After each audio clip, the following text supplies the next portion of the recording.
welcome to CubeCon 2025. I am your host, Ross Miriam, joined by Arya Karamchandani. Arya, how are you doing on this fine Saturday morning? I'm doing great. I'm awake, and I'm ready to cast some Cube. Awesome. I am ready too, so let's jump right into it. This is CubeCon, an event dedicated to Cube. If you're unfamiliar, the Cube format in Magic is really a collection of lots of different formats because the owner and designer of the Cube is the person that gets to make all of the decisions and create an environment of their choosing. So an incredible opportunity for Magic players to stress their game design skills and express their creativity. It really is a wonderful way to play Magic, and personally my favorite. Yeah, I absolutely love Cube, and I kind of love how over the last couple of years, Cube has gone from, oh, this is just a bunch of strong cards I play with, to warping the very rules of the game and the draft itself in increasingly creative ways. Yeah, it really makes for some very interesting environments, and we have one for you today, but more on that later. As far as CubeCon as an event, of course, this is a celebration of everything Cube, an incredible event hosted in Madison, Wisconsin since 2022. And what I find most incredible about it is that last bullet point. All of the cards, lands, tokens, play pieces provided for you.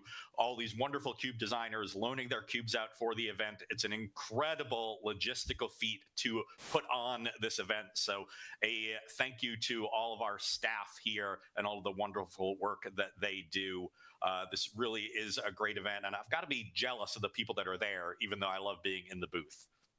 Yeah, I was kind of hoping to make it there this year, but I ended up in the booth instead. But the event sounds like such a blast. Yeah. So it's at worst the second best place to be, the booth.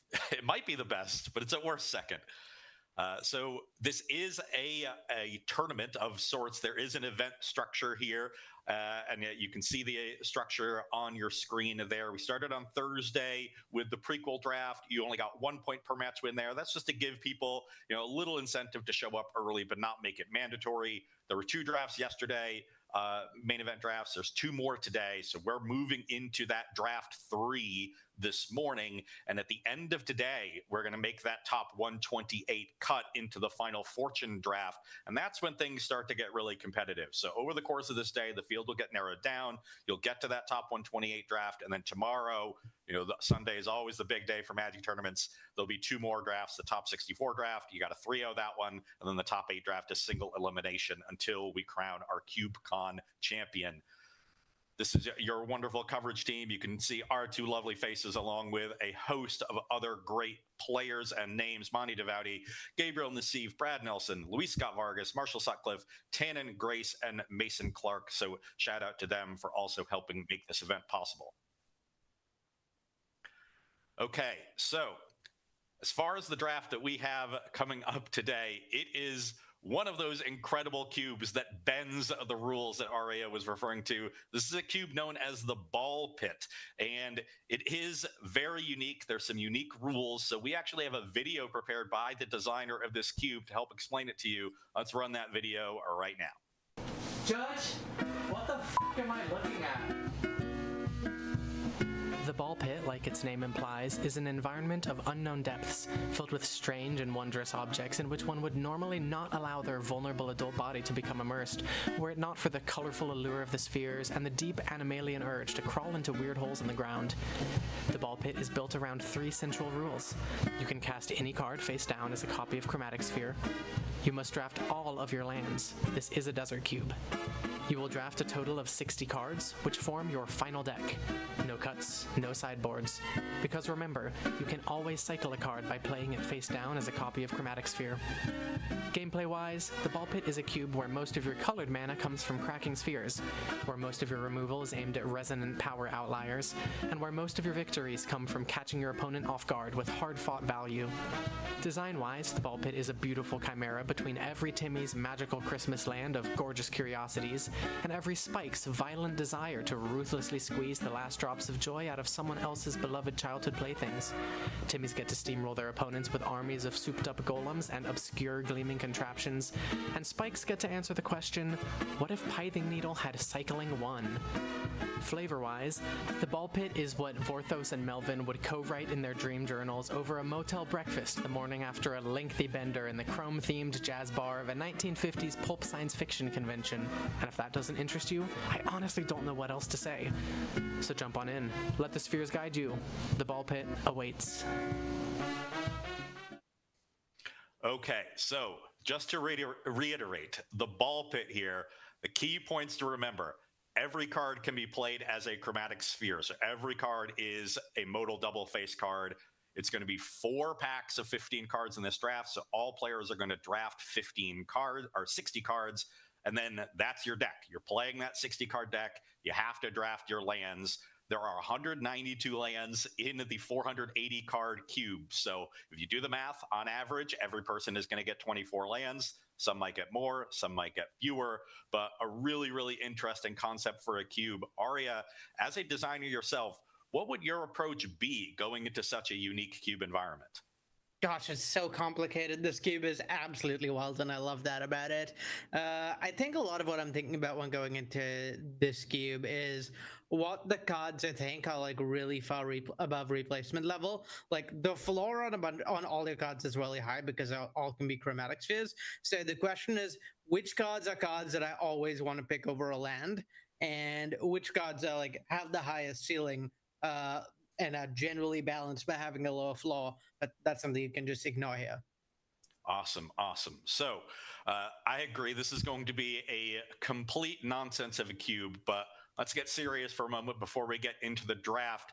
CubeCon is more than just a tournament and a great Magic event. This is also a fundraiser for a wonderful charity, the American Foundation for Suicide Prevention. We'd love to see that number go up. You can use the command !donate to get the link or follow the QR code. And you can see on the screen, there's a bunch of incredible rewards that you can get for donating at a certain level. So please, please follow that link, use the QR code, and donate to this wonderful charity.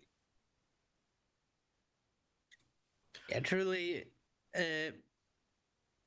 one of the most important causes there is. So every donation, really appreciate it. Yes, very much so. Okay, our drafters are ready. We are ready to fire this draft. Our featured drafter here is none other than Sam Black, a well-known pro player for many years, and also a player who has a very unique mind for the game, known to be a deck builder, known to do some creative things. So I can't wait to see his approach to such a unique cube format. Yeah, it's this is one of the most Sam Black coded cubes I've seen. The decisions are really complex. There's like a lot of weird angles with deck building, and Sam, in addition to being a pro player of great renown, is also someone who's known for having cubed a lot. So yeah, we don't want to sit down against him in my first round, that's for sure. This is a man who has played a lot of Magic in his life and a lot of different kinds of Magic. So he's used to adapting to different rule sets and different formats on the fly. As far as you can be comfortable in a situation like this, Sam might be the most out of any Magic player I know. I dare say Sam is not just comfortable, but excited. Good point, good point. I mean, I'd be excited too. Yeah, and we're already presented with like the core decision by drafting a cube like this, right? Which is, do I take a land or a spell? Yeah. So you need to hit somewhere in the 22 to 26 land range over the course of the draft, and almost everyone is going to end up in that range because every single card is always drafted, and once someone has 26 lands, it's much lower priority to like get another one, so they're going to start going late. So it's pretty likely the lands will end up roughly like reasonably distributed. Given that you're going to need to spend this many picks on lands, what taking lands early does is it gives you the flexibility to take spells you really want over lands late. So almost every pack, the core decision point is this card more valuable to take than a land, which is going to give me flexibility later in the draft. And Sam going for a land there. Pack one, pick one, takes Cave of Temptation. Importantly, that is a land that can potentially add colored mana, which is somewhat of a rarity in this cube with so many artifacts and chromatic spheres to provide colored mana. Sam already showing how he's valuing that, taking it pack one, pick one over Morbid Curiosity and Mirror Enforcer. Yeah, a lot of this draft is about a lot of the strength of a card like Cave of Temptation. This in this draft format is it gives you a lot of late game. Theoretically, you have colored sources all the time from your chromatic spheres, but the problem is that once you get to the late game and have no cards in hand, you then draw a card with 1 or 2 colored pips in the cast, and you can't cast it anymore, and suddenly. Like it actually doesn't function. You can only cast every other spell you draw.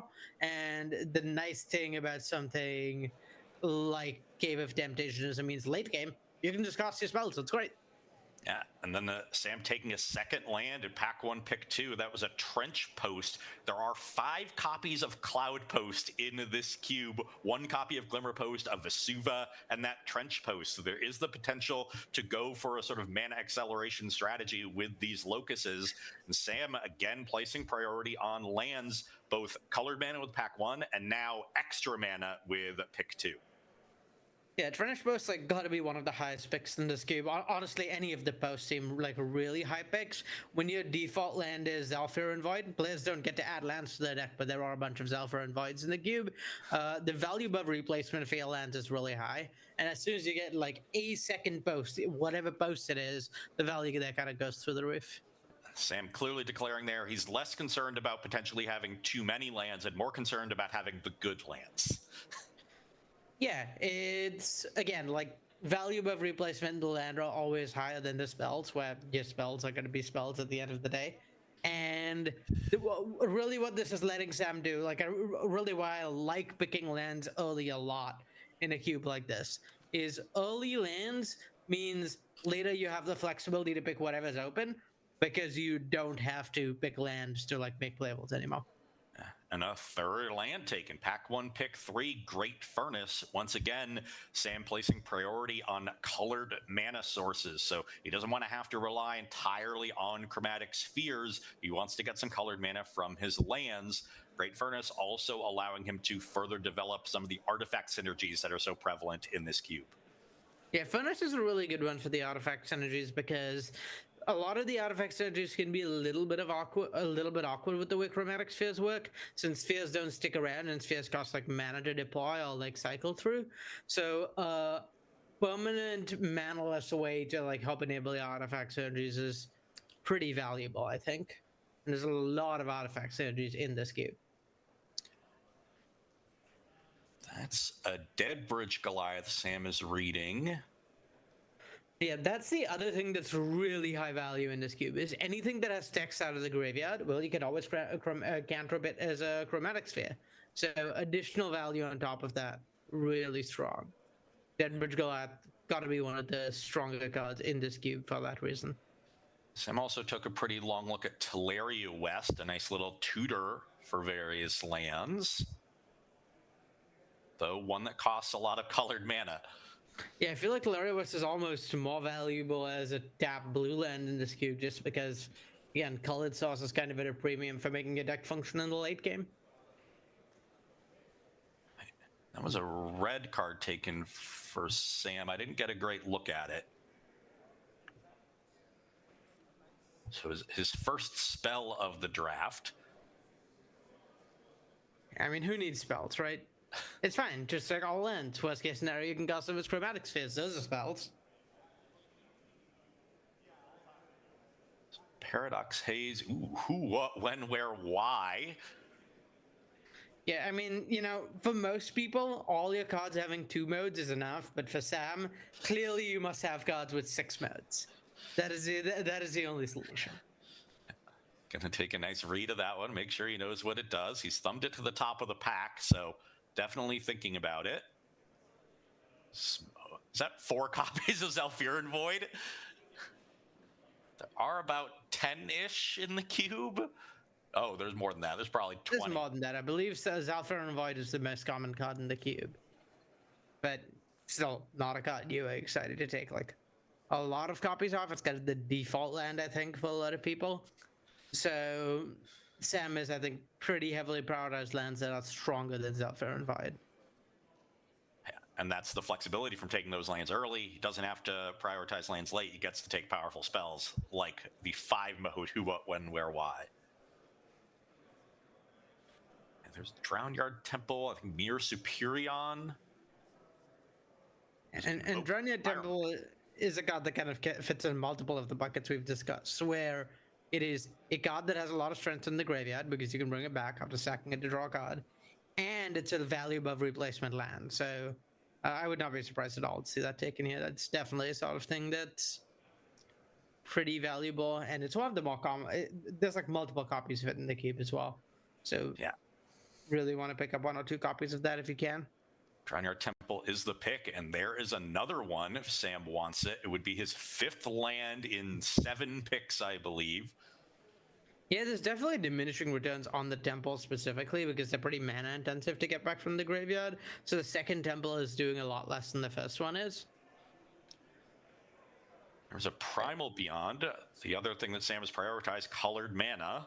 It is with a restriction. He's looking at Slitherhead, a relatively underpowered card, but another card that has an ability from the graveyard. He goes for the second Drownyard Temple, though. The question of which is more powerful from my graveyard, 0 mana for a +1/+1 counter, or 3 mana for a land, is not something Magic players find themselves asking often, but is very relevant here. And Sam knows what side he's on. So very clear that Sam has prioritized mana acceleration. You saw him take a Locust to try to set up a Cloud Post, and he's taking those Drownyard Temples. He's prioritizing cards he can access from the graveyard, so way is to get value out of Chromatic Spheres, and he's prioritizing colored mana. Those are the 3 things he's identified, at least so far, that he might to make sure that he gets out of his early picks. And Sam, looking at, I want to draw attention to like the fact that he looked at Eldrazi Conscription there, ended up passing it up. Cards like Eldrazi Conscription are like pretty high leverage and value in this cube. The power level of this cube is a lot lower than many other cubes. It's close to a limited environment, sort of somewhere in between. And so the most powerful cards, the most like game warping cards, are cards that you want to prioritize pretty highly and pick pretty highly, because their value above replacement, above your default level cards is so high. And so this is a sort of card that can completely take over games if your deck is well set up to use it. Yeah, I'm inclined to agree. I think that the games are going to be long. You're going to make a lot of land drops, and so powerful spells are going to take over in the long game. Is that a Morbid Curiosity taken for Sam on the wheel? Because that was in his opening pack. Yeah, it's the sort of card that, like, it's pretty awkward where it does not... It's hard to cast. Double black is hard. And then on top of that, you need an expensive artifact creature in play. But the upside is just so high with all these Mirror Enforcers. We notably did see 3 Mirror Enforcers in that first pack, and none of them wheeled. So I'd expect some other people to be doing this. But Enforcer, despite all the Chromatic Spheres, is not an inherently strong card in this cube. It's just not very strong to cast a 4-mana 4/4. Which is what you get access to if you like have 3 spheres in play. So the upside on cards like that, not that high, but there's many copies, and stuff like Morbid Curiosity is what lets your like spam Mirror Enforcer deck really churn. So of those cards that can, you're gonna play all the cards you open. You're gonna play all the cards in your deck. You're gonna end up with some cards you don't want because cards are gonna come late, and you're not really gonna have much control of what you get in your last like 4-ish mix. So stuff that kind of incidentally turns some of the chaff, or like cards you're likely to pick up late because there's a lot of copies off but aren't that strong. Cards that turn those into strong cards are very high value, and that's what makes something like Morbid Curiosity appealing for Sam, I think. Yeah, again, if games are going to go long, card advantage is king in those long games. So any bit of card advantage you can get, I think, is going to be valuable there. Next couple picks, Hex Parasite and Wing Splicer for Sam. So filling out his curve with some creatures, notably Energy Chamber is another one of the cards in this cube that there are a bunch of copies of, looks like 8. And so you have to expect there's going to be a lot of charge counters and +1/+1 counters thrown around over the course of these drafts. Incidentally, Hex Parasite, a nice little way to interact with those cards. Yeah, I think Parasite probably at a premium here. there's all those cards. There's also like stuff like Market Back Walker, Hanger Back Walker, just things that you natively use counters, and Hex Barrister just beating up on those things. I think makes it one of the higher picks for me in this cube. It's one of those cards that really benefits from the high floor granted by every card being a chromatic sphere. Sometimes Hex Parasite's just a 1-mana 1/1, and you'd rather not play it. In those times, you can cycle through, but the times where its ability is relevant, the card can be absolutely game breaking. Yeah, that's a really good point. That point holds for Sam's previous pick of like Morbid Curiosity as well. Where again, that's a card that has a very low floor where it's completely uncastable, but but having the ability to be a chromatic sphere does a lot for cards like that that are only situationally powerful. Okay, the Deadbridge Goliath, the Sam almost took when this pack came to him the first time, comes on the wheel. Difficult to cast, but as I mentioned earlier, one of those cards that you can access from the graveyard. So Sam getting the kinds of effects that he's prioritized on the wheel, he's got to be happy about that. Yeah, I'm not putting Deadbridge Goliath on the stack. Let me tell you, I'm putting Chromatic Sphere on the stack, and then I'm exiling it for 6 mana to put a bunch of counters on my thing. I mean, you can, but sometimes the game will be about a 4 mana 5/5, and there's games you play the Deadbridge Goliath. But yeah, just the strength of this is a Chromatic Sphere that gets me extra value on top of it is just so much stronger than every other card in the cube that is a Chromatic Sphere that does not get you extra value on top of it. The first Zhalfirin Void for Sam, a strong indictment of Galvanoth and Prav. He finds them below the replacement value of Zhalfirin Void, takes the Scryland instead. Yeah, again, with lands at this point, it's all about, can I take enough lands early that it lets me pick whatever I want to in later packs? And this like kind of is a little like it doubles down on things really well in a way that's interesting. So you pick a bunch of lands back one. The person to your left does not have as many lands back to you, and if you do it again back to the person to your right doesn't have as many lands. So both these players are going to have to prioritize lands in the second and in the third and fourth packs. And given that, you can pick the spells you want because you picked all these lands early. So it's like kind of a really interesting how the number of lands you pick early skews the rest of the table around you. Last couple picks come Invoke the Firemind and Primal Beyond for Sam. So he picks up a land last pick and another really powerful late game card. Then Invoke is the kind of card very, very difficult to cast, but Sam has prioritized those colored mana sources early. It'll be a little bit easier for his deck to cast it, and that's another card that can completely dominate a game. Yeah, it's really nice. It's kind of interesting where in a queue, normally when you're drafting, the 14th and 15th pick, you're like, oh, this card is like not gonna make the cut in my deck. It's just not good enough. That's what's gonna happen most of the time. It's pretty nice how in this cube, since you're playing everything, once you pick a card, you want to go out of your way to make sure that it's at least somewhat functional. And so I think like maybe blue lands are a slightly higher priority for Sam now, since it happens to be Invoke the Firemind in his deck that he's not allowed to do anything about. So at that point, might as well make sure it's a castable late game at least.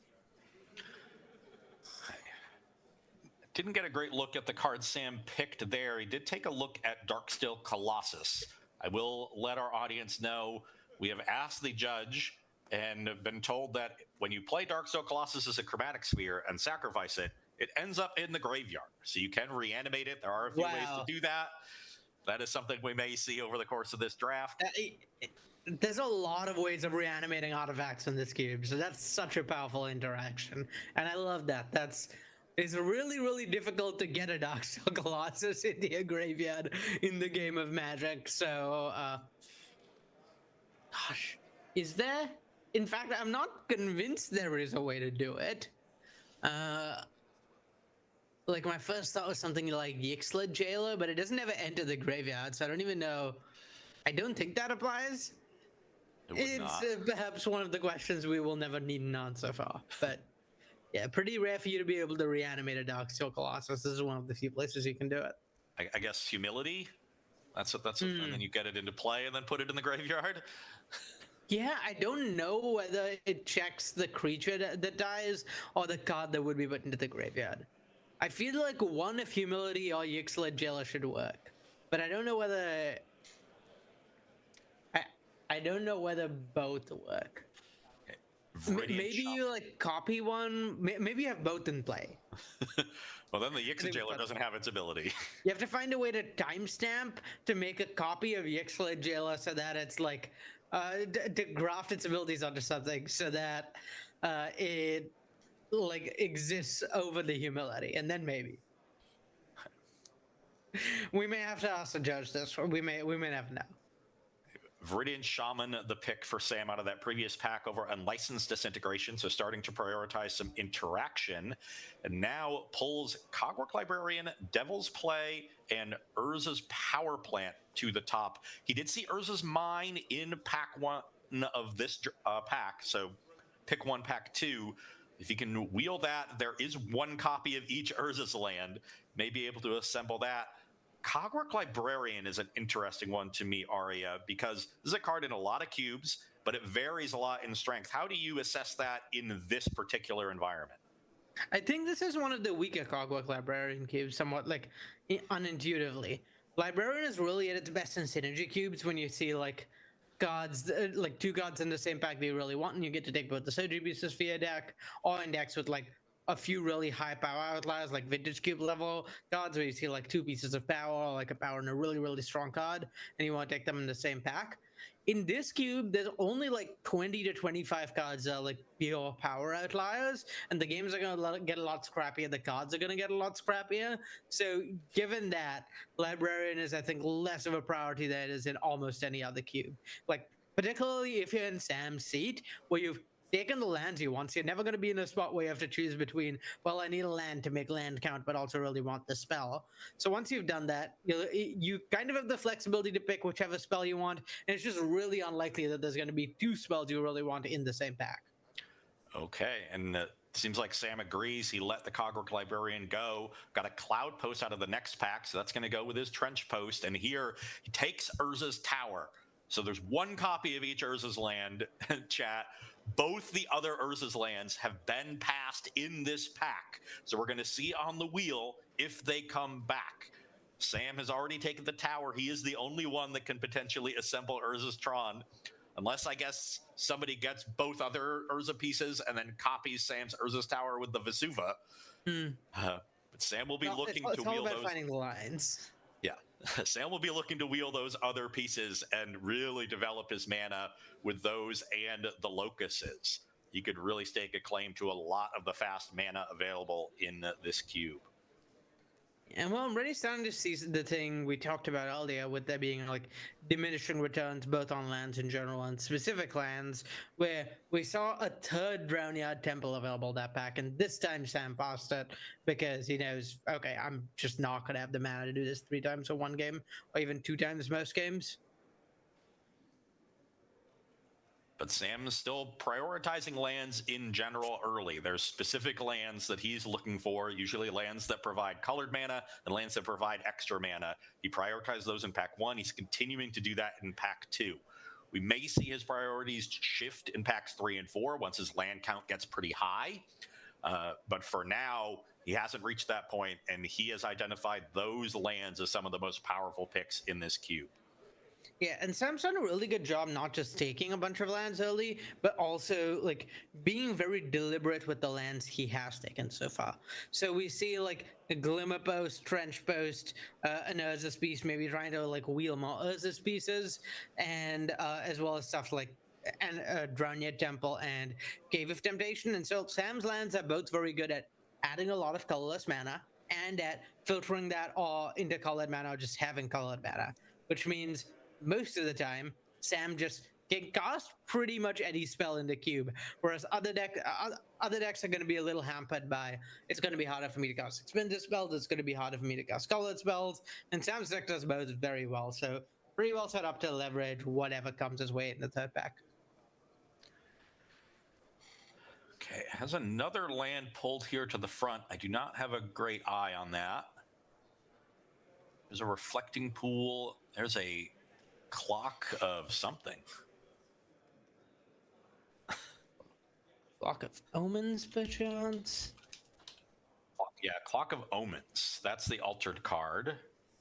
An interesting one, since you have so many Chromatic Spheres lying around to use it. I'm not sure if he has artifacts he wants to untap with it. But that is Sam's pick here. Yeah, Clock of Omens is like a famous combo machine, in that like you start getting like things that tap to generate artifacts in some way or the other, and then you just make infinite artifacts. I don't know whether there is stuff in this cube that's like designed to go infinite with it, but almost certainly it is possible to put together some combination of cards that happens to go infinite with it, kind of regardless of what the cube is. So another one of those cards that even if Sam doesn't have the pieces right now, he could potentially assemble them. And now this is a card with a really high ceiling, and it benefits from the low floor provided by every card being an MDFC. Yeah, definitely. Definitely the sort of card that's like pretty high value if you can get it. If you can like make it work, and the floor is Chromatic Sphere instead of a 3-mana artifact that does nothing. So I believe there was a power conduit taken in the last pack, or was that the Lich Knight's Conquest that he took? I think it was a conduit, but I'm not sure. He shuffled the cards in before I could get a great look at them. There's a Darksteel Forge, Emissary of Despair. That's an interesting one in a format where you can expect your opponents to have many artifacts on the battlefield, but a difficult one to cast. Yeah, double or more pipped cards are like a really interesting question in this cube in general, because what they do is they let you. They're like really powerful early, and you can like use Chromatic Spheres to build into them, even if it's a little mana inefficient.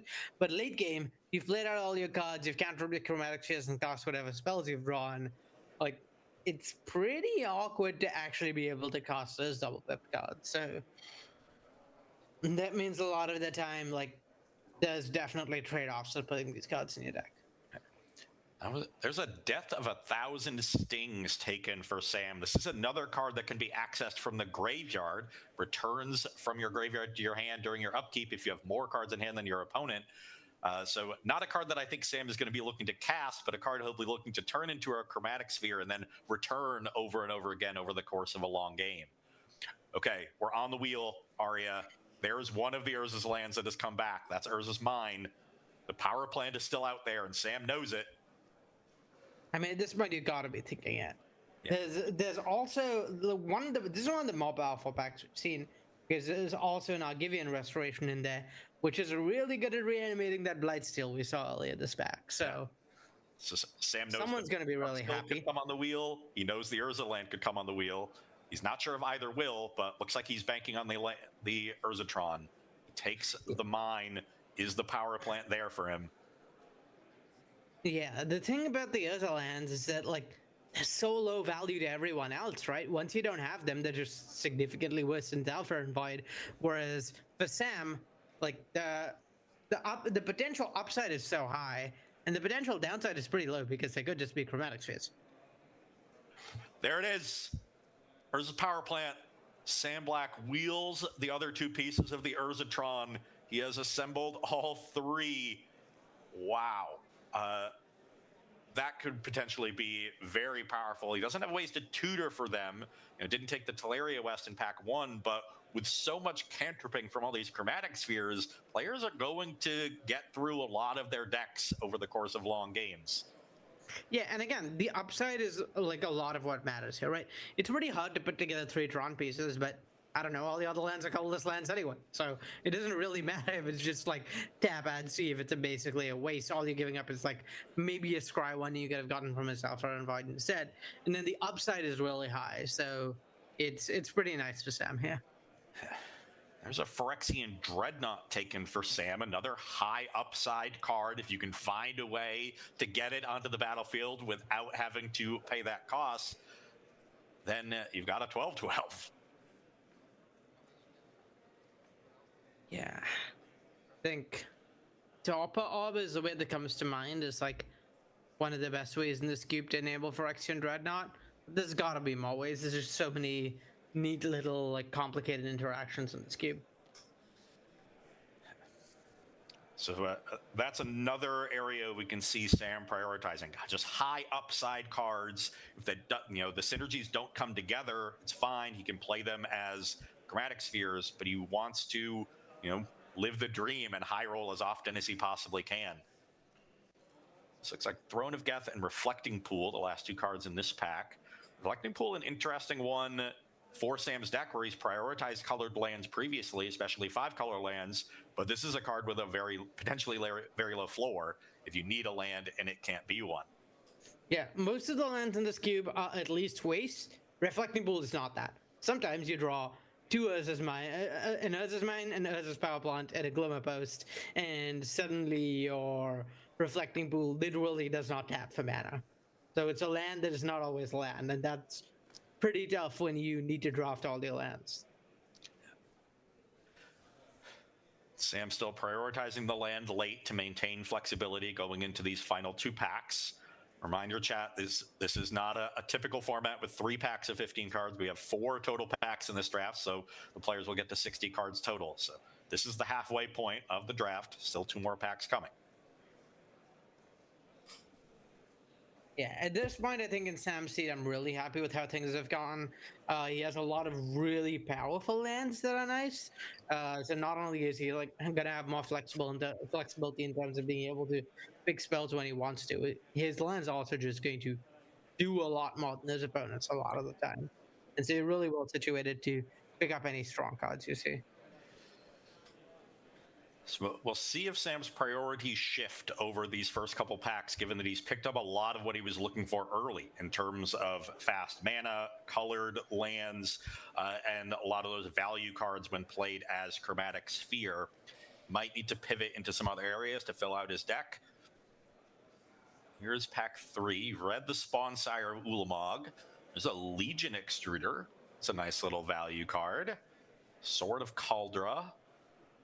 Edgar Wastes, Scroll of the Masters, Ingenious Smith. That's got to be a nice one in such an artifact-heavy cube, and then an Factory. I would expect Ingenious Smith is very easily in the top 20 cards in this cube, maybe in the top 10. There's a lot of artifacts. It's pretty easy to reliably turn it into finding an artifact. In fact, it is almost hard to have it not do that. There's over 150 artifacts, which, to be fair, Sam's deck, one of the decks that is worst at getting a card off Ingenious Smith. But it does also have a pretty high floor of, this is just a 2/2. It's going to get counter every single turn for the rest of the game. Because all your cards are Chromatic Spheres. And that's a pretty high ceiling. So you really, really want to take it if your deck has a bunch of artifacts and going to be able to find them. If your deck doesn't have artifacts, it's not the highest priority card. But, well, I was going to say it'll always make your deck. It will always make your deck because those are the rules of the cube. But even if you could choose what you put in your deck, I think Ingenious Smith would always make it in every single deck because of how strong the creature half is, even without cantripping. Yeah, well, Sam instead goes for the Spawnsire of Ulamog. Now, do you think Sam has an Emrakul in his pocket? I don't know, but if anybody were to have one, it would be Sam. And notably, no sideboards because you're playing your entire pool. So anything that Spawnsire grabs has to be from truly outside the game. Yeah, your cube is one of the ones being drafted. You got Spawnsire Ulamog. You step away for a minute, look for whoever's drafting your cube, see if you can borrow a card from it that's in someone's sideboard that's in Eldrazi, maybe. Sounds good to me. Sounds like a plan. Glimmer Post, the next pick for Sam, so continuing the fast mana with the locuses in addition to the Tron pieces. So it looks like the priority is staying the same here early in pack 3. Still trying to get that fast mana, trying to make sure his mana base is as powerful as possible. Yeah, I mean, just setting yourself up to take as many Cloud Bursts as possible is great. That card is, if enabled, very easily the strongest land in the cube. It has both a higher floor and a higher ceiling than the Urza's land. So yeah, you just really, really want to be able to set yourself up to pick those highly. There are 5 copies of it in this cube. Sam already has 1, has not seen another one. Looks like the rest of the table agreeing with you, Arya, that is a very high priority card. Yeah, though again, it's another one of those cards that like once you started taking a few, if they get open later in the draft, if they haven't been opened yet, you're getting the later ones too, probably, because it's kind of a terrible land if you don't have other copies in your deck. So people are not going to be prioritizing it the highest. Unlike the Urza's lands, tapped waste is significantly worse than untapped waste Scry 1, which is a kind of the default for lands. There's a core tapper for Sam trying to get in on those charge counter synergies. Yeah, with all the energy chambers, there's just like a lot of things that enable charge counters. The question is really whether those things are strong enough and or what Sam is doing. Planar Bridge, another Drownyard Temple, Zephyrian Void, Buried Ruin. There's another Cogwork Librarian, or probably the same one, put back into a pack. But Sam takes Merciless Eviction. Now, we haven't seen him prioritize these hard-to-cast cards, so I imagine that's an effect that he found very attractive.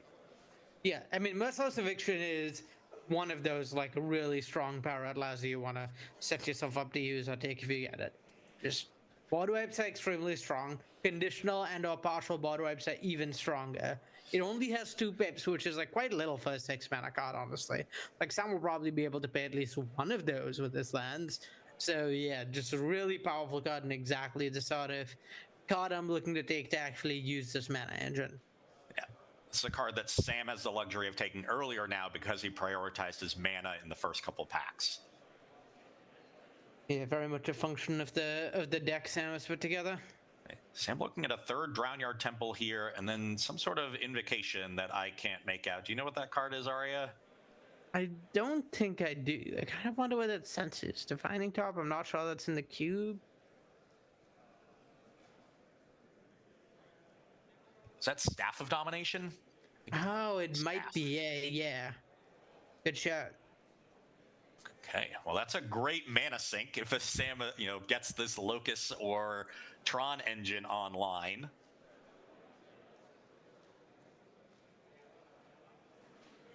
Yeah, I believe that is Staff. It looks like it. Pretty good mana sink, and then also, like, games are kind of just going to go long and get scrappy in this cube, even if you're not a rampy deck, just because the card quality is like not as like the strength, the card power level is not as high as other cubes, and also people are going to be struggling with the mana or playing things slower a lot. So in spots like that, even a weak mana sink like Staff of Domination is really powerful. Yeah, just a tome is perfectly fine, like you play in Core Set Sealed. Spirit Industry, the follow-up pick for Sam there. So once again, prioritizing colored mana, and that's a really nice one since you're almost always have an artifact in play. Yeah, speaking of colored mana, Gigantosaurus maybe not quite what this deck is. What do you want to be doing in this cube? We've talked a lot about the cost of playing heavily colored pips, and Gigantosaurus is one of those cards that can be really strong if you have the ability to play it. But I also imagine it's really, really rare that anyone does have the ability to play it.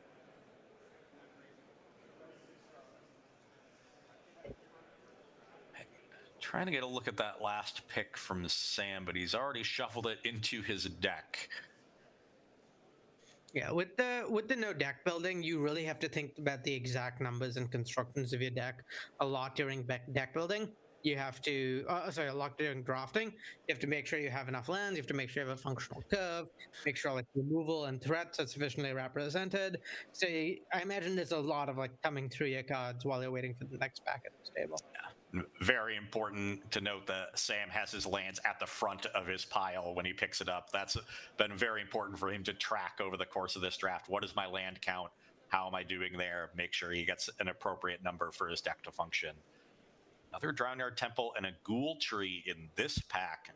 Ghoul Tree is an interesting one with the Chromatic Sphere rule because you can play a lot of creatures early as spheres and then sack them to get them in the graveyard easily. And that's a big creature that doesn't have a lot of colored pips in its casting cost. Yeah, again, when the power level is low, just like, I don't know, 5 mana 10/10 will absolutely bury your opponent. Yeah, if the baseline is 3 or 4 mana 4/4 from Mirror Enforcer, Ghoul Tree does really, really well. and there's not a lot of ways to kill it. A lot of the removal in this cube is artifact removal. So I think Sam may be identifying Ghoultree as an oddly strong card, as an above rate threat that is also difficult to answer. Yeah, it's got to be. We talked about that highest power level of cards, that group of cards that Cloudburst is that Gargoyle Librarian is a sort of card you want to be using, and there's not very many cards in that group. Ghoultree is one of the cards in that group. Yeah. Sam takes the Ghoultree over a Drownyard Temple, which shows you how much he's valuing it, though that would have been his third temple. So wouldn't be surprised if Sam takes the first Drownyard Temple over a Ghoultree if that had been the situation. Yeah, looking at a few utility lands. Yeah, one of the problems that happens in honestly mostly low powered environments, but even high powered ones for some sort, is that when you're trying to cast your 5, 6, 7, 8 drops, you have what's called a counting problem. You need to count to enough spells to live till then, enough mana sources to actually cast that card, plus the card itself, and counting problems are very real for lower power decks because you're just not going to draw enough lands to cast your 7 mana spell if you also need to be casting spells along the way. And so Drownyard Temples are really, really good at solving counting problems. And the sort of thing that you want to start prioritizing higher and higher is you get more 6+ mana cards, because you want to make sure you can count to 6 mana off your lands. And yeah, once you have enough of them, you get to a point where you're like, okay, I'll play any Drownyard Temple, I'll crack it early, and then later it will help me solve my counting problem. Pyrewild Shaman, the pick over those utility lands in the following packs. That's another card that can be accessed from the graveyard. Sam prioritizing that. His lands are pretty well set up, so he takes the spell. And then a Shattered Dreams, a nice bit of interaction in this artifact-heavy environment. Yeah, I mean, artifact destruction is really high leverage, particularly when it's on cheap things or as additional value. Like we saw Sam pick Viridian Emissary really early this pack, and that's kind of nice for just providing a way to make it so your opponent can't really tap out. Like, my opponent has Viridian Emissary in their deck. I could just never play 2 Chromatic Spheres on turn 2 because I lose if they play Viridian Emissary and get such a strong 2-for-1 so early in a cube this at this power level. So yeah, definitely really powerful cards to have access to. And then also a lot of the scary top end threats are artifacts. So just a lot of good coverage from cards that interact with artifacts. Yeah, Mirror Welder, the following pick. A rare card that interacts with the graveyard. Sam, recognizing that he passed the Argivian Restoration and cards like that, so takes a bit of interaction if somebody puts together a deck with a reanimation plan, and then followed that up with. Didn't get a great look at it. Not gonna get one. But Mirror Welder is the kind of card that can lead to some really interesting interactions if he starts, stacking different imprinted abilities onto it. Yeah, again, all these low floor, high ceiling synergy pieces are just so valuable in this cube, and you're gonna end up with a bunch of cards that are kind of clunkers anyway. So you might as well just pick up the halves or thirds of these A plus B or A plus B plus C combos, just so you can play them in your if you randomly draw the other half. Yeah. Buried Ruin, the card after the Mirror Welder, a really, I think, strong utility land if the game goes long, being able to rebuy any artifact from your graveyard. Follows that up with a Blood Moon, and is that a Field of Ruin in the last pick? I can't imagine. Also, the Field of Ruin sounds really nice for Sam. Yeah, with the way his deck is shaping up, with how little he has picked Zhalfir and Voids, so he has a bunch of different lands. It was not a Field of Ruin. That's my mistake. There's not one in the cube, but there was some sort of land that came last pick for Sam. So once again, getting a land last, I would imagine he's pretty happy about that, because it continues to give him flexibility earlier in the packs to take certain spells when he wants to. But that also means that the person to your right has prioritized lands early. And so, given how late he got it. So, fortunately, he is not getting past it for the person on his right in pack 4. And this is actually a really interesting thing about 4-pack draft rather than 3-pack draft, which is yet another like really cool weird thing this cube does that we haven't talked about. Is in 4-pack draft, the signals you send matter exactly as much as the signals you receive, because you're receiving 2 packs from the player on each side. So given that, you really want to prioritize making sure you like take cards accordingly, leave yourself in a position to really get like hooked up in pack 4. Sam thumbs a Memnarch to the front of this pack. Talk about powerful endgame cards. Yeah, just any mana sink, any 7 mana plus a Doofus is really valuable to Sam right now with all that extra mana from the land row. And there's a Prepare to Fight. This is just another value graveyard card since it has that Aftermath ability, and he takes the Prepare to Fight. Gives him a little more interaction. Imagine he's not going to be casting the Prepare half very often. He'll plan to play that as a sphere, sack it, and then use the Fight half from the graveyard. Yep.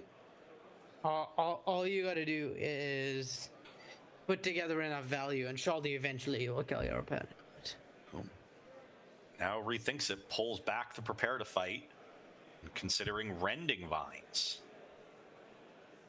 Really powerful disenchant. We've talked about the importance of artifact removal in this artifact-heavy cube, so artifact removal that also cantrips, gotta be a high pick. Yeah, and given the like low number of extremely powerful cards in this cube, I really like prioritizing interaction pretty highly, so that when your opponents play one of those cards, you can just you have moves, you have ways to interact with it, and don't just leave you dead. Yeah. Really does feel like you're playing in a sealed deck environment here. You know, you're not as worried about synergies, maybe some small synergies here and there, but you want the nuts and bolts of a good Magic deck. Card advantage, good mana, good interaction, and that's what Sam has prioritized.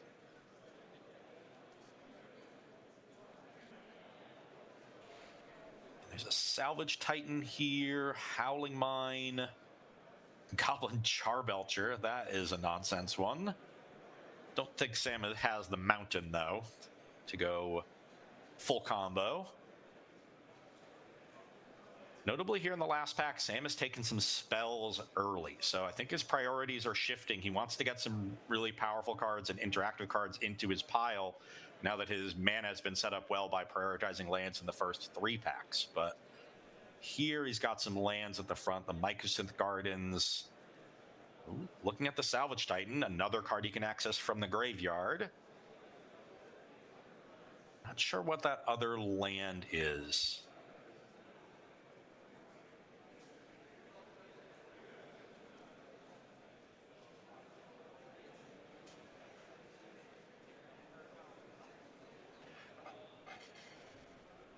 Okay, a couple Zhalfirin Voids. Sam will thumb right past those.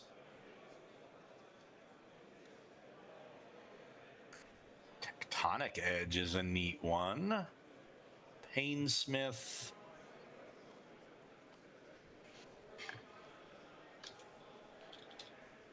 There's a Moraphon. So I'm looking at Moraphon and Tech Edge here. Goes for the Tectonic Edge. Just so many utility lands and the Cloud Posts. You know, Sam has one of the 5 Cloud Posts. He knows the other 4 are out there. They could be, you know, all in one deck potentially. Might want to break up some of those synergies from his opponents. There's a Lux Cannon, Cathedral of War. Looks like that Cogwork Librarian, it continues to make its way around the table, but Sam has largely ignored that. Ooh, Soul Diviner. That is a nice one. We've seen Sam pick up some of the cards that deal with charge counters. Soul Diviner is a way to convert those into card advantage. Does come at a premium cost with 2 different colors. But we've seen Sam prioritize a lot of card advantage. Okay, goes for the Lux Cannon.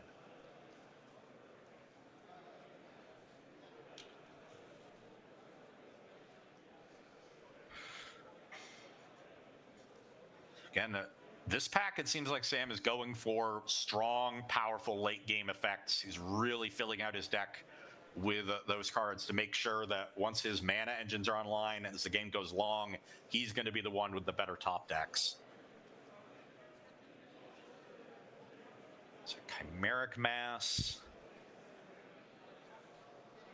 I don't think Ornithopter is the kind of card Sam is looking for, but he is reading it.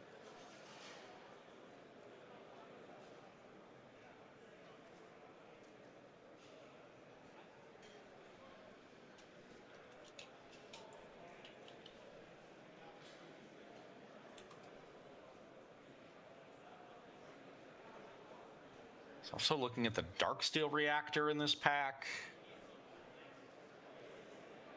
So trying to get more.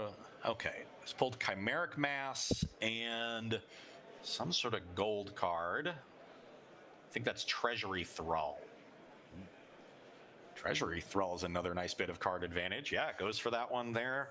So Sam has really prioritized his mana, and that has given him the flexibility that he's taking advantage of here in Pack 4. Taking a lot of really powerful cards, not worrying as much about what they cost. His deck is really stacked with some strong late game options.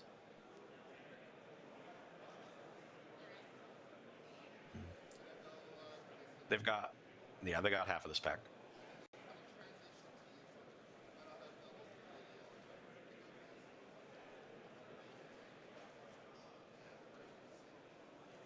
Okay, there's the Resonator, another land, Sliver Queen,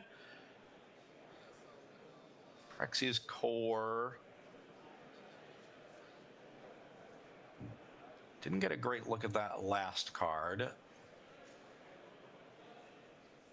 Sam has it pulled near the front of this pack.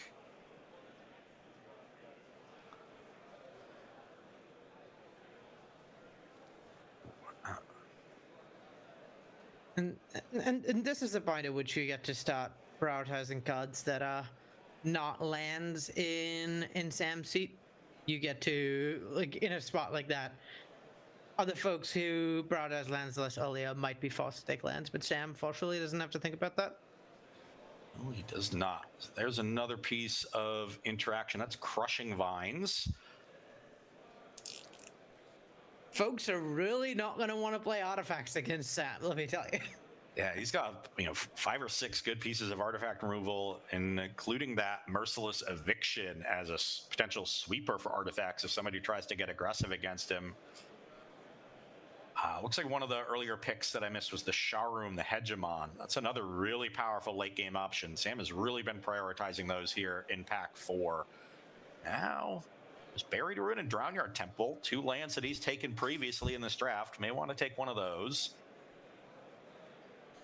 Yeah, and he has the option to not. It's just that it's not.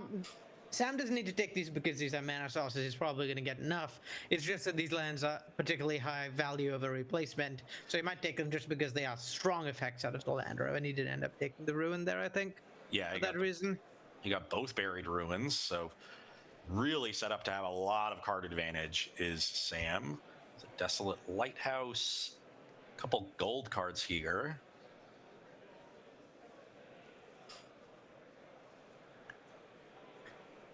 Lighthouse probably one of the less valuable cards to a deck like Sam's when you already have access to all this high card quality and also have these things you want to be spending your mana on late. Yeah, it's just a hard card to use turn after turn given the color requirements of it. Yeah, and a pretty low ceiling card too in this cube when all your cards can somewhat automatically cantrip. Sam had the Slippery Bogle in his pile and then pulled it back, giving it a second thought. I'm not sure he has a lot of ways to enchant it and go big. He didn't get the Eldrazi conscription in Pack 1. Instead, it takes one of those gold cards. The other was Corpsejack Menace, but I didn't get a good look at the one he actually took. Was it Sir Gwyn, maybe?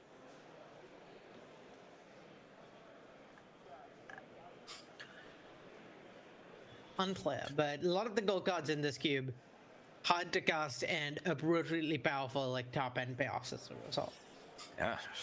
And as I've said, that's been Sam's priority here in Pack 4. He's been really filling out the top end of his deck. A lot of card advantage, a lot of powerful late game effects. So he spent the first 3 packs setting up his mana, and now he's trying to reap the rewards, just kind of taking the strongest card or most powerful card in a vacuum, whereas maybe other players are scrambling to get their mana base to work out because they prioritize those cards earlier in the draft. Yeah, it's definitely panning out for Sammy. I think we're starting to really see the rewards of the way he drafted early.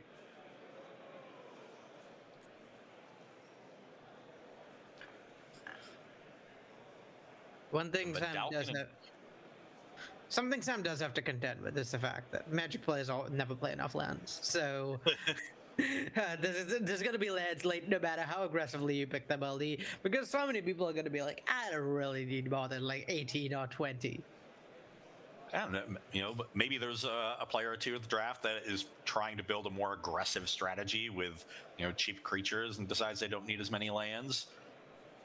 Just don't know how the rest of the table is going to react to, again, such a strange and new environment. But Sam has had a very clear idea of how he wants to tackle this format. He really prioritized his mana base, and I gotta say, his deck is looking quite nice. What was the final Cloudburst count for Sam? Just the one still? Yeah, we did not see any more Cloud Posts. He did pick up Glimmer Post and the Trench Post, so he has a couple other loci to go with it. Probably loci. Sure. I believe you. I have no idea. But focus goes to foci, so I imagine locus is similar. Both derived from Latin. Yeah, I think despite not getting more Cloudburst, Sam's deck is still really good at generating a lot of mana, counting to higher numbers. Yeah. Probably one of the best at the table at it. There's the 3 Tron pieces, there is the 1 Cloudburst, there's the 2 Drownir Temples, maybe 3 Drownir Temples, and those things add up. Once you have all those little incremental bits of like extra mana, you just make it to 6 or 7 mana sources more often. I believe that's the Torpor Orb coming very late here for Sam. He picked up the Phyrexian Dreadnought in pack 2 or 3. Now gets the Orb in the second to last pick here. So he has that combo to go in his deck as well. Yeah, that's a really nice combo to have in your deck when you can just get rid of either of those completely unplayable cards where you don't want them. Yeah. So really clear path here that Sam navigated. Step 1 was get my mana base right. I want colored mana sources so I don't have to rely on chromatic spheres as much. I want fast mana. He also then got a lot of artifact interaction, and then once his mana base was set up, okay, now I want the card advantage, the bombs, the really splashy, powerful effects. And then he's also prioritized cards that he can access from the graveyard, which is another way to generate card advantage in this cube, since when you cycle the chromatic sphere and you can access the card from the graveyard, you're up a card there. Well, yeah, this is a very like grindy. This is like a value bulky deck for this cube. Certainly, I don't think Sam has a lot of very powerful synergies, but just does a lot of cards that do things out of the graveyard, a lot of cards that let him get to more mana, a lot of cards are just generic value cards, and then finally a lot of cards that punish opponents for having the nerve of engaging in artifact synergies. Okay, taking a look there, the one thing I was looking at was the total land count, and I think I got to 21. So I think because of that last pack, Sam ended up a little light. Have to imagine that was intentional. So he identified that as a slightly lower than average land count is going to be better, given that he's cantripping so often with chromatic spheres, and that's another way to effectively get card advantage as the game goes along. You just draw more cards that have a real impact on the game instead of cards that you have to cycle through. Your deck has less air. Yeah, it's also like it's a tough spot, right? Because you have to play literally every card you draft. You're never gonna have perfect agency on the number of lands. You just simply don't get to choose the number of lands. You can pick like a 3 to 4 wide range where you think it's gonna be or where you want it to be, but sometimes there are just all lands in the last 3 packs on no lands in the last 3 packs, and you have like no agency over that. So, Sam, I think recognize what a good floor for number of lands in his deck was, and then if he got more, maybe would have played a couple more. But also, I think he's pretty happy to play 21. Yeah, I think Sam is going to be very happy with that deck. Like you said, really well set up to play that value pile, attrition-oriented game plan, and that's something that lower-powered cube is typically very successful. Okay, we are going to go to a quick break here as we set up the first round. But before we do, a reminder that CubeCon is raising money all weekend for the American Foundation for Suicide Prevention. You can follow the QR code or use the command !donate to get to the Tiltify page and donate your money to this wonderful cause. Please check out the various rewards that are available for your donations. A lot of really cool playmats and other things that you can get access to for your generous donations to the American Foundation for Suicide Prevention. But we are going to take a 5-minute break, and we will be right back for round 1. Sam Black's sweet deck here in the ball pit. Judge, what the f am I looking at? The ball pit, like its name implies, is an environment of unknown depths, filled with strange and wondrous objects in which one would normally not allow their vulnerable adult body to become immersed, were it not for the colorful allure of the spheres and the deep animalian urge to crawl into weird holes in the ground. The ball pit is built around 3 central rules. You can cast any card face down as a copy of Chromatic Sphere. You must draft all of your lands. This is a desert cube. You will draft a total of 60 cards, which form your final deck. No cuts, no sideboards. Because remember, you can always cycle a card by playing it face down as a copy of Chromatic Sphere. Gameplay-wise, the ball pit is a cube where most of your colored mana comes from cracking spheres, where most of your removal is aimed at resonant power outliers, and where most of your victories come from catching your opponent off guard with hard-fought value. Design-wise, the ball pit is a beautiful chimera between every Timmy's magical Christmas land of gorgeous curiosities and every Spike's violent desire to ruthlessly squeeze the last drops of joy out of someone else's beloved childhood playthings. Timmy's get to steamroll their opponents with armies of souped-up golems and obscure gleaming contraptions, and Spikes get to answer the question, what if Pithing Needle had cycling 1? Flavor-wise, the ball pit is what Vorthos and Melvin would co-write in their dream journals over a motel breakfast the morning after a lengthy bender in the chrome-themed jazz bar of a 1950s pulp science fiction convention. And if that doesn't interest you, I honestly don't know what else to say. So jump on in. Let the spheres guide you. The ball pit awaits. Hey! A bunch of us were gonna get together and test out my new cube. We were hoping to get an 8th. Would you be game? I'd love to, but I'm pet sitting. My sister's out of town for a few days, and she really needed someone to take care of Bingus. I'd love to play, but I'm tied up here. Oh, well, that's a shame. I was really hoping to get your input. It's a desert environment that has a lot of cool stuff going on. There's goblins, ramp, aristocrats. It's 2025. Everything's a desert cube. Don't get me wrong, I love all cubes regardless of size, shape, or theme, but where's the spice? Well, that's the cool thing. Thanks to the cube's other rule, the characteristics that make a card playable are kind of turned on their head. While staples like Bolt and Ewit are still very good, a lot of little-known cards like Apex Altasaur and False Prophet and Scornful Egotist are suddenly very playable. But Stadium Benders has to be my favorite, though. The card is just... it goes into every single red deck. Hey, wait, hold on. You do realize that Scornful Egotist is an 8-mana 1/1, right? That has better stats while morphed than when you cast it for its full cost. How on earth could a card like that be remotely playable? That's the cool part. Everyone starts the game with an emblem that gives their creature spells emerge. Whenever you cast a creature spell, you can sacrifice another creature that you control but don't necessarily own to reduce the cost of the cast spell. Think the Heragast but permanent. Most of the cube was designed with this rule in mind, and it should come as no surprise that some very cool synergies come into play when every single...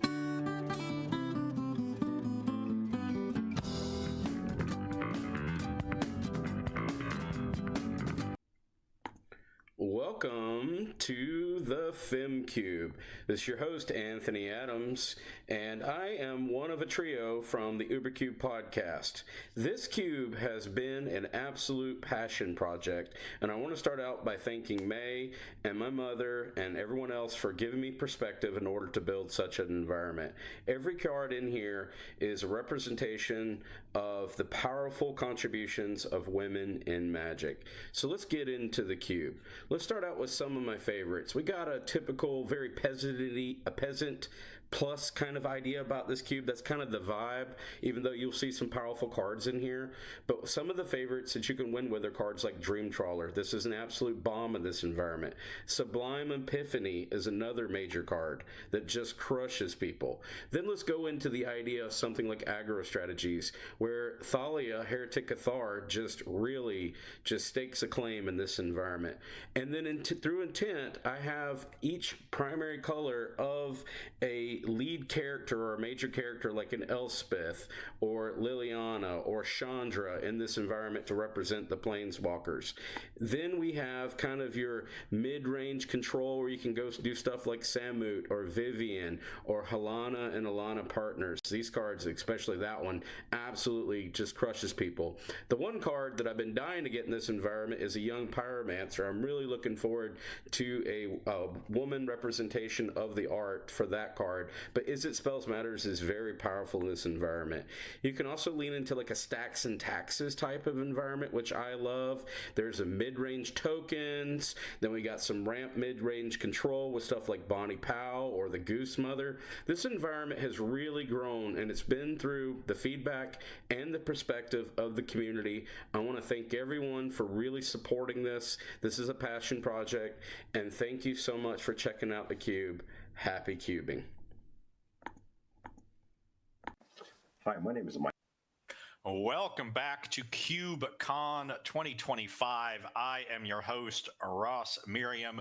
We're about to get into round one here, drafting the ball pit. But before we do, I once again want to remind you that CubeCon all weekend is raising money for the American Foundation for Suicide Prevention. Please use the command !donate or follow the QR code to get to this page to donate. And look at these wonderful, wonderful rewards that you can get for donating at specific levels. A lot of great merch, play mats, altered cards. There's a Taiga in there, but these rewards are limited in number, so you got to get in early on a lot of them if you want to get them for yourself. So use that command !donate or the QR code. Get to that page as quickly as you can, and please donate to a wonderful cause. Okay, we are down in the feature match area. This is round one. Samuel Black on your left, who we just watched draft, up against Eric Schmidt. And I have a image of Eric's deck. Looks like Eric took a very different tack than Sam. He has a very aggressive deck here. He's got a couple of those Mirror Enforcers. He's got Rusted Relic, Sigil of Distinction, Copper Carapace. So he is going to try to come out early and win the game quickly, as opposed to Sam, who's playing more towards the long game. Yeah, I think in the ideal world for Eric, these games end really quickly. Doesn't let Sam get to his big stuff, because once he does, it just doesn't look like he's going to have enough staying power to stick around those longer games. Yeah, not nearly as much card advantage in Eric's deck. So he's got to come out of the gates quickly here.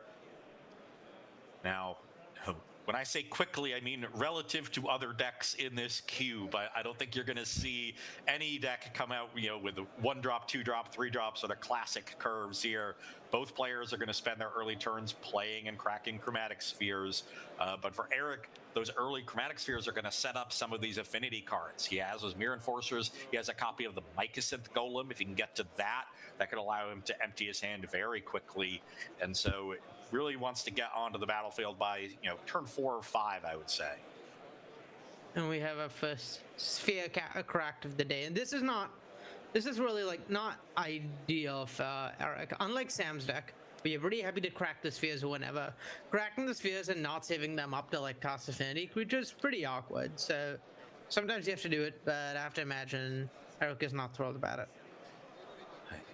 It's a Thespian Stage and a Perilous Mirror for Sam, so he's actually the first one to the battlefield with a creature, and it is a nice defensive creature in this matchup. Yeah. Defensive card early is not something Sam's deck has a lot of, so definitely lined up that you got to play it. Eric replies with a Bottle Gnomes. Again, not exactly the poster child for aggression. Hey, any creature you can get. Notably at 3 toughness means the gnomes will trade with Perilous Mirror in combat if Sam wants to block. Yeah, it's not an ideal start, certainly, but neither is it like a foregone conclusion by any means. The fact that Eric has started playing to the board means maybe he can start trying to snowball a bit with more artifact creatures and affinity creatures, because once you get up to the critical mass for those, they really start popping up.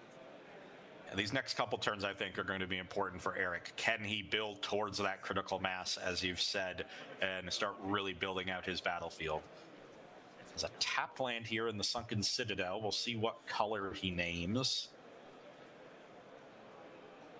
Yeah, and this many tap lands is really not what you want to be seeing as a more aggressive deck. It's definitely hurting Eric's chances of curving out, but hopefully be able to still make something of it.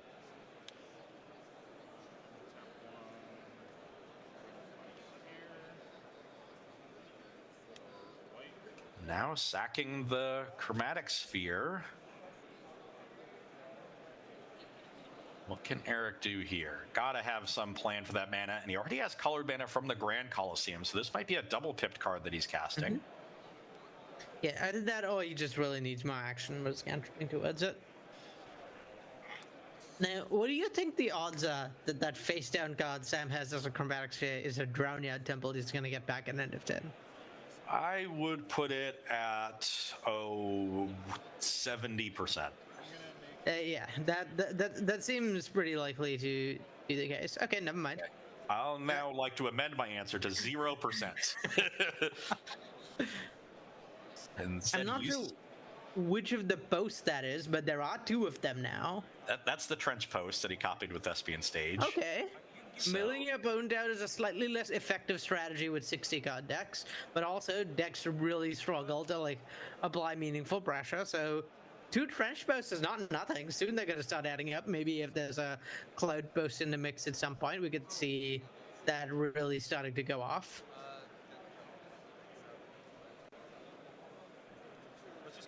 That is a Seer's Sundial, the card cast for Sam here on turn 4. So starting to get some of his card advantage cards online here because he's under no pressure. That is a great play for him. Yeah, and the way Sam's draw has shaped up here is pretty terrifying for Eric, where just this deck is already sort of ahead against you. This deck has late game. Seer's Sundial seems completely unbeatable in the late game in this cube. You need artifact removal. If you don't have artifact removal, you're pretty done for. So don't love Eric's spot. Have to agree. No removal coming for Eric for that Sundial as of yet, but he does have aggression here with the Rusted Relic. Bottle Gnomes trades for the Perilous Mirror in combat. That'll briefly turn off the Rusted Relic, but Eric will easily be able to regain Metalcraft next turn, at the very least by playing another Chromatic Sphere. So at least he's established some amount of pressure on Sam's life total. Sam has to start reacting to the battlefield as opposed to just lollygagging around, setting up his lands and drawing cards. Yeah, if only Sam had somewhere or the other to get rid of artifacts in his deck. Fortunately, there is nothing of that. There must be nothing of that sort, right? There's no way. No, just not something Sam prioritized during the draft.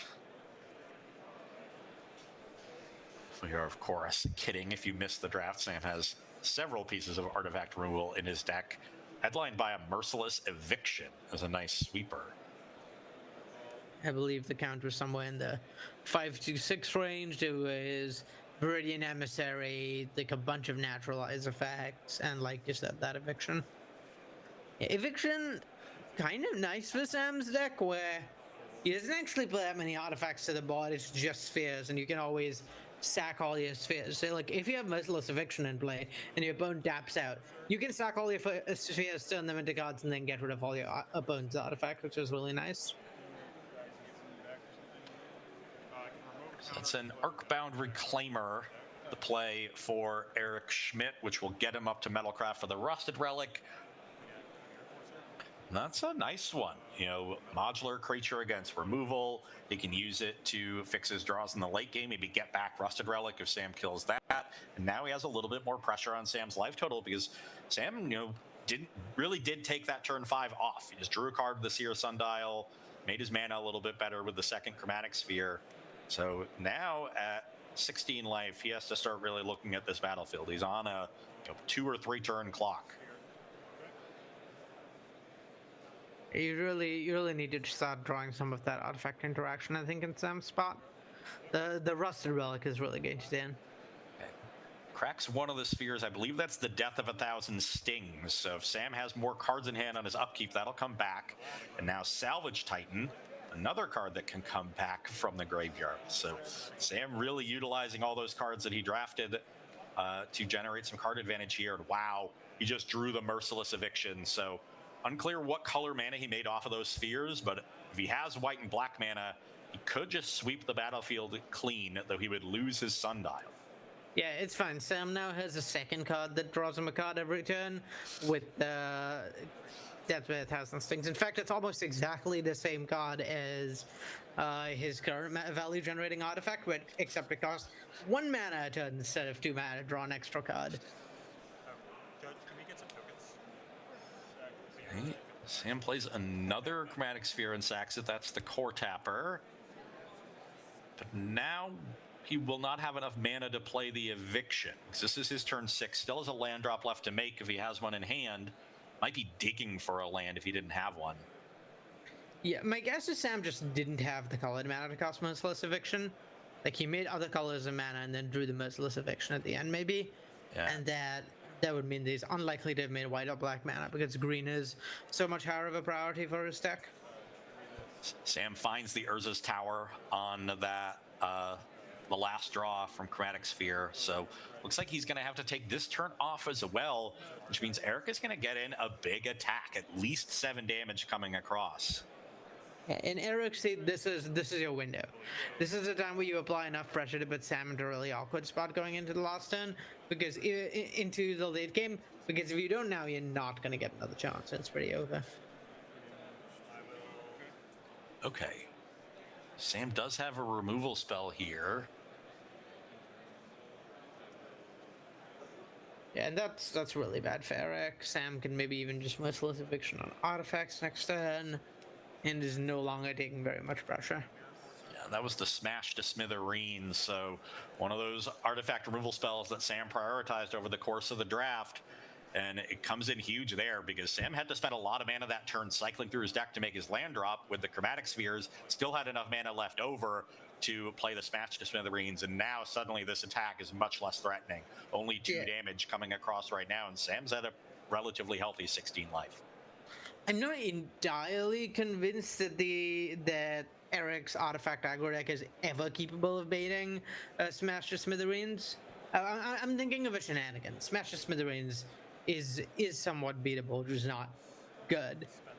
So maybe he can get by, but 2 extra cards a turn for Sam is just so many. I know this cube is about shenanigans, Arya, but I think actual shenanigans might be a little too much. Yeah, I think it would be a little too powerful. When you can dredge off of the Chromatic Sphere draws. Okay, so Mirror Enforcer is the play for Eric. Had to spend 5 mana on that. Didn't want to deploy any additional cards as spheres. Sam has more cards in hand, so he returns the Death by 1,000 Stings on his upkeep. There's the Phyrexian Dreadnought. Unclear if he's found Torpor Orb yet. And he's halfway to that combo. If he hasn't, I have good news on what that Phyrexian Dreadnought could be.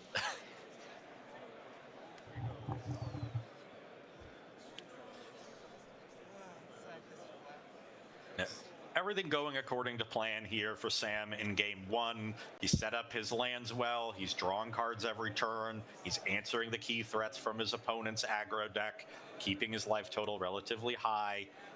Just needs to stay the course at this point. Once Eric runs out of resources, runs out of good attackers, then Sam can start worrying about winning the game. Yeah, it's very much eventually I'm just going to win anyway, so I might as well take it slow spot from Sam. Sam cycles the death by 1,000 stings again. And is this merciless eviction? Yep. Just going to exile all creatures, presumably. If he wanted to exile artifacts, I think he would have popped the other sphere. And that keeps his sundial around as well. Yep. Yeah, and no threats plus no pressure plus like far fewer cards in hand. Seems really, really bad for Eric here. At this point, Sam is really drawing 3 cards a turn, right? He can pay for the sundial when he plays a land, and he's returning the death by 1,000 stings every turn. And the more cards he draws, the easier the death is to recur. Yeah, at this point, the death is getting recurred every turn for the rest of the game. It's 2 cards in addition to the card from the draw step for Sam. It's much too large of a deficit for Eric's deck to make up, I think.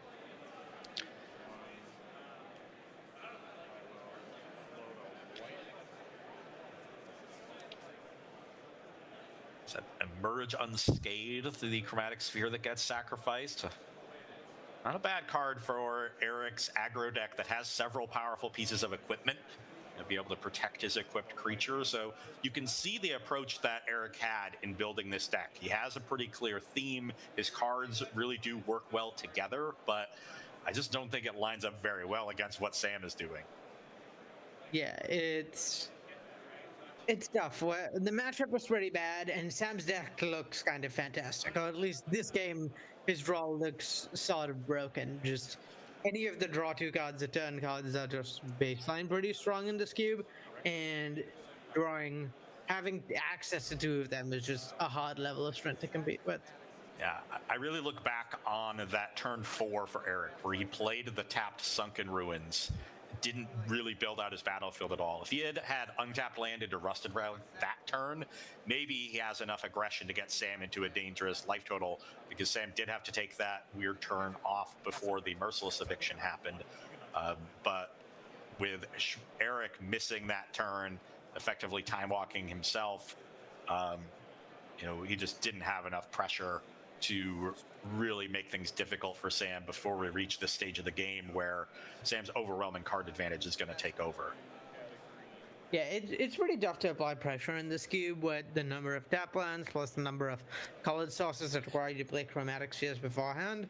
So definitely going to be some clunky starts for Eric, but this was, I think, among the bottom few percentile of them. Yeah.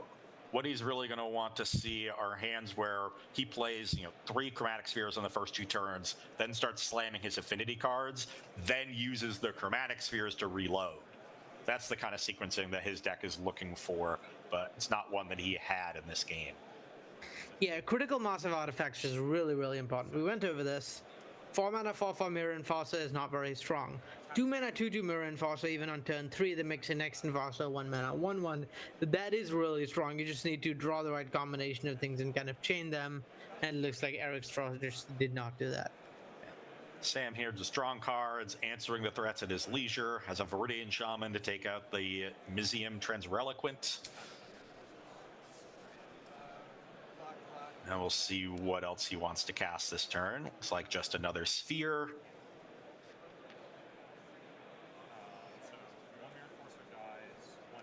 Sacrifices that. That's the Clock of Omens, so didn't want that one this game.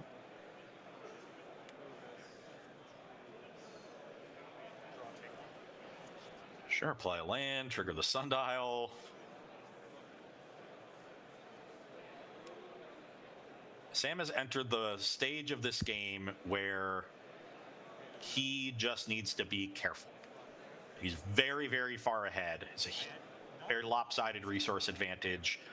as long as he doesn't do anything stupid, he can, close out all of the windows and make sure that there's no chance that Eric can draw back into this game. Because, as much as we've talked about the cube being relatively underpowered, there are a lot of powerful synergies.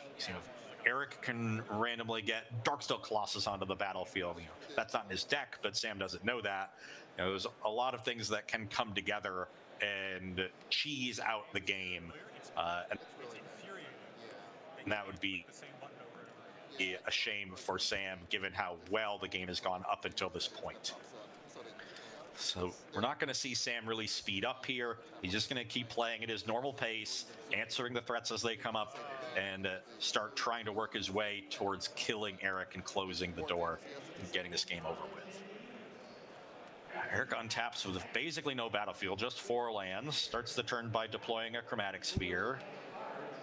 Now plays a second one. Maybe trying to rebuild his battlefield of artifacts for some of the affinity cards in his deck.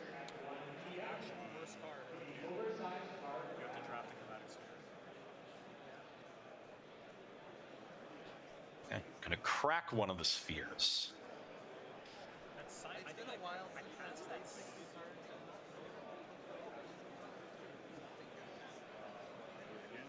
Now crack the other one. And that's the Mycosynth Golem. So Eric has abandoned the affinity plan. He could have just kind of deployed a bunch of artifacts this turn, held the Golem, maybe set that up later, but I don't think he has enough resources to effectively carry out that plan. Instead, it looks like what Eric is doing is digging through his deck as hard as he can. There's got to be some sort of combo he's trying to find that he's identified as potentially his only pathway back into this game, or maybe one of few pathways. So going to start really tearing through that deck. Reminder, the players are playing 60-card decks here, even though this is limited. They're playing their full 60-card pools. So, it might take Eric a little while to find the cards that he's looking for. But once you're behind, if that's your only way back into the game, that's the line that you have to take.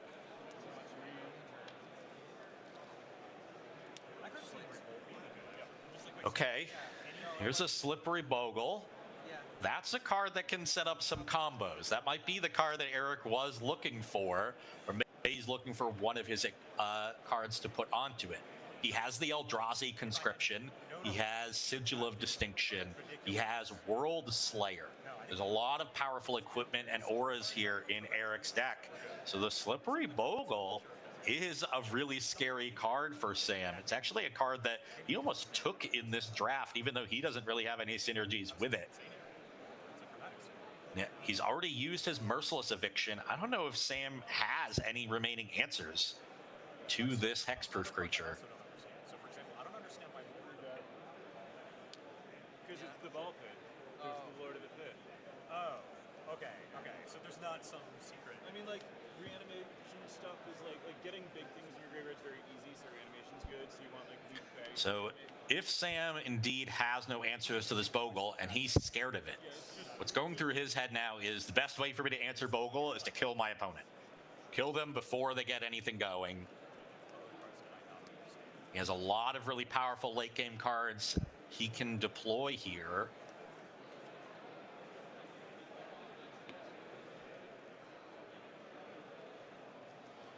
Plenty of mana to work with. See the Blood Moon in hand, that's no help. I see the Dreadnought, but I don't think he's found the Torpor Orb yet to go with it. Maybe if Sam doesn't have a really powerful play here, he might just deploy a bunch of Chromatic Spheres and dig towards that Torpor Orb. Once again, sacrifices the Death of 1,000 Stings. Yeah, he's continuing to tear through this library. Gonna use up his colorless mana, float some colored mana, assuming this is blue in the pool given the color of the die, but not 100% sure. Maybe Sam is setting up and invoke the Firemind.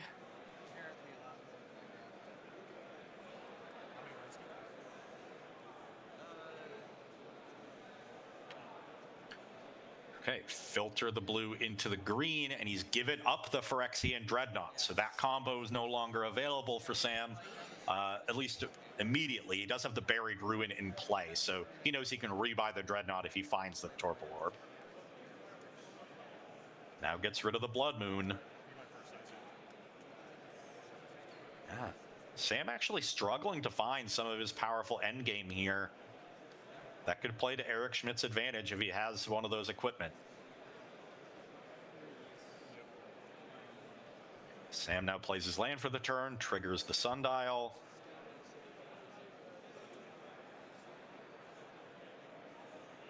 Looking at his hand is so full, it's not really that beneficial for him to spend 2 mana on a card, because he can always spend 1 mana on a card by turning it into a Chromatic Sphere.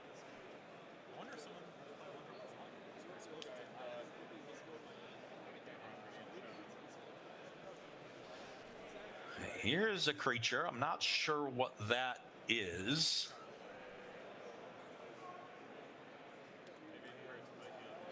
But it put a counter on the Viridian Shaman, and it's going to start helping Sam turn the corner. Any creature here is valuable. Tawashi Guidebot. Yeah, it's another, really another way to draw cards. That's not what Sam needs it for at this point. He's trying to attack. So he now has 5 power on the battlefield. Eric's at 17. Still plenty of time for Eric to try to dig through his deck and find one of his combos with the Slippery Bogle.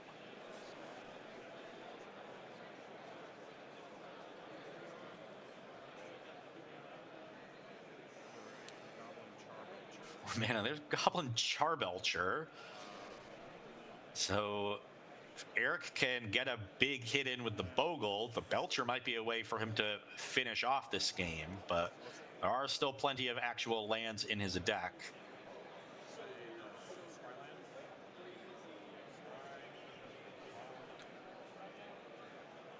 Wonder if Eric has the Mountain. I don't think he does.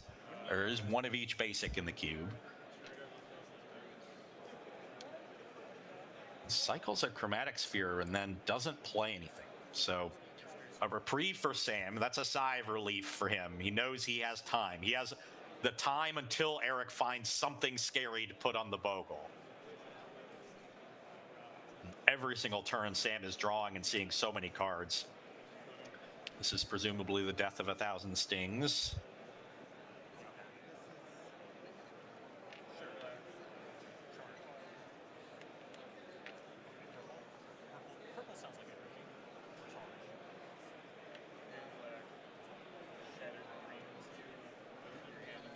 Now here is the discard spell. So Sam going to check out the hand. Maybe there's something that's a little too expensive for Eric to deploy just yet. I think is that Obelisk of Alara? Saw a card with a lot of different colors on it. Yeah, I think that's Obelisk. Yeah, that's Obelisk of Alara that Sam left in hand.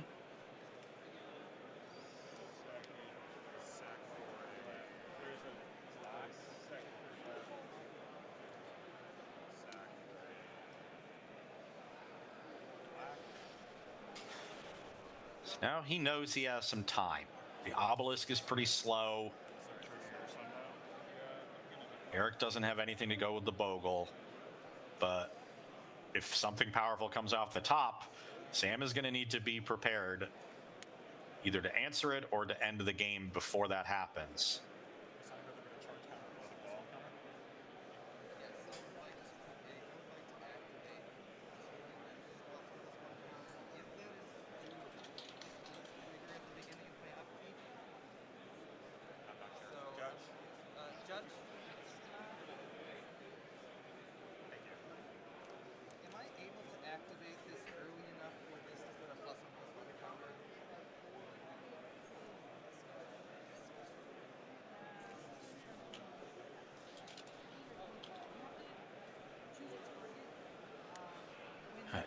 Sam continuing to tear through his deck with Chromatic Spheres. He's just trying to figure out what lands he wants to use. I mean, actually, I don't really know if that's the option. Different than Detroit's counter synergies, but as far as I'm concerned. We are now deep into this game one, coming up on the halfway point of the round clock. So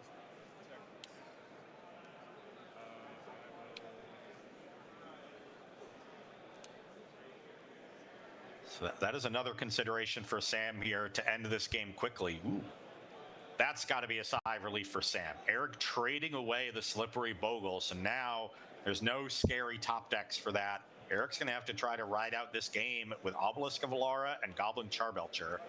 And now the Charbelcher gets destroyed by a Crushing Vines.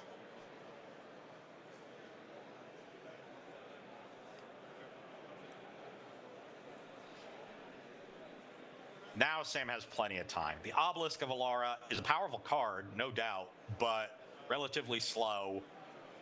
You know, it can deal 3 damage a turn, and Sam's at 13, which is 1 mod 3, so that's a 5-turn clock. Eric decided to deploy his card drawn for turn as a sphere. He's going to cycle it immediately. Now we'll need to draw land if he wants to play the Obelisk this turn. He has 4 mana available from lands and 1 floating from the sphere.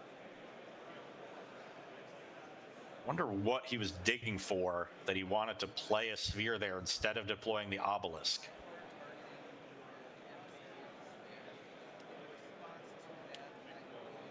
Now plays the Obelisk as a sphere.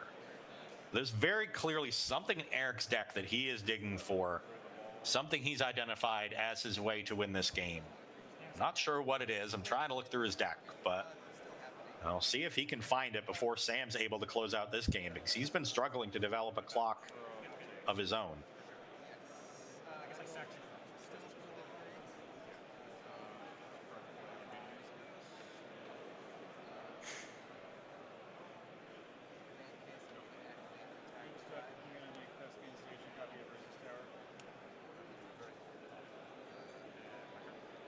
Head back Sam's way.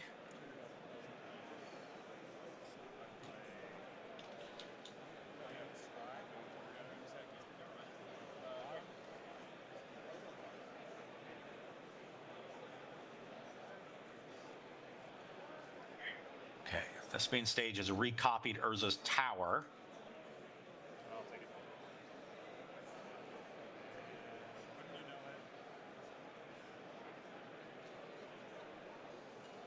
It's hard to imagine something that gets Eric back in this.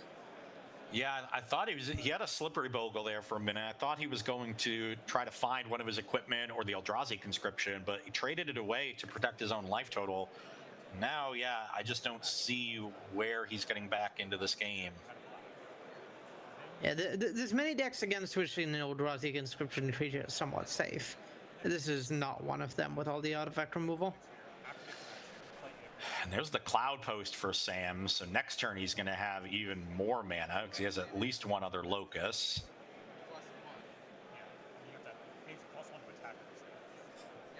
And of course, Sam's not going to be able to know or figure out exactly what Eric's outs are here, so needs to end the game before Eric has any chance of closing it.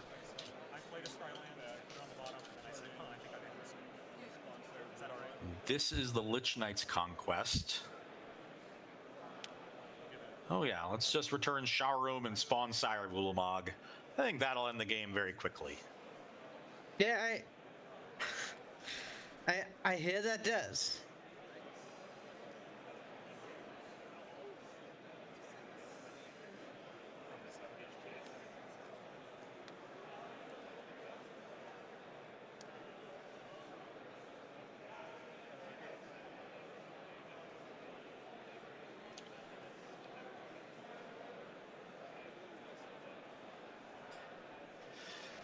Did we ever get word on whether there's a copy of Emrakul that Sam owns?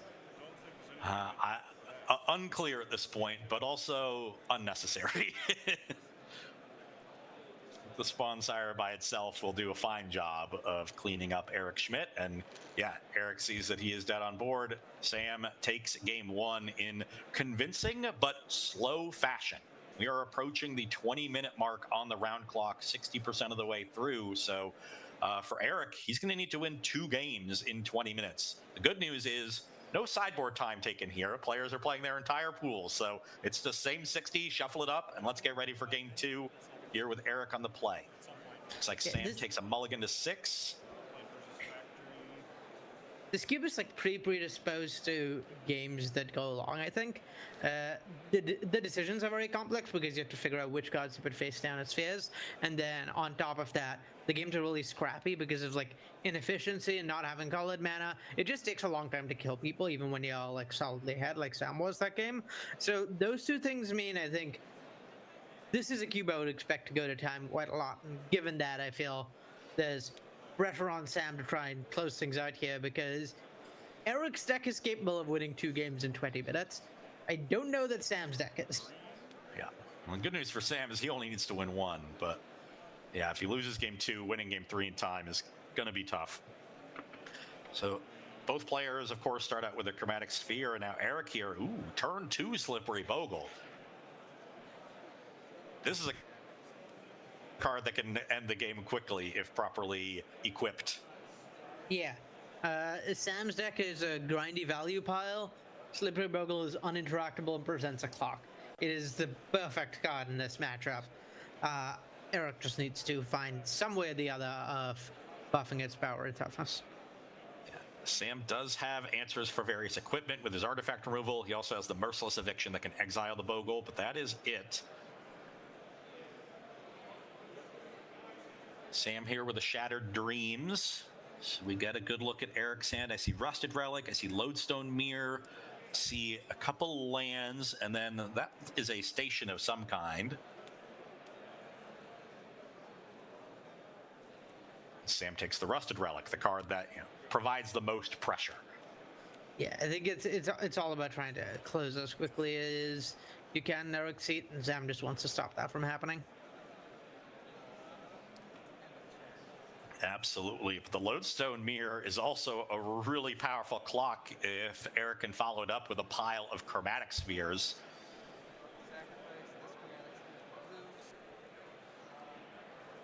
Yeah, the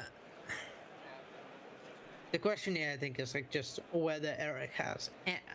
I'm not sure what Eric has access to in his deck as ways of pumping the Bogle. Eldrazi Conscription, obviously the best one, but that's also a lot of mana.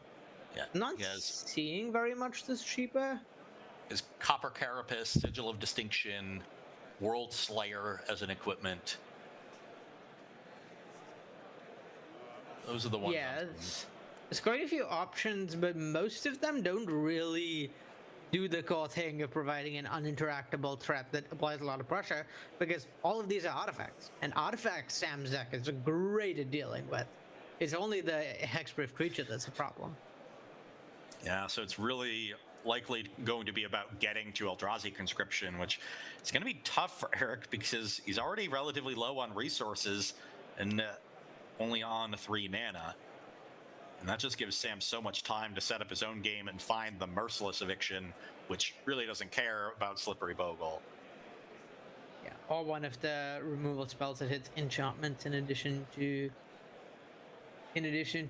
creatures, which I think there was some off in this deck. There's maybe not. Okay. Here's the Lodestone Mirror, so Eric deploys that on curve. We'll see if Sam has an answer. Plenty of artifact removal spells in his pile. Rending Vines, Snatch to Smithereens. Looks like he has the Rending Vines, and that's probably the ideal one.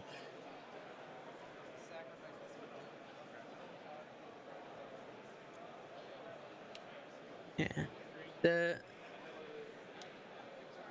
Slippery Bogle, unfortunately, not being an artifact means that even the modular creatures in Eric has are not gonna really help apply pressure there.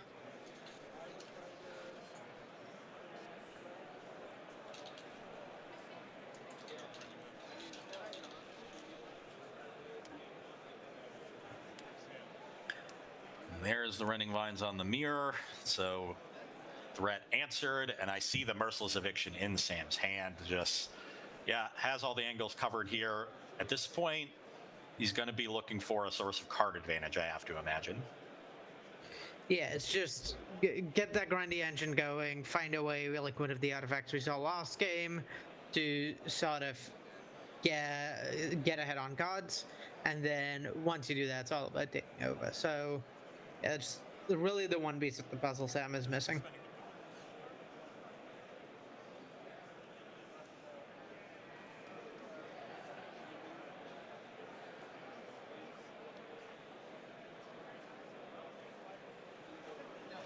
Okay, now can Eric find some other threat to continue applying pressure, maybe run Sam out of removal?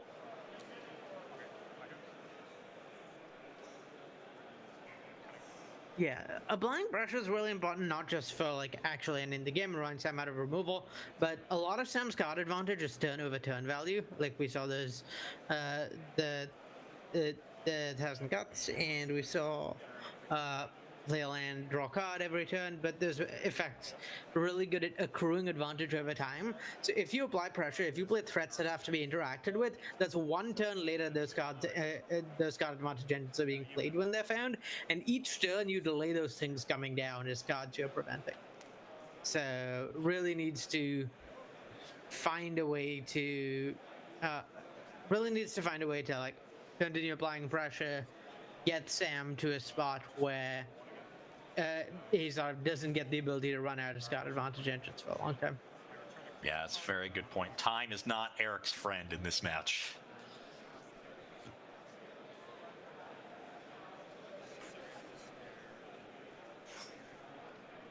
Yeah, in Sam's seat, things are starting to like look a bit scary.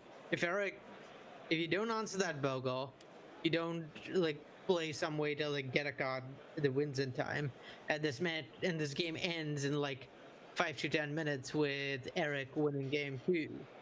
That's pretty awkward because it's extremely unlikely to be able to win a game 3 in time at this point for Sam, whereas it's still in range for Eric.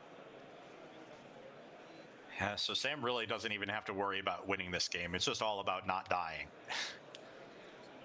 If he successfully not dies for long enough, he wins the match.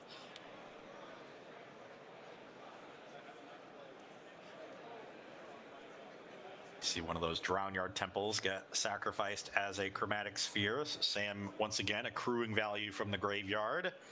Now he's set up some of these card advantage engines. I think that's the same 4-drop from game number 1, the Seer Sundial. Yeah, Sundial is brutal over a long game, so time's kind of running out for Eric to actually apply some meaningful pressure. Sam's pretty close to getting an engine going that's going to be hard for Eric to beat. Yeah, Eric able to use the Haunted Fenograph to rebuy Lodestone Mirror, now has a pile of Chromatic Spheres to start pumping it, so there is some pressure on Sam's life total. If he doesn't have another removal spell, maybe this is the turn where he wants to use that Merciless Eviction, deal with the Bogle and the Lodestone Mirror all in one go. Yeah, it makes sense to me, particularly with the ability to now draw an extra card every turn. You just want to keep your life total safe. And he does know about some of the cards in Eric's deck at this point. There's Obelisk of Alara and Goblin Charbelcher that can provide reach. So, you know, if Sam gets a little too cavalier with his life total, those are the kind of cards that could punk him out of this game. But looks like he's going for the value play. Gonna just recur the Drownyard Temple, trigger the Sundial, draw another card. So this is a turn where Eric could get a big hit in.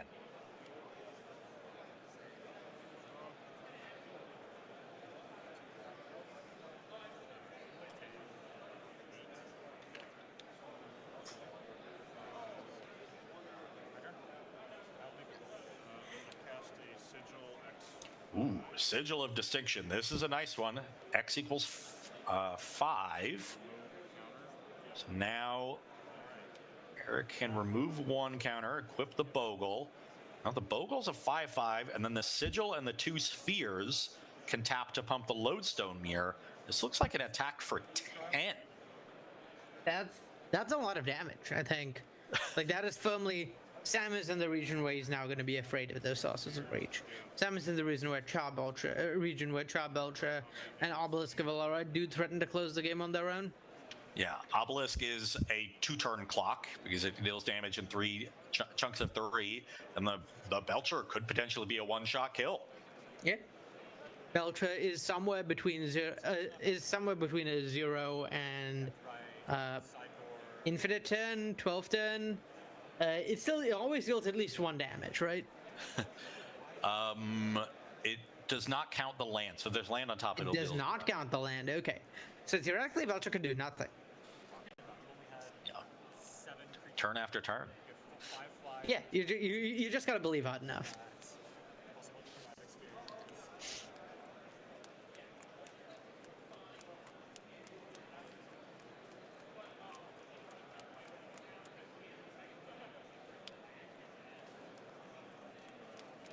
Is there some sort of block? I'm not sure why Sam is at 12 here. Yeah, maybe we missed a block or some life gain. Maybe life totals haven't been updated. Either way, this is a ton of pressure. Yeah, I think the merciless eviction is getting close to forced at this point. And Sam is on 7 mana, so he's got to have a colored source from his lands in order to cast it, right? Primal Beyond doesn't help. Yeah, I think there is one. I think there's a nearby planet in play, and I'm pretty sure the depths of mana of any color. Yeah, it does have all the types. Yeah, containing such powerful types as Zestawa, Plains. Locust, and Plains, exactly. But Actually, it looks like... I don't know if Sam's played the land for 10. There might just be mana to crack to do spheres.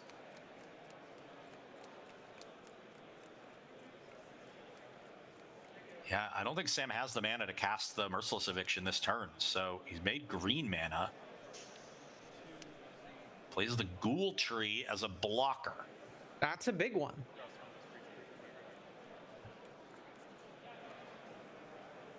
Now we'll likely want to play some spheres so that he can Merciless Eviction next turn if needed. Yeah. But this game has started to look a little tenuous for him. Okay. 1 sphere plus use the Tectonic Edge. Yeah, I really like that. You know that all the mana, you know that all the sources of late game in Eric's deck cost a bunch of mana. You know he doesn't have more hand in hand, so yeah, put him off Charbelcher for now. Make Obelisk of Alara like an unattainable pipe dream. That's almost certainly your best bet at winning this. And Sam has an Urza's Land in hand, so he can make his 7th land drop, play a card from hand as a Chromatic Sphere, and have the mana for Eviction if needed. So he hasn't taken himself off of Eviction by only playing 1 sphere this turn, and he limits Eric's resources, limits the potential bad things that can happen on this turn. That's very much the case. Yeah, I think Eric just needs to find some way to get in those last 2 points of damage. Maybe some sort of cap spell, maybe just hitting lands and getting to your reach. I think Charbelcher is probably his most likely route to victory here. Obelisk of Alara is just too far away lands needed wise to win the game in time.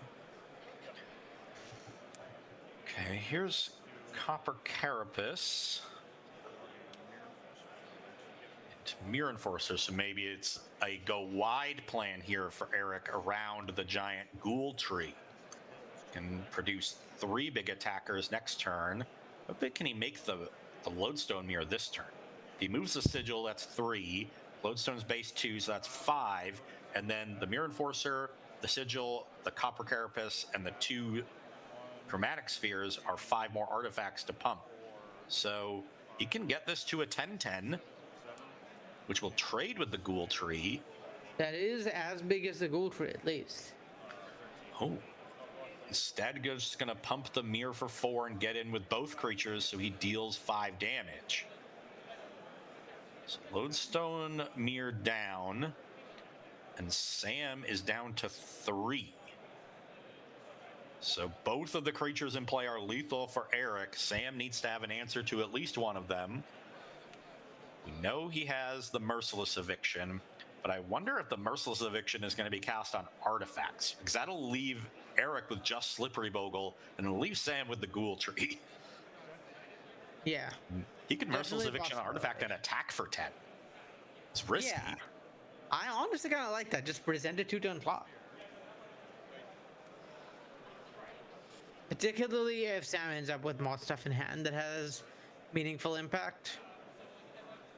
Yeah, I really like trying to put Eric on the back foot. Yeah, he's named artifacts with the Merciless Eviction, so 2 spheres lost for Eric. Mirror Enforcer, Copper Carapace, and Sigil of Distinction, left with just 3 lands and the Slippery Bogle. Now, does Sam get aggressive? The classic, is it worth trading for 10 for 1? Okay, well, Sam's at 3. I missed that. That makes it less worth trading 10 for 1, I think. Yeah, it would have been a very risky attack. Sam's not sure what exactly is in Eric's deck. You know, this is a cube where Sudden Shock is a card. So just an attack for 1 and Shock would do it. There's a couple smaller equipment type things that would do too. Deconstruction Hammer, getting Sam to 1 is kind of scary. Okay, anyways, just like chipping in for a few lines kind of scary.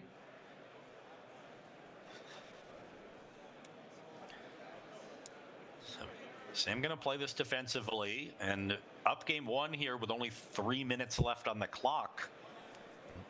Could just play defense for the rest of this game and take the match 1-0-1. Yeah, it seems pretty likely that 1-0-1 is going to be the end here. Unless all of Eric's closes are just so far up the curve, it's hard to imagine him getting to them in time. I don't think he has good ways of beating a 10-10 tree, but maybe there's something I'm missing. I've been looking. I don't see an answer either. And all Sam needs is any creature to check the Bogle, and then he can start attacking with the Ghoul Tree. So I don't think this defense is going to stick around for that long. Yep. Any life gain also fills a similar role. Any removal instant speed artifact and enchantment removal also does that by making sure the Bogle can get equipped or enchanted and kill you.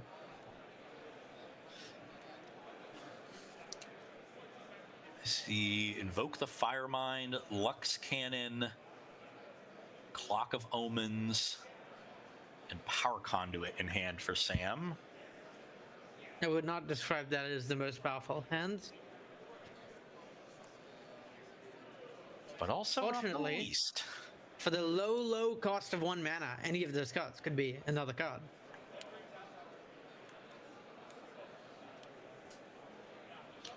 Sam deciding to deploy the Lux Cannon.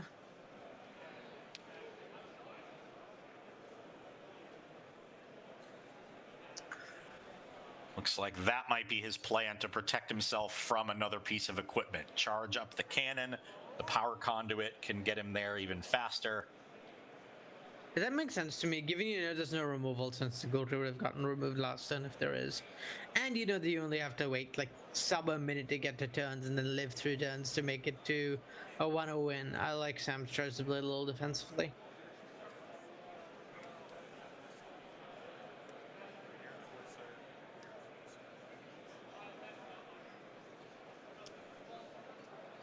From Eric's spot, it's about finding, at this point, probably just more creatures. Just go wide around the Ghoul Tree. Yep, it's creatures or land Charbelcher. Here's Mizium Transreliquant. That does not copy creatures, so not particularly helpful. But if Eric can find another artifact creature, like a Mirror Enforcer, one of the Arcbound creatures, maybe the Reliquant can then copy that on the following turn and become a third attacker. Yeah, it seems possibly a way that this could go well for Eric. It's a tawny spot, but it's certainly not over. The round is. So we're on Sam's turn. He should be turn 0 here. Which means Eric will have 3 more turns to try to win this game and salvage a draw. There will be no game 3. That we can be sure of at this point. Yep. Not unless Eric is both very quick at winning this game and very, very, very, very quick at winning the next game.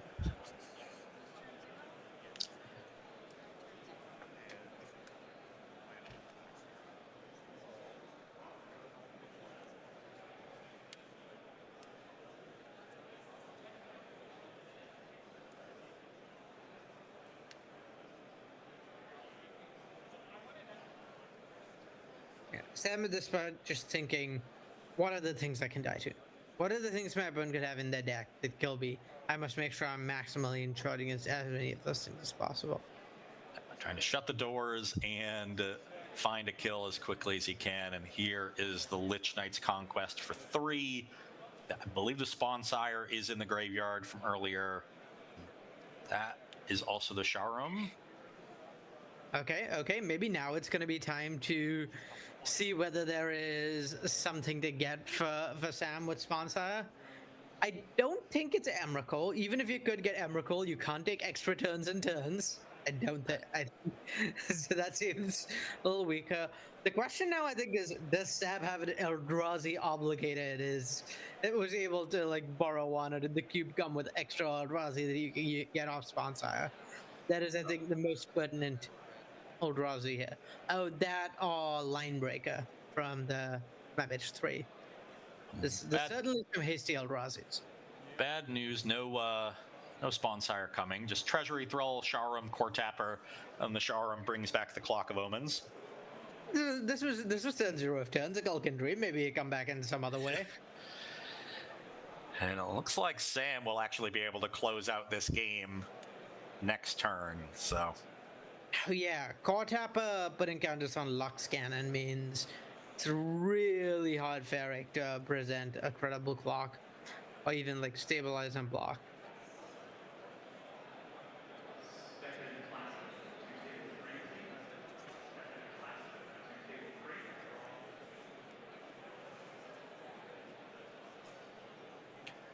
Eric just looking over the board, seeing if he has any possible outs, and looking at his deck myself, I do not see them.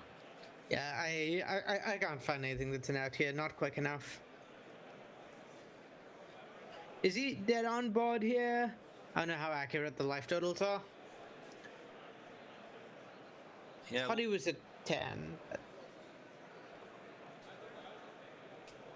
I would assume so, right? Because the Ghoul Tree came across last turn. Maybe there was some life gain there.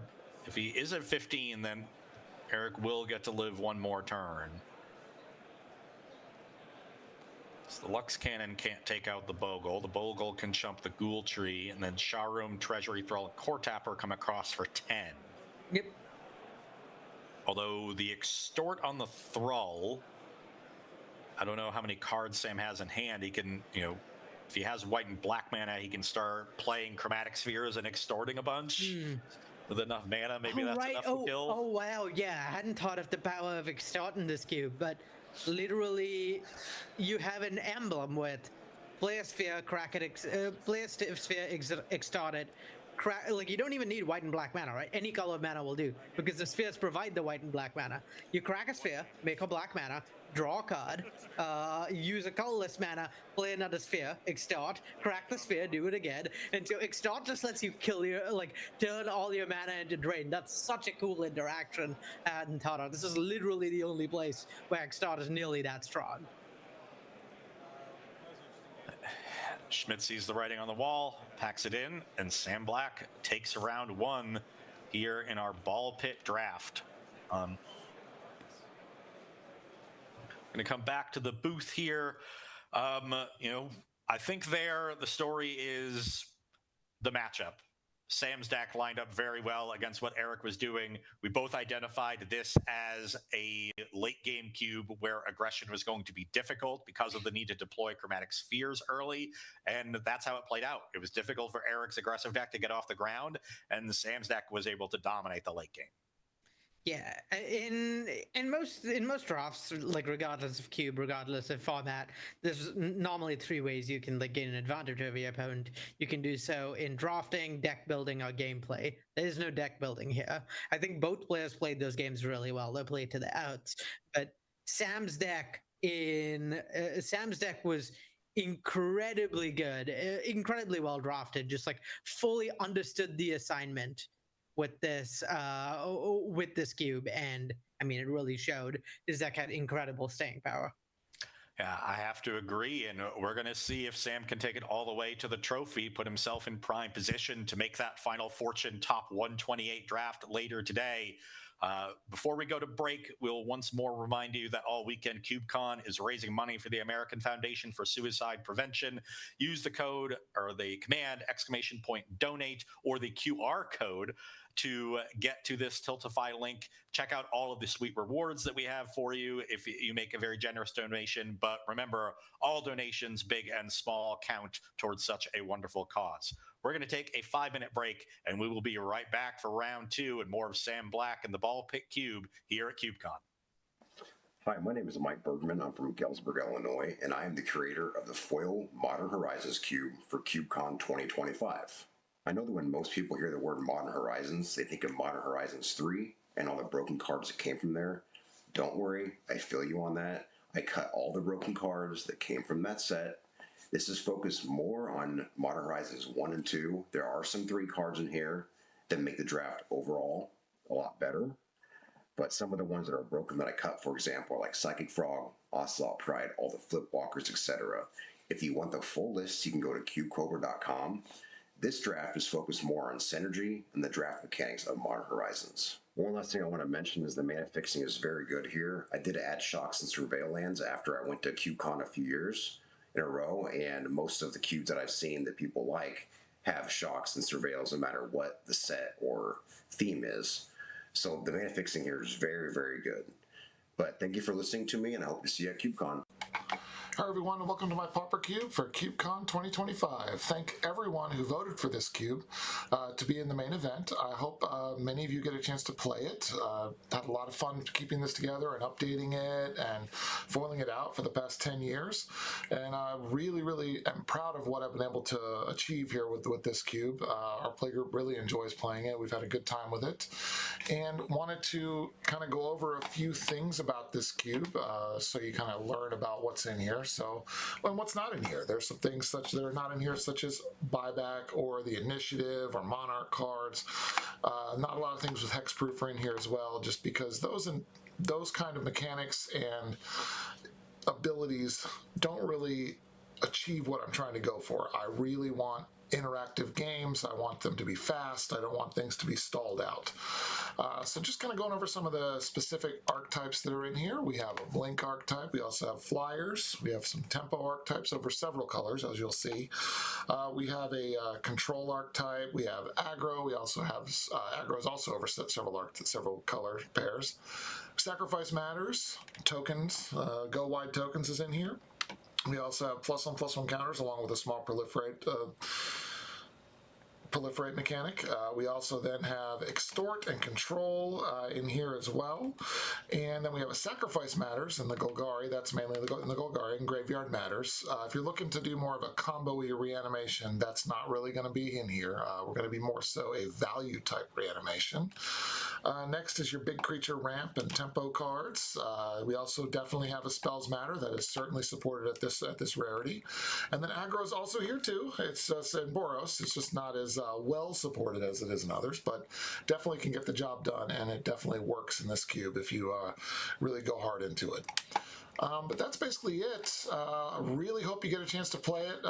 This has been a lot of fun to keep together and maintain.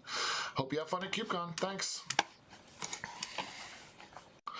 Hello everyone, everyone, and welcome to my Peasant Cube for CubeCon 2025. I really appreciate it being in here again for the third time. It got voted in each time, so I definitely appreciate all of you people who voted for my cube and continue to want to see this cube at CubeCon and want to play it. I definitely appreciate it.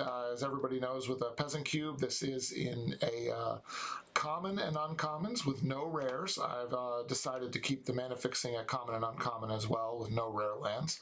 That's just a personal choice that I made, and I believe it just makes it feel more like a Peasant Cube should, in my opinion. Just a little slower, but that's okay. And next are some mechanics that I've left out, like Buyback Initiative, Dungeons of the Monarch. Those things are just, for power and complexity reasons, they're just not in the cube anymore.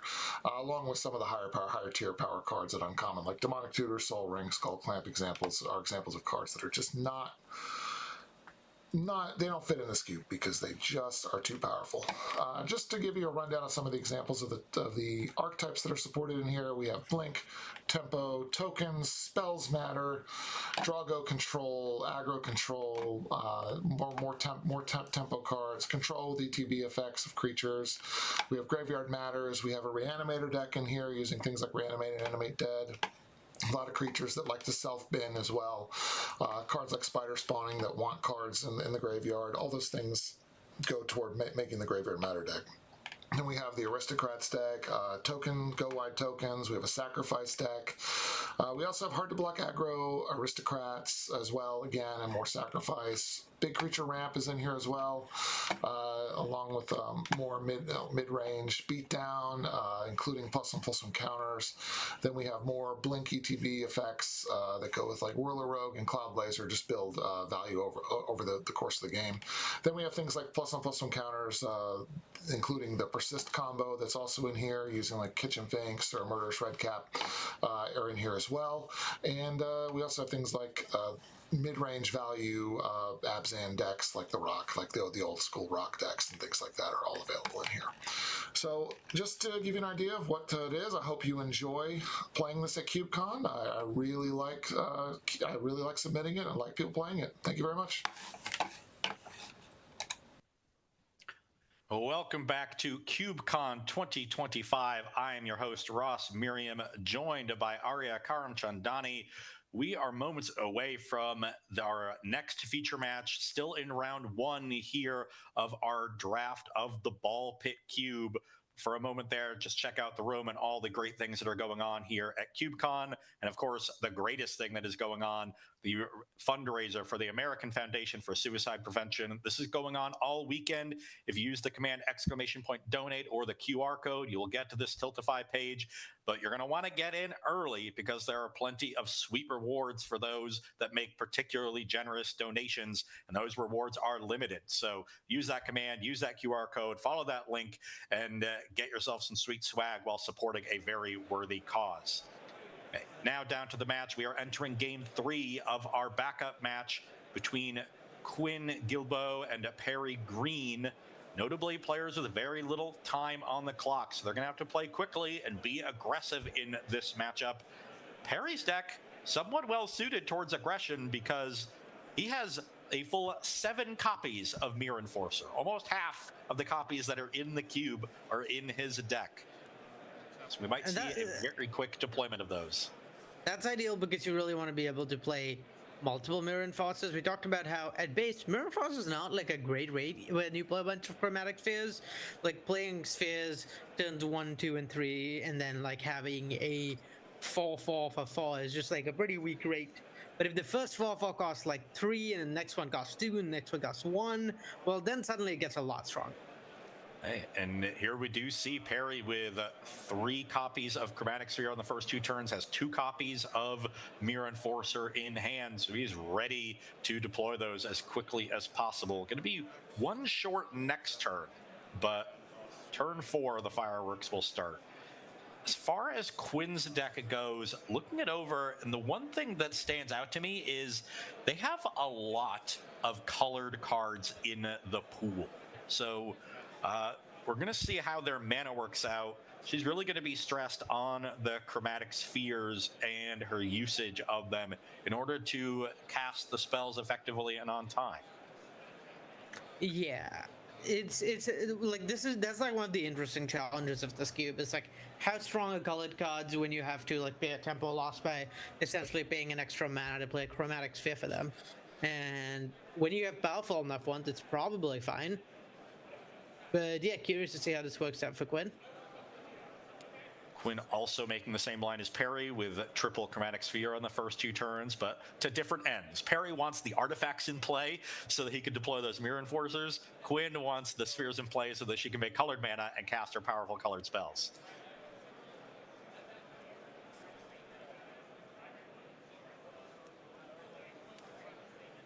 So 4 spheres means the enforcers now cost 3. So if next turn, I don't know how many cards Perry has in hand. If he goes land, make a 5th sphere, that puts him up to 5 artifacts. Play a 2 mana enforcer. Play a 1 mana enforcer. Yeah. And even without a land, if he just has 2 extra cards, he can just play 2 spheres and then have 1 mana left over and play both enforcers with 6 spheres in play. So as long as he has 1 card in addition to those mirror enforcers in hand and then 1 to draw next turn, he'll be able to deploy both. Yeah, I can't quite tell whether there is a 3rd card in hand or not. I don't think there is. Oh, wow. Speaking of ways to get aggressive. Okay. Quinn flipping the script with this Ensoul artifact on one of the chromatic spheres. Yeah, and we're seeing her suffer a little now bit. Perry maybe. might have to play defense with those mirror enforcers. We're seeing her maybe suffer a little bit for not having colored mana. Really, you want to Ensoul your sphere on turn 2, but no blue mana means that that's not an option. Looking over Quinn's deck, despite all the colored cards, not a lot of colored lands in the pile. It's a lot of Zhalfirin Voids, Mouth of Ronams, so maybe needed to prioritize some of the colored lands earlier in the draft, but that's the perils of playing such a unique format. And things still going reasonably well here with this 5/5 chromatic sphere against a mirror enforcer, so spheres are doing their job, helping Quinn cast their spells. Yeah. Dealing 10 damage to Perry here, just like kind of the ideal start for a game where you know that you have like 5 minutes plus turns. Yeah, probably the card that Quinn was looking for most in the opening hand for this game 3. And Perry has the other mirror enforcer in hand, but if Quinn just has 1 removal spell, things get bad very quickly. Perry will have to start cracking the chromatic spheres and find some outs, and he's on very few lands at this point, so there's not a ton of spells in his deck that he can even cast. And looking at Perry's deck, in addition to those 7 mirror enforcers, his land count is crazy high. I think I count 30. So if the rest of the table is a little below the average of 24, we know where that came from. Yeah. It's an interesting strategy because you can't always send the lands into chromatic spheres. We have 7 mirror enforcers. You're a lot less reluctant to do that. Like chromatic sphere has a much higher floor, even than desert base. And you get some equity by randomly forcing other people at the deck to have at the table to have 18 land decks. 2 more mirror enforcers coming for Perry, so we found a 3rd one off the top. Now is it time to start cracking some spheres? Yeah. At the very least, he can try to make another land drop this turn. Sack the Drownyard Temple, that makes sense. You want that one in the graveyard for sure. Now finds his land. The Zhalfirin Void can potentially find Perry a spell here. He scries to the bottom. Does he want to continue the sphere chain? He does.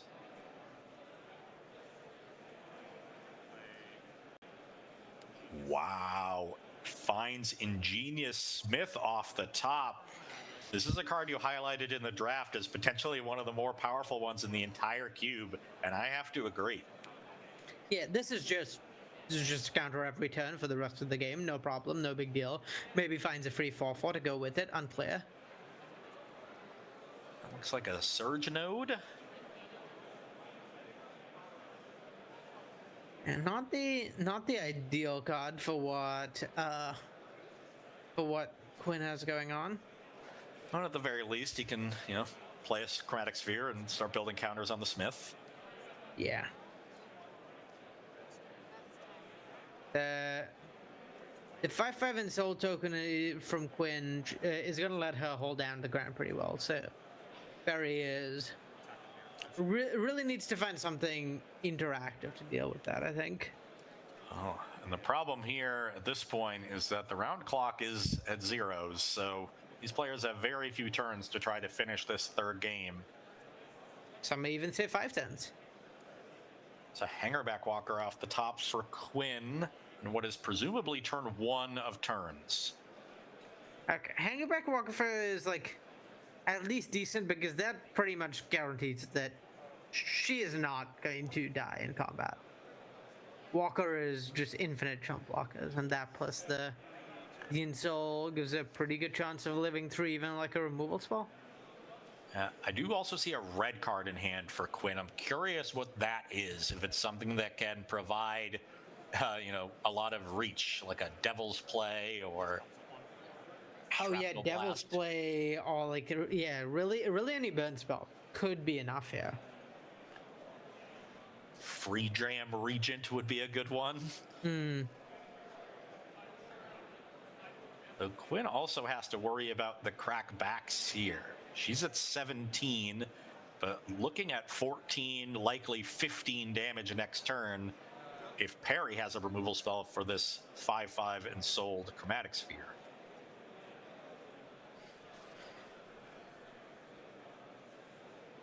Yeah, and each of them has 2 more attack steps after this turn. There's definitely enough time to finish this game because both players had aggressive curves.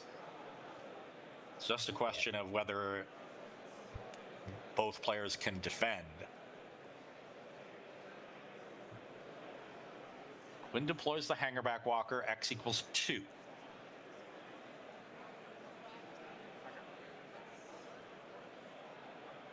A little sad for Quinn not being able to play further to the board this turn. Not being able to be proactive. But aside from that, in good shape. I think it is Free Jam Regent, the red card in hand. Oh, wow. If that wasn't, it was found off of the Sphere's last turn. If Quinn is able to deploy Free Jam Regent on turn 3 of turns, then 3 pumps is enough for lethal on turn 5. Yeah, it's gonna be tough because Quinn needs to develop Free Jam Regent in a way that does not leave her dead. That does not leave her forced to block with the Regent. And it leaves her with enough Chromatic Spheres to have red mana the following turn and enough mana for 3 pumps. Although there's also the question of whether Perry tries to get aggressive and end this game, because if the Hangerback Walker gets to get into combat, that's an extra 2 damage from the Thopters, and that will reduce Quinn's need for red mana down to 2 for 2 pumps of the Free Jam Regent.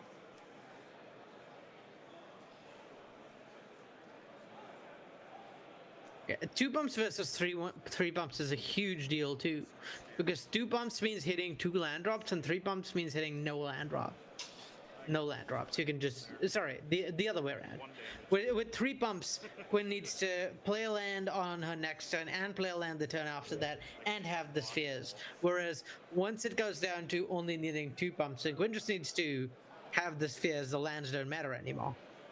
Yeah.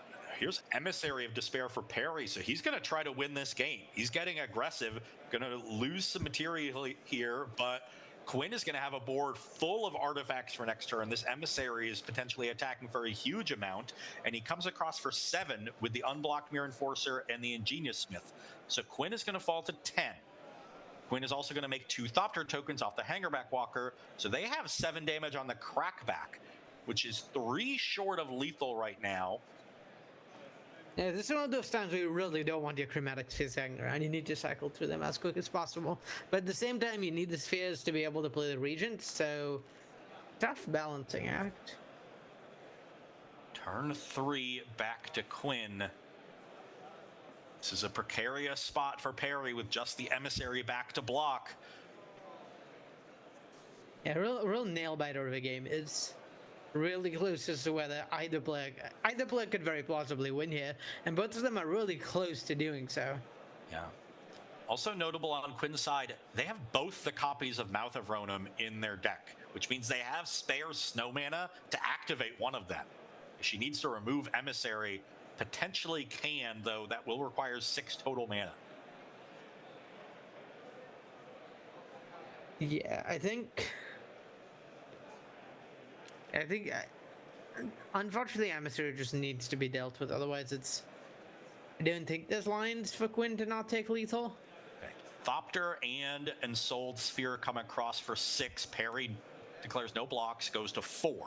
Oh, no blocks is dangerous there. Now any burn spell does it. Quinn is sacking a sphere for mana. Is this Shrapnel Blast? Oh, or Devil's Play. It's Devil's Play for X equals 4. That's game. What a nail biter. What a fantastically close game. Oh, wow. Perry tried to get aggressive and win the game outright. Likely could have stalled out long enough. Maybe with Free Jam Region and Devil's Play, it would have been difficult, but you got to appreciate the attempt to end the game and not play for the draw. Unfortunately for Perry, it leads to a loss, but fortunately for Quinn, they move to 1-0. Hey, another reminder, CubeCon all weekend, raising money for the American Foundation for Suicide Prevention. Use the command !donate or the QR code on your screen to get to the donation page. Make sure to get in early so you can access all of the sweet rewards that we have available for your generous donations. But always remember, any donation of any size is much appreciated. Let's come back to the booth here. Aria, that was round 1 here in the ball pit. And I've got to say, we saw a lot of different styles. It was aggression from some sides. We've seen Sam Blackstack that's really playing strong for the late game. Players are really approaching this very unique environment in a diversity of ways. Yeah, a lot of the decks are really structurally different, which is not something you see very much in drafts. So I'm excited to see how the sort of different genres of deck or structures of deck more than just archetypes play against each other. Yeah, some decks with really high land counts, some are really low. We have one deck with 7 Mirror Enforcers, some decks with 0. So this is, I agree, a cube that lends itself to a very wide range of deck constructions. But that is going to be it here for round 1. We are going to take a 5-minute break, and we will be back for round 2 and continue to see if Sam Black can march his way to a trophy, potentially make that top 128 cut for the final Fortune draft later today. Don't go anywhere. We'll be back for more Cube here at CubeCon 2025. What is up, Cubers? My name is Sam Pratt. I'm from Chicago. I'm host of the Rough Drafts podcast and designer of Sam's Arena Cube. This is a deep, replayable, and fun cube experience that pulls exclusively from the Arena card pool. The cube strives for a balance of power and synergy. The power level's relatively high. I'd describe it as power forward or power motivated. So you'll find cards like Fury, Mother of Runes, Ancient Tomb, Reanimate, but this is not intended to be a power max showcase of the most broken cards in the client like a Johnny or Minskin Boo. Instead of prescriptive 2-color archetypes, draft lanes are intended to be open-ended. You can expect classic archetypes such as white aggro or blue control, but that's just the beginning. For synergy, there's an emphasis on the graveyard across all colors. You'll also find sacrifice themes in black, artifact themes in blue, and discard themes centered in red. Your deck should have a plan. Good stuff piles can comfortably 2-1, but trophy decks almost always have some sort of synergy aspect. A big focus point of the cube is exciting build-arounds. This includes individual build-arounds like Scavenger's Talent, Lurrus, or Field of the Dead, but also includes toolbox packages like Stoneforge Mystic or Micromancer. There are also a handful of cards that ask things of your mana base, monocolor payoffs like Mystic Sanctuary or Rathalos, and domain payoffs like Territorial Kavu. The mana's good, double fetch, double shock. I've intentionally excluded triomes, so we're hitting the sweet spot of 2-color decks being the norm with ample opportunity to splash. My favorite things to do in my cube: I love Priest of Forgotten Gods and the Sacrifice decks. I love building around Monument to Endurance, and I've recently had a couple really sweet near mono blue decks that end the game looping Cryptic Command with Mystic Sanctuary. My goal for this cube is for you to walk away feeling like you drafted something sweet, and there's a lot of really cool stuff to do in here. Happy drafting. Hi everyone, my name is Noah, and I am the creator of Sky and Sea Cube. The initial thought that seeded my cube was, what if a set was designed around one central color, instead of 5 colors all fighting for supremacy? How would that shape the story, the draft, and the gameplay? In Sky and Sea Cube, a powerful blue ley line dominates the stage. Planeswalkers will form decks built from a spectrum of blue-aligned themes.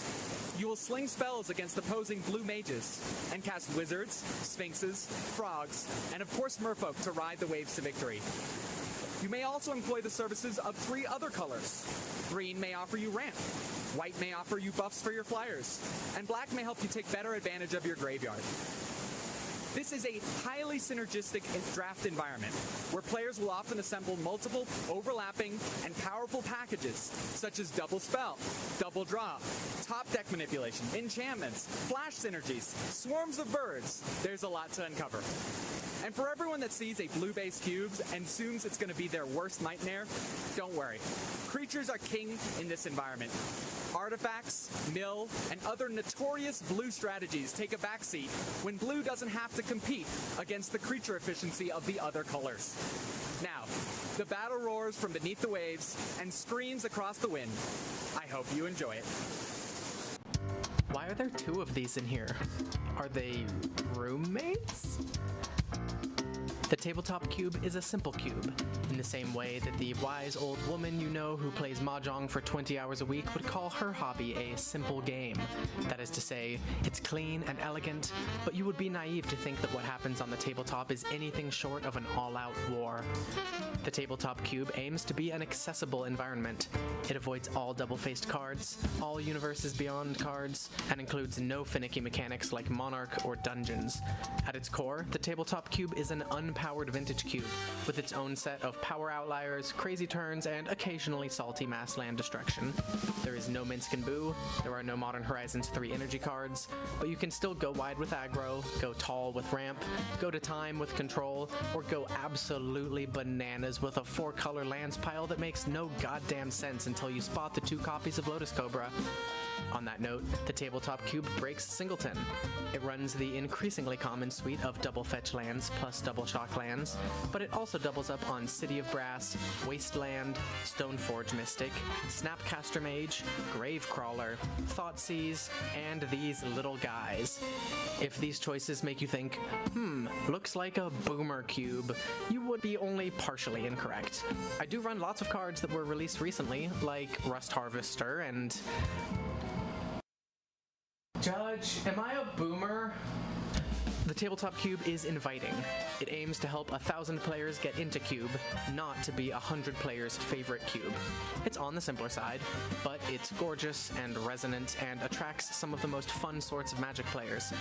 So pull up a chair, put on your pre-release stamped reading glasses, and make some new friends at the tabletop. Welcome back to CubeCon 2025. I'm your host, Ross Merriam, and you are seeing the bird's eye view of the floor here in Madison, Wisconsin, and CubeCon, all the wonderful cube action going on. We are set to enter round 2 of our featured draft in the Ball Pit Cube, but before that, let's remind you that all weekend, the CubeCon 2025 is raising money for the American Foundation for Suicide Prevention. Love to see that number go up.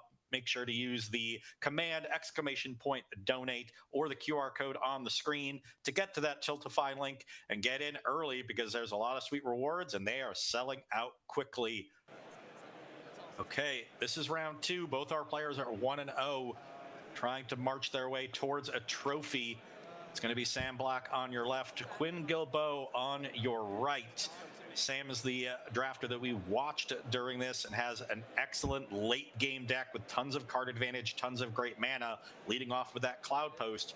Quinn, we saw win that fast game 3 in the backup feature last round with the clutch Devil's Play in turns after an early Ensoul artifact. So her deck a little bit more aggressive, but Sam handled an aggressive deck in round 1 with ease. So Quinn has their work cut out for them. Urza's Mine and Core Tapper, the turn 2 play for Sam, while Quinn leads off with the classic Chromatic Sphere. If you're just joining us, in this cube, every single card, lands and spells, can be played face down as a Chromatic Sphere. So you're going to see a lot of those, and you're going to see a lot of artifact synergies.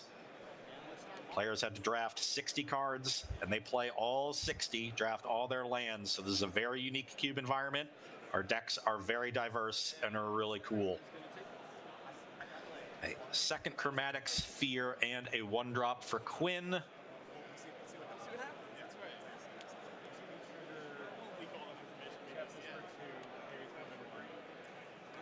That is a Synod Sanctum.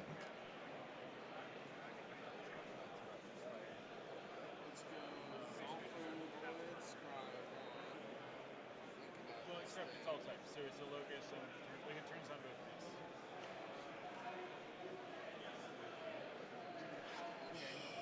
So the color splitting.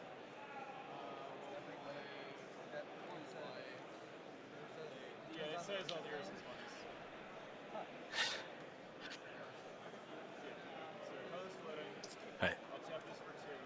Sam here with the Nearby Planet. Quinn giving that a close read. That is a really powerful card, turning on the Urza's lands and pumping up the Cloud Post, since it has all the Urza land types and is a locust. So the mana engine for Sam here coming out quickly. This is an excellent draw. Just to let our viewers know, I'm now going to be joined in the booth by the man, the myth, the legend, the Pro Tour historian, Brian David Marshall. Welcome, Brian. Likewise, unfortunately, Arya had to step away, but here at KubeCon, we have no shortage of wonderful faces and wonderful commentators to bring you. So glad that Brian can take some time out to join us here in the booth.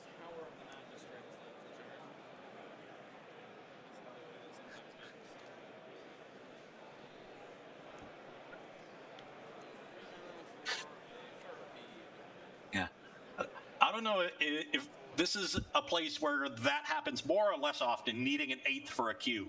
You figure the cubes just fill and fire so quickly, there's never that moment where you really need the 8th, but also you're firing so many, maybe it happens even more often. I love this cube, by the way. I think this is such an intriguing puzzle to solve with the spheres.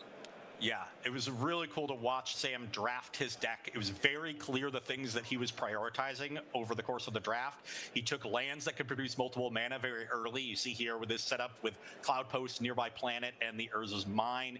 He also prioritized lands that produce colored mana, so he wasn't as reliant on the spheres, and then card advantage and artifact removal. So he has a very strong deck to make a ton of mana, draw a lot of cards, answer his opponent's threats.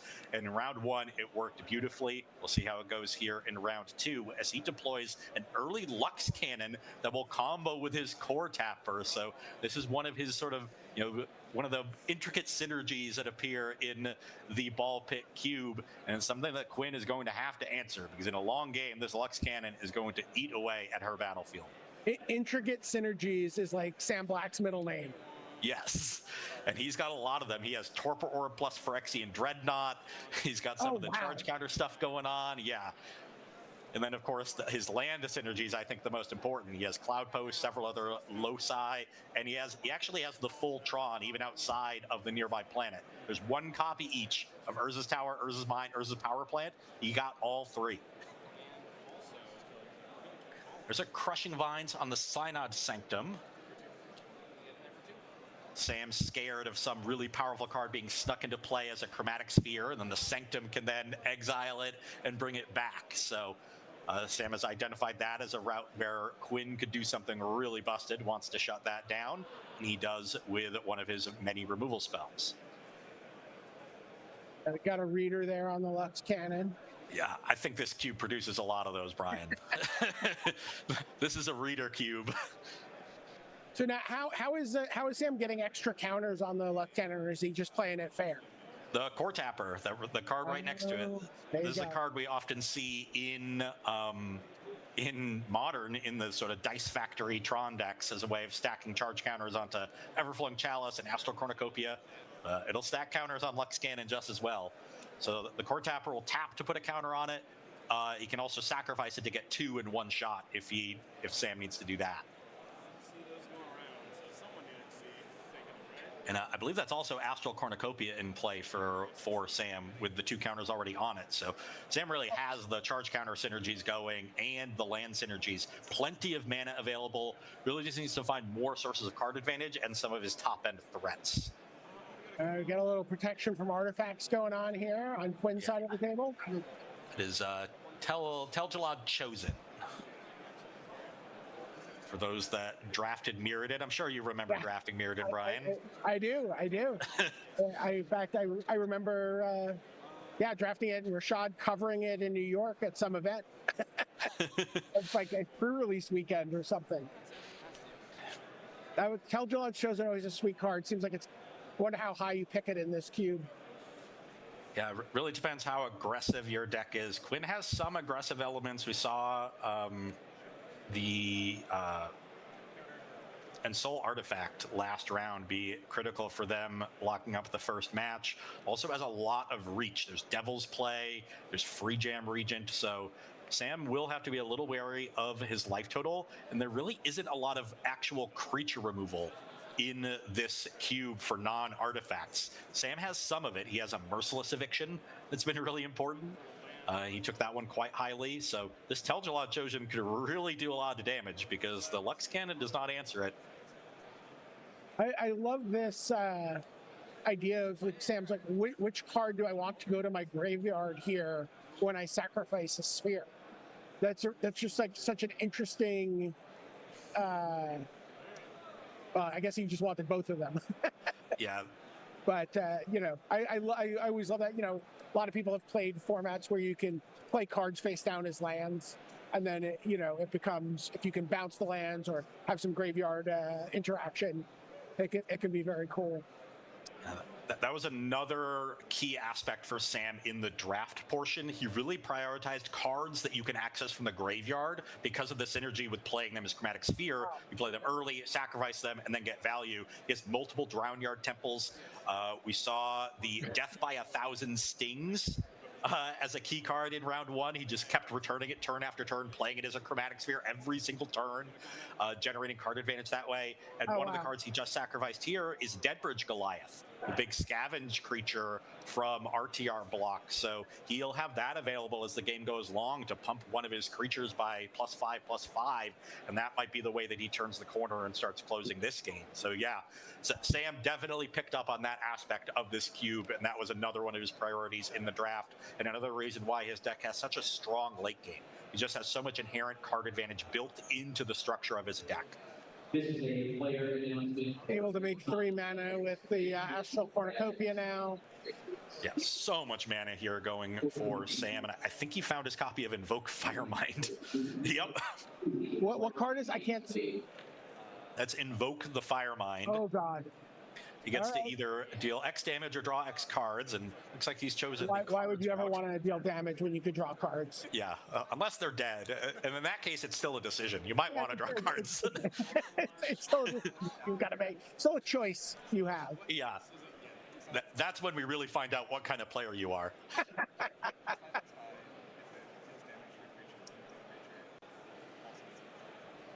Okay, the turn goes back to Quinn.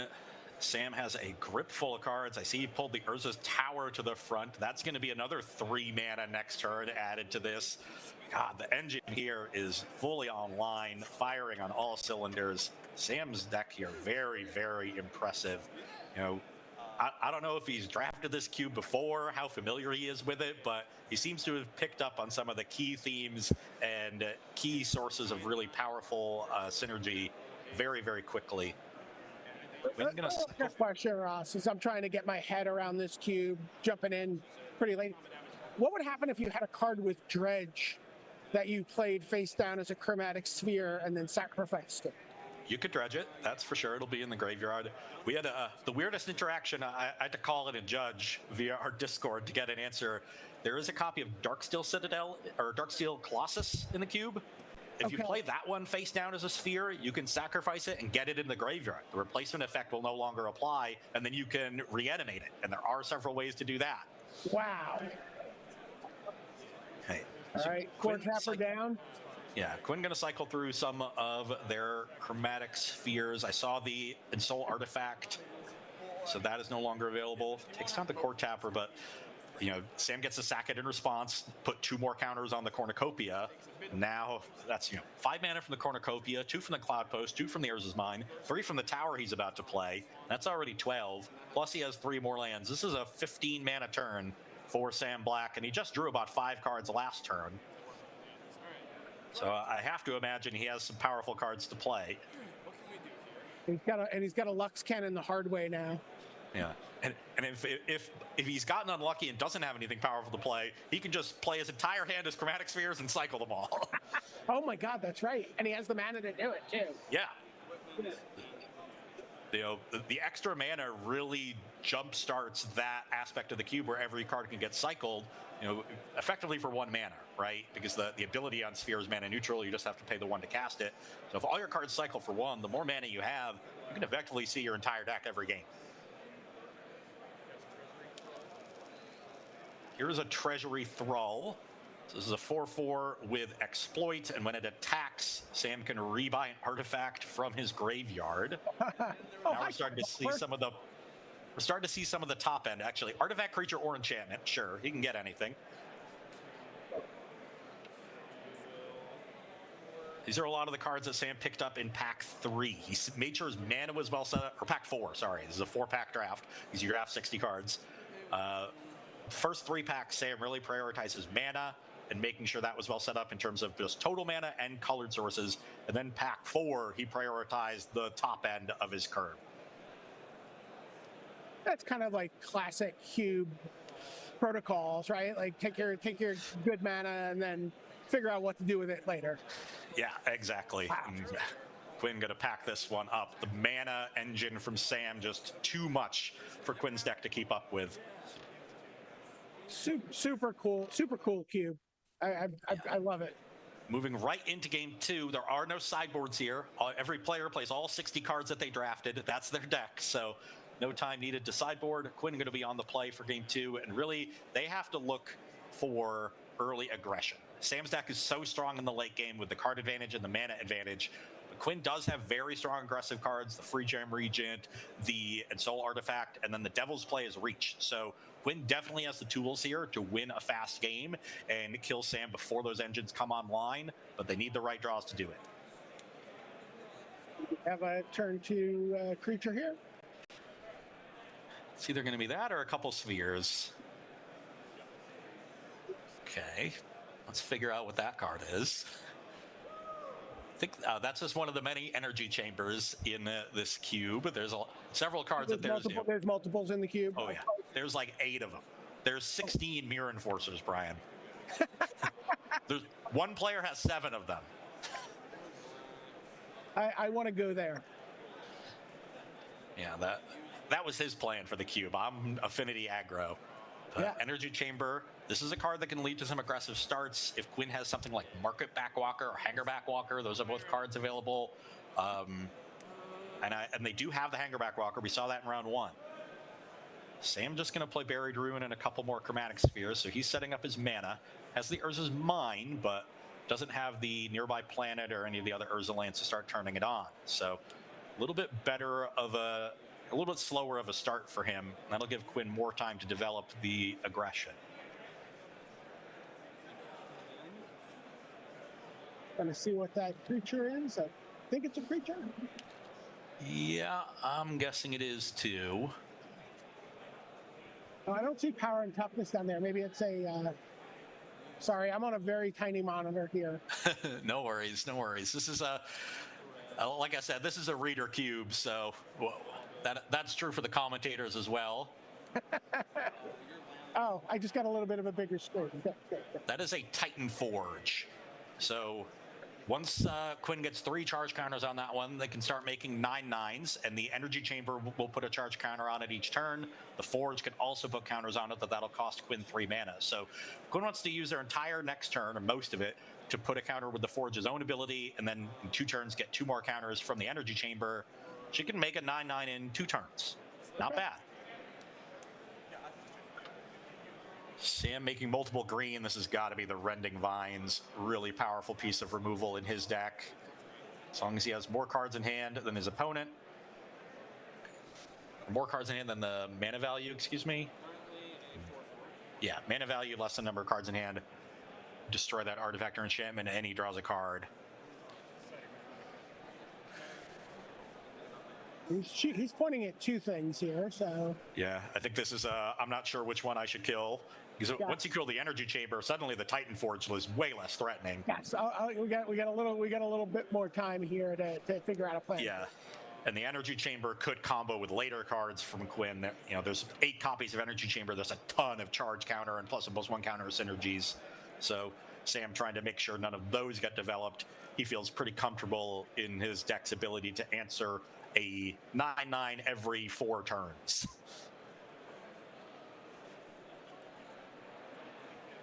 Is not a very fast clock.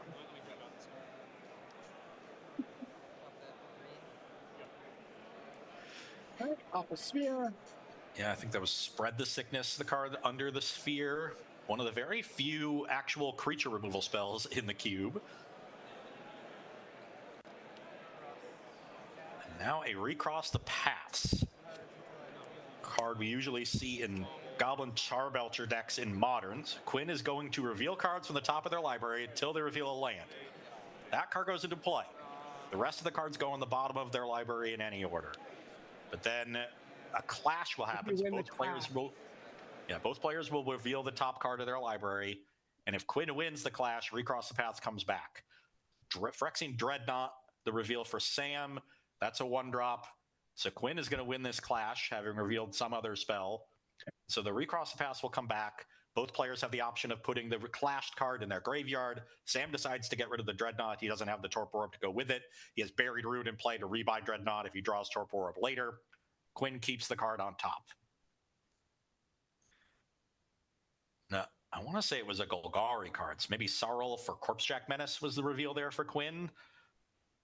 Corpsejack Menace would be nice because, you know, they need the aggression, but also don't have any more +1/+1 counter synergies without the energy chamber around.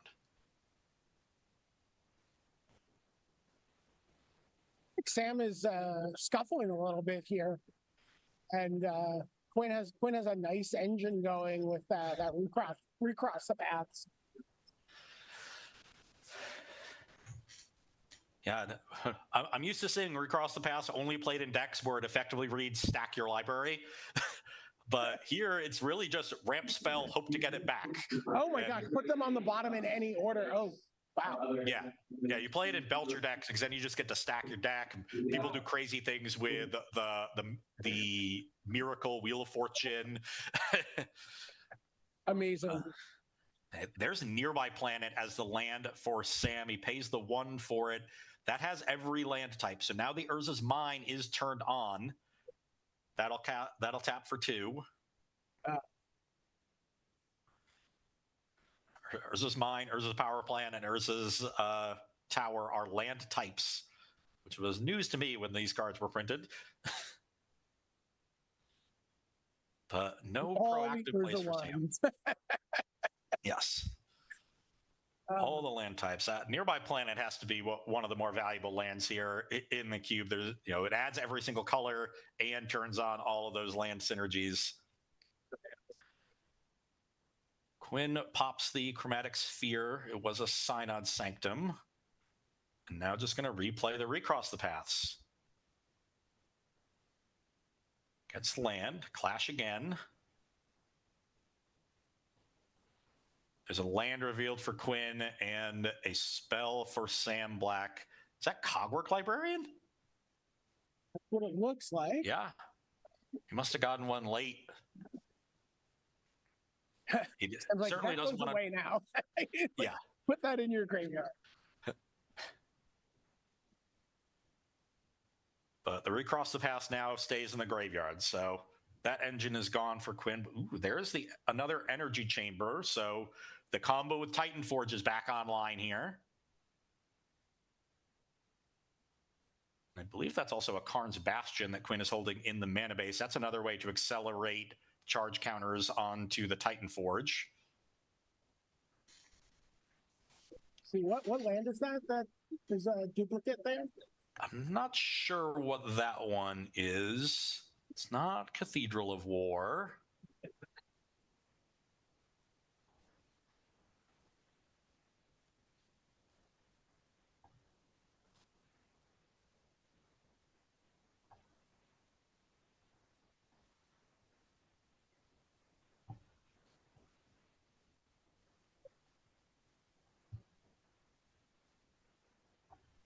Sam's got a full grip here, and I'm really curious to see how he plans to attack this. Yeah, he's drawn a lot of cards. He's set up his mana engine pretty well now with the nearby planet. So that is. You were saying there's not a lot of colored sources there, so that has to be just one of the premium cards of this cube. Yeah. Yeah. Shattered Dreams there takes the Spawning Pit out of Quinn's hand. There's now Lux Sam has a Cannon Lux again. Cannon. But doesn't have the Core Tapper to start supercharging it, so it'll be a little while before the Lux Cannon can start destroying permanents. And because Quinn has an energy chamber, the Titan Forge outpaces the cannon. Quinn will be able to make 9/9s before the cannon can destroy the Forge. There's a Tectonic Edge for Sam Black. He takes out one of those lands. We're not sure what it is. Trying to figure it out. Clearly, you know, if Sam is willing to take out a card that Quinn has multiple of instead of one that's a singleton, he's clearly valuing it pretty highly. Well, also, Quinn did not, find a land, right? So That's Guildless Commons, the colorless bounce land. So Sam just trying to cut out as much of Quinn's mana as possible there with the Tech Edge on the bounce land. That makes sense. There's 4 copies of those in this cube. That's a nice one too. You could even bounce a land you don't want anymore and turn it into a Chromatic Sphere in the late game. That seems amazing. Yeah. Quinn cycles through a sphere. That's a Drown Yard Temple, so they can develop some more mana with that.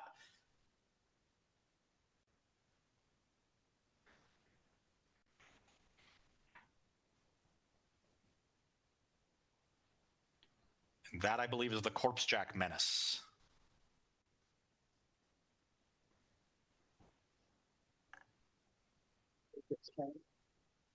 The most dangerous thing for me about CubeCon is that I always want to build a lot of these cubes after I'm here. So like this is definitely one that is very intriguing to me. I was having a very fun time play testing and doing the bot drafts at home, preparing for commentary, drafting some sweet decks. What was your favorite cube so far?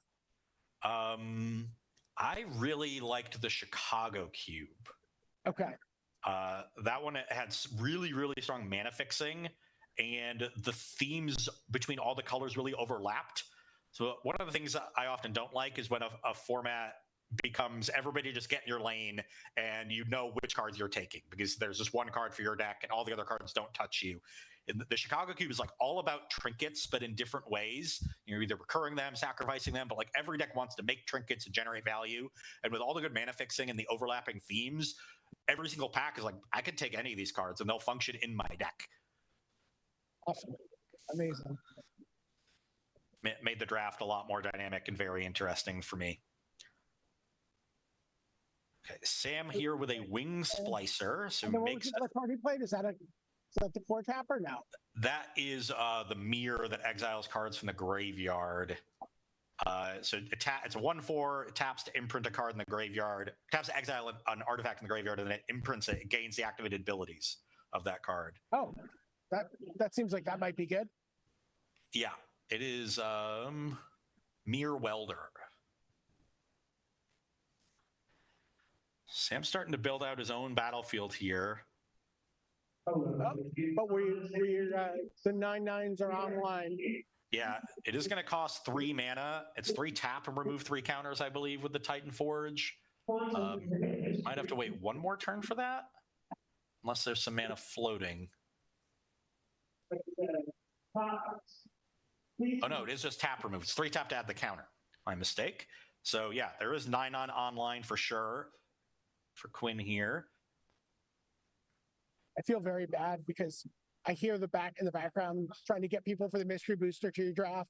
And I had signed up for that before jumping in here. And so I'm like, actually, you're going to need one more person. Make that 2 more. You're actually going to need to. Here, Rick, give him the... I got something at the Chili's. Sam taking a look at the graveyard here for Quinn, seeing if there's any juicy targets for the Mere Welder. At this point, I think he would have liked the Titan Forge in the graveyard from that earlier Crushing Vines. He would be staring down a 9/9 here, and he'd be able to imprint that. So likely regretting his early decision, but still in very fine shape. Okay, goes for a Spawning Pit.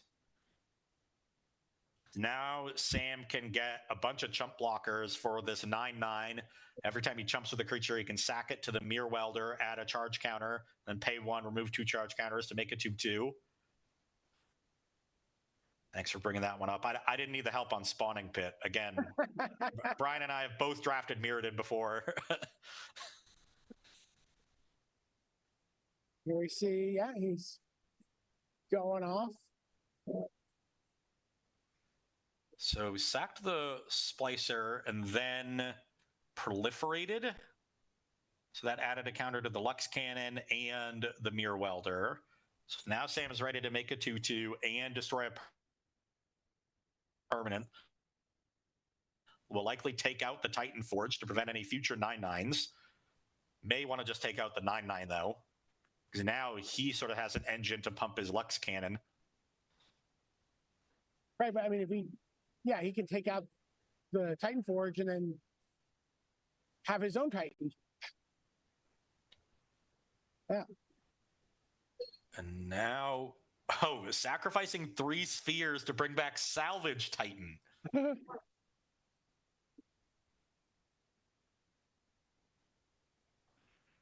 that only brings the Titan... to cast the Salvage Titan. Sorry, not to bring it back. That was in hand. So Salvage Titan now in play for Sam. Yeah. Quinn going to... That's a really cool part in this cube. Yeah. Salvage Titan. And a good bit of patience here for Sam. He's waited until the energy chamber was targeting on the upkeep so that he sort of wastes the energy chamber trigger in addition to getting the Titan Forge, because Quinn was a little short of being able to make another Titan in response. They had the one Karn's Bastion that could proliferate, but with only 1 remaining counter, they can only get it to 2. So Sam knew that and just got that tiny extra bit of value.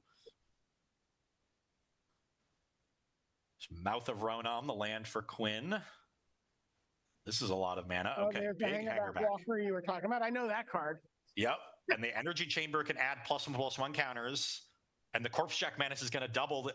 I think it's doubling these. Yeah, so an X equals 4 Hangerback Walker is going to be doubled to 8, and now every turn Quinn can add 2 counters to it. The Chamber goes to add 1, and the Corpse Jack Menace doubles that. Both the Corpse Jack and the Golem come in. Sam decides to use the 2 charge counters on the Mere Welder to make a 2/2 with the Spawning Pit ability, chump block the Golem, and sacrifice it before damage, so the Mere Welder back up to 1 charge counter. He'll take 4 from the Corpse Jack Menace, drop to 13, it should be, unless life totals have already updated. Didn't want to trade the Salvage Titan for the Corpse Jack Menace, even though there's the synergy going on with Hangerback Walker. So I have to imagine there's a plan for the Salvage Titan.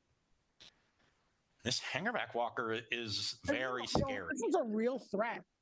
Yeah. This is a real problem for Sam. Sam does have one very clean answer to the Hangerback Walker, and that is Merciless Eviction. He can exile all creatures or all artifacts, his choice. But I think that's his only exile-based removal spell. So I think we're going to see Sam cycle through his deck quite a bit this turn. He gets rid of his Perilous Mirror. Oh, wow. And there's Morbid Curiosity sacrificing the Salvage Titan. So that's the reason to keep that around. He wanted to draw 6 cards with it.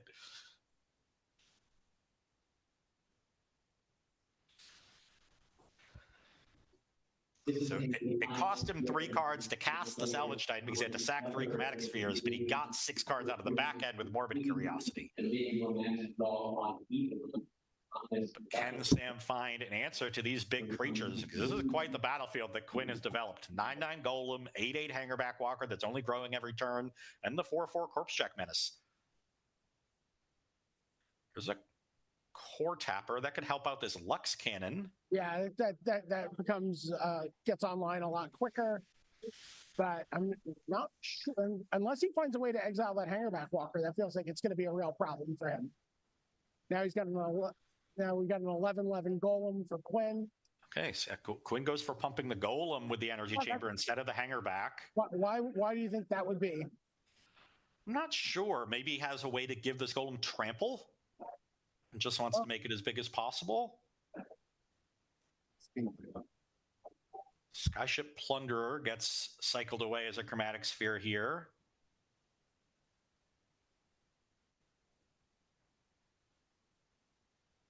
Maybe there's a way to fling the Golem at Sam. You know? You never know in the ball pit, Brian. Could be anything. Okay, everything gets in the red zone. Core Tapper jumps in front of the Golem, will likely sack to its own ability as opposed to the Mirror Welder to put 2 charge counters on the Lux Cannon, and Sam can charge the cannon with its own ability and then destroy a permanent on his turn. Now the Mirror Welder is going to jump in front of the Hangerback Walker. Indeed, 2 charge counters go on the Lux Cannon. The Mirror Welder is now gone. Sam is going to take 4, drop to 13 life.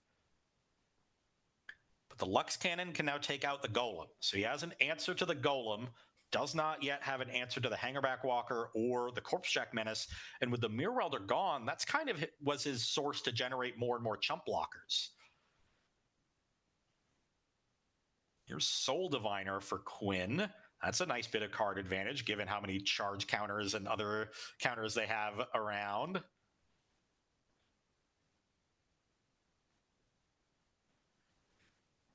What does Sam have? I see Invoke the Firemind, but for as much mana as his deck generates, I don't think it's really enough, given how big these creatures are for Quinn. He needs to find that Merciless Eviction. Looking for his graveyard. Oh, sure. Play Salvage Titan again. This time hard casting it after exiling 3 artifacts to return it to his hand. Doesn't want to sack 3 artifacts to forego the mana cost. Oh, wow. Has to aim the cannon elsewhere. Okay. So goes for the Soul Diviner. Yeah. I guess the Salvage Titan represents a chump block for a lot of turns. And that is Contagion Clasp. Oh, so one of my favorite cards from that era. Yeah, so that'll put a -1/-1 counter on the Corpse Jack Menace. So I assume that's his plan for dealing with the Corpse Jack. And then you can pay 4 to proliferate, which will also help him re-ramp the Lux Cannon. Oh my god, that card seems great in this cube. Hey, another card gets cycled through Chromatic Sphere for Quinn, but this looks like a pretty low defense turn for Sam. He has the 1 Salvage Titan, but there's 2 big threats here. There's got to be something else here for Sam to stop this attack, because otherwise the Hangerback Walker's a 10/10, the Corpse Jack's a 3/3. That's 13. On board right now, right? Yeah, just a block on the Golem is not enough. I guess. Does he have enough mana? I think that's Karn's Bastion and Trench Post untapped. Neither of those makes multiple mana.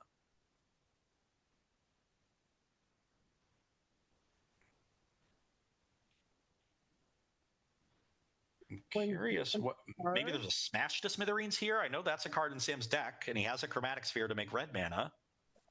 That could take out the Golem. Oh, so two counters go on Okay. So there's -1 counter on there. Oh, there's the smash to smithereens you were talking about. Exactly. So yeah, that was Sam's plan for this turn. He had an answer to the golem rolled up, so he uses the Lux Cannon on the Soul Diviner, which the smash smithereens can't hit. Doesn't want Quinn drawing any more cards. Now he can chump block the Hangerback Walker with Salvage Titan until he finds the Merciless Eviction. And Sam has a huge graveyard. He can keep rebuying the Salvage Titan every turn.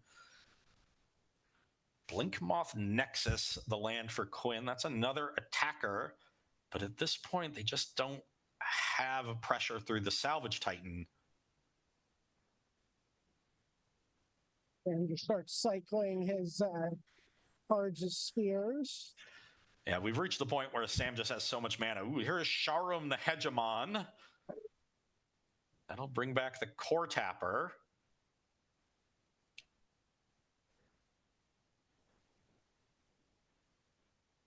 Land played. And there's Clock of Omens. He's got all sorts of tapping, untapping shenanigans online now for Sam. Yeah, so now Sam can block with Core Tapper as a chump, tap Core Tapper and tap Lux Cannon to charge, then tap Core Tapper and Clock of Omens to untap the Lux Cannon, then sack the Core Tapper to get 2 more counters on the Lux Cannon, then tap the cannon again. So she should be able to get up to 4. Yep, that is exactly the play. Or just get up to 3 and kill a permanent if there's something Quinn plays that Sam wants to answer. But Lux Cannon is a destroy effect, not an exile effect, so it doesn't work well against the Hangerback Walker at this point. Right, we're on a very, very narrow out here for Sam in terms of that Hangerback Walker. Yeah. I mean, his out may just be chump block for 4 more turns while I attack with Sharum, but now there's the free jam region to worry about, but Lux Cannon can take care of that.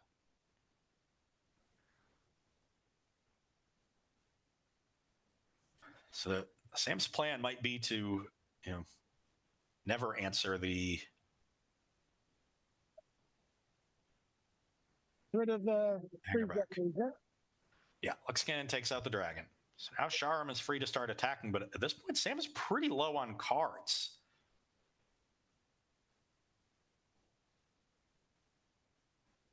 I see Great Furnace in hand. That's going to get cycled, I assume. Oh, I also see our round clock has gone down to 0. That has been a common occurrence here.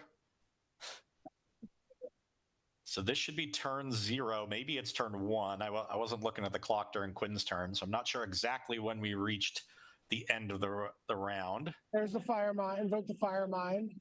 Yeah, for about 5. He finds Viridian Shaman, but that is also a destroy effect. At the very least, it's a chump blocker, I guess. It could take out the energy chamber. Yeah.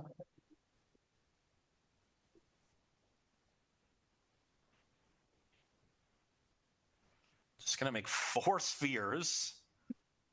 So this is an attempt to start charging up the Lux Cannon again. With the Clock of Omens, 2 spheres represents 1 charge counter.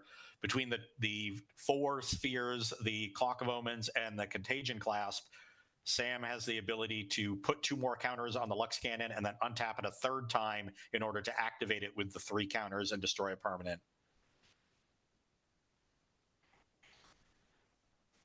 So coming in. Oh, that's what. But what Sam doesn't have is a chump blocker for the Hangerback, so he either has to destroy the Hangerback Walker or chump away the Sharum.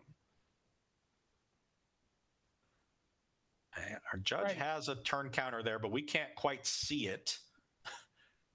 There we go. Thank you. Turn 1. So Sam was turn 0. Wow. And the counters are just stacking up here for Quinn. Quinn is proliferating, and each time they proliferate because of the Corpse Check Menace, it's 2 extra counters on each. All right, Corpse Check Menace is going to go. Going to chump block Hangerback Walker. Yeah, which is now a lethal attacker by itself. And that means Sam takes 5 from the Blinkmoth Nexus. Sam is down to 8. This is turn 2. Sam won game 1. All he needs to do is survive here. Quinn has 2 more turns to try to close out this game and salvage a draw. There's a third Tron piece.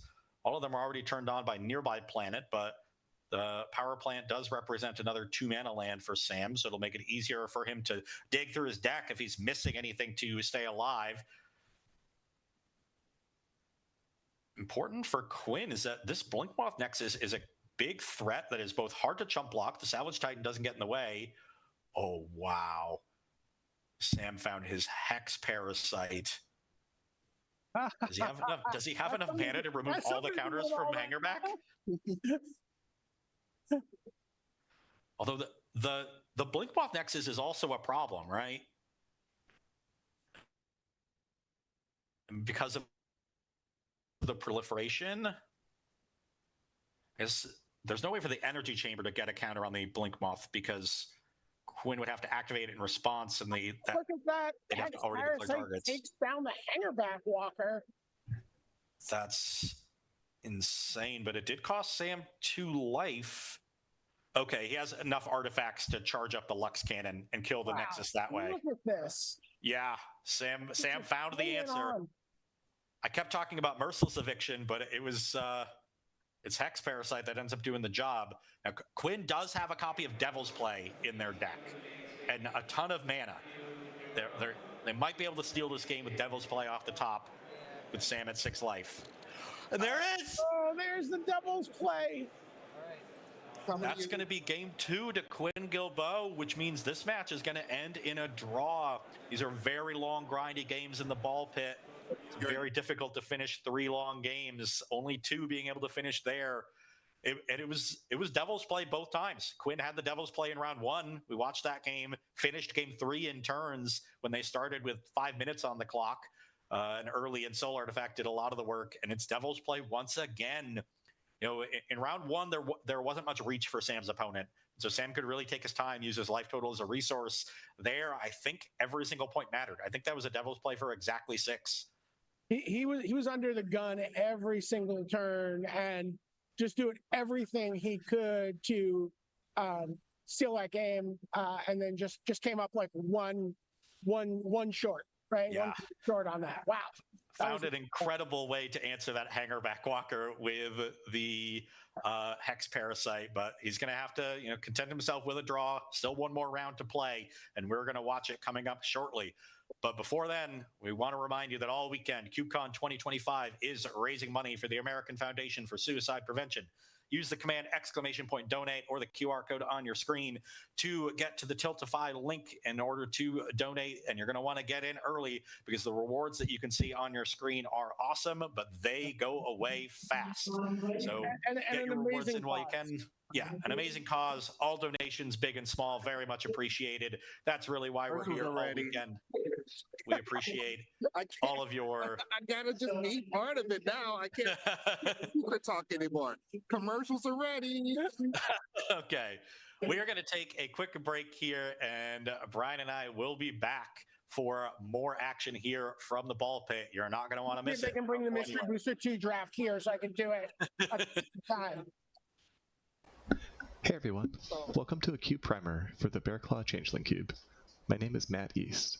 I currently live in Madison, Wisconsin, and play with Team Bearclaw. I started playing Magic back in the Invasion block and got into the Legacy format, playing Goblins around 2009 and playing Combo Elves around 2010. These kind of typo aggro combo decks were a blast for me to play. I then took a break from the game for about a decade until my buddy invited me out to the first KubeCon in 2022.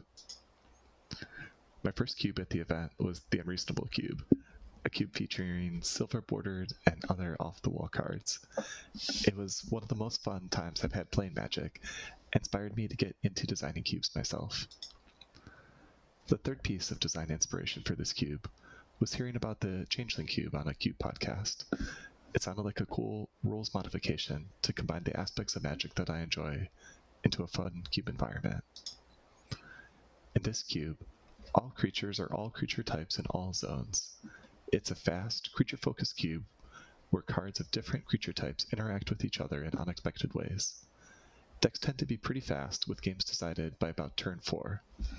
There are some 2 and 3 card combos, and decks generally range between aggro and more combo synergy focused. Giving a quick rundown of each color in the cube, white is focused on creature lords and removal, both spell-based and creature-based. Blue tends to be more of a supporting color in this cube. There are several copy effects, a small but powerful mill sub-theme, and light counter magic. Black is one of the stronger colors in the cube, with powerful creatures and removal. Look for a sacrifice sub-theme while drafting here. Red is another strong color in this cube, capable of explosive starts, strong creatures, and direct damage to close out games. Finally, green has powerful creatures, mana ramp, and card draw. One of the things that worried me initially was that the environment would be intimidating for newer players. However, I found that it's actually pretty friendly to play. Drafters have commented that everything just works. If you think a payoff will work, it generally does because of the creature type emblem.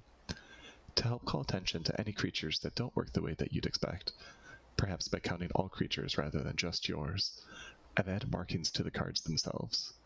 My goal is that no games are lost because players don't understand how a card interacted with the board. The cube also uses a straightforward mana base to help drafters focus on the creature interactions. There are 4 of each check land to allow for 2 to 3 color decks without the need to shuffle as often. It also contains 6 secluded courtyards to emphasize casting creatures enabled by the emblem. Thanks so much for watching this cube primer, and come check out the Bearclaw Changeling Cube. Hello, my name is Kyle Ferguson, and I am from Hartford, Connecticut, and welcome to the Control Cube, a draft environment built for players who love stack battles and control mirrors. If you're looking for aggro or infinite combos, this is not the cube for you. Here, victory goes to the player with precision, sharp lines, and the most patience. For a deeper dive, check out the Cube Reviews episode featuring this list. Thank you to Ian Braverman for having me on. In this cube, interaction is everything. With over 45 counterspells and half the cards playable at instant speed, nearly every game becomes a tense dance of responses. There is only one archetype, Control, but it comes in many forms. With strong fixing and a wide color spread, you're free to build your ideal control shell. Just know that your opponents are doing the same. Blue is the most dominant color. With 90 mono blue cards and most of the multicolors being blue, it has the most tools available to it. There are iconic control cards like Cryptic Command, Blue Sun Zenith, Spell Pierce, and Force of Will that are present, and blue offers you a flexible approach to managing your opponent. Every color is also available at a lesser extent. White offers Exile and clears things with Solitude and Consul's Judgment. There's a Catchermose sub-theme. There's also Burn with Lightning Helix and Flage. Black excels at hand disruption. It disrupts hands, graveyards, and libraries with Thoughtseize and Gonti. Red pressures your opponent's life total with cards like Lightning Bolt and Goalie Bringer being the most aggressive color, but still not being an aggro deck. It also hosts the most blue hate with cards like Pyroblast and Burnout. Green offers ramp and recursion with cards like Primeval Titan and Wilderness Reclamation to out-mana your opponent. There are creature lands like Celestial Colonnade, recursive engines like Elixir of Immortality, and powerful planeswalkers that will turn a long game into a locked game if you don't have the answers. You'll need to be ready for anything. Artifacts, enchantments, planeswalkers, graveyards, even your own library. Some games go long, and yes, decking is real. Cards like Clear the Mind or Endurance might be the only thing standing between you and defeat. Draft carefully, play precisely, control everything, or lose trying. What's up, Chaff aficionados? I'm Ben, coming at you from Morristown, New Jersey, and I'm a co-host of the Draft Chaff podcast. You know Draft Chaff, that stuff you find laying around after F&M draft? Well, we've been gathering all of your forgotten but beloved cards and giving them a second chance in the Draft Chaff Cube. We have some limited archetypes you really... Welcome back to CubeCon 2025. I am your host, Ross Merriam, and we are gearing up for the final round of the Ball Pit Cube Draft.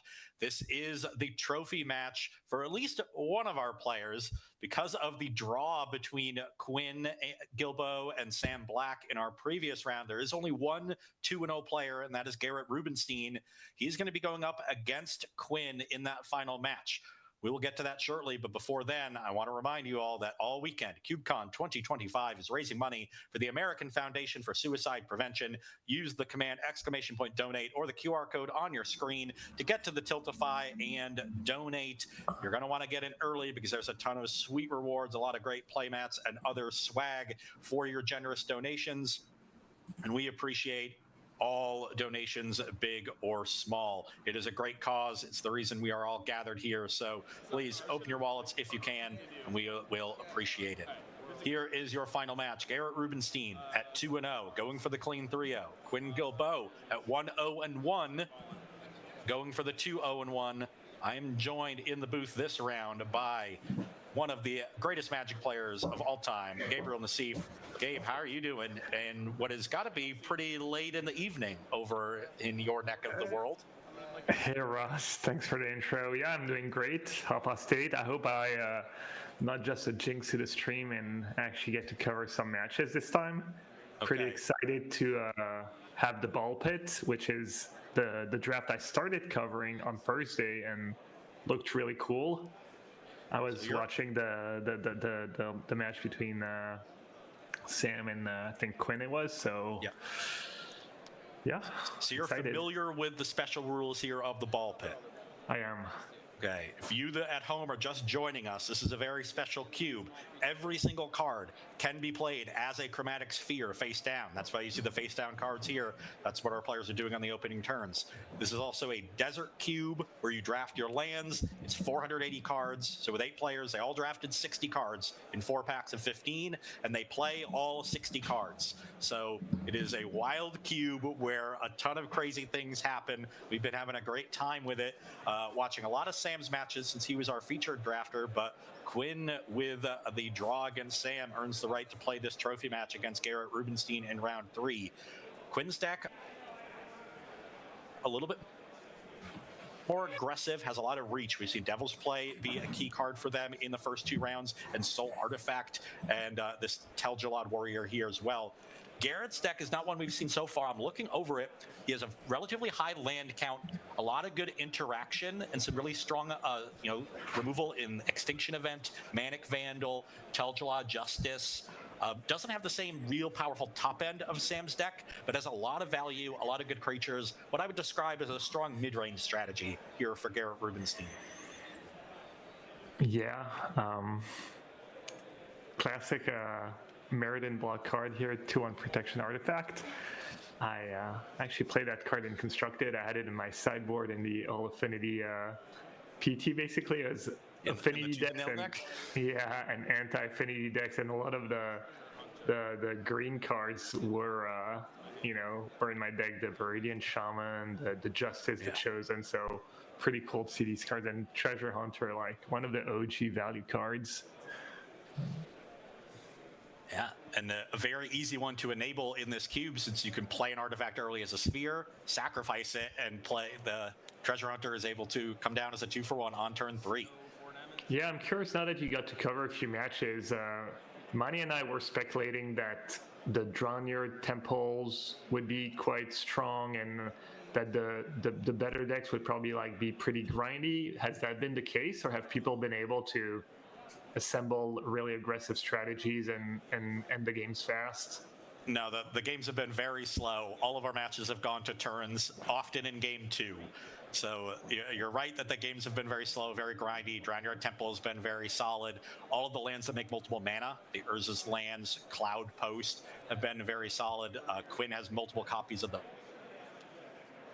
Wow.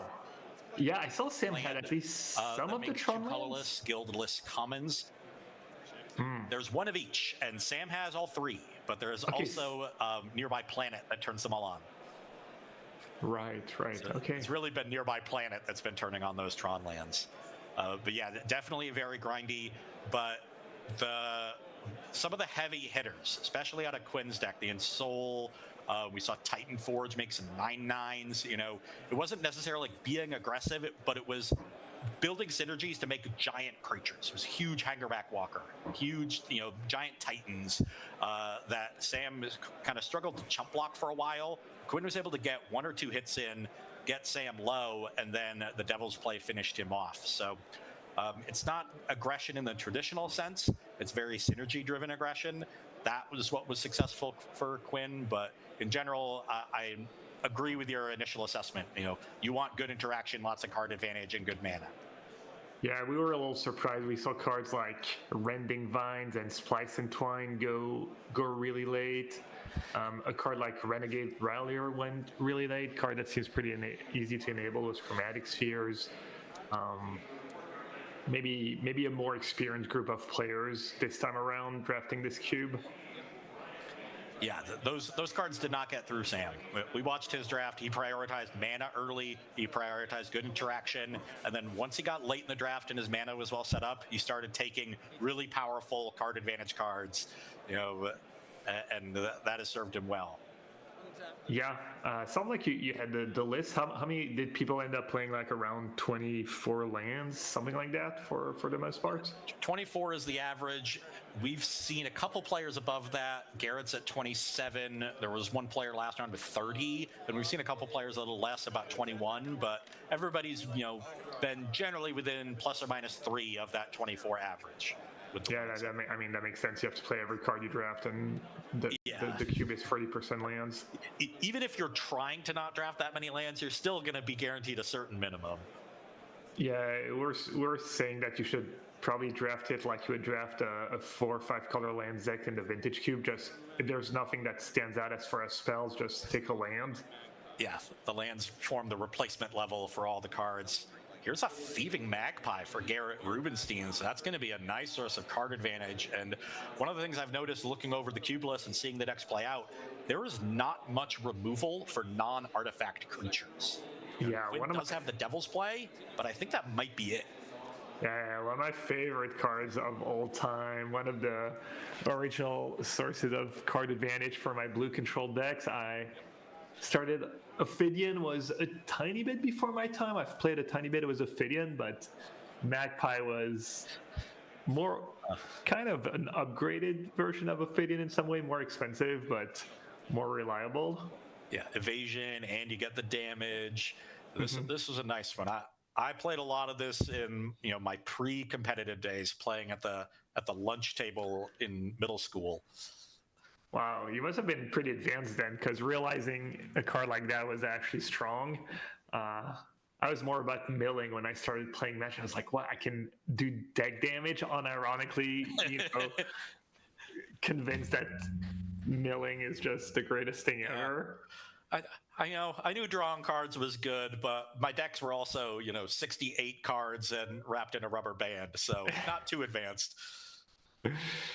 No, yeah. We're thinking maybe a card like Broodstar would be really strong. You mentioned not a ton of removal for non-artifact permanents, and one of the things that stood out and was pretty clear made pretty clear by James that the cube was not super well created. So we thought it was possible there was some cards that should definitely not be there that would maybe be too powerful for the cube.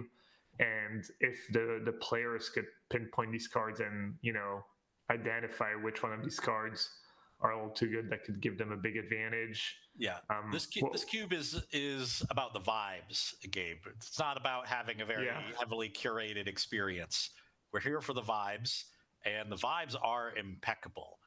This is a Drown in Ichor being cast by Quinn Guilbeault, so this is one of the rare removal spells that will kill a non-artifact creature and take down this Thieving Magpie. Yeah, that's some good value. Did they get to proliferate any counters? I do see a counter on the Leaden Mirror, so that has to be a +1/+1 counter from the Energy Chamber. So it looks like we'll get bonus. Well, yeah, got that to a 3/3. So this could be a 5-point attack. The Mirror is now bigger than the Treasure Hunter as well, so it can attack later in the game. Are we actually going to have a game that doesn't end on turn 15? I don't think I've seen a game 1 end in either of the first 2 rounds before the halfway point of the clock. So we're at 42 minutes right now. They've got some time to try to finish this one and set our ball pit cube speed record.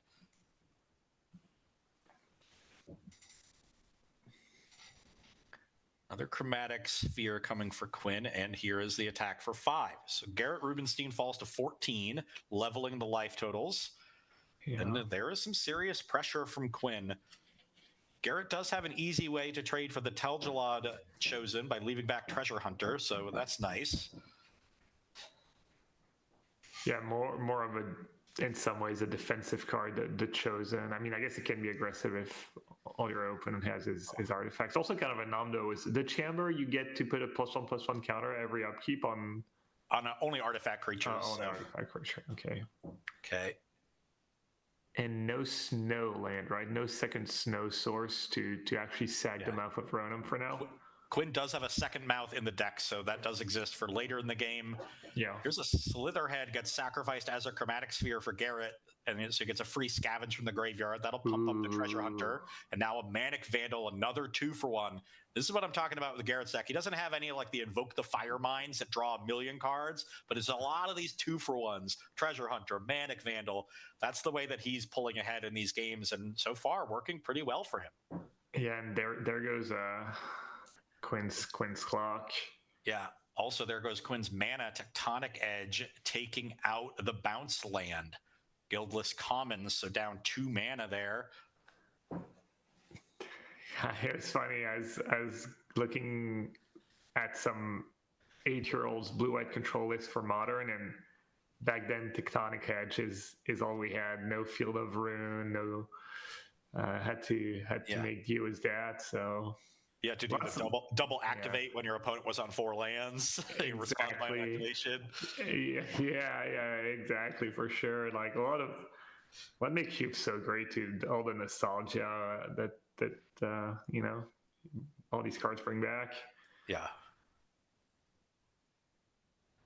Remind me, Voyager Stab, does that blink a creature? I believe so. It's like maybe 2 mana sack, and here is a Free Jam Regent. Ooh, that could run away with the game. Talked about these non-artifact threats.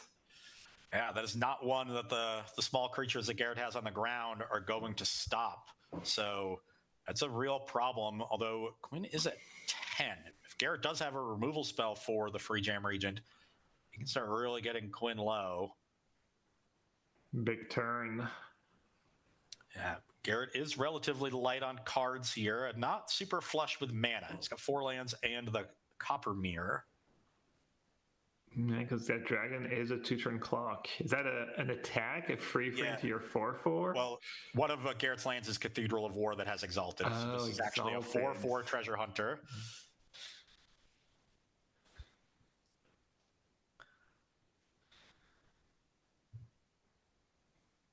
Damn, you really don't want to trade your 2-turn clock, your dragon, for a Treasure Hunter. Yeah, so I think Quinn just takes the 4, falling down to 7 life here. But I think Quinn was at 10, so we might see life totals update to 6. Maybe our spotter missed the Exalted.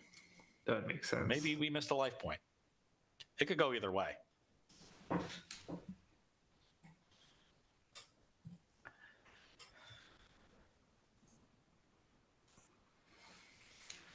Okay, Garrett really giving this a think. This is a big turn because the Free Jam Regent, I mean, if Quinn generates enough red mana, it's 5 activations for lethal.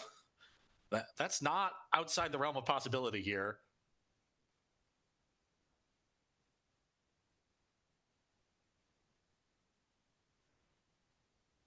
Okay. Here is a large green card.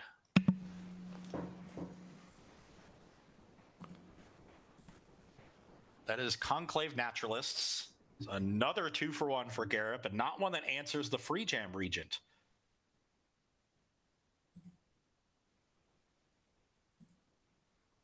But at this point, can Quinn even afford to attack with the Free Jam Regent with how many creatures are on Garrett's side? Quinn's at 7. One blocker on the Naturalist is enough to live. There's 6 power outside of that. Quinn has to be very careful here to not die on the crack back. Voyager Staff notably exiles any creature, so if Quinn plays another blocker... Ooh. Okay, spread the sickness. Quinn having multiple good removal spells for non-artifact creatures. Gets to proliferate a charge counter onto the energy chamber. Declines to proliferate onto Garrett's Treasure Hunter, even though Garrett reminded her that that was an option. Doesn't look like that dragon, like Quinn has enough red mana to make the dragon lethal next turn, right? Well, it'll require 3 pumps with Garrett falling to 9 here. How did he get from 14 to 9? Is there a Cathedral of War for Quinn too? Because then she only needs 2 pumps, and she could just play some. She could just play some spheres to get the red mana. Garrett immediately tried to use the Voyager Staff on the Tel'Jallad Chosen, but that is not a legal play with the pro artifacts. So Tel'Jallad doing a very good job of playing defense after poking in early. I have to say that this is a nice change of pace from the games that we've seen with Sam. I mean, Sam's deck is maybe the slowest deck at the table with how late game oriented it is. This has been a nice little back and forth. Both players getting some attacks in. Life totals are low. This is sort of more typical limited gameplay.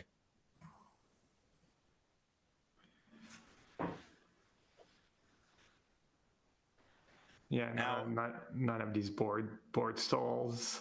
Yeah.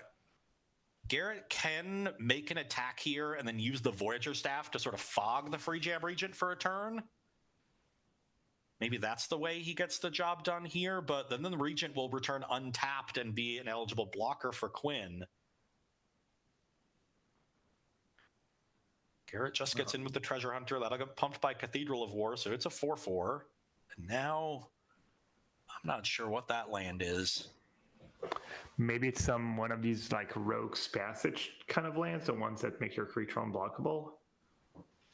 Okay, well, the Treasure Hunter gets in. Quinn goes to 3 life. Garrett is currently at 9. Can Quinn find enough mana to pump Free Jam Regent to lethal?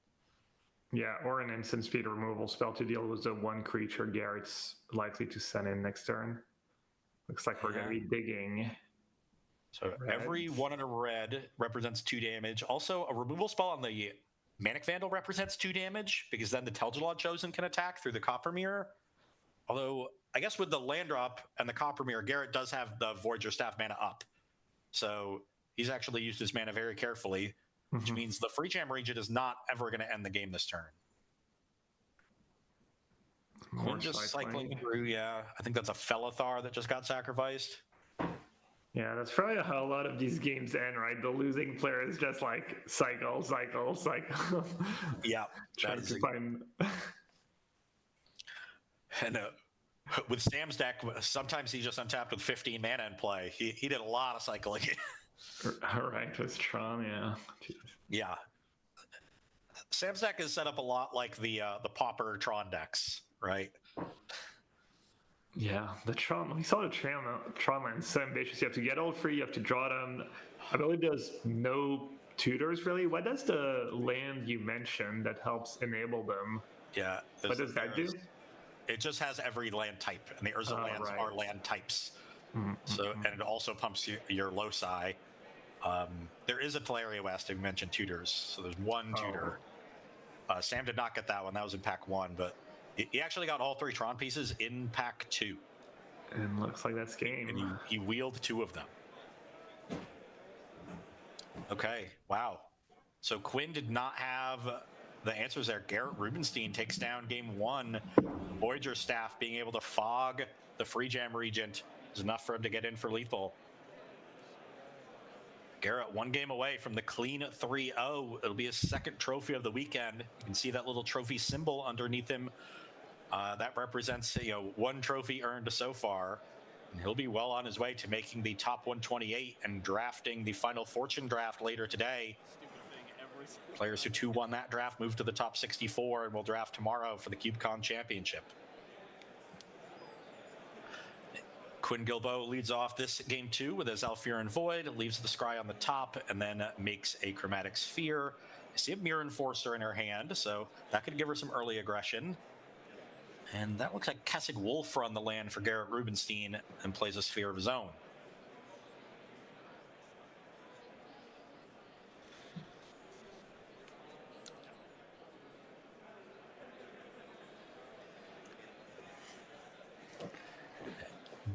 Back over to Quinn, it should be, but I don't see that. I assume she untapped that land and is now committing the mana to something else. There's Free Jam Region in hand too. So plenty of good threats in Quinn's hand. Will likely want to make multiple spheres this turn, but I'm not sure if she has a second land. Okay, there it is. Oh, it's the bounce land. So floats a colorless, plays the commons, can make one sphere this turn, but we'll have 3 mana next turn. So the fireworks are really going to be turn 4 for Quinn. By then, she'll have enough artifacts where she can cast the Mirror Enforcer and potentially improvise in the Free Jam Regent. It's nice. Can you remind me what Commons does? Is it just kind of a colorless bounce land? Yeah, it's a bounce land that makes 2 colors. Cool. There's 4 copies of those in the cube. And that's Painsmith, I believe, on that. That is indeed Painsmith. That looked like one of the better cards, better cheap threats. Yeah, I mean, when all your cards are Chromatic Spheres, Painsmith can be a real fast clock if you want it to be. And Quinn gets to replay the Zhalfirin Void, get double the action of scrying because of the bounce land. Yeah, it looks like Garrett was able to get a lot of the premium spells. We saw Treasure Hunter, Manic Vandal, Painsmith now. And his deck also has 30 lands in it, so he must have also prioritized taking lands. Or maybe the people around him didn't. Yeah. Seems like you're better off having a little more lands than a little less, just because you can cycle them. We all know how good the cycling lands are whenever they're available in a limited format. It's a mechanic that a lot of the player appreciate because it leads to less non-games, less mana screws. Okay. 3rd Chromatic Sphere plus a Hangerback Walker for X equals 1 is the play for Quinn on turn 3. So the Hangerback Walker can jump in front of Painsmith since that's a 2-1 and its ability only pumps power. So she gets a great block over the Painsmith, blunts any potential aggression from Garrett, unless he has exile-based removal here, and then sets herself up for that powerful turn 4. She has 4 artifacts in play already. Will be ready to get the Mirror Enforcer down. Yeah, we saw Walker pop off for her right in that last game against Sam. Get to 12-12. She played it as X equals 4, but with Corpsejack Menace in play, so it entered as an 8/8. And then it started getting counters from Energy Chamber, but it was getting 2 at a time, again, because of Corpsejack Menace. So the Hangerback Walker gets really out of hand. Quinn has a lot of those strong charge counter, +1/+1 counter synergies in her deck. Garrett making and popping some spheres here, pumping his Painsmith along the way, but it's not going to get him much of anywhere. There's a red mana floating. Does he have a removal spell for this Hangerback? There's nothing like, Torch the Tower.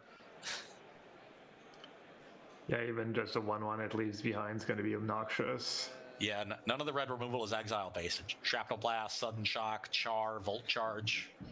It's not like it's getting better for him, though. Yeah, Legion Extruder. It's all just regular damage-based. Yeah, unless he has some kind of evasion, he might have to bite the bullet and...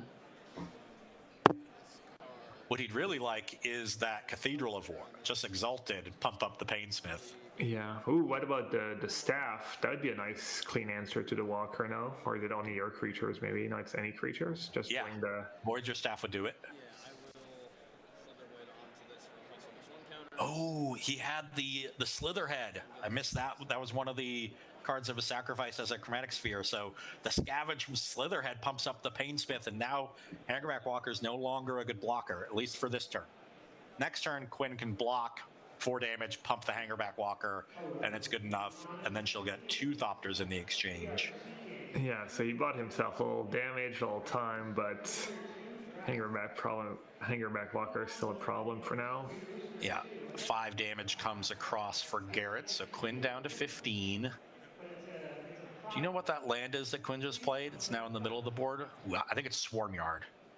Ooh, Swarmyard. My best guess would have been Buried Ruin, but... Sam has both Buried Ruins. Oh, wow, okay.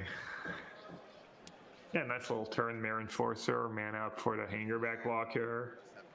Things looking pretty good for Quinn so far. It's definitely not Swarmyard. Something else. There's a land down there. There comes the Mirror Force. Will be able to tell us. Oh, here's the Voyager Staff. That's huge. Okay. Now, Garrett doesn't have enough mana to activate the staff yet. If Quinn has a removal spell for the Voyager Staff, or a way to just sacrifice the Hangerback Walker right now and get her value up front, something like Atog, Slowbad. There's a few different ways to sacrifice artifacts around. Oh. Yeah, that would be ideal. Just an instant speed way to sack it so that Garrett has to use it and still gets got by the token making ability. Interesting. Quinn sacrifices a Chromatic Sphere there. It turns out it was the Free Jam Regent that was in their hand. So decided to get rid of that one. There's a removal spell for the Voyager Staff. Seal of Cleansing. That's another nice nostalgia card. I'm sure you cast a few of those. Did Garrett get maybe a little careless to run it out there? Was that the mana to sack it, or does he have more good cards in hand and felt like he had to use the mana as efficiently as possible? Maybe, but now Quinn actually deciding to get aggressive here. Attacks with the Hangerback Walker and the Mirror Enforcer. Plays Energy Chamber post-combat, so Garrett is down to 15. Life totals are level, and now this Energy Chamber is going to keep pumping up the Hangerback Walker turn after turn. Can Garrett get something aggressive going maybe with this Painsmith? You know, if he just plays land and makes a bunch of spheres this turn, he gets a huge attack in, but I don't know if that gets him anywhere. Maybe it sets up a big turn with the Kessig Wolf run the turn after. Yeah, so in theory, he can get like 11 damage in if he wants to, right? No matter what his hand is, as long as he has an untapped land, I guess. Yeah, untapped land and enough total cards, which it looks like he does.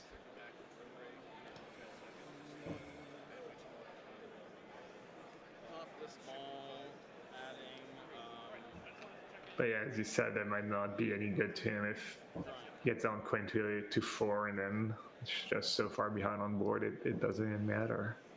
Okay. All right. Sphere gets sacrificed. It was a Slowbad. Black mana floating for Garrett. Anytime somebody's really purposeful with a sphere and the color they make, there's got, there's a spell coming, right? Yeah, maybe. Or just knowing the content of your deck's really important, I guess, was these sphere sequencings.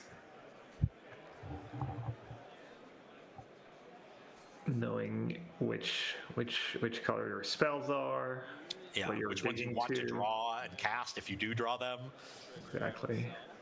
Okay, so black mana gets used to cast another sphere. That'll pump the Painsmith, so it's a 5-power creature now. Barbarian Ring, that's another form of reach. The Chromatic Spheres can certainly enable Threshold very quickly.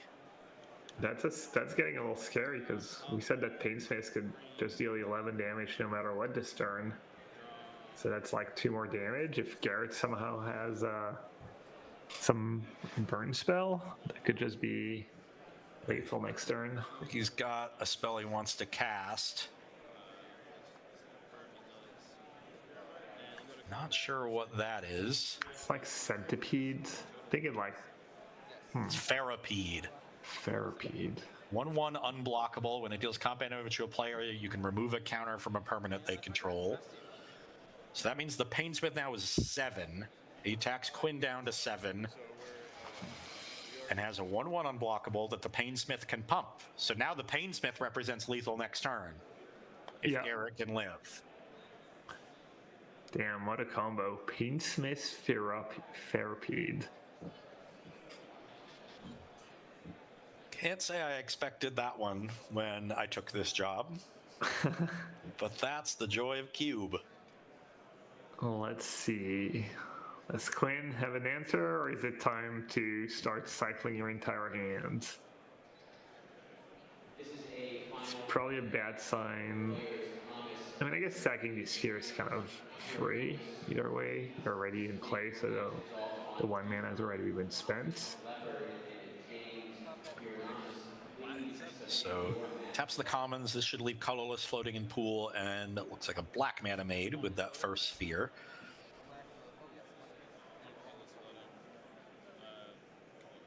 We know Quinn has the Drown in Ichor, the Spread the Sickness. There's a couple different ways it could potentially answer the Painsmith.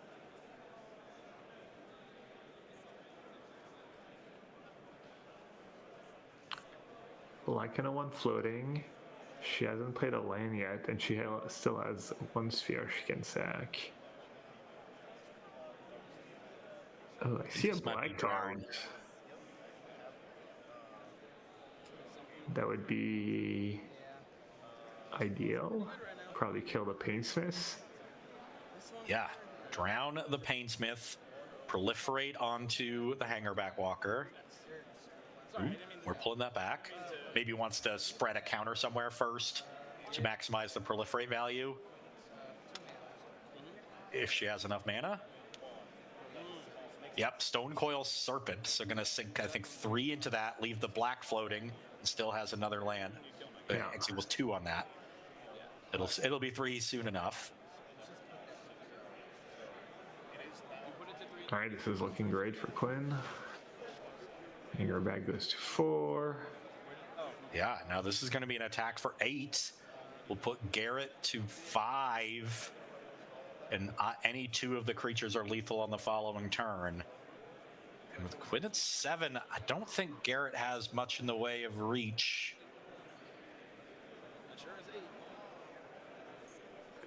Yeah, right now Garrett can only get down Quinn down to like 4 maybe using the Wolfrun run, but that's all his mana, so... Has the Barbarian Ring, potentially has a Sudden Shock in his deck, but Ring Shock... Ferropede is only 5.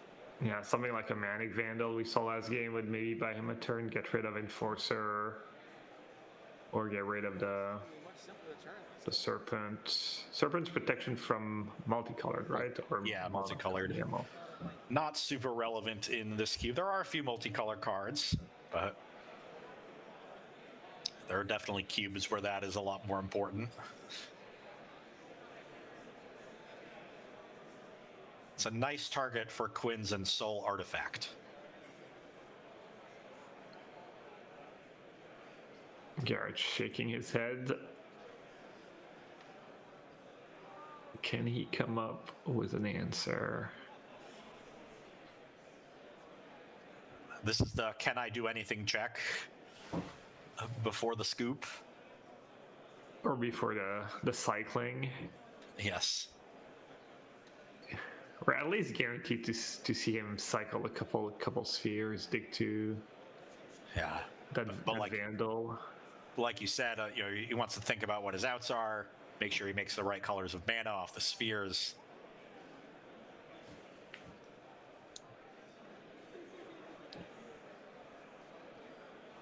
He has the Manic Vandal. Has Tel'Gelad Justice as artifact removal. If he plays a land, he could cantrip into Extinction Event on even. That would be really nice. Take out the Hangerback Walker and the Stonecoil Serpent, but then Energy Chamber adds a 5th point of power to the Mirror Enforcer, and that's enough. You could chump block with the Ferropede, but Skilled Animator on the Ferropede. Does Garrett have Threshold and a red source? I'm assuming he doesn't, or else that'd be the biggest slow roll in the in the history of CubeCon. So when Ferropede connects, it gets to remove a counter from a permanent, so he'll shrink the Hangerback Walker. Quinn now listed at 3 somehow.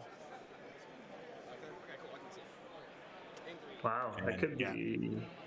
Garrett doesn't have enough to stay alive with just the 1 blocker, so he's going to conserve time here. Players are a little light. We've got about 13 minutes left. 12 minutes now after shuffling. Thankfully, no sideboarding needed in the ball pit.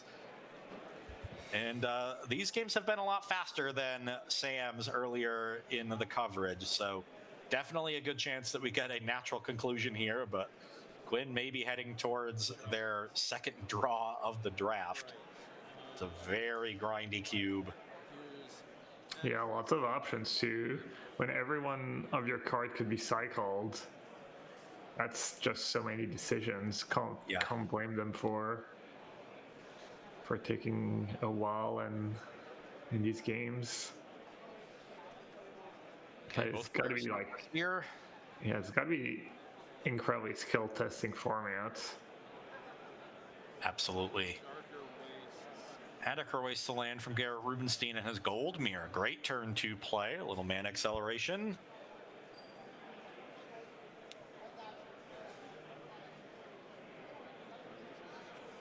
Land for Quinn, and is this a spell or just a couple more spheres? A little sad not to see OG add our car wastes.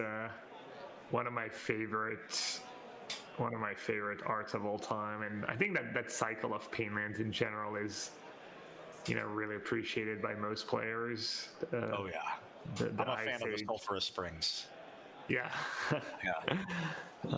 As a loud enjoyer of hot tubs, I would hop in the Sulphurous Springs.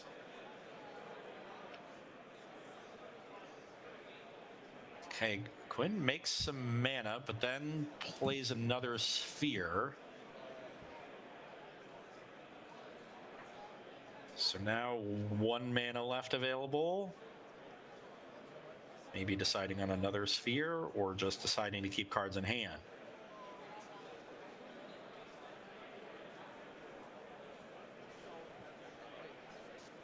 I think with all the improvise and affinity stuff, you just want to jam out some artifacts early. Now, there's going to be a card in your hand you don't really need. Yeah. Okay. Has a spell. Going for a Stonecoil Serpent. Not sure you were able to say, but has anyone actually mulliganed a hand yet this draft? Sam did. Yeah, I guess if you have no lands, you have to mulligan. Or maybe you have a really bad 1-lander. Yeah, that's probably the only reason to mulligan a hand in this format. It's just too few lands. Too many you could deal with. Yeah. Quinn thought they had an extra mana floating that they didn't wanted to play Stonecoil Serpent for 2.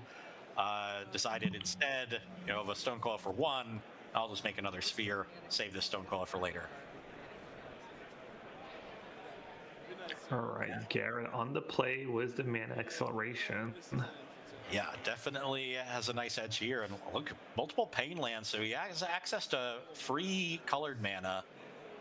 Could help him really accelerate, because he won't have to spend as much mana playing spheres to cast his spells. Not sure what that card is. Some sort of 2-mana artifact. Yeah, I'm not much help here with a lot of these cards. Mouth of Ranam is the land drop for Quinn.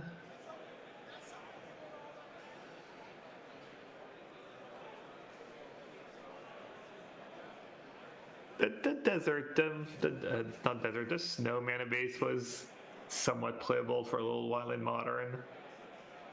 That was many years ago, though, before the power creep of the... I mean, even without the power creep, to be fair, it was like old borderline, but I do remember playing some red deck with the Yeti, the Cold Heart, Scred, the card advantage engine too was Scrying maybe? Scrying Sheets. Scrying Sheets, yeah. Oh yeah, I was a big Scrying Sheets guy. I remember. That was maybe in standard, right? Yeah, it was in Cold Snap. Yeah, I think those mana base were playable in standard at some point. So Scroll of the Masters. I found it now. Our broadcast has brought it up. That was the card Garrett played on this previous turn, and then the Sphere that followed it up counts as a non-creature spell, so gets a lore counter on it. That's another card that's going to go really well with his Therapede. Wow, that card is obscene with the Spheres, right? You just pump it so easily, and you like every one of your mirrors becomes a must kill. Damn. Yeah. So we're starting to see some really good balance from Garrett's deck. He has a lot of good interaction and those strong 2-for-1s for card advantage, but he has some really good ways of closing out the game.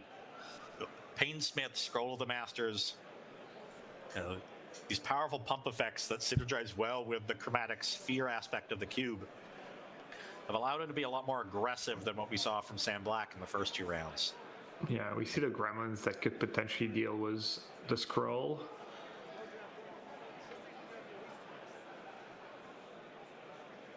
Or whatever threat Garrett presents. Nice little utility creature. They're down to 6 minutes. That's already like half their clock spent on the first 4 turns of the game. With the Scroll looking pretty threatening.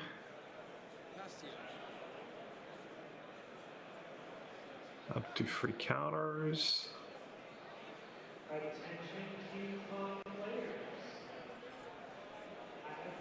Yeah, the Gremlins kind of lock that down. Do you know what this equipment on the Gold Mirror is? It's the 1 mana. It's one of the recent ones. I think it's like Disenchants probably. You can sack it at some point to disenchant something. You know, it's 1 white. I forget exactly. My memory's so bad for it. Here's my shot. I've been looking at artifacts because I thought it's an artifact, but it's a white card. Yeah, Deconstruction Hammer. Deconstruction Hammer. Yeah, 3-tap, sack it, destroy target artifact or enchantment, but the creature also gets +1/+1. So, okay, there's a Volt Charge taking down the Gold Mirror. So no more threats that Quinn has to answer, but Garrett looks empty-handed, has the 3 spheres in play. He can quickly reload his hand. I'm gonna make some more chromatic spheres, and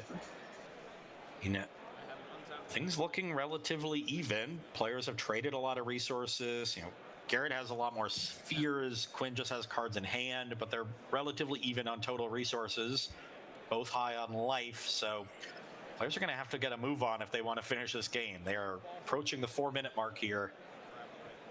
Both players capable of ending games quickly. That's the good news.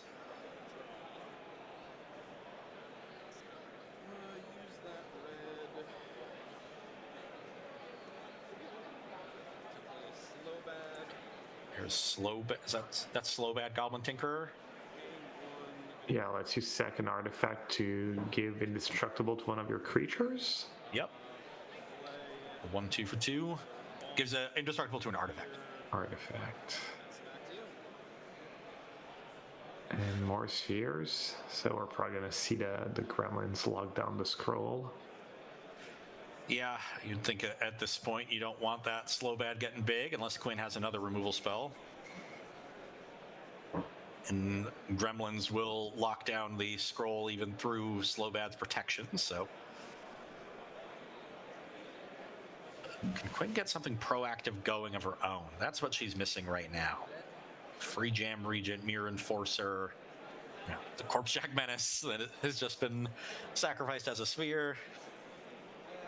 Yeah. Bit of a scary spot for Garrett when you invest all these cards to pump up your creatures, but your opponent just shows up with a bunch of removals. You're like right now Garrett's virtually down 2 cards with the hammer in play and that Scroll kind of sitting there. Yeah, Devil's Play takes out the Slow Bad. So Quinn has the removal spell, keeps the board clear again, and plinks in with the Gremlins. Garrett down to 18. Life total's even. And I just keep looking at this clock, Gabe. This is a feeling you're familiar with, I know, because I am too. Yeah, more and more with how complicated how complicated games are these days. I mean, honestly, I don't feel so bad about it anymore. Ever since LSV said he feels like your crunch on times at the PUT is now one of the fastest players ever, you know? Yeah, if he can't keep up, what hope do us mortals have? Exactly. Kerplusan Forest is another land for Garrett, and then some sort of green creature here.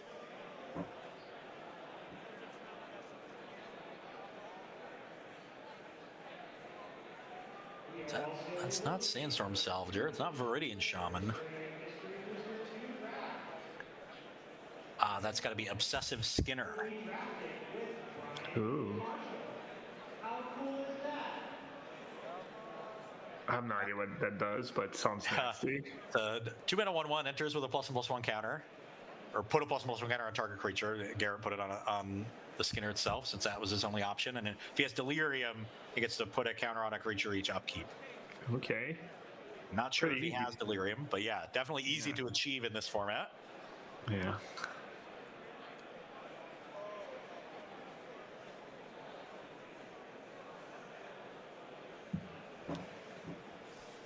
It's a Titan Forge, but Quinn doesn't have any of the energy chambers or other ways to stack charge counters on that quickly. And with the round clock under a minute at this point, I don't think she has the time to get to 9/9s the hard way.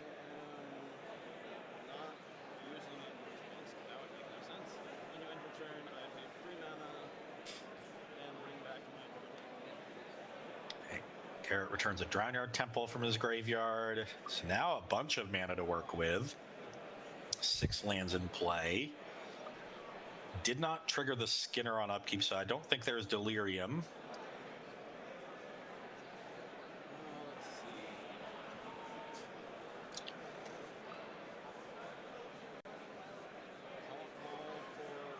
Yeah, it does not look like this game's gonna reach a natural conclusion.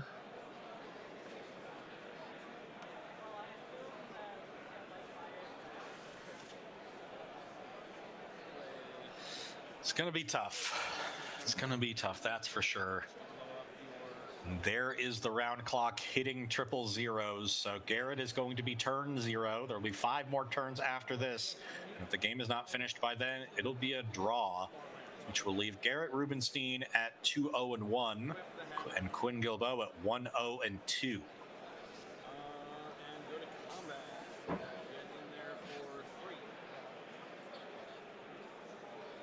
Garrett equips the Skinner, so this is a 3/3 coming across. Quinn will fall to 13.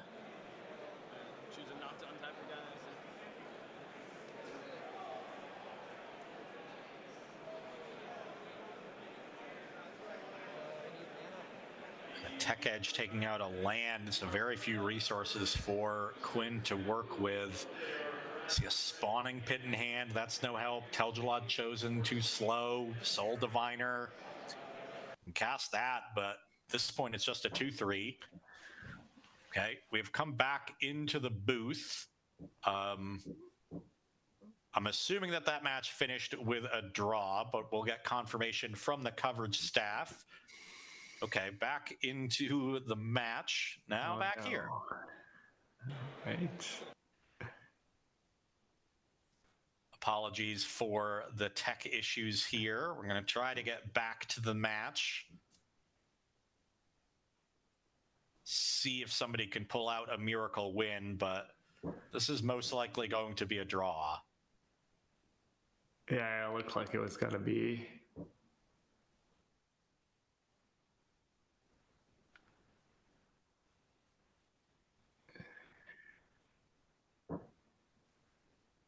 Oh, wow. So we are looking at the end of this game, and Garrett apparently found a Therapede kill. Therapede with scroll of the... With the scroll. Scroll of the Masters. Must have found an answer to the Gremlins, or Quinn, gave Garrett a 1-turn window, and with the Therapede, that was enough to end this game just in time. So Garrett Rubenstein does find the miracle kill in game 3, wins the game and match in turns, and completes the clean 3-0 sweep of the Ball Pit Cube. Congrats to Garrett. Yeah, no, great showing. Second trophy for him. And from the cards he's cast and, what I saw from the cube the other day, it looks like, he knew what he was doing. Just had a lot of the strong cards in that cube. You said he had 30 lands. I think that was probably a pretty smart decision to draft more than your average number of lands, meaning he took them pretty high in the draft and he got rewarded. Yeah, I think the one difference between his deck and what we saw from Sam a lot early, he had a lot of ways to close out games, with Therapy and Payne Smith and the Scroll. And that was really important because this was a very grindy cube. It was tough to finish matches, but Garrett was able to do it. So he moves to 3-0, and he's well on his way to making that Final Fortune draft later today. We are now going to show you some of the rewards here for donating to the American Foundation for Suicide Prevention. That's why we're here this weekend trying to raise money for that very worthy cause. As you can see on your screen, 1, these rewards are really cool, a lot of good swag and playmats, but 2, they are limited. So if you want to get your hands on any of these cool rewards, check out some of the other ones. Use the command !donate or the QR code on your screen. Make sure you, donate to a worthy cause and get the cool rewards while they are available. Hey, back here in the booth, that is going to do it for the Ball Pit Cube, and that is going to do it for me here at CubeCon. I've been here for a couple drafts over the weekend. This is the last one for me, but thank you, Gabe, for joining me. I know that was not part of your, scheduled appearance, but third time was the charm for my co-casters today, and I appreciate you coming in and offering your services. Now that you say so, my throat feels a little itchy and mine. No, it was funny. It was fun for me to be able to actually see games played. It was the cube. We got to cover the draft portion of the cube on Thursday, so thought it was really cool, and that's really a great concept. Jane, I don't know if they came up with the concept, but it's either way, it's really cool cube. Yeah, it was a very cool cube. I loved what we saw from it. A lot of different takes on it towards the end. But that is it for the Ball Pit. We're going to go to a quick commercial break. And when we come back, it's going to be Brad Nelson carrying you into the next draft. I don't know what cube it is. It could be anything. But what I do know is you're not going to want to miss it. Come back in just a few minutes for more CubeCon. Hey, what's up, y'all? My name is Harrison, also known as IsItSkill. I'm from Milwaukee, Wisconsin, and I'm excited to tell you about my Epic Experiment Cube that'll be at this year's CubeCon. This is a splashy Spellslinger environment where each drafter starts their draft with 2 copies of Epic Experiment. Their inclusion in your deck is optional, but it is encouraged, and it's supported by a unique density of instants, sorceries, and premium mana fixing. This is a color-skewed cube that leans towards red, blue, and green, but there are plenty of powerful white and black cards to pull you into those colors. Now let me tell you about some of my favorite archetypes that you might see. Okay, for archetypes we have your classic burn deck, a package that I like to call Spelltwine Reanimator, Go Wide Token Aggro, your classic Control Shell, Go Tall tokens with Populate, Domain Ramp, Flashback Synergies, and Self-Mill Deck Looping featuring Laboratory Maniac. All of these archetypes use Epic Experiment in one way or another to support them, and there's also packages of other micro synergies that are present, including Madness, Amass, Food, Crimes, Dragons, and Graveyard Lands. So what is the modular cube? Well, it's all about the modular ability. No, that's a lie. There is a lot of cards that care about counters in this cube, however, but that's not all it's about. No, it's actually called modular because normally there's a few different modules that can be mixed in, but In this CubeCon version, though, you don't have to worry about that. It's just about the archetypes, the synergies, of which there's a lot of emergent synergies, things that overlap across the archetypes. Lots of cards, both familiar and unfamiliar, that you can mash together into something new, hopefully. Yeah, here you'll see things like slivers, both the old ones and the new ones. You'll even see them in duplicates and across all 5 colors. You'll see some pretty big power outliers, but recontextualized in a way that they won't run away with the game. You'll see a few of the weaker conspiracies and several alternate win conditions. You'll find that removal is good, but it's not great. The multicolored cards should all be fairly obvious signposts that'll pull you in a specific direction. And you will notice that the mana fixing is asymmetrical. You will see different lands in each color pairs. And if you 3-0 the modular cube, please sign a basic. I hope you enjoy. Hi, I'm Andrew Dorsey, creator of the Red Terror Cube, and I want to give you a brief rundown of what it's about. First, it's not a mono red cube. It is a red aligned guilds versus Azorius cube. So, Boros, Izzet, Gruul, and Rakdos all got together and decided to try to beat up Azorius, with a little bit of a mono red sprinkled in. So, what is red? Red is basically everything. It can do almost every role, but I think the important part is that it's not going to be the 1-drop creatures 2/1s. It has more of a haste style, burn, adding damage, doubling damage to inflame tyrant sort of situation. That's what it's going to be. It's more of a tempo-y-ish red. One of the goals for this cube overall is to have a lot of back and forth, have a lot of creatures in the graveyard, no board stalls is one of the guiding lights for my creation. Boros is going to be equipment. It's not going to have any of the busted ones like Batterskull or Cauldron Complete. It does have the Sword of Cauldron, which is my favorite, and it can do a lot. I've been trying to work on it. It has a lot of the for Mirrodin cards, and it's kind of equipment value. Blue-red has the kind of mostly the burn style, Gutter Snipe, Coruscation Mage, Scalding Viper, Eidolon, Great Revel, kind of this package of when you cast a spell, deal some more extra damage, so more of a chip damage. Blue-red is more of chip damage, and then it has this small giant theme of just running you over with doubling giant power. Pretty good. Black-red is a more Death Touch menace, mid-rangey, value, steal your stuff once in a while, and then reanimate, and just value cards. I think black-red is just value cards. And then red-green is going to be just big monsters doubling their own power, and then you're just going to hit them with the Berserk, and then they're done. Blue-white, I went with a harder control deck. It's got Dragonlord Ojutai is probably the top end, just sits there gaining value, and it's a big threat, and yeah, so that's what it's going to do. Everything is kind of pointing towards there's just a more tempo style to all the games. There's a couple combos, all be one with the Red Terror, and dealing any damage with the red source is just infinite damage. I wanted red to have the biggest powered creature, so Infinity Elemental it is. I threw in Fling. There's some other kind of combo-y cards, but these are kind of 4 one-turn kill combos. You get them, then you win. I like combos, so there you go. I hope you guys, everyone that wants to play, enjoys themselves. So see you there. Hi CubeCon, my name is Brian from Cleveland, Ohio. Welcome to the Tiny Axe Bar Cube, a microcube with one brutal twist. You start at 5 life.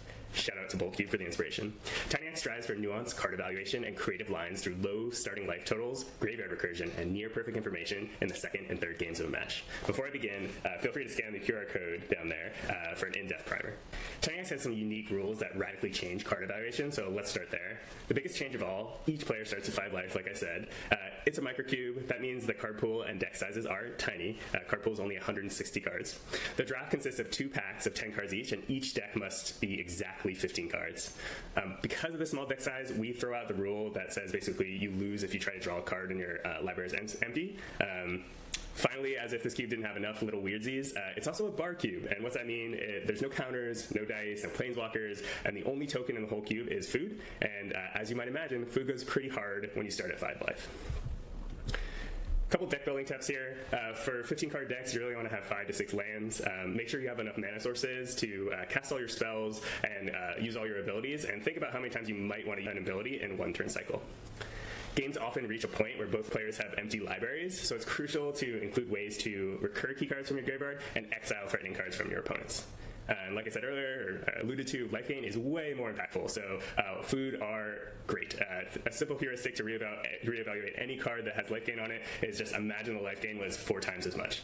All right, 1 card build rounds. There are some really cool cards that kind of radically change how you play the cube. These are all first pickable, but you got to commit to the bit, so I'm going to go through those real quick. First one is Laboratory Maniac, everyone's friend. Just because you can't lose when your deck is empty for drawing, you can win with Labman. Things you want to pair with Labman are ways to obviously draw cards at instant speed, ways to protect Labman, and ways to get Labman out of the graveyard. Next up is Yudaro. Yudaro Wandering Monster is a beast. Obviously, with 15 card decks, you can see Yudaro to cycle him 4 times pretty easily in a game, and an 8/8 trample haste ends a game quickly.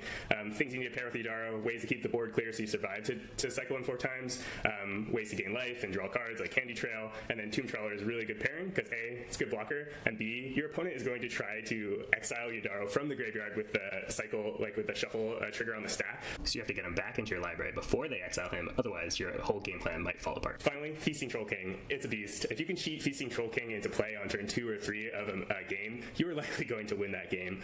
So key cards to pair with Feasting Troll King. Make sure you can discard him into the graveyard. Make sure you can make foods to feed him, but it's going to be a good time if you can kind of bring everything together and get Feasting Troll King online early.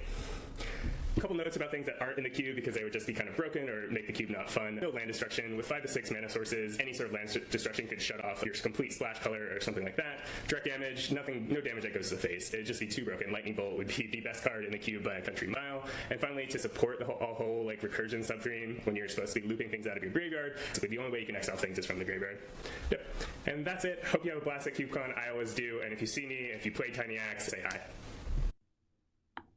Welcome to Uber Bears Artifact Cube. This is your host, Anthony Adams, one of the 3 hosts from the Uber Cube podcast. If you want to learn more about this cube, check out the show. You can find it on all major podcast players. Now let's get into this cube. So what you can expect this year for the 2025 main event, and this is the 4th run of this cube, is that every single year I go back and I take all of the feedback, I come home and I make this cube better. And one huge difference that I've had, one boon, is I've leaned more into the counterplay or the protection of the artifacts. And this was a major feedback or criticism I received last year. So now you can expect, yes, you have a distance. Hello, everyone, and welcome back to CubeCon. I'm joining the booth today, and I was supposed to get a fresh Gabriel Nassif with me, but it seems like you were starting the party without me earlier today. Yeah, I got to experience the last round of the ball pit, which was a lot of fun, really interesting, really cool cube, but excited for what we have next as well. Yeah, which is actually going to be pretty exciting. We're doing the control cube now. When I first heard that I was doing the control cube, I was like, oh no, right? And then I looked at it, and it's pretty mid-range. And it is control, and it's mid-range, or it's at least a lot of the cards I like to cube draft, and that's mostly all I've been doing recently. But so for those that don't actually know what cube is, it is effectively a player-curated list of cards that we're going to draft with 7 friends. And there's a bunch of wild ones that are being played this weekend. Gabe, do you have a lot of experience with Cube outside of Vintage Cube, of course, because I know you're in those cubes with me? I don't have actually a ton of experience with, all the different weird cubes people have come up with. I've cubed a lot, and but not the really theme cubes that we can see during CubeCon. Oh, that's cool. But yeah, so CubeCon has it started in 2022. I actually didn't even know what year it did, But it's been one of these conventions that I've always wanted to come to because it seems like it says, a celebration of a format that people get really behind, and they get to show their personalities with all these cubes. So it looks like it's just one of those events that kind of is stress-free. And I've always played Magic in such a stressful environment of having to build your decks and get ready for long tournaments. And here you just get to play these wildly different cubes, and including one that probably is going to be true to your heart, which is this control cube. Yeah, I mean, Limited is a lot of Magic players' favorite format, and Cube's one of the most fun forms of Limited. So I'm sure it's got to be the best time you get to experience all these cool cubes people have come up with too. Yeah, and so here is the structure of this entire tournament, and I'm just going to be real honest. I've read this, I've tried to figure it out, but it's complicated in my I just assume you just win. And one of my mottos when I played Magic is you play until the judges say you stop. And I feel like that's what a lot of players are going to be doing with this. But so Thursday, this started on Thursday. We're at the end of Saturday, and we're getting very close to crowning the final players, right? So Sunday, we're going down to what it looks like, the top 64. And so things are actually heating up. Yeah, no, I mean, the prizes are not like super huge. I don't think the champion walks away with a ton. So it's really more about the fun, finding a cube that sounds interesting to you, maybe getting new ideas for your own cubes when you get back home. And, I'm sure a lot of these players have weekly cube nights at home.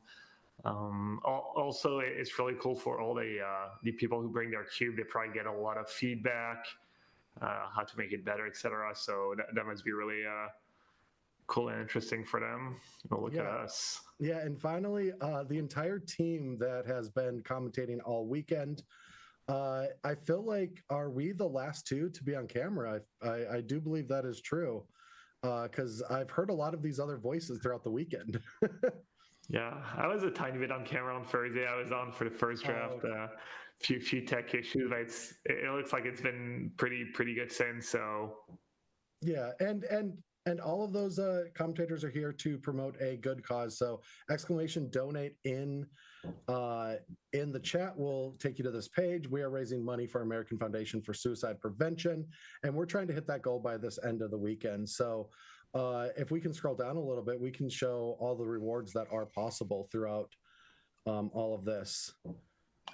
Yeah, pretty cool. You donate to a good cause and you get something back in return. Yeah, that entire table extension playmat looks unbelievable. Oh, that's a really cool Karn Limited as well. But yeah, so a lot of good things to get and to donate to a great cause. But so let's talk about what we're actually here for, which is the Control Cube. Like I said, I was a little intimidated by it because, I've played folks like you in Control Mirrors or against Control, and I've always been horrible at playing against a Control player, especially when they're in their element. But when I looked through this cube, while it does lean blue, which there's 90 monocolored blue cards compared to 30 of every other monocolored card, there's a very interesting amount of mid-rangey elements and a lot of my personal fan favorites. So we've got a video that we're going to throw to this deck so that you can get a little bit more understanding of what these players are going to be drafting and playing in the last 3 rounds before we get to a top 64. Hello, my name is Kyle Ferguson, and I am from Hartford, Connecticut, and welcome to the Control Cube, a draft environment built for players who love stack battles and control mirrors. If you're looking for aggro or infinite combos, this is not the cube for you. Here, victory goes to the player with precision, sharp lines, and the most patience. For a deeper dive, check out the Cube Reviews episode featuring this list. Thank you to Ian Braverman for having me on. In this cube, interaction is everything. With over 45 counterspells and half the cards playable at instant speed, nearly every game becomes a tense dance of responses. There is only one archetype, Control, but it comes in many forms. With strong fixing and a wide color spread, you're free to build your ideal control shell. Just know that your opponents are doing the same. Blue is the most dominant color. With 90 mono blue cards and most of the multicolors being blue, It has the most tools available to it. There are iconic control cards like Cryptic Command, Blue Sun Zenith, Spell Pierce, and Force of Will that are present, and blue offers you a flexible approach to managing your opponent. Every color is also available at a lesser extent. White offers Exile and clears things with Solitude and Council's Judgment. There's a Catchermose sub-theme. There's also Burn with Lightning Helix and Flage. Black excels at hand disruption. It disrupts hands, graveyards, and libraries with Thoughtseize and Gonti. Red pressures your opponent's life total with cards like Lightning Bolt and Goalie Bringer being the most aggressive color, but still not being an aggro deck. It also hosts the most blue hate with cards like Pyroblast and Burnout. Green offers ramp and recursion with cards like Primeval Titan and Wilderness Reclamation to out-mana your opponent. There are creature lands like Celestial Colonnade, recursive engines like Elixir of Immortality, and powerful planeswalkers that will turn a long game into a locked game if you don't have the answers. You'll need to be ready for anything. Artifacts, enchantments, planeswalkers, graveyards, even your own library. Some games go long, and yes, decking is real. Cards like Clear the Mind or Endurance might be the only thing standing between you and defeat. Draft carefully, play precisely, control everything, or lose trying. All right, so here we are. We're ready for the draft to start off. And, as I dig through the list of cards in this deck, one of the things that I find the most fascinating is green is the only color that the players are actually going to be able to ramp with. When you think of a cube like this, now I'm really going to dig deep into your theory and philosophy of control, especially in control mirrors. What do you think about in that element? Do you try to be a tempo deck, or do you really go for all of that inevitability? I think it's tough to go with tempo. You ramp into threats, and it's kind of negated if your opponent just has a cheap counterspell, right? You're using these cards to ramp into one or two big threats potentially, and get those countered, and then you've invested all these cards to ramp. So I'd be a little wary of trying to do that specifically, but I do like that the control cube it doesn't mess around, right? It's not just, there's more blue cards, there's my favorite blue cards. No, there's a lot of counter spells, a lot of instant speed threats. So it is a lot about, the true classic Drago style of control mirrors, where you want to make your land drops, you want to, have as many instant speed threats as possible, or instant speed sources of card advantage. And it's also going to be interesting to see how blue, if maybe even like someone doesn't end up in blue, which doesn't seem like you should try and accomplish, but we got our first pick. Did you catch what Jeff first picked? No, I did, and it was a deep analysis. That right there is quite a signal of what's to come if deep analysis is a first pick in this. And so Jeff has a plan.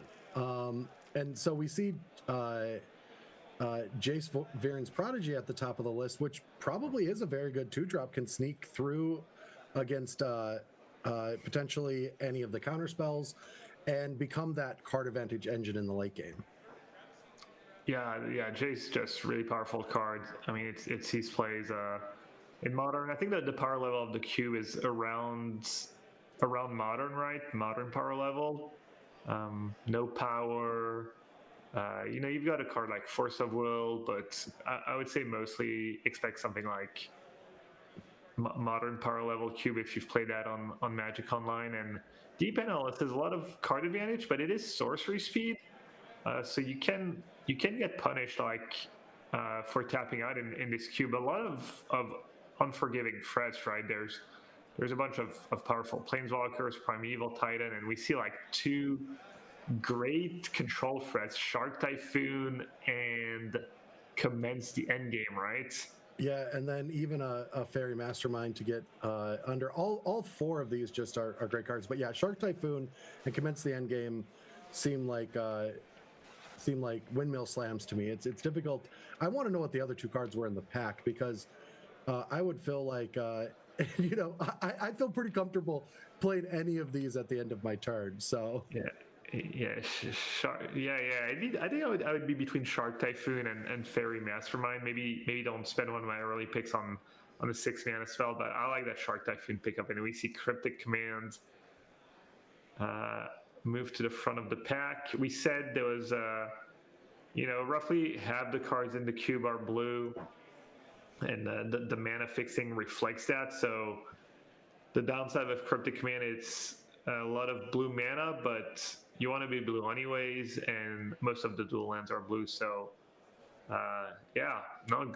great start. 4 blue cards, waiting to see maybe what second color is open. That's really smart.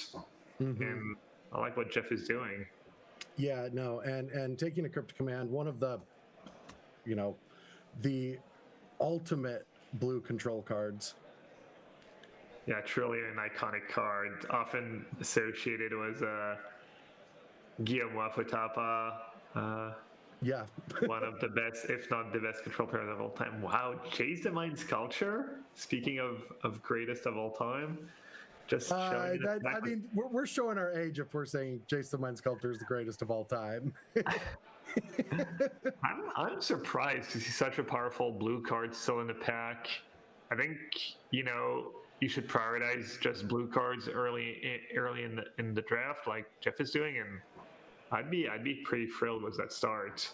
Yeah, but I mean, in this cube with so many counterspells, especially such cheap counterspells, it does seem scary to take a 4-mana card that doesn't build a board presence, right? That you could get threatened by something. I mean, we'll see what happens because we'll be able to follow along throughout the 3 rounds, but I do like me a Jace, but maybe it's just I've been punished too often when I play it in Vintage Cube. Yeah, I feel like Jeff seems like a strong drafter to me. The fact that the 2 cards out of this pack that he brings to the front instantly are Steam Vents and Baleful's Tricks. Either some fixing or one of the better like cheap control cards you can have. Just a legacy staple too. It's going to be interesting to see if he goes with the blue card or the red card. He goes with the blue or the red card or the black card. Besides on Steam Vents, which is interesting. Maybe he went through the list and he felt like the red cards were a little more interesting than the black cards. And that might be the case, especially with potentially, some of the cheaper threats that might be able to come around the table. And seeing a Fury that late too maybe I guess it might not be a signal, but it does feel like maybe that can give you your cheaper base. Yeah. We see Narset's removal, which is pretty strong in Counterspell Wars. We also saw, Jeff Bass commence the end game. That's a nice one to reversal. But yeah. Oh, yes. So I don't know if you know this, but I do shout it as often whenever I'm in coverage. I was the one that actually designed Murktide Regent when I was working on MH2. So I was very much hoping that got picked. Now I didn't see what happened. What card got picked there? Did you? He did end up picking the Regent, I believe, and was that Steam Vents picked up early? We could see him picking Fire Ice. He decided to be a little greedy here. Yeah, with Time Warp.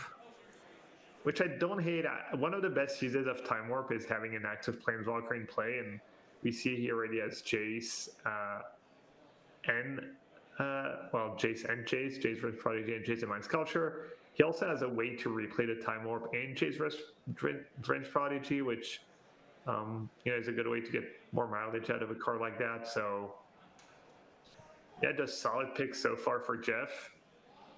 Curious to see which second color he decides to go with, if he gets maybe a signal. If one's even needed.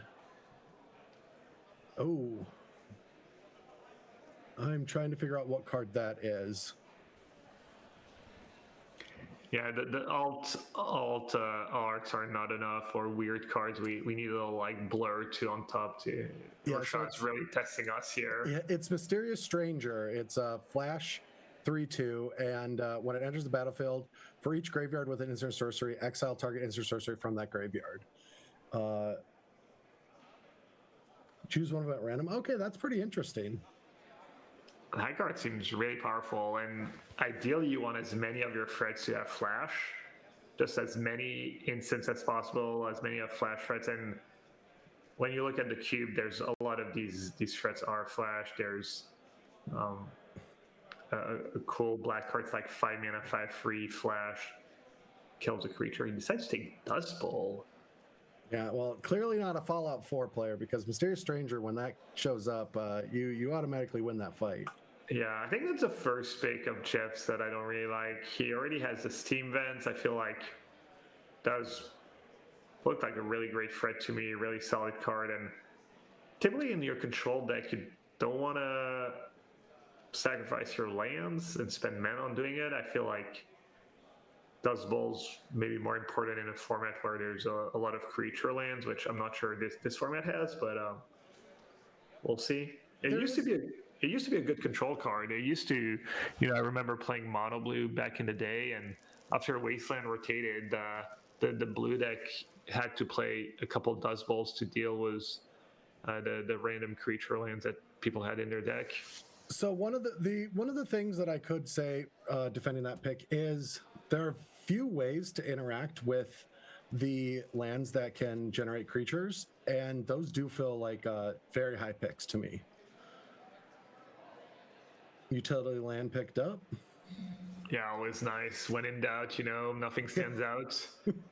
Get a utility land is always nice. Even better when it's a blue one. Yeah. Could see him pick up Thoughtscour here. He did have Regent already, so that'd Deep be a nice little Analysis pairing. and Jace. Oh, true. Yeah, recognizes it. That's a nice little pickup for that late in the pack.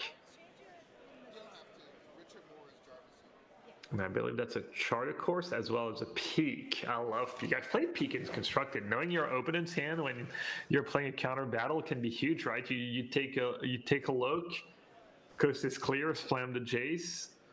I know you played Peak, and I loved seeing it, because every time I've ever been in a control mirror, I just feel like I'm lost in the woods. And when I saw you even playing that, I'm like, okay, that's the training wheels that I love, right? Yeah, I've always been taking your advice ever since actually Grand Prix DC in 2010, when we sat beside each other, and before deck submission, you were talking about Sphinx of something. Effectively, we're all playing 4 negates, and you're like, this card is great at card advantage when we're all playing negate. And I'm like, oh, I'm gonna have to submit one of those and find one. And you're like, I got an extra one. I'm like, this is great. I love this. I love professional Magic. Didn't we get paired and you beat me? Was it, or did you just? No, I wasn't gonna bring that up, but yes, that did happen. Yeah, back when you submitted the list, at Players Meeting the morning of, I was actually thinking, when I saw I got paired with you for the Control Cube, actually that story came. Yeah, like I remember. I thought about that immediately, actually.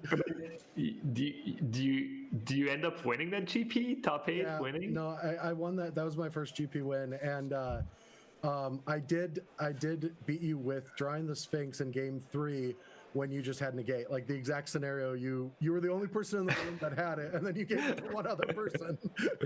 Which Sphinx was it? Consecrated Sphinx, maybe? No, it was the. I guess we should focus up a little bit. It was 3 colors, blue, and then I had a kicker to draw 3 cards. Right.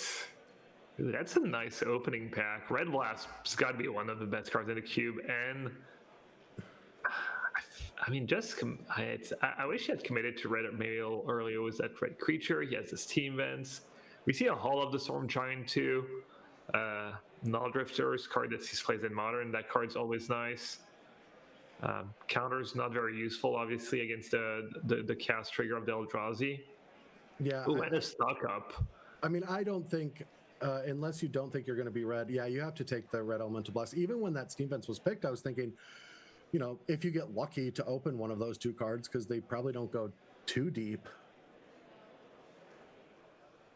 Just in a cube with this many blue cards, having a card that just says, I'm going to counter over 60% of the cards that people are going to play is unbelievable. Yeah. We see Force of Negation, which might end up being the pick here. Really nice when you have these sorcery speed card advantage engines like Jace and Deep Analysis be able to to have a little backup counterspell. Force of Will also at the cube. I'm assuming Force of Will is going to be a first pick for pretty much anyone who opens it. Oh yeah, I mean, I don't know what we're going to see in the games. I know that the Drago patterns of control decks can often happen, but there's always those situations where you have to map out a few turns ahead because you're like, well, if I can resolve this threat, but it leaves me vulnerable for a turn, but I have another big threat, and if they tap out, and you play that back and forth for tap out for 2 turns. I never know what's the correct answer. Well, if you have a free counterspell, it's a lot easier. Yeah, I really like what Jeff has going on here. I don't know what the other players' decks look like, but really nice. A blue-red card, is it Charm? No, that's the Magnus Opus or something, I think. They oh right, you can discard for a treasure. Archmage, you're talking about creatures, we see cards like Force of Negation. Archmage can be backbreaking in a control mirror. It's also one of those cards that once in play, it also is gaining more value than just it because of how difficult it is to play against. Yeah. Yeah, it's such a nightmare. 1 mana up. Do like that pickup. Yeah, Jeff's doing great. It was really only that Dust Bowl pick and maybe passing that free 2 I didn't love, but ooh, Flame Slash. That's a card I like in the Vintage Cube, honestly. I think it's still in and so efficient.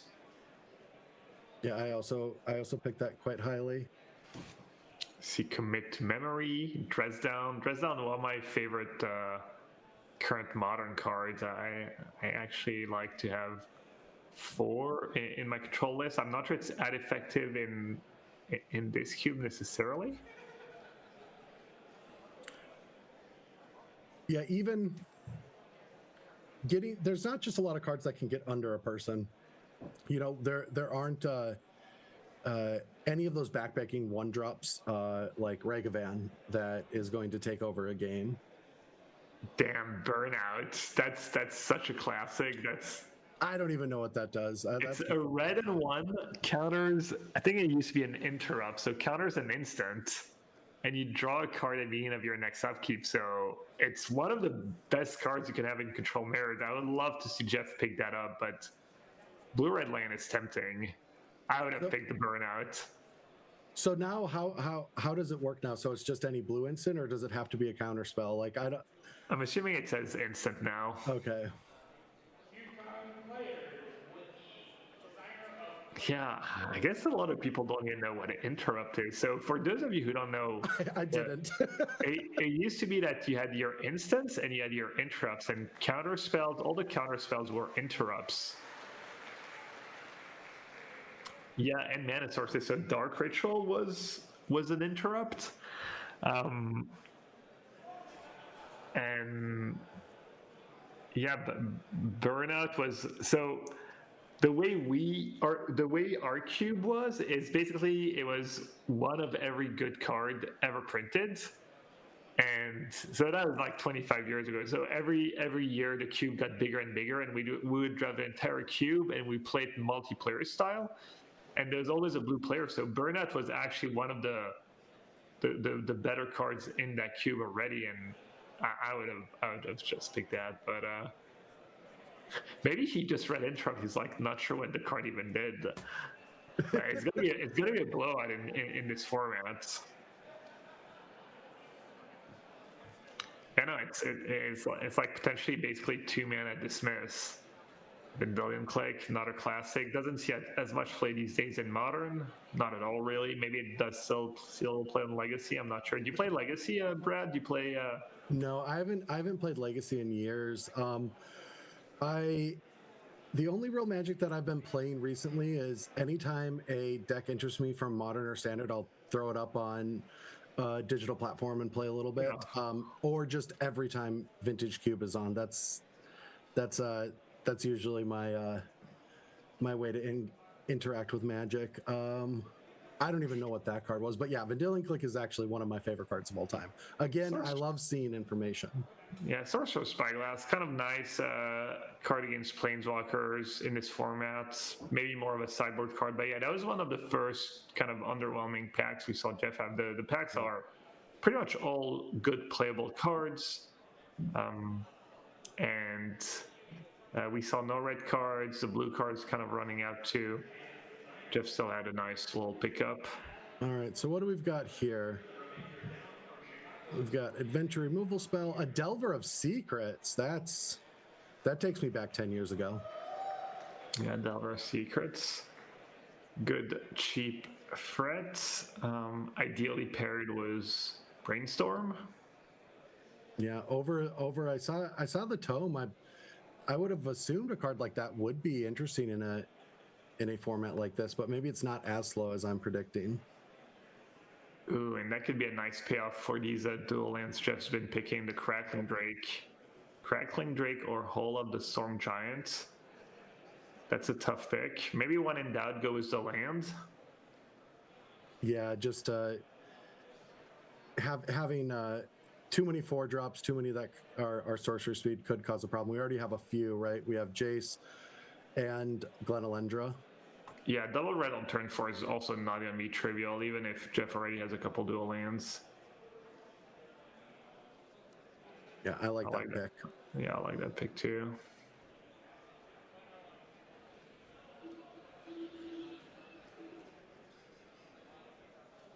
This is looking pretty good. I like the curve. I like the end game. We've actually got quite a few good iconic threats that have been seen in control decks over the last like 10 years. Those sideboard tempo-y cards, right? Yeah, he's also got a couple of ways to see his opponent's hand, which it's probably going to come in handy in some of these games. A little Ancient Grudge here. Collector's Vault. Not the most efficient card. There is a very small Reanimator sub-theme, couple of Reanimate cards in black. Mystic Snake, that's another probably pretty powerful card if you're green. And the one blue card in the pack, I think that was a Force of Vigor maybe, picked up by Jeff. I don't think Force of Vigor was one of those outlaw cards, was it? Maybe it was. Is Force of Vigor even in the cube? I'm checking. It is not, so... Yeah, I think the prediction of going green as your splash color we're seeing is not the most engaging. Yeah, pick up some late green cards. Chat's letting us know it's probably Pest Infestation, which I do think. That makes a ton of sense. Ooh, is that an artist talent and another blue-green cards? I could see Jeff going into green. No, that's the Elder Dragon War. Yeah, the card that was a Malanthrop, a flying. When it enters the battlefield, exile target player's graveyard, and then it gets counters. And I believe that is Psychic Spiral. Do you know what that card does? No. This is like hard mode for me. And all right, Psychic Spiral is 5, shuffle all cards from your graveyard into your library. Target player puts that many cards from the top. Oh, it's a mill card. That's great. Yes, it's potentially a win condition. Yeah. Not my style, but you never know. I don't think Jeff's going to need that. No. We have a good curve of threats, and yeah, the pack kind of dried out a bit end of pack 2 for Jeff, but I feel like he had a strong pack 1 and a strong start of pack 2, so he should end up being fine. Yeah, we have some very good threats.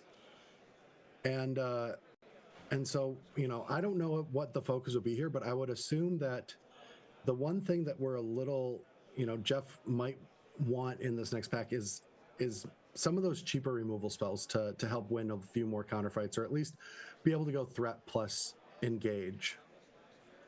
Yeah, I'm also going through the list of red cards, see if there's a way maybe to cheat that Emrakul into play. I'm assuming there's got to be some combo, unless it's an anti-mill card, is what it's in the cube for. I think that is what it is. All right, that's a nice little insurance, having that in your sideboard in case someone decided to get crafty and let's see, is Brain Freeze in the... All right, so with this pick right now, I believe I saw a Negate and a Snapcaster Mage. Is the disciplined pick taking that Negate, or going with one of my other favorite blue creatures of all time, a Snapcaster Mage? Damn, that's a tough one. There's also a dual lands, but maybe you can table that. That's a tough pick. Negate, dual lands, Snapcaster Mage, I think are all defensible. Jeff already does have Force of Negation, and we did see some of the threats in the cube are creatures. That's a tough one. Snapcaster is pretty tempting too, because Jeff has a lot of the blue cantrips, and he has Red Blast, so I feel like he has some of the better cards in the cube to flashback. I love to have cheap cantrips when I have Snapcaster. This way it's not just stuck in my hand being super reactive, and we see another Modern All-Star Subtlety.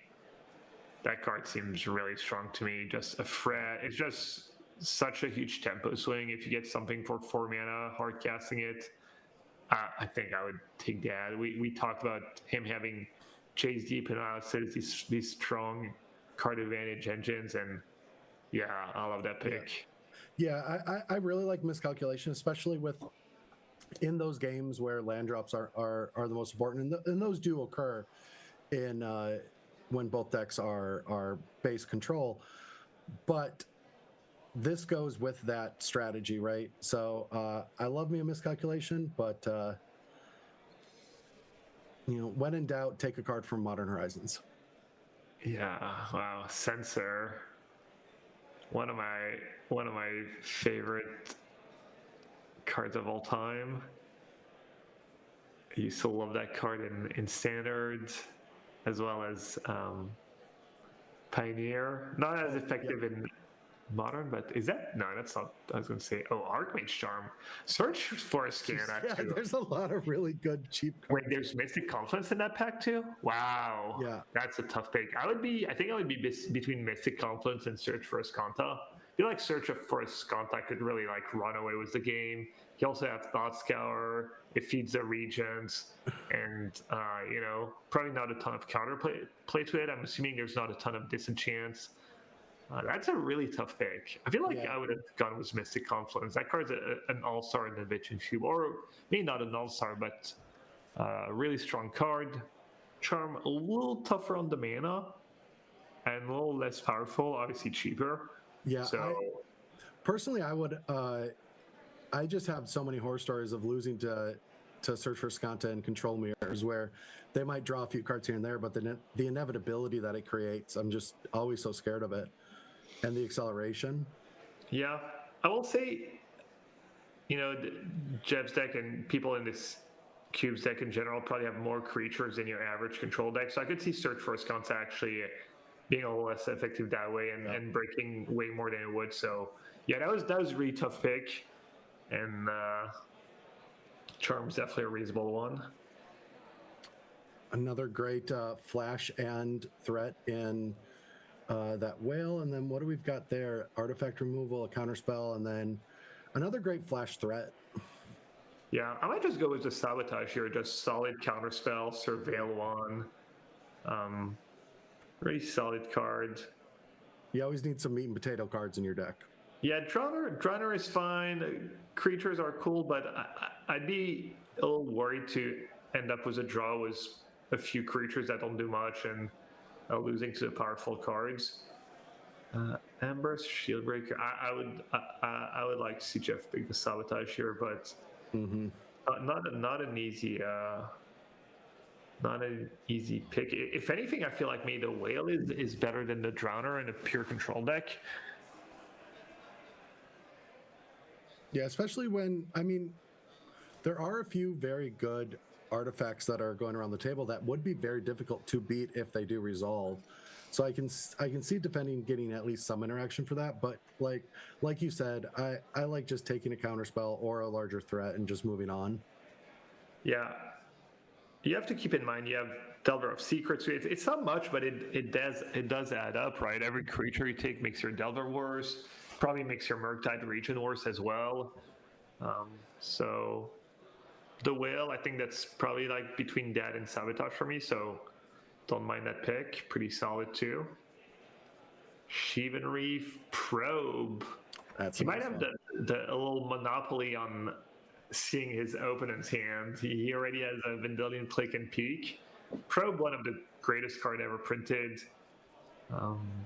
So that would be a nice little pickup.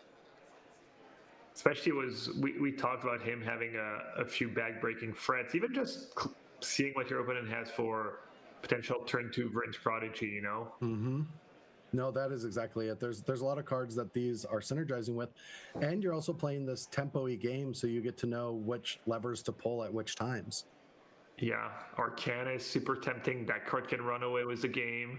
He has a lot of 1-mana spells, a lot of good 1-mana spells. I don't think he has ways to pump the power of the Arcana, so it might still not be good enough. And Shivan Reef, you know. And that ultimately, I believe, is what we went with. The safe choice of having a little better fixing. Yeah, what some would call the discipline pick, taking the land. Ooh, Electrolyze and kind of its upgrade. Electrolyze, see like basically no play anymore. Flame of Anor. I know Delver is a wizard. I know Jace is a wizard. So Vendilion Click. Vendilion Click. Yeah, I'm doing assuming the wizard caught. he has the Archmage too. Yeah. Yeah. That seems like a pretty strong pickup for Jeff. Yeah, even if that's not there for you, right? It's still dealing with a wide variety of things that could go wrong. This is that artifact removal. This is killing a creature, or just drawing 2 cards when you need to make your land drops. Ooh, dual land Shinra, 2 blue-red dual land. It's all going up, Jeff. He really found his lane. Yeah. Besides, a few packs NF pack 2, but seems like red was the right color to go into, and I think Chandra is a little awkward in a control deck. The plus ability that reveals the top card is not great, and I think I like the probably Surveillant over Verge, even though they lose value when you can't fetch for them. So yeah, Chandra feels like it might be there and be a role player of when you aren't the blue deck, right? When you see 2 colors and everyone's trying to build these strategies, and maybe you can build some kind of green-red deck in here. Odds are it does not come up that often, but it does seem like there's enough bigger things. Yeah, like the Surveil pick here. Spell Snare is in the pack. Oh, I did a 2-drop count. There is a lot of 2-drops. Can you tell what that mythic is? It's a red and 2. It's a mythic. That is Subterranean. Let me try to. Tremor, sorcery, red and X. X damage to each creature without flying. Effects is 4 or more. Destroy all artifacts. If X is 8 or more, you get a lizard. All right. I'm assuming Spell Snare is pretty solid. A lot of the good counter spells are 2 mana. I would probably pick that card up, but that card seems way too narrow / reactive, sorcery speed, expensive. Yeah, I would. It's flashy. That'd be a great sideboard card, I guess. It's flashy, but it's a lot of my knowledge of Spell Snare is from 10 years ago, but that card did a lot of work. Yeah, a little Mind Stone. Oh, love me a Mind Stone. Yeah, you talked about it earlier. Not a ton of ramp. No way. Way? That's a Snapcaster Mage. Wow. And we have. And you have Flame now, so Wizard's got extra value. It can't. Would it really still be in the pack, and would Jeff really be thinking that long about picking up Snapcaster? I mean, I love the Mind Stone. Don't get me wrong. I don't know if I should be carted off to the retirement home or not yet with that, because Mind Stone is an older card. It's a great card. And it does give you acceleration when this cube does not have much of it at all. But it's Snapcaster Mage. I take that card too highly when I cube draft just because I like it so much. Yeah, Jeff has a great deck for it too, so a little surprised, but I'm sure I'll make good use of the Mindset as well. Yeah, I like that too. Just having some kind of a sweeper just in case there's a token strategy. Yeah, and we see again a lot of green cards. Looks like green was the color players shied away from this draft. I'm assuming it's kind of a recipe for disaster to try not to draft blue in that cube, but it'll be interesting to see if anyone ended up doing that. Oh yeah, I assume that it's not a great strategy, but seeing one of my all-time favorite blue-green cards, Nightpack Ambusher, going this late is making me quite sad. Yeah. 5 cards left in the pack, but tough decision for Jeff. He's got to choose between 5 mana Tameo, powerful cards, and the 2 mana Pirate that lets you play a card from your opponent's graveyard. So probably some kind, in this format, you probably end up getting some kind of cantrip. No ancestral recall. It's not a powered cube, so nothing crazy like that. But well, it would be a great card even if you put it in the sideboard against anyone that's Dimir, right? I could see that being just a great sideboard card, especially if you're not going to play the Tameo. Yeah, I like the Tameo pick. I feel like it's good enough to pretty much always make your deck, and I feel like Jeff's gonna make good use of it. That Shieldbreaker he was actually considering the first time around. Yep. We see a little the Pilgrim go around. Yeah, I wonder if wow, Arcanist and Probe, they both were. He's like, can I take both and just not take for the rest of the draft? Damn. I think it's easy to overestimate Arcanist because you're used to seeing it in decks that are built around it. So you'll see like, oh, I have like 5 cards for my Arcanist. That's pretty good. And actually it's not. I think I would have just taken the Probe there. I think it's easy to just overestimate how good a card. It has to live. It has to basically flash back more than one spell. And yeah, I mean, it's definitely tempting though. I would not pass a Probe that late for any player at any time, any colors, just because I want that information. I feel like just getting to know what my opponent's doing makes me feel like I'm better, or at least gives me a feeling of my yesteryears when I actually knew what was in their hands. Yeah, if anything, I maybe overrate Probe. I'm a Probe enjoyer. I'll pick it really high in the Vintage Cube. I'll first pick it, second, third pick it in pretty much any decks. Just thins your deck to it's like, you're basically playing a 39 card deck. So now we get to actually take a look at the deck right now, and oh, this looks beautiful. Yeah. Added bonus of Probe too, you're playing a control cube, so the tool is probably unlikely to matter. So you could, arguably like as good as it gets in a cube like the control cube. But yeah, that's what Jeff ended up was. Looks really, really nice, honestly. Draft went really well. He found his second color. No, this looks fantastic. Good curve. Subtleties between the Jace and the Glenalendra. Just a really good amount of I feel like if Jeff just gets on the a little bit ahead and can just really push that advantage for the entire game, just forcing an opponent to make these decisions, has enough counterspells to get through and play that really good tempo game that I was talking about, where you just tilt a little pressure on him, make a few bad decisions. No, I love his deck. It's super efficient. We didn't see what other players ended up with, but I'm assuming it can end up, you can definitely end up with clunkier decks. There's a decent amount of expensive cards, and every card in Jeff's deck is so efficient, just cheap removal, the good counter spells. the few expensive cards he have are just really powerful effects. The Planeswalkers, Time Warp. He's got some fixing, some dual lands. He didn't get lost in the sauce. 2 colors. I think that's where you want to be at. I think 3 colors or non-blue decks is more likely to be a train wreck than anything else. So I really like the way he drafted. Sure, I disagreed. It was a few picks. Who knows who's right? But yeah, no, I wouldn't be surprised if he ended up with the trophy, honestly. Yeah, and we're back getting to chat before we start off with the first round of play as the players are getting ready. And we're here promoting the American Foundation for Suicide Prevention. And if you hit !donate in chat, you'll be able to get to this link, be able to see all of the perks here, see all the live donations, and help out a good cause and support a great year-round yearly tournament.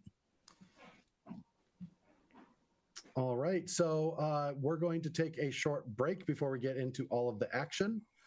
And so we're going to be throwing to something. I'm guessing we're going to look at a cube. Yeah, and we will have a great pairing for round 1. We're going to have Jeff, who just saw a draft against Jarvis Hugh, who's probably the better-known player at the table, Pro Tour player. To see that. So it's going to be interesting to see what Jarvis came up with, and if Jeff's deck that looks great on paper gets the job done. All right, we'll be right back, everyone. Hello, my name is Kyle Ferguson, and I am from Hartford, Connecticut, and welcome to the Control Cube, a draft environment built for players who love stack battles and control mirrors. If you're looking for aggro or infinite combos, this is not the cube for you. Here, victory goes to the player with precision, sharp lines, and the most patience. For a deeper dive, check out the Cube Reviews episode featuring this list. Thank you to Ian Braverman for having me on. In this cube, interaction is everything. With over 45 counterspells and half the cards playable at instant speed, nearly every game becomes a tense dance of responses. There is only one archetype, control, but it becomes in many forms. With strong fixing and a wide color spread, you're free to build your ideal control shell. Just know that your opponents are doing the same. Blue is the most dominant color. With 90 mono blue cards and most of the multicolors being blue, it has the most tools available to it. There are iconic control cards like Cryptic Command, Blue Sun Zenith, Spell Pierce, and Force of Will that are present, and blue offers you a flexible approach to managing your opponent. Every color is also available at a lesser extent. White offers Exile and clears things with Solitude and Council's Judgment. There's a Catchermose sub-theme. There's also Burn with Lightning Helix and Flage. Black excels at hand disruption. It disrupts hands, graveyards, and libraries with Thoughtseize and Gonti. Red pressures your opponent's life total with cards like Lightning Bolt and Goalie Bringer being the most aggressive color, but still not being an aggro deck. It also hosts the most blue hate with cards like Pyroblast and Burnout. Green offers ramp and recursion with cards like Primeval Titan and Wilderness Reclamation to out-mana your opponent.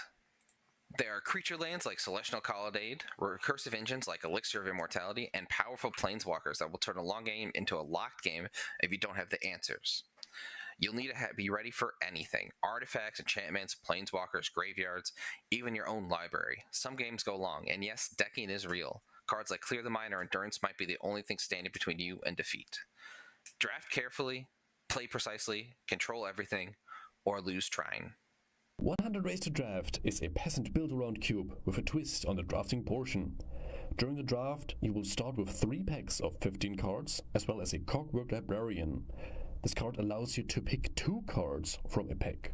When you do, you have to put the Librarian into this booster. This introduces a new dimension to the draft, and you're able to pick up Librarians from future boosters, ensuring later picks are rarely dead for players. To prepare you for the cube, here are a few tips before your first draft. This cube heavily focuses on build-around strategies. While drafting, use your Clockwork Librarian to ensure you can pick up strong card combos from a single pack. You can also pick up multiple Librarians and use more than one on a single pack later. There are no classic color pair archetypes to draft. This approach has eliminated on-rails drafting, and you have to evaluate your picks during every stage of the draft. Lastly, in comparison with other peasant cubes, 100 Ways to Draft has a lot less removal and interaction. Playing and drafting removal comes with a high cost, as it will slow down your own strategy. Here are some possible strategies. Counterbalance, Persist combo, Teshar, Sword combo, Builder's Talent, Arcbound aggro, Cast not from hand, Discard, Self-mill, Leave the graveyard, Big spells matter. Check out the full list here, and I'm looking forward to seeing you during this year's CubeCon. Book sale, and a Brooding Saga here at CubeCon 2025. What can you find in a Brooding Saga? Fetch lands? No way. Power 9? I don't think so. Alright, what about traps? Any card with a subtype trap? Nope, not in this cube. How about bad fixing? This cube got bad fixing? Nah, this cube is sick fixing. Creatures? Yeah, it's got some good ones. Look at this guy. Kills your opponent's board. Alright, sagas? Yep, you got a lot of those. There's this one, and this one, and this one, and this one, and this one, and this one, and this one.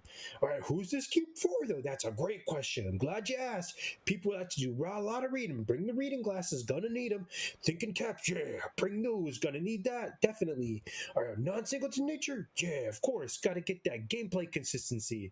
Loops? Yeah, you got those too. You got this one, and this one, and this one, and oh yeah, that's just infinite turns. This one's the best, though. You got this card, and this card, and this card, and oh, that's just a beatdown curve. Never mind. Well, you can still play 95 out of the 360 cards cube. Those are sagas. Yep, got those. I hope. And these two, those are bangers. 5 color. Put them in your deck. Get all the sagas. Do the thing. Come play with the best card type in a Brooding Saga. Trauma Medicine for encountering Fable of the Moonbreaker on turn 3, sold separately. Not intended for children under the age of 13. Please use responsibly. Judge? All right, we are back. Everyone is sitting down, playing, hanging out, and I gotta say, I want to hang out with the person from that last video. I need to look at that cube. That was fantastic. Yeah, give this man a job on production. Yeah, I need to hire him. All right, so we are back. As we said before we went on our break, we are getting ready for Jarvis to play against Jeff Green. Yeah, Jeff Green, who was our featured drafter. Thank you. You can take over both jobs if you need to. I'm a bit rusty, but we're here watching 4 days of CubeCon action and raising money for the American Foundation of Suicide Prevention. So click !donate in the chat for anyone to go in. You can see all of these rewards that you're able to get. Donate to a great cause, and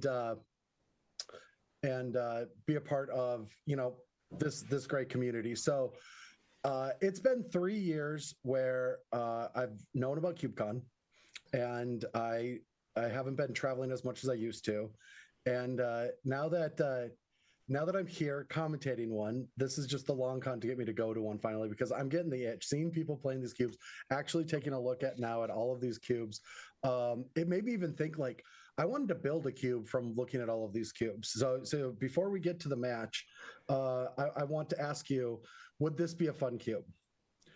It's a Lurrus cube. Everyone starts with a Lurrus, and every permanent is 1 or 2 mana, and then it's a lot of high value non-permanent cards and mana, because the Lurrus decks are my favorite to draft in cube. Sometimes I will, if I don't really care about winning, I will actually just stay on that path as far as I can to try to draft to find the Lurrus. It's bad. It used to be Tolarian Academy. That's what I would always just like force, but now it's Lurrus decks. But what do you think? I think it'd be pretty cool and interesting. Just tons of bubbles and spell bombs and all cheap spells. It'd probably be pretty skill intensive too. The more cheap spells you have, the more decisions you get in the game. So yeah, and a lot of 2-for-1s, and also just ways to reanimate, right? Just almost any way that you can get your lures back on the table. Yeah, one of the most powerful cards of all time. All started with the lures. That's a cool idea, honestly. Yeah, and we'll even throw all of the great cards with it, like Black Lotus, in there too. Did you check the CubeCon? Yeah. Did you check the CubeCon list to see if anyone already stole your idea? No, that's why I was looking for it. All right, we're ready to go into it. So here we are for Jeff and Jarvis. This is round 1 of the Control Cube, and we are 3 rounds away from our top 64, which will be taking place tomorrow morning at, I believe, 9 a.m. East or Central. Yeah, and we have a picture of Jarvis's deck, and it's really interesting in 2 ways. One, he's mono blue. He has all islands, a Field of Ruin, a Fountain Port, and maybe a Myrex. Yep. And then second thing that stands out is his curve is really, really, really cheap. About half his cards cost 2 mana or less.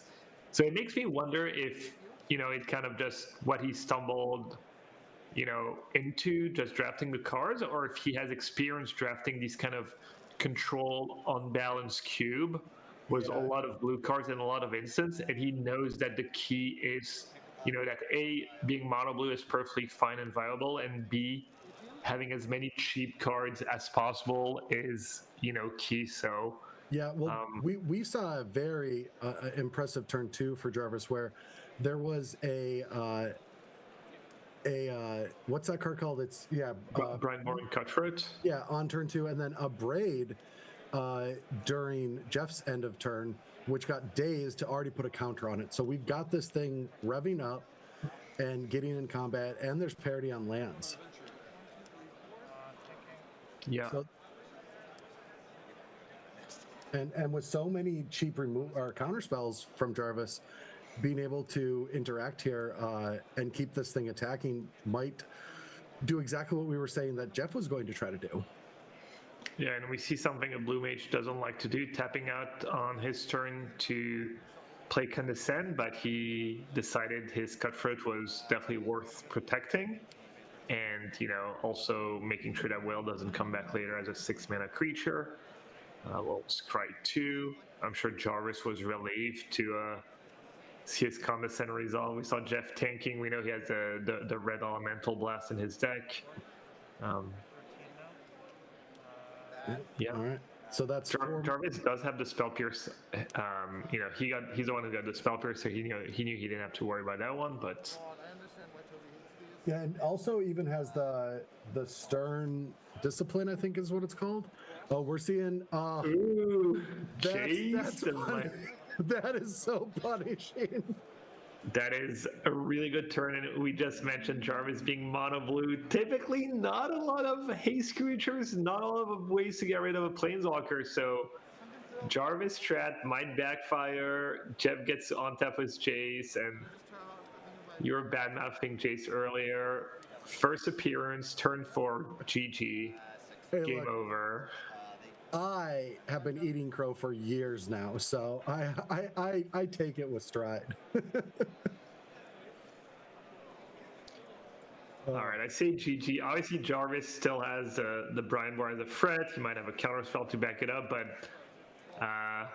if Jeff can protect Jace one more turn, protecting from the Cutthroat or whatever else Fred Jarvis might have,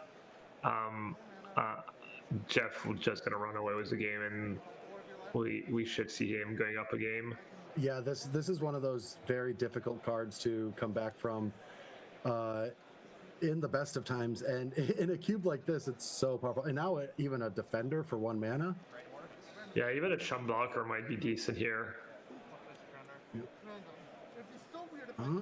That is an answer. That's going to be 2 different threats, both needing to be interacted with.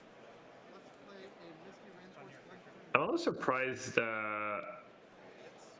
Jarvis started was the Flood Pit and not the Drowner, probably signaling that he had some kind of backup counterspell, and great news for Jarvis. He gets to resolve the Drowner and untap without it dying right away.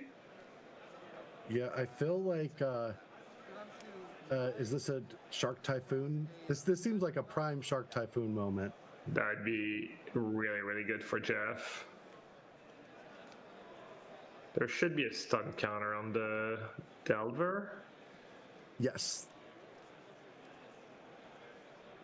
Hopefully the players didn't miss that one.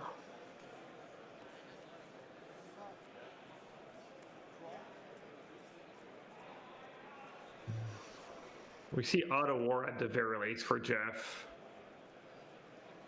Looks like he has a choice between Auto War, which is obviously hard to counter, or Shark Typhoon. Yeah, it is options, and playing the one that that's one more mana. Jace does not reduce. It's only legendary creatures. I see Jarvis seen that card a million times. He knows Jace doesn't reduce it. So yeah, it was interesting. We saw Jeff value kind of the uncountable ability, let's say, of the Auto Aura over Shark Typhoon. Shark Typhoon is a bigger blowout, but Auto Aura is kind of the safer thing, and Shark Typhoon just better later in the game, I guess.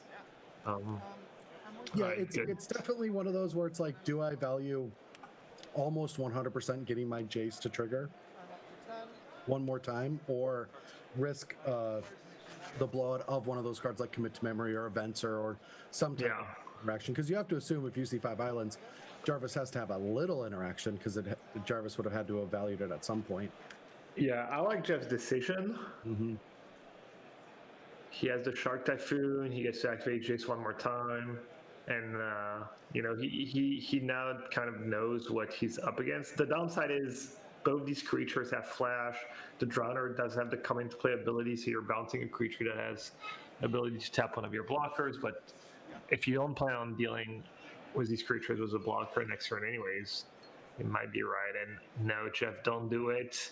Don't be tempted by the plus. Don't be tempted. I was going to ask you that could potentially allow one of those 2 threats to deal damage and still stick around. I think you just need to trust your deck. It's a good heuristic with Jace is don't plus unless you have the game locked and you really don't want them to top deck a specific card, or if you're playing against something like Eldrazi threats that have cast triggers that even your counter spells are not be very helpful against. And I really like Jeff's decision. You really don't want to play scared. It is appealing, but it ends up being wrong 9 times out of 10 maybe. Yeah, that's very wise, because I think I would have plussed it, but getting to see and hear that actual wisdom from you, and I refuse to believe that you're just saying that because I'm not. There was 2 threats, and one of them could have hit it, and then I would have drawn 3 cards the next turn. I refuse to believe Prime Brad Nelson would have plussed there and not just drawn 3 cards. Prime Brad Nelson would have had duresses or counterspells and green creatures in his deck and wouldn't have had to worry about it. All right, let's see what Jeff found. He made a land drop, always nice in these control mirrors. Yeah, now we're going to see the double threat. Yeah. The thing is, even if Jarvis manages to get rid of the Jays, the damage might have been done, honestly. Yeah. We'll see, though. Oh! Is that hits? No, it's like, I believe he almost got unlucky to, which is interesting. Like, do you have to flip Delver when it, because the flip part of the Delver is not a wizard anymore. Oh, I think maybe that's what Jeff was maybe thinking it still was. So I wonder if Jeff already had the flame. Maybe he drew it up, Jace kind of forgot, but his Delver was stunned, so in theory, maybe it was just wrong to flip it. All right, we're gonna see. Flame deals was one of the threats. Force of Negation, pitching a blue card is gonna deal was Karn. And gain save for the Force of Negation. So great turn for Jarvis. He managed to get rid of the Chase, and he got a Karn through. Yeah, this is a bit of spiraling now in Jarvis's favor. Yeah, and in hindsight, it looks like maybe the Ottawa play backfired and Shark Typhoon would have worked. The good news is he still has Shark Typhoon as a giant threat, uncounterable giant flying threat. I could potentially deal with Karn. But Jarvis got his own card advantage engine going on now, just using Karn Plus. Now, I have a question there. Because you know your opponent's going to have a big counter. Never mind. For a second, I thought maybe that Jeff had 6 lands to just... No, Jeff does have 6 lands to slam the Shark Typhoon. Would you have cast it? Oh, good point. It was tapped out. Depends on your hand. It's a bit like the Jace. Usually, it's wrong to hardcast the Shark Typhoon unless you know for a fact it's going to stick and you already have a bunch of instant or sorceries in hand to make tokens. Oof. All right, so sequencing that. So what happened is Jeff was going to put a token into play and then draw, but Jarvis Cyclonic Rifted the token before the draw, so it came into play and then got removed. Yeah. Jeff finally gets on tap with that Delver. Going to be threatening the Karn that did not have time to make a token yet. We see Myrex. That's kind of a nice combo with Karn, right? The mites are artifacts. They are, aren't they? He's going to read the Great Whale that Jarvis got via the Karn. All right, so... Oh, no. Yeah, Murktide would have been a good draw here.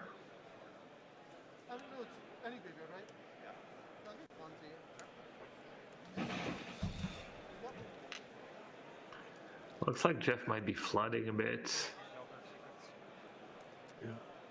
Commit, that's a fun one. I do love me a commit. Is Trencher Greyhawk in here? It has to be, right? Yes, it is. In the cube, not in Jarvis's deck. All right, we see common pattern for the control player, right? You take the hit, keep commit mana up, make sure there's nothing threatening come your way, and then use your spell end of turn.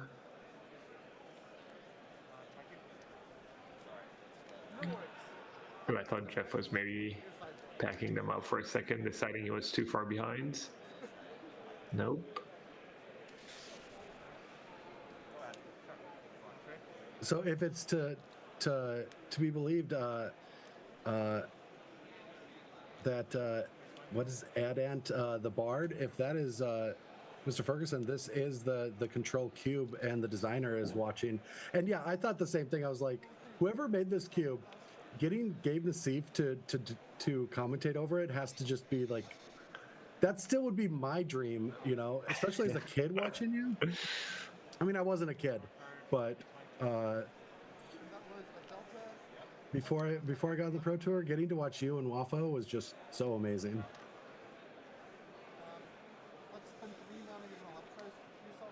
We see Jarvis just popping off right now. Got the token. Yeah, this is drawing 3 cards a turn essentially and making a token. That's a lot, and I believe Jeff's deck doesn't have a great way to come back from that spot. We saw his Jace is gone.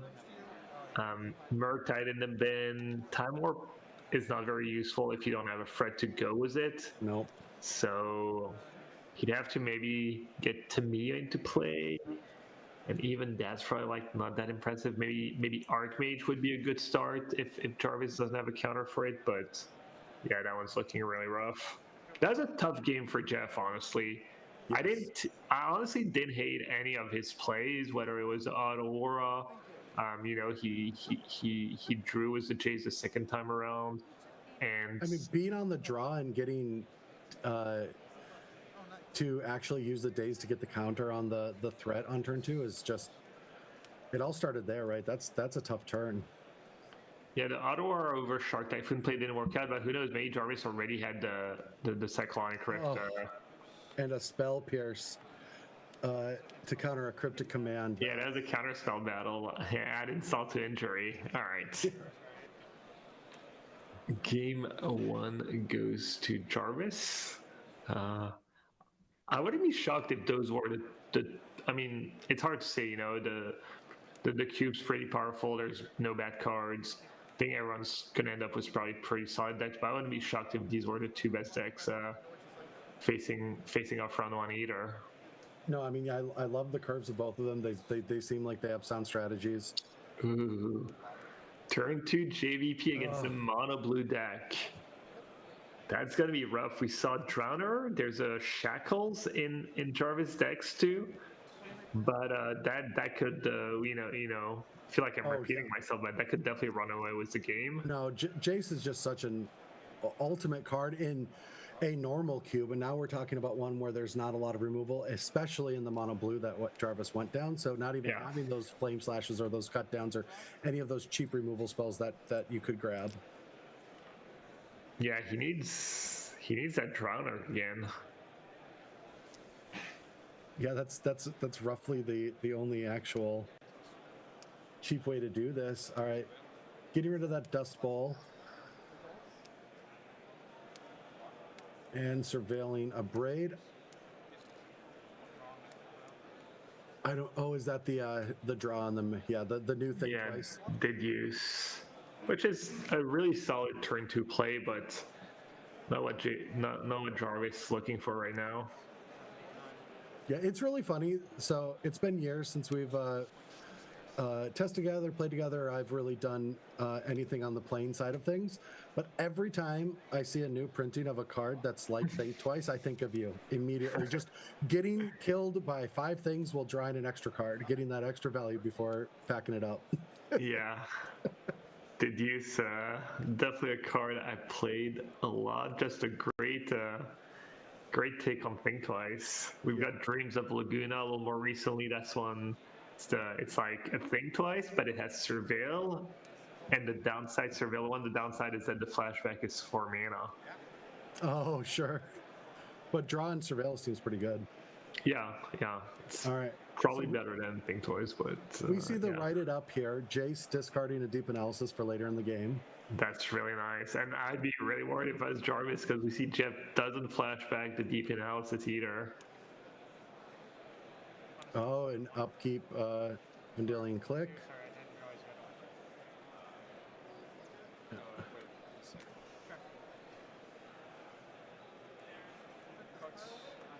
Yeah, there's Red Elemental Blast in Jeff's deck, so potentially thinking about finding a raid. He could also use Force of Negation. That's obviously a much bigger commitment. Yeah, it really depends because is going to use that Force of Negation to get that click in. Probably saying, hey, I've got this Jason hand. I want to get that Spell Pierce out of Jarvis's hand, and that's worth it. Oh, okay. Yeah, I was going to say I don't love the commitment of Force of Negation there, but if he does have... You're saying he has the other Jace in hand? Yes. Oh, wow. And so I actually really like this play because there's no way to force that in, and that Spell Pierce was a blowout last game. Yeah. Now getting rid of Shackles does make sense, but also you're going to, I guess, yeah, it's just a tough card to beat long game, but you do have JVP was a Braid in the yard though, so it wasn't the scariest proposition. Yeah, I probably would have just left all the cards so that you can play the Jace and make sure that it does not get countered. Yeah, it's only like a 1 in 30 shot or something that Jarvis drew Spell Pierce. I guess you could have a card like Force of Will, and I don't mind it. Even if he does draw the Spell Pierce, Jeff's still in a great spot with the Flip Chase. But yeah, the Shackles was not the most threatening thing ever right now. And I also like what the non-basic land that Jarvis has is going to do its best shuffle impression with that Brain Surge eventually. Yeah.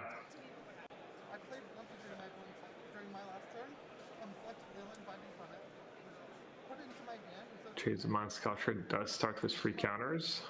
I mean, is there a worse feeling in Magic now that you can think of than not having an answer to a Jace the Mind Sculptor on the other side of the board? Like that's one thing that I don't like Jace is the LeBron or is the Jordan of Magic, right? Like there's arguments, but Jace is always in there. I can't think of something that I've ever felt more demoralized than when I'm staring at a Jace and they're just constantly digging around their hand. Maybe counterbalance top. I could see that. Yeah, I saw that was in the queue. I was like, that doesn't look very fun, but yeah. Jarvis not giving up quite yet. I'm assuming he's gonna, he has Brain Surge. That's like 4 cards. You get Sea Sprite. Maybe Jeff makes a little misstep, but they do have a lot of time on the clock. Why not play another couple turns? But yeah, and control mirrors sometimes can go to time, but I have found that they do end quickly sometimes as well too. So there is a ton of time on the clock. I wouldn't worry too much about that just because this says control. Yeah, I believe in the description to the author of the cube put an emphasis on making sure there's enough frets and that the games don't take too long, and there's not too many sweepers. There's maybe not like a ton of removal either. That's just so far ahead. He still has the flashback of the deep analysis if he wants to. He still hasn't had time to use it. Has 2 Jace Planeswalkers, like yeah. I feel like Jarvis almost showing a little disrespect, not packing them up here. Well, let's see what comes out. All right, Drowner. It's all something.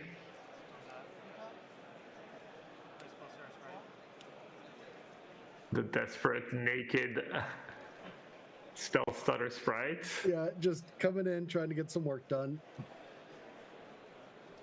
Jeff's hand is like loaded. He didn't flash back deep analysis, so unless Jeff just forgot about it. All right, there's a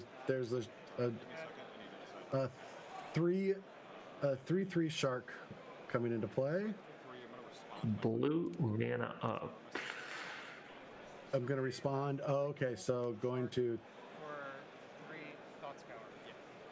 All right, so Thought Scour first to get rid of the 2 cards that are Jaced. Yummy. 2 lands in the yard. That's good sequencing. And now going to try to find something. Yeah, Jarv needs to hit real huge here. We do know he has Cyclonic Rift in his deck, and yeah. Just picking up the rest of them, yeah. That'll do it. Right. That'll do it, Shark. That'll do it. Now we get a game 3. Now let's see if Jarvis can repeat the getting some early aggression on the board. Now it doesn't have a ton of cards, right? Maybe a search for the long game or cutthroat for turn 2. But if Jeff can get through those, that's if Delver doesn't hit. Oh yeah, there it is. The Red Blast. Yeah, everyone knows what that means. Yeah, Jarvis was able to capitalize being on the plane game 1. Ooh, 2 win cons in the bin. That's not completely trivial. I mean, Jess has a decent bit of win cons, but it kind of stings. Maybe you end up flooding a bit, and yeah, obviously totally random, and he has to play it early. But all right, so Jarvis might have done this to have a counterspell up. Yeah, or he just drew it. Yeah. I feel like Jarvis would just play it on turn 1. I mean, the untapped team events could be any number of cantrips. Yeah. And as we said, he has the Spell Pierce. Maybe Red Blast is not completely on his radar yet. Yeah, I feel like that's maybe something I would give my opponent a little bit of time with, because you do have that red Elemental Blast. At least Spell Pierce here. Like a mess around, gets rid of it. We do know Jeff has Dust Bowl, so he does have a few ways to deal with the flip search, but I like the decision, the filtering, especially since this game seems to be started on a slower pace than the first 2. That surveilling can really add up and carry Jarvis.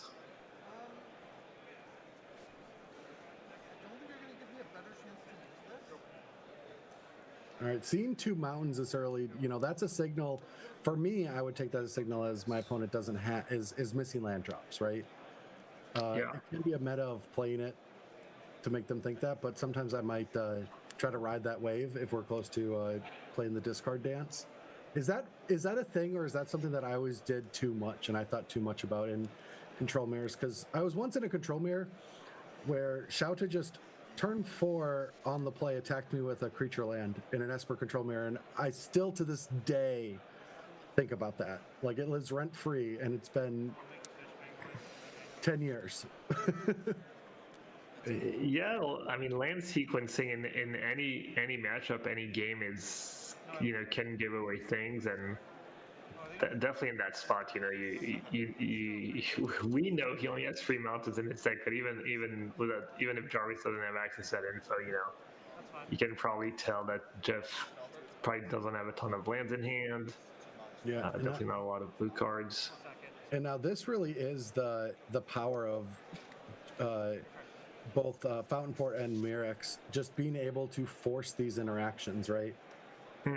Yeah, Fountain Port definitely threatening to take over the game if Jeff can't show up with a threat, be proactive, and we see he's got a good start. He forced Jarvis to sack the token, get some pressure going, got to cycle, found another island. So,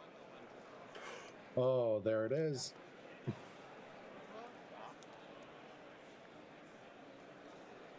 Now that is a great card, especially in this cube, I'm guessing. Because the power toughness does not scale with blue cards like they do in other colors. Yeah, I love that card. Stern Scolding, just great card, modern staple, and great spot for it. Yeah, there it goes. We see Jarvis no hesitation, and Jeff unwilling to commit, or maybe just bluffing a counterspell. And Jarvis back in the driver's seat. Attack. He's probably gonna get rid of the shark. Yeah, I would assume so. Just not just having anything that can hold the team back. There it is.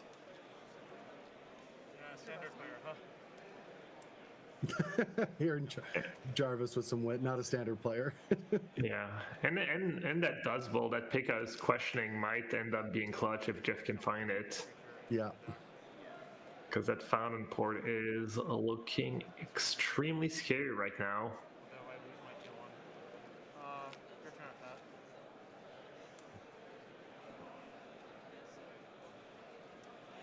All right, Jeff back in the spot where he needs to either deal with the Fountain Port or present a threat, whether it's card advantage engine, an actual creature. Yeah, what land is that actually? I don't know that land. It's one of the more recent creature lands. I think it's maybe a 2/1. It's not super impressive, like a blue and red maybe to activate, and maybe it has first strike on your turn, something like that. Yeah, one of the weaker ones. One, yeah. But obviously really good when you're playing blue reds. Just. All right, the first fish of the army is starting to come over. That's kind of nice. The first strike against a fish, the scry one, can be pretty big in these mid games, late games. But we do see Jarvis ready with a Field of Ruin. Yeah, the issue is it's as long as it's your turn. Yeah, so not a good blocker, yeah. But good at getting through the fishes and giving you the scry value. Not a real option though right now. Was Jarvis having Field of Ruin, he's gonna have to find something else. And obviously every turn that passes is I would like to see Jarvis just sack fish as soon as possible every turn until he gets like to a hand he really likes. Oh, interesting. So you're not thinking putting the pressure on the board, it's better to draw the extra cards? I mean, depends how good your hand is, but I think I would just draw the cards and lock up the game that way. I feel like it's a little greedy to go for the beatdown plan.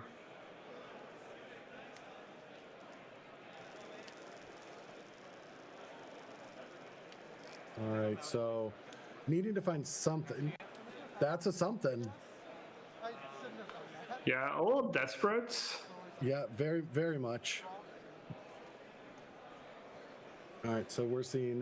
But there's not a good use for the front part or for the like removals part against front port, obviously. And that's just those lands. Those lands are so impressive. Just because there's pressure, having to play something out, and now that shark is going to be. Yeah, wow, that's a blowout. Unless Jeff can come up with Murktide would be one of the better cards left in his deck. Yeah, that shark is the biggest predator in the ocean today.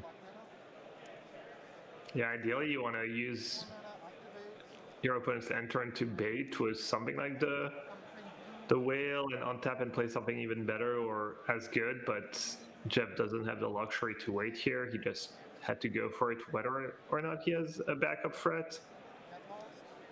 Yeah, and I mean, Jeff has 6 cards, so I'm not sure what the entire game plan is because I haven't been able to see all of the cards in Jeff's hand, but I'm feeling like maybe we'll both be wrong, and we're gonna see whatever that X spell did at some point. I'm hoping that we see that. Yeah, one card that could end up being decent too is the 5-mana Tamio. Could draw him a bunch of cards and maybe bail him out, but we see Jeff just doesn't have anything, just have to pass a turn, and now it's a 2-turn clock. Or just that is not the way. No. Yeah, that is not the way you want to deal with the shark, especially when one of your better cards left is Murktide. That is desperation. It looks like I see a bunch of spells though, but can't really tell. Is that Archmage Charm?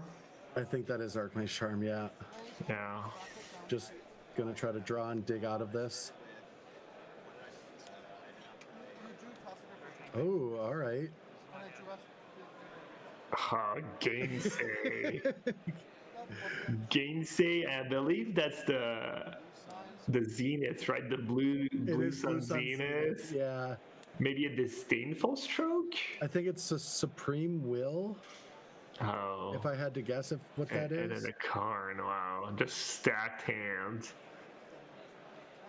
Absolutely stacked hands. It's not Supreme Will because that's not in the cube. I'm not sure what that is. It looks like Disdainful Stroke to me. Oh, is that Disdainful Stroke?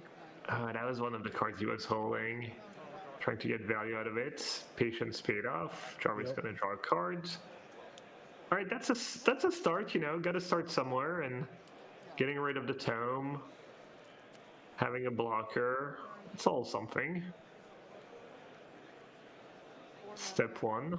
Yeah, I'm curious if you even bring it back from its adventure. Oh, is that the Murktide count?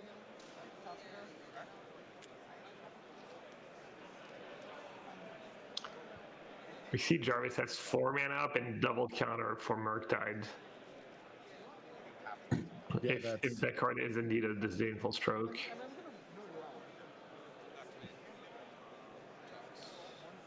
All right. All right, it's going to take advantage of the fact that Jarvis doesn't really have field of room mana up to get all 2 damage, but I think right now he's really more interested in the Scry 1. Yeah. Did he not Scry 1? No, did, but I think kept. Okay. That's step 2. Keeping a good one on top. And then, yeah, really, what is there to... What is there? Dust Bowl wouldn't be the worst. Looking at Jeff's list, I see 5 mana Tamio, Dust Bowl, Deep Analysis. He might still have time for that one. But yeah, not a ton of action left, especially since he milled the Jace the Mind Sculpture and hauled the Storm Giant right away with that turn 1 Pot Scour. Yeah, and also having to find enough interaction to deal with all of these cards in hand. Already, Jarvis has already dealt with the Shark Typhoon. right, so let's see if what that card was.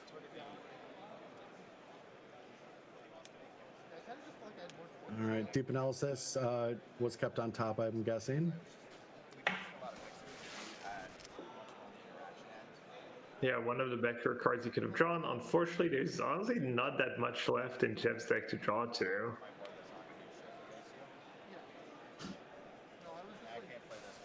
Yeah, Subtlety, Murktide.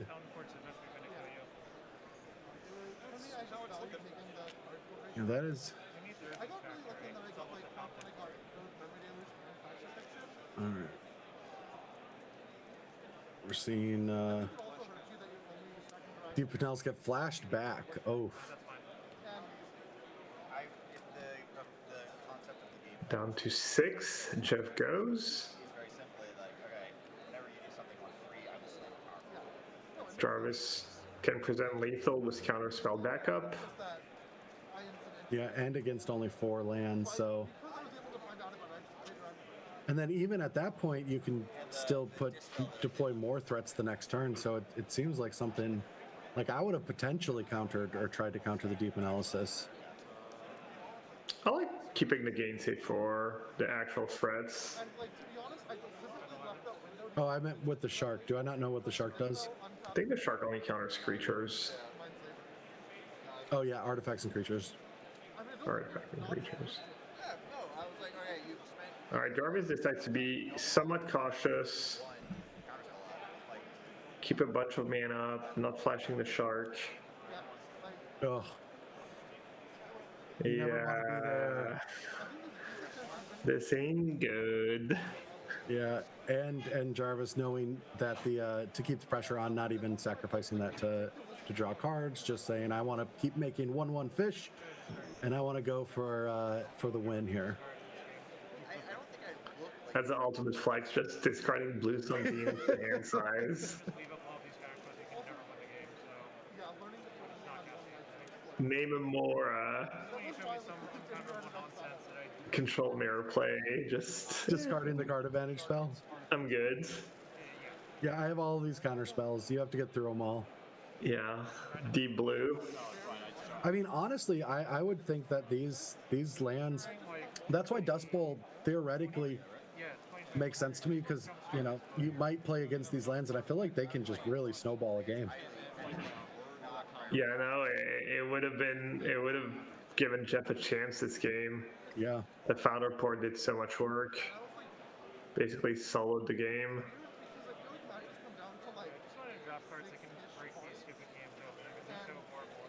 All right, so what could Jeff possibly do against this?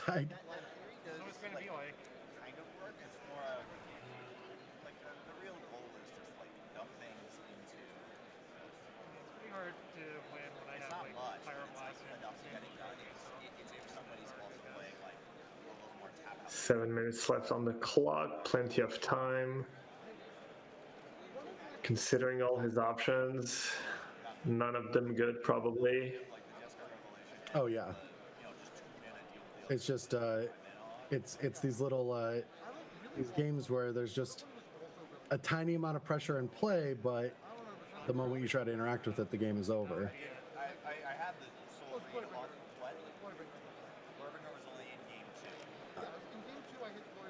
What? There is one of the 5 mana Tamiya, one of the last relevant cards in Jeff's deck. Disdain Full Stroke. Easy decision for Jarvis. Jeff's gonna try to fight over it. Was a negate, one of his first picks, I believe. Took that over Snapcaster Mage, a really high pick. Yep. Now what? We're going to see Jarvis use a Gainsay. I guess it's close because now he doesn't have 5 mana for the Shark anymore. All right, here's the window. So this is clearly because of that peak. Jeff knew that there's a chance that this game was going to play to this moment.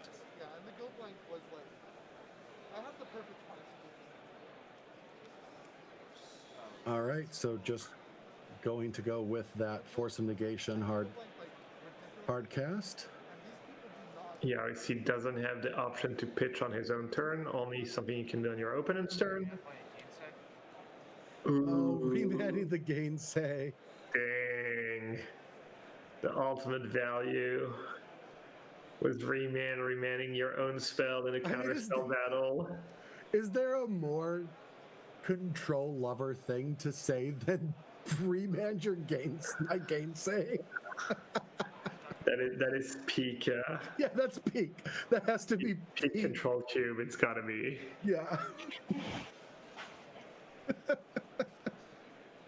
All right, so the counter war was won by Jarvis remanding his own Gainsay and replaying it, and the fish continue to swarm. Yeah, joined by the mites too. Yeah, joined by the mites now? Oh no, yeah, that's... Jarvis' deck looks mean. Yeah, Jarvis like, okay, how do I lose? He did the classic waiver with him, like, what can even, Yeah. You know, it's more of like just, zigzag. Garbage time. My issue is that's a very visible thing. Like, it's a deck that everyone knows about. Ugh. I have been here so many times in my career, it hurts. Like, just using my removal spells on recurable resources. Yeah, it really is awful. Yeah, it just sucks so much. Yeah, you're like, well, I'm not winning this game, but I guess I'll try. I guess there's that 1% chance. Yeah, we'll keep fighting. It's like, wow, Brotherhood's End swept the board. Okay, make 2 more creatures. It's also when I'm salty losing to this and I look over at my opponent and they're just as like, I'm frustrated I'm losing, but they're just bored because that's all they've been doing all day. And I'm like, okay, I'll talk back a little bit. Like, yeah, they just put like themselves in their own pain for all day. Just for you, like, well, I can't even beat the 2 cards I can see, and Yeah. Jarvis has like three other cards that are probably not lands. You see one of them being committed to memory. Jarvis not messing around.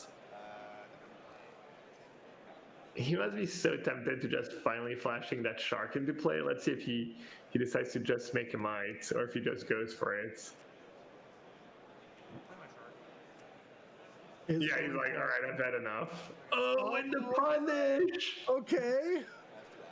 The actual worst possible, like probably one of the best cards Jeff could have had in an entire cube at this point. Okay, so what can happen here? The commit's gone too now, right? So Yeah, I mean, I don't think anything's going to happen. I think Jarvis is still going to win, but Jeff did have kind of best possible here.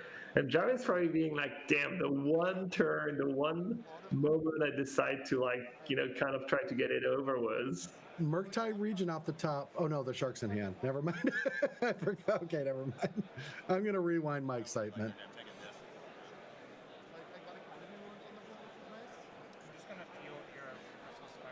Hey, he can bait it with the shield breaker. Okay, sure.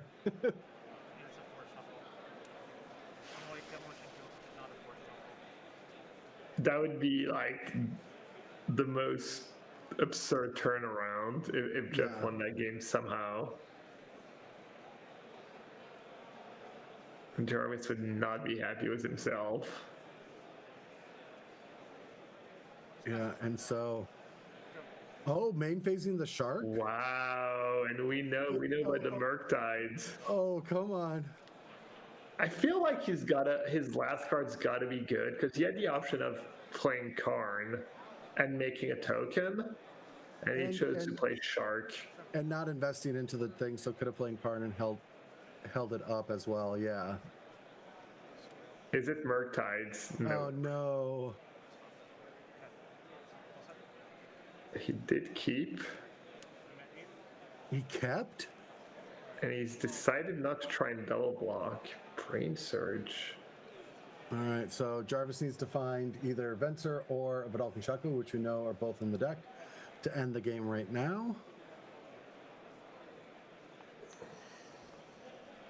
Oh, I'm just seeing Caleb, the Cube Master, rating us with the stream. Thank you so much, Caleb, for stopping in. We are in round 1 of the Control Cube, and I've got as my co-commentator Gabriel Nassif. Also, this is more of a personal thing, but Caleb, can you unban me from your chat? Somebody did. I was stream sniping and telling you about it, and so I got banned. I just show up in the stream and just say hi. But I did get banned for a while, so if one of the mods could unban me, that'd be great. FF Freak MTG. Anyway, thank you for joining us, you all. This is the first round of the Control Cube. I'm joined here by Gabriel Nassif, and we're going to take a look at what we are all doing here. We are raising money for the American Foundation for Suicide Prevention. As you can see, there are rewards. So if you hit !donate in the chat, you'll be able to see, get a link for that. And there's some awesome things in here as well, and it's also just for a good cause. Thanks so much. Thanks so much, Caleb. Thank you, and I appreciate everyone coming in.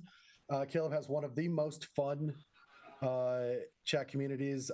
Back when I was streaming, I got raided when I was streaming very late.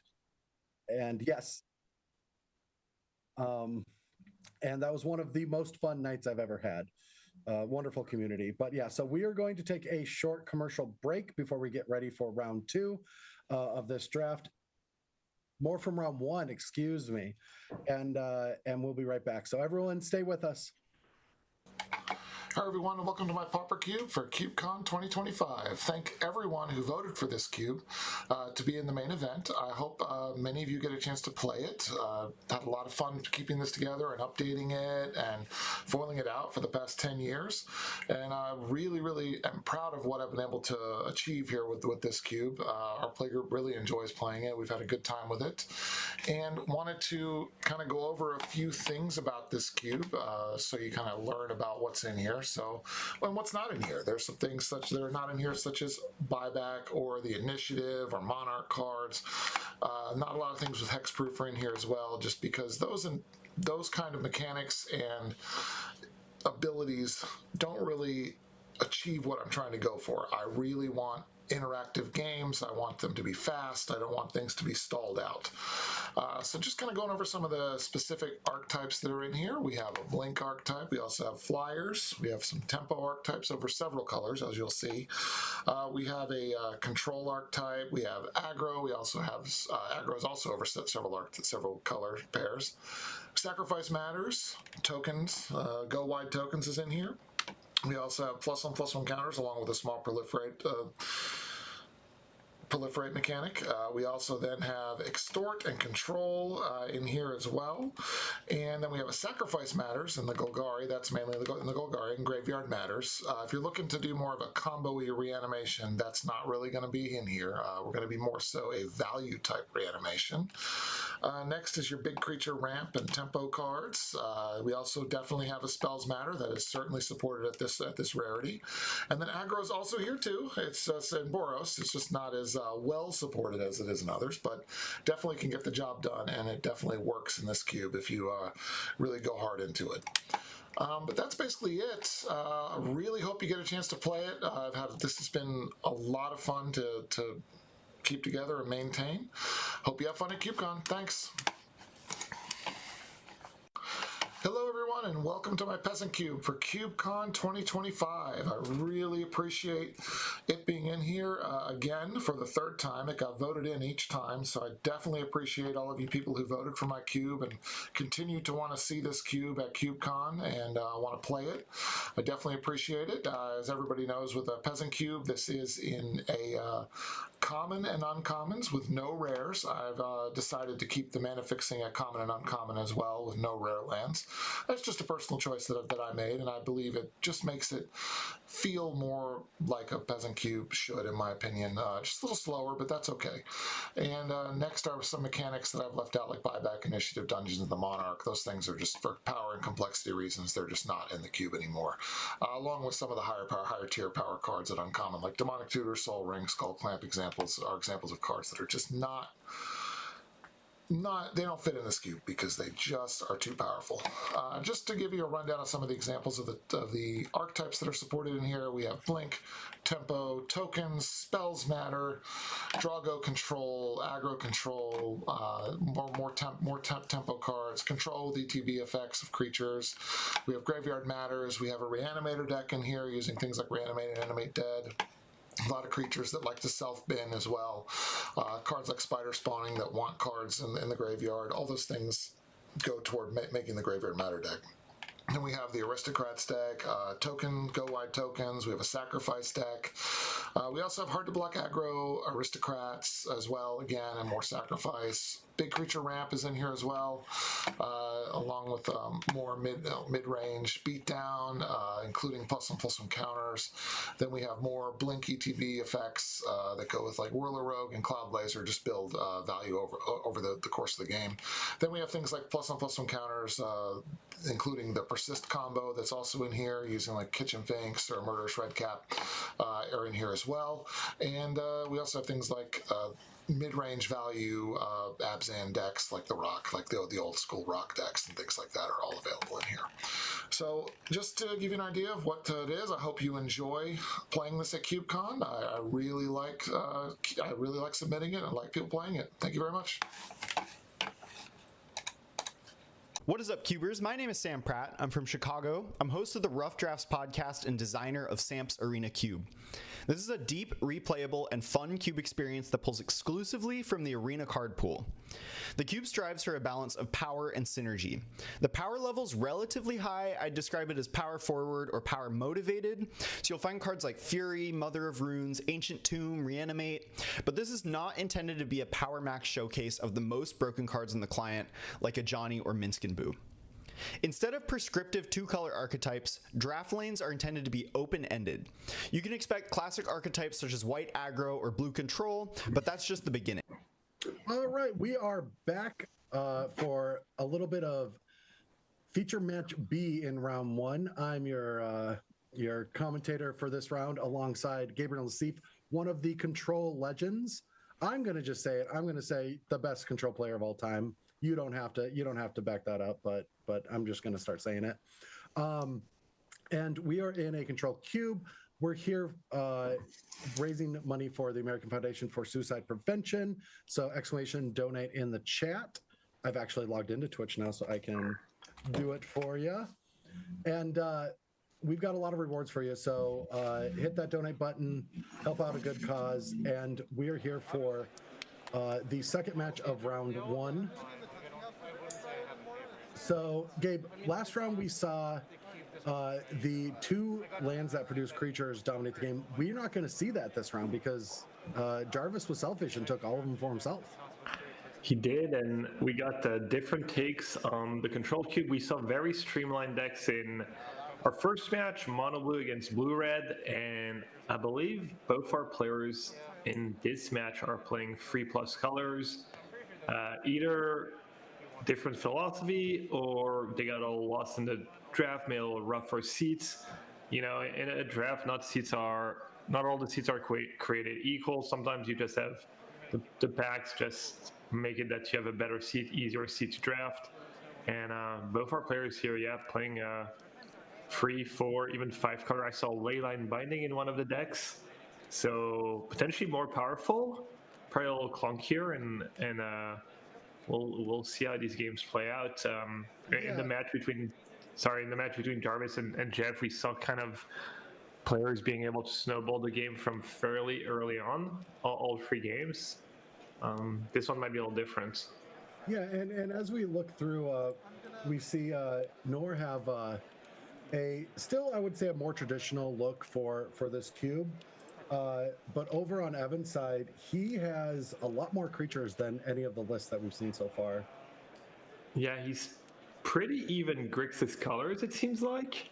We see some double red, some double black cards, and maybe a little less at instant speed, maybe more mid-range vibes than the decks we just saw, and we see a Chandra Leon. This is my kind of magic here. We saw a Go Blank taking 2 cards, and then Evan's like, that's all right, I've got Chandra to take over. Yeah, that feels real bad. If you're Nor, you have a pretty solid play now. 2-for-1 gets potentially completely undone if the Shamrock gets to stay into play. Yeah. And for people joining us, this is the control cube. It has roughly half blue cards in it, and obviously the lands are there to support that. More blue dual lands. It has a lot of counter spells, 45 counter spells total, and a lot of instants, whether it's removal, counter spells, creatures. So about half the cards in the cube can be played at instant speed. Yeah, and many of the cards that also punish control when they resolve. Many were the finishers in control decks of days past, but just like Chandra, unbelievably strong card, hard to deal with.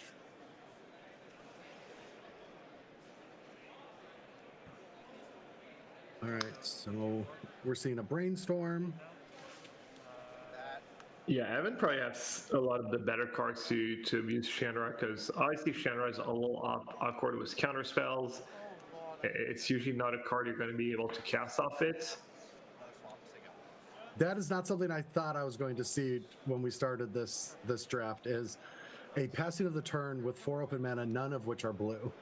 Yeah, no. And Nor has one of her answers, Kicked Tear Asunder, gets rid of any non-land permanents, exile for good measure. So that's a nice little sigh of relief for her. She was probably really happy when Evan passed the turn and was no blue mana up. All right. But Evan is keeping the pressure up. He's going to use that 5 mana sorcery to make a bunch of Haze Devils. Is that burn the house down? Burn the house down, yep. Burn down the house, that's it. Burn down the house. 3 Haze Devils, when they die, you get to deal 1 damage to any target. So, Nor Devil Chandra, can she deal with the Devils? Can she go maybe over the top with one of her own threats? Oh, yes, one of my favorite cards of all time, Gonti. I played a deck focused on this at a Pro Tour, and it was top-down design of, all right, what's a Gonti deck look like? Well, what was it the deck besides Gonti? It was a walking, it was Hangerback, Walker, it was the Winding Constructor green-black. It was in fact not a good choice, but the breakout deck that I didn't see was a Mardu, the Mardu Vehicles deck, which it was actually very good against. Yes, one of the many Pro Tours I could have top 8'd if I played a bit better. We actually did have the Mardu deck. That's what I played. That was the PT that Esper Bertu won, I believe. I think he beat me in the Swiss too. That was a fun one. Yeah, that Mardu deck was really good. Gideon, one of the few PTs where I was like, okay, I'll just play the best deck. Something I should have done more in my PT carrier, but I mean, you had the choice. There was a lot of Pro Tours where I had no idea what the best deck was. Fair. I usually did try to bring the best deck. All right, so burn down the house, or burn the house down. Devil tokens are chipping away at Nor. Yeah, it doesn't seem like she has a great answer right now. Life total going down. She's making her land drops, right? Yes. And she does have spells in hand, I believe, so hopefully some of them do something.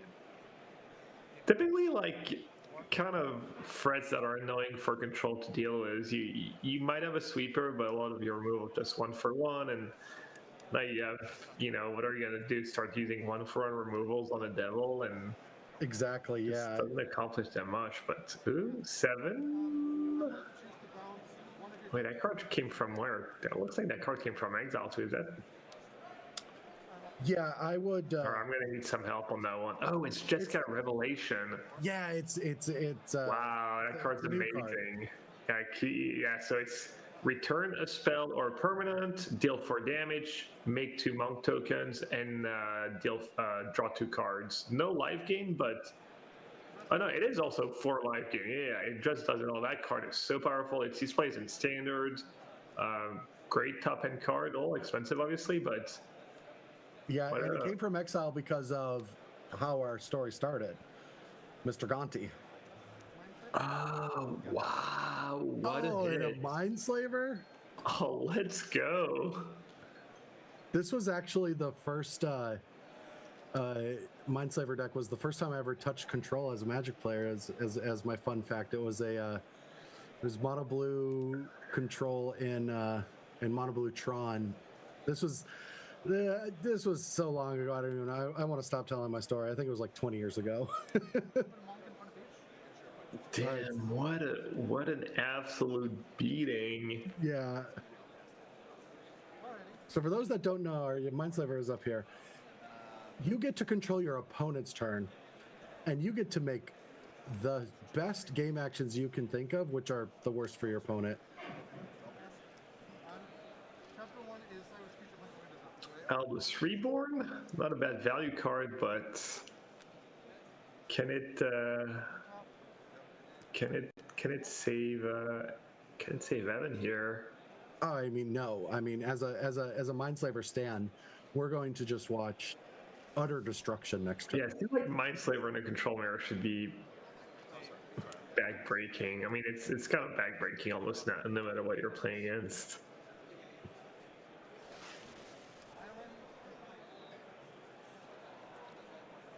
Yeah, I spent an entire year trying to make Mindslaver Trading Post decks work. This is just one of my favorite cards of all time. Trading Post, yeah. No, Mindslaver. Oh. I like Trading Post, but it was because of Mindslaver. All right, so getting a crack in. Oh no, it's an insect now. Yeah, you double tap too fast. Thank you. A little mail for good measure, just in case the game comes down to that. Chooses not to use Mindslaver right away. That is interesting. Wanting to do it on the turn where the Eldest Reborn actually gets to make a decision. Yeah, exactly. That's definitely one of the reasons. Yeah, that's. Although this Mindslaver is a little more, can have more impact when you're going to actually have stuff in play you can use against them or make them chump attack their creatures. So maybe Nor deciding, you know what, there's not that much of a rush. That's just, I don't think I could ever draft a deck called the Control Cube. Then I don't know if I've ever had the patience to not just pop a Mindslaver when I have the opportunity. Yeah, we'll see. We'll see if it backfires somehow. I don't even say it's going to. I'm just saying the dopamine that I get from it is too addictive. I couldn't control myself.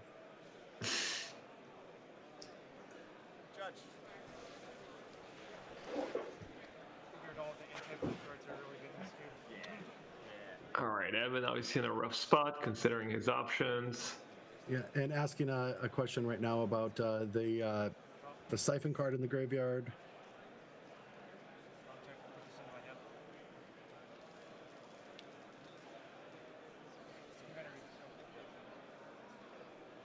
And then all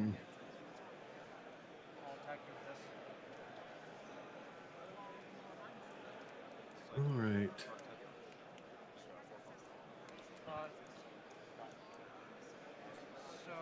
I do appreciate our players have been playing at a fairly fast pace of play so far. That's been nice. Yeah, it seems like kind of a necessity. One of those, like, when you know, let's play a little bit faster. But everyone knows before they even start the draft. All right, so we're going to see Evan get 2 cards off of Nor's deck to pick from. Yeah, the flashback on Siphon Insight.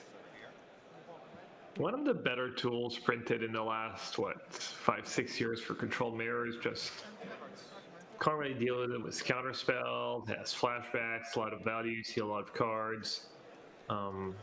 I really like that card. I've played it a lot. I've had it as a sideboard card a lot for slower matchups and control matchups, so love to see that in the cube.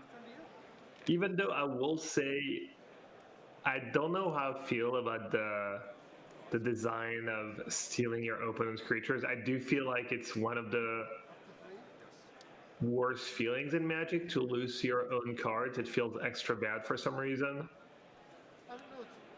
I don't know if you feel the same way. I guess I've always been the kind of person that likes to steal my opponent's card. So oh yeah, it's really fun to do it. But so I feel like it's fine that they do that. What I don't like happening is anytime my spells are countered. It's that look. It's the control player's look that always frustrates me. it's that like it. Like I brought it up earlier, it's that like the moment that they're losing interest in the game because they know they've got it locked up. Like they're thinking about what they're going to eat in between rounds or something, you know? You've been there, right? Like, a few times. Yeah, let's just hurry this up. My friends are waiting on me. Fun fact, I'm not actually allowed to look at your sideboard. I know that. All right, so it's very interesting. So what happened is, to catch up, Nor, she decided to pick the Gonti and then get to make the decision on the Gonti pile. And potentially doing some more shenanigans here.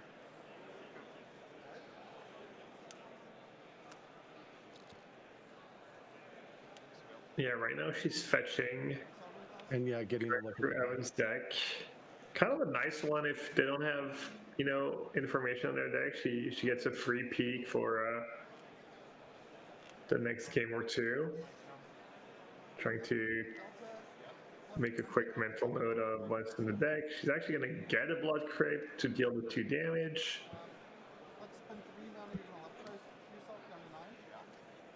All right, electrolyze yourself, draw a card.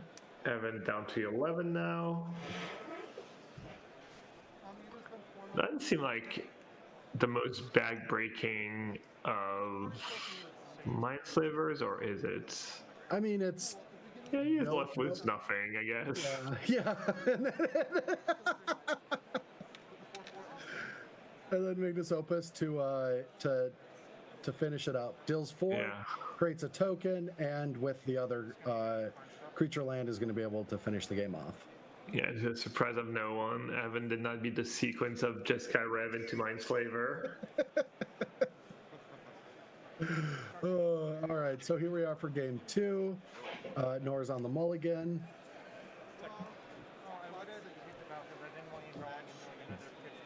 That was really close though. If Nor hits a little worse on Gonti, you know, if Nor doesn't hit the best spell she could have hit out of Evan's deck, yeah, we might have seen a different outcome. And that's really kind of what those decks kind of lead toward. Evans is a little more mid-range in the control world, right? So you never really want to just be a little bit less powerful than your opponent's deck.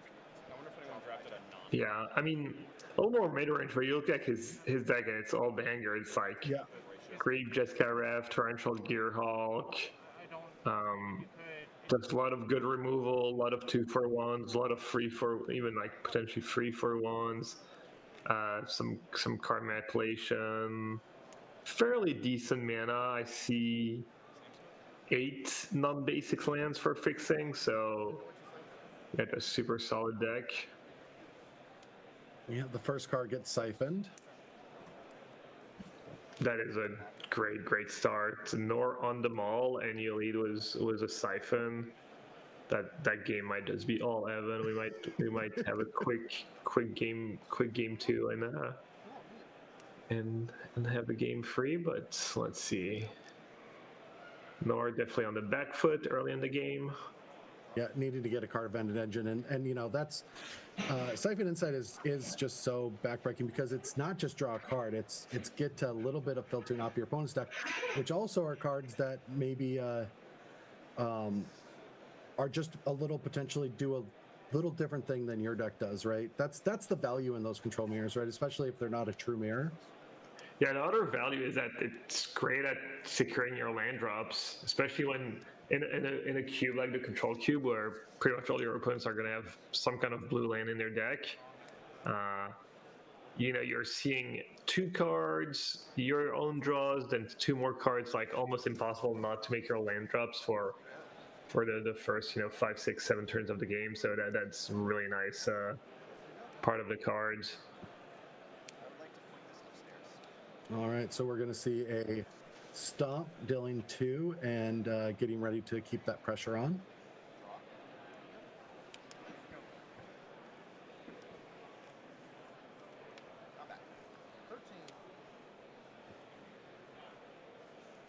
All right, Evan continuing to keep a little bit of pressure on. Interesting that Evan chose not to flashback the Siphon Insight. Yeah, I'm not quite sure. Another thing about Insight is sometimes in these mirrors, maybe it literally comes down to you exiling a couple win cons from your opponent and them running out of stuff to do. And after Factor of Fiction you lose, or that is a lot of value. Yeah, 5 spells. I'm just thinking about like being at the end of a day.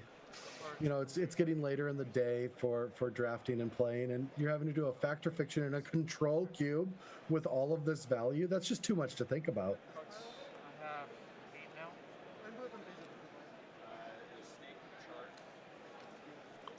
Oh, let's go. We've got a Nor supporter, and I think we've got Nor herself in the chat. All right. We are on a small delay for production purposes. And we're seeing another Gonti with a Mystical Dispute back up.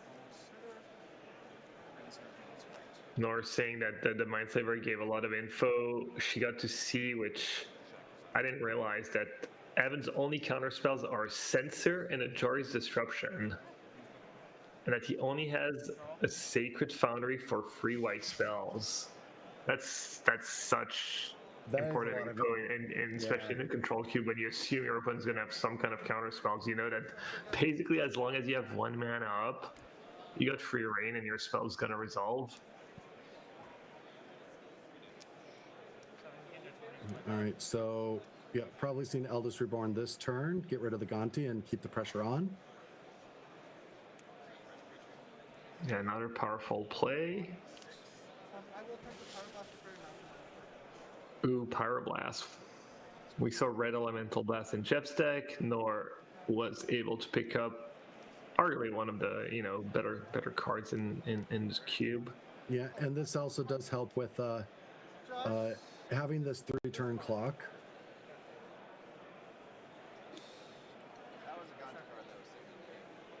All right, maybe the question Binding is, of Gonti. Does Binding deal 2 damage? Well, we did deal 2 damage. I think she's maybe asking about how much mana it costs, or what mana she has to tap to cost it. Can she... Gonti, you have to tap the mana. Yeah, it must be a different... Oh, it's Gonti with cost reduction, potentially. Well, Gonti doesn't have cost reduction, does it? No, but Leyline Binding, it's... I'm not sure what the question would be. You still have to pay the cost with Gonti, right? Does it have a mana reduction? I mean, it would just be like 2 Carlos, right? Just she has 4 different types. She can pay any mana for the mana. Yeah. Yeah. Feels pretty straightforward to me.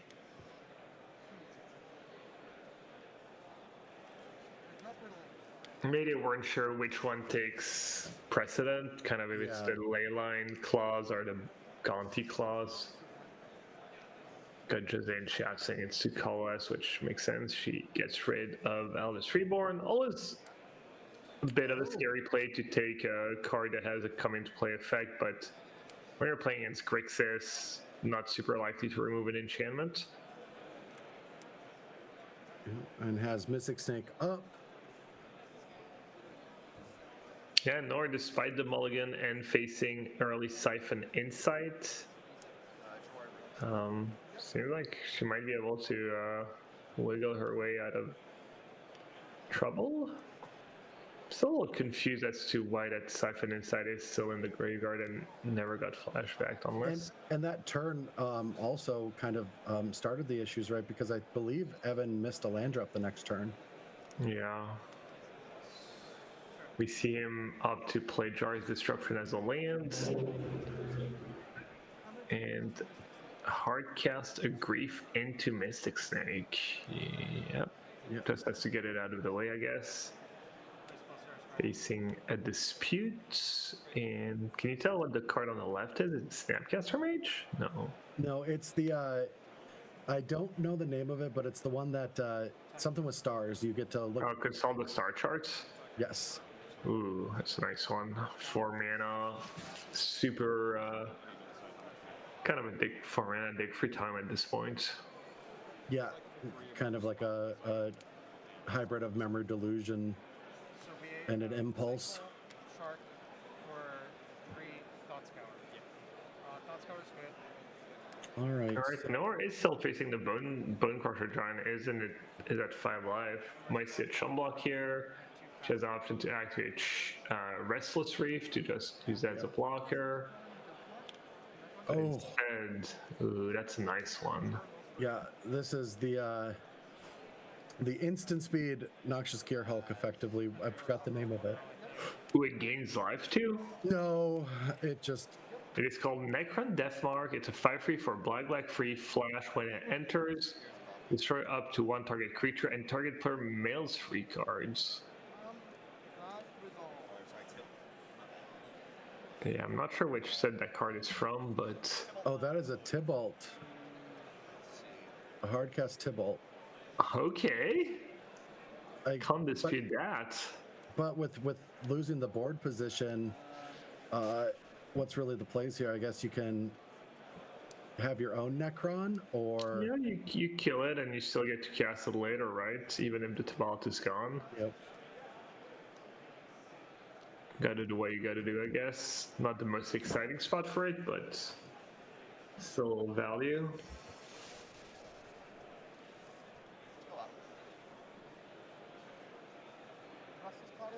All right, going up. Smart way to do it. I'm not sure how good it actually is to get like this. It's probably okay, not great is my suspicion. All right, deciding what land to put into play. Going with the one that is a threat.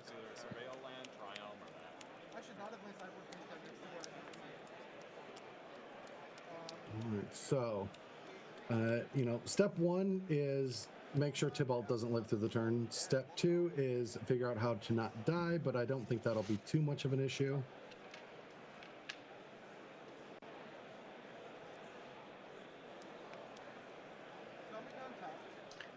I'm a little surprised Evan didn't just minus on the Necron. Am I forgetting what Tibalt does, or? Nope.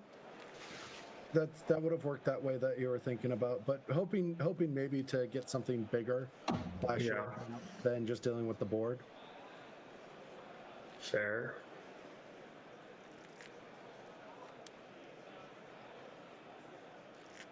You see Evan's got his own creature land, the Restless Cottage.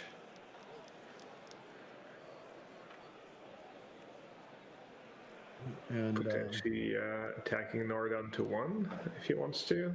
Nord does have a blocker, her own a Restless land, the blue-black one, a Restless Reef. Yeah, at the top of the screen. And we do know that Burn the House Down is, or Burn Down the House is still there, still threatening.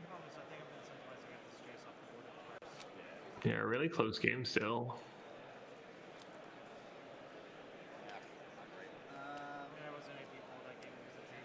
Oh, is that a Lightning Helix? Oh my god. That is a Lightning Helix, so...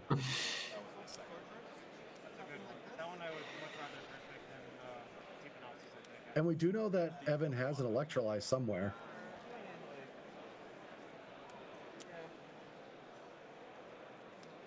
Alright, consult the start chart on the stack. If it resolve, Nora will get to look at the top 8 cards of her deck, pick 2. That's a pretty good card. That is these cards you play in Modern, in most of the blue-white control decks, whether it's the... That's a lie. Scepter There's no blue-white control deck in Modern anymore. Thought it was a lie, but last Pro Tour proved me wrong, proved otherwise. Oh, was there a blue-white control deck? Did you play a blue-white control deck? No, I thought it was bad. I didn't even try it, and it turned out to be one of the better decks in the tournament. I played a blue-white bling deck. Oh, you did? Yeah, I looked at your deck. That was actually pretty sweet. Dude, you are at the PTs. You just paid that little attention. That blue-white control deck was literally in the finals of the Pro Tour. No, that didn't happen. Maybe. The best. Okay, I'll tell you a story. This was like a year or two ago, but Seth Manfeld, a very close friend of mine, came up to me. We were just chatting, catching up, and he's like, "Look at my draft deck." And I looked through, and he's like, "What do you think?" And I was like, "All right, I got a question for you. What is a crime?" So, yeah, I've kind of fallen off. Yeah. I mean, Crime is one of the more obscure ones, like, limited mechanic, didn't see a ton of things constructed. Ooh, go blank, tear asunder of Siphon Insight. Okay. This tough one. The dynamics have changed. It's interesting. Nor's hand stacked. Does he want the removal? We see 5 or 6 cards in Nor's hand, so I understand the... Tear Sunder, getting rid of the... Go blank, yeah, not being the most appealing. I think that Necron is an artifact too, right? So it is, yeah. Mana.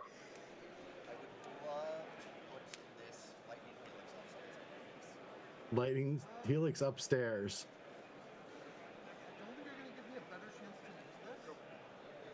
Could hardcast a Dispute, right? I think she still has that in hand. Yes.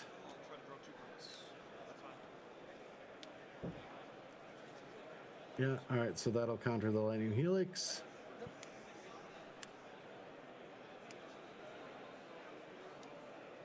All right, here we go. Big turn. Can Evan come up with something relevant? Passes a turn. Now Memory Deluge. Damn, console the star charts, now Memory Deluge, potentially the flashback next turn. You really love drawing cards, don't you? Well, Memory Deluge technically doesn't draw cards, neither does thank you. Oh, here we go.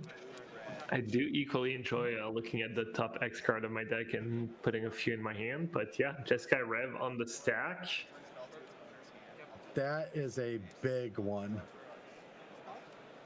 Oh no, Dispel, are you kidding me? Oh, that is going to be so brutal. That is. And I think one of the cards that Evan still has is that commits, or the censor, saving it for the 2-mana counter spell, and it was 1. Oh my god. It was 1. Nope. See, these are the moments that make me frustrated against control players. It's like my big moment. It's just like I had to Dispel. It's all good. Yeah.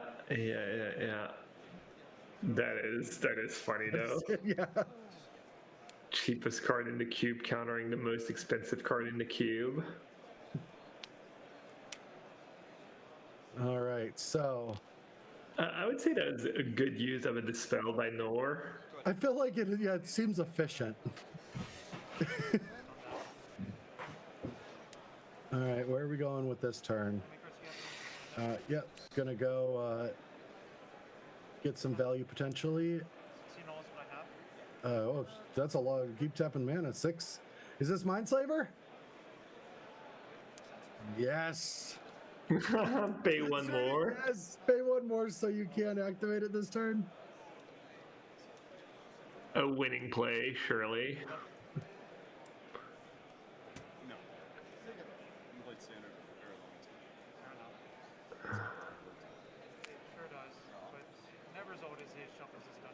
I think it's some kind of blue-like creature. Probably not good enough here.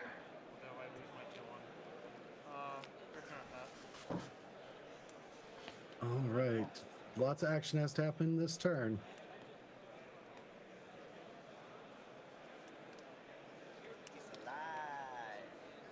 All right, down to 1. Down to 1 or chum blocking? I think we're going to see a chum block. We'd have some good value to getting rid of the memory deluge. And then that is... I forget what that card does. Thief of Sanity, another one of my favorites. Oh, it is? Oh, yes! Oh, Academy Ruins. Academy Ruins Mindslaver. That's one way of locking up the game. One of the most iconic locks in the history of Magic. It doesn't get better, even down to the value of having the land that taps for 2 to make it happen. She might have guessed I don't have a second card in my deck. I am. A second what? A second card in my deck. And so the only tension here is one more land is needed for it to be the ultimate lock. Yeah, I mean... Sure. Yeah. I mean, that's like North still has a full grip too. Yeah. But, yeah. Let's play it out. 16 minutes on the clock.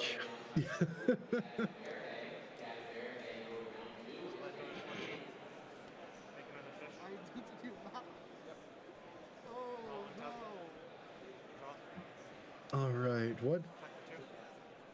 What decisions are potentially happening right now?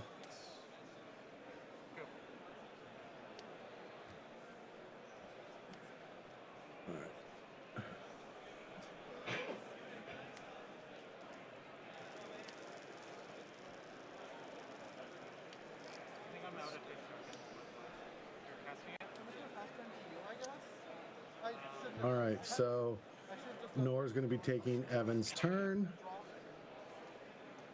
Hits a Tasigur.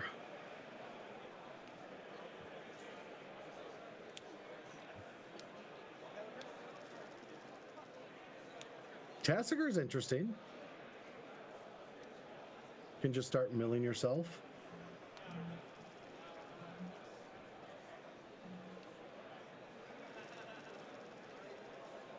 Yeah, potentially use the cards you bring back to use them against Evan. She might just be interested in playing the creature to chump attack it at some point. Unclear yet. Looks like she wants to use the ability, yeah. Yeah.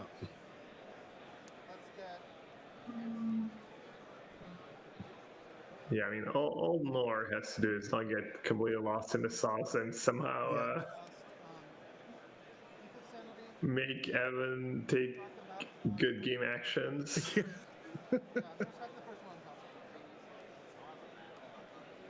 All right, select the first one, take a look. All right.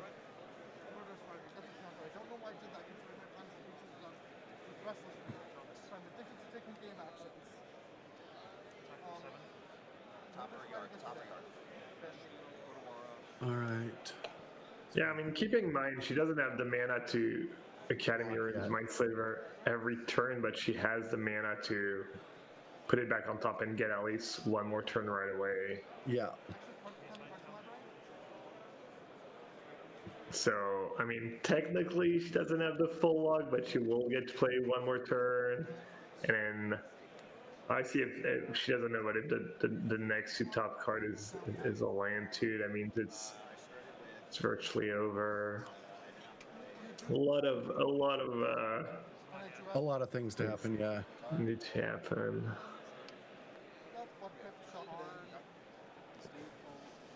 All right, taking 2 from that.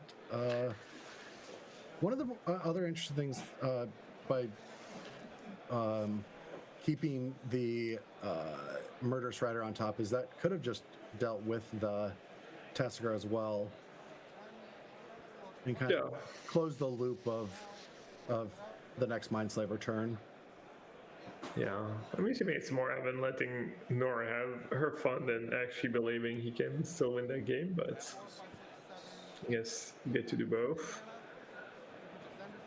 play it out and let Nora have her fun. There, she has tap out completely.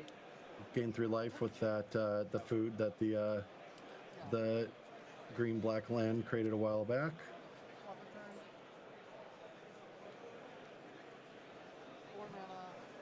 Field push up the top.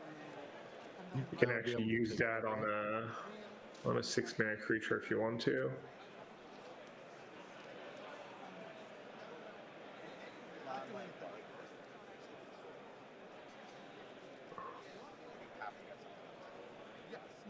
So Tassiger's ability is any spell at random, right? Yeah, is that how Tassiger works? It's been a hot minute. I forget, honestly. Oh, no, it's put the top 2 cards into your library from graveyard, then return an on-land card of an opponent's choice. Oh, and she's the... Yeah, it gets to control both sides of it. Right. I knew it was like, not, yeah, okay, it wasn't random. I knew it was not just you get to pick or something silly. Okay, so now she's gonna choose a pirate, use a pirate to replay. Oh, casting Factor Fiction, just going for the mill. Fancy. Okay. Push her creature.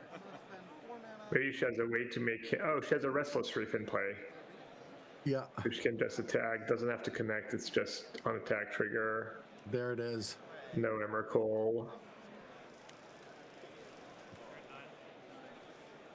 Awesome. All right. Well, that... Very cool. That I after taking 2 Mindslaver turns, it was close. I was hoping. Was that the final game? That was 2 for Noria. Oh, it was, yeah. For some reason, I was thinking it was 1-1. We were getting a third game. But yeah. So that was round 1 of the Control Cube, and we got to see a lot of different styles of games in those four games actually, which was pretty cool. I liked this. It felt very mid-range. It's my home. Yeah, a little more of the haymakers, kind of swinging the game around. Yeah, and but yeah, so we're showing you. Let's throw this into the chat.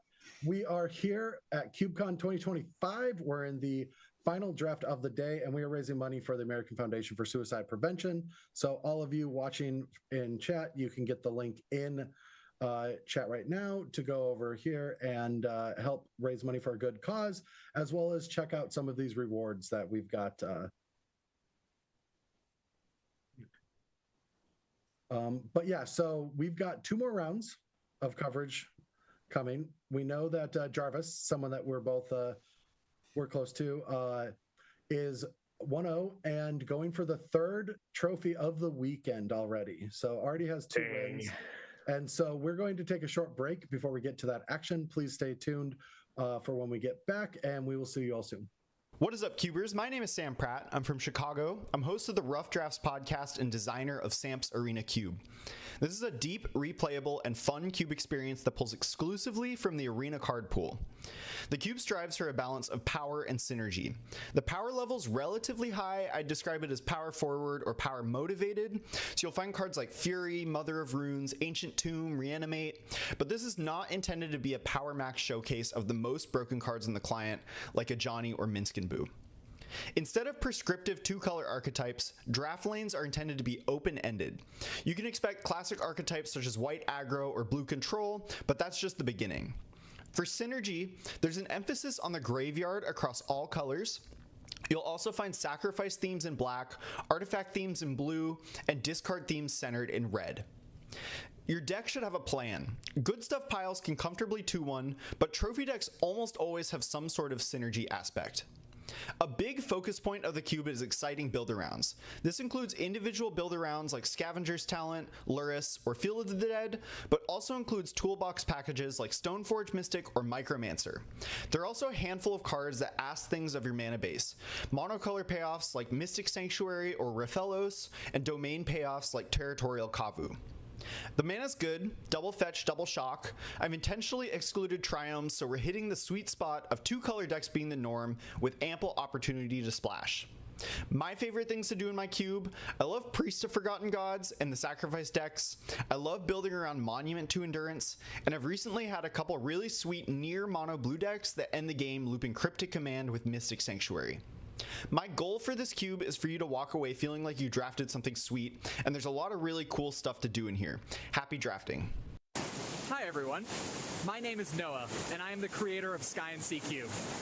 The initial thought that seeded my cube was, what if a set was designed around one central color, instead of 5 colors all fighting for supremacy? How would that shape the story, the draft, and the gameplay? In Sky and Sea Cube, a powerful blue ley line dominates the stage. Planeswalkers will form decks built from a spectrum of blue-aligned themes. You will sling spells against opposing blue mages, and cast wizards, sphinxes, frogs, and of course merfolk to ride the waves to victory. You may also employ the services of 3 other colors. Green may offer you ramp, white may offer you buffs for your flyers, and black may help you take better advantage of your graveyard. This is a highly synergistic draft environment, where players will often assemble multiple overlapping and powerful packages, such as double spell, double draw, top deck manipulation, enchantments, flash synergies, swarms of birds. There's a lot to uncover. And for everyone that sees a blue-based cube and assumes it's going to be their worst nightmare, don't worry. Creatures are king in this environment. Artifacts, mill, and other notorious blue strategies take a backseat when blue doesn't have to compete against the creature efficiency of the other colors. Now, the battle roars from beneath the waves and screams across the wind. I hope you enjoy it. Why are there 2 of these in here? Are they roommates? The tabletop cube is a simple cube, in the same way that the wise old woman you know who plays mahjong for 20 hours a week would call her hobby a simple game. That is to say, it's clean and elegant, but you would be naive to think that what happens on the tabletop is anything short of an all-out war. The tabletop cube aims to be an accessible environment. It avoids all double-faced cards, all Universes Beyond cards, and includes no finicky mechanics like Monarch or Dungeons. At its core, the tabletop cube is an unpowered vintage cube, with its own set of power outliers, crazy turns, and occasionally salty mass land destruction. There is no Minsk and Boo, there are no Modern Horizons 3 energy cards, but you can still go wide with aggro, go tall with ramp, go to time with control, or go absolutely bananas with a 4-color lands pile that makes no goddamn sense until you spot the 2 copies of Lotus Cobra. On that note, the tabletop cube breaks Singleton.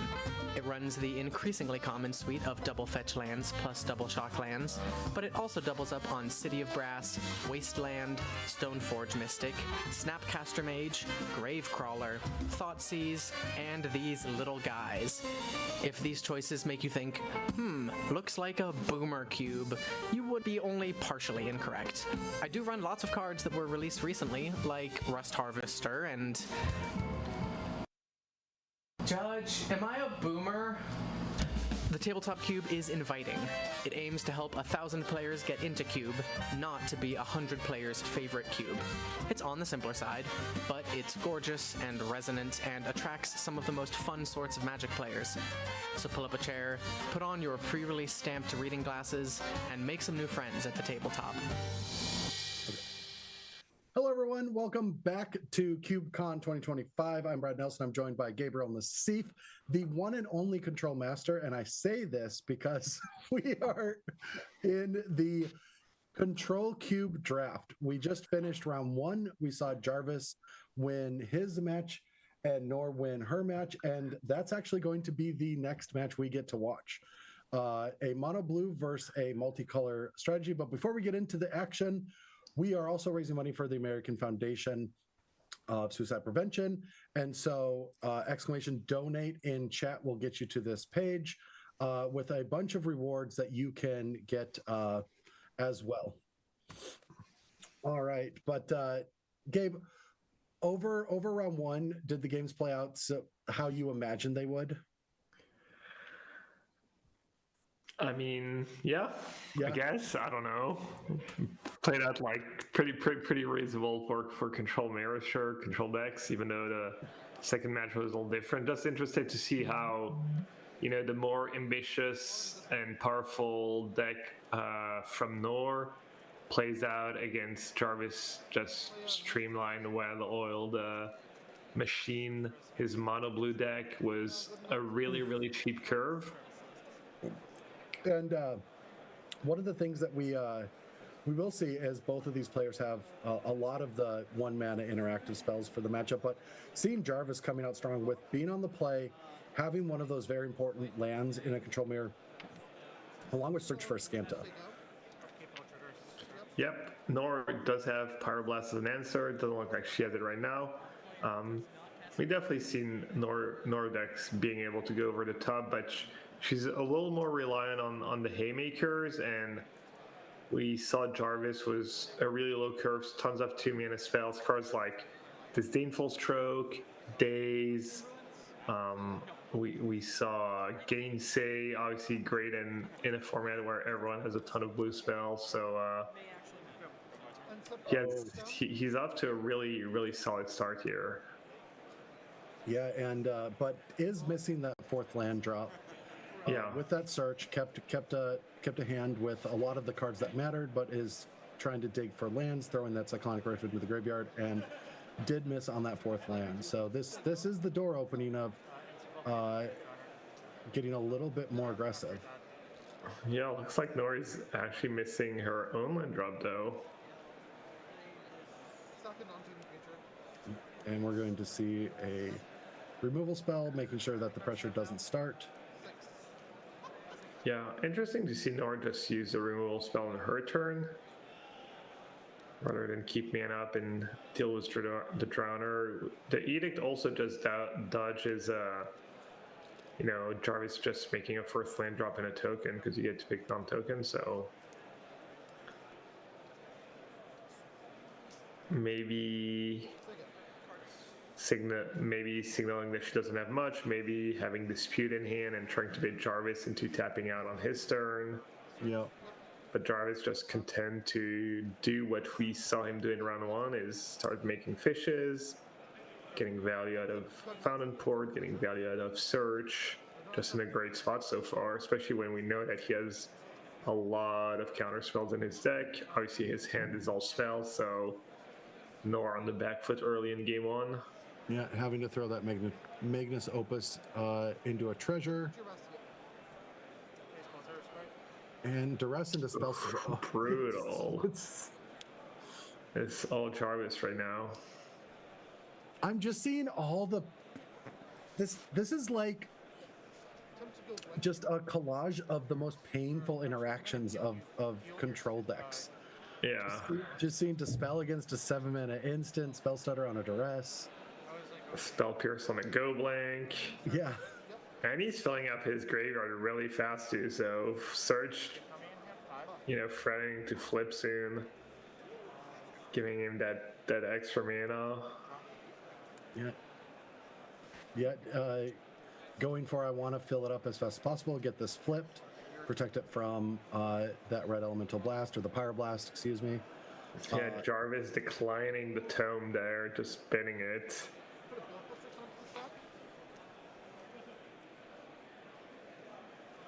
Is it Shark Time? Oh. Yeah. Seeing the efficiency of Jarvis's deck.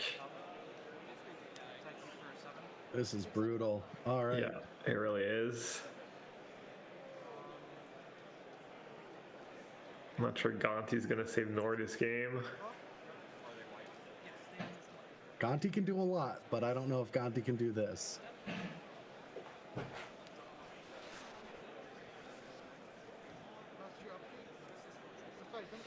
Hopefully for Nor, she'll be able to have more options. She was stuck on land, so yeah, for you just have to play into that stuff when you're stuck. You don't really have much of a choice. You don't have much room to maneuver.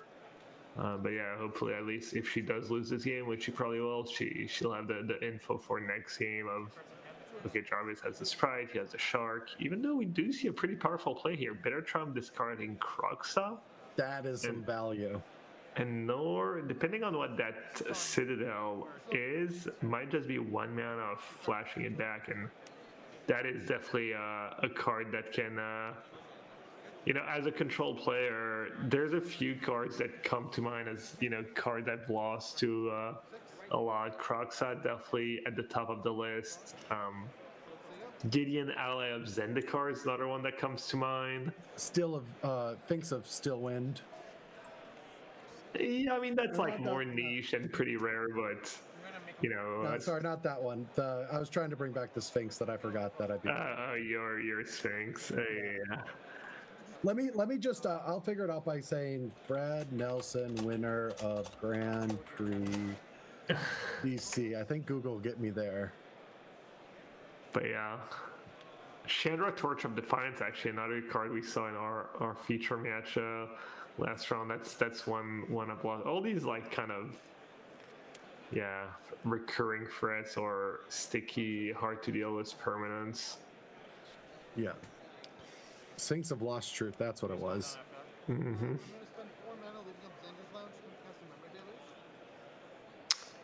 All right, Nor down to 6, facing not quite a lethal attack, but under a ton of pressure, 2-turn clock.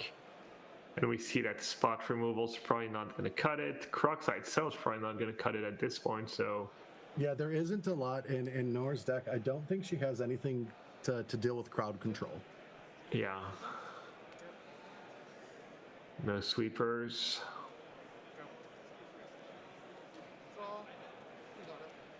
All right, so now that we're going to the next game, I do actually have a question for you, and I've never asked you this. What was your favorite control deck that you've ever played? Favorite control deck I've ever played? Oof. That's a tough one. So many good ones. Played some pretty low-powered ones back in the day. That was always fun trying to make some of the more mediocre cards work. I mean, I did win my Pro Tour with Krull Control, Krull Ultimatum. Oh yeah, I remember that. That might be, one of the obvious answers. Maybe Martyr Tron at Worlds. Not sure if that qualifies as a control deck, but it was blue and white. Yeah. It did win by kind of blocking the open and out. It was sacking Martyr, and one of my win conditions was actually Chrono Savant, which you could basically use to skip your own turns once you had the game locked up. It's somehow the best thing we came up with to make sure we would not lose in some really drawn out games. So yeah, maybe Blue White Martyr Tron. That was a pretty unique deck. You're saying you registered Chrono Savant in a Pro Tour? Yes. The World Championship. We got to get this in this cube then. So getting into the action that's already on turn 5, we've got a Search for Scanta, getting rid of a Spellstarter Sprite, and a lot of different of that colored mana. We're a little bit far away from that Kroxa having an impact, but there's a treasure in play.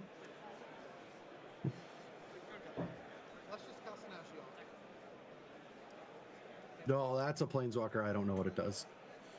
I think it's one of the Ashocks. And it's getting Spell Pierce again. Brutal. Oof. Yeah, I will say I've watched that finals from your Pro Tour win so many times. Just the attitude that you had while losing to the rolling, right? It's just one of the best Magic moments out there.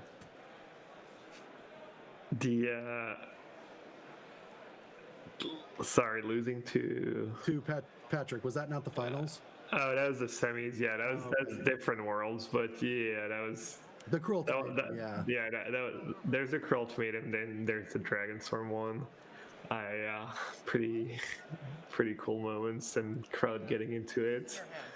As we see, a Narset's Reversal. Who on the Goblin? We saw the Spell on the stack. We saw Gainsey on the stack. Oh, this is Jarvis. This is brutal. It says Reversal on Goblin, getting rid of the Kroxa.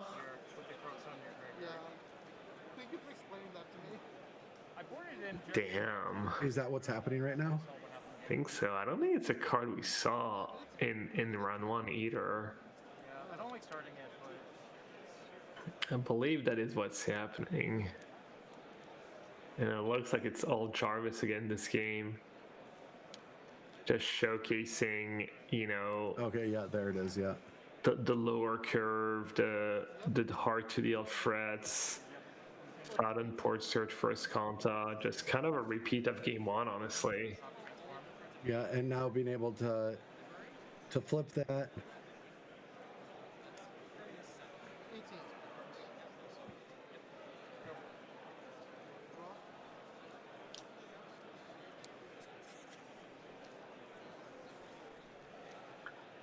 It would be interesting to have Jarvis take somehow if, you know, he knew going in what he wanted to do, if he had already drafted that cube or very similar cubes, heavy on the blue cards, heavy on the counters, and made a conscious effort of just drafting mono blue and picking all the cheap cards, basically, you know, as many cheap cards as possible.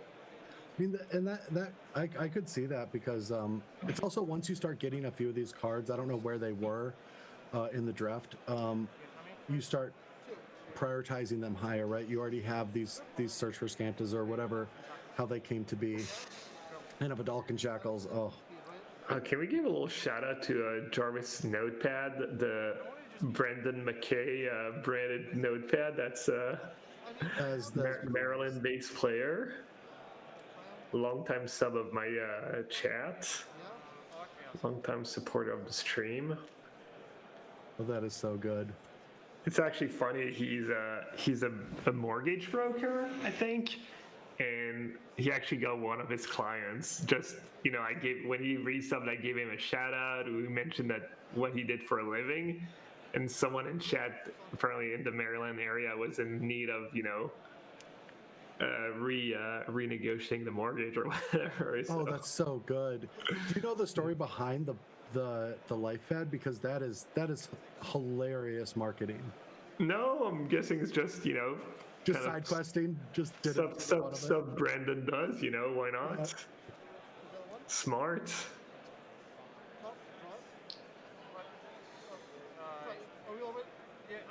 Look, we're talking about him right now. Oh yeah, no, I think it's great. The trigger was on the stack, and I was thinking about networking through Twitch chat. It's fine. It's fine. No, I'm gonna let the trigger.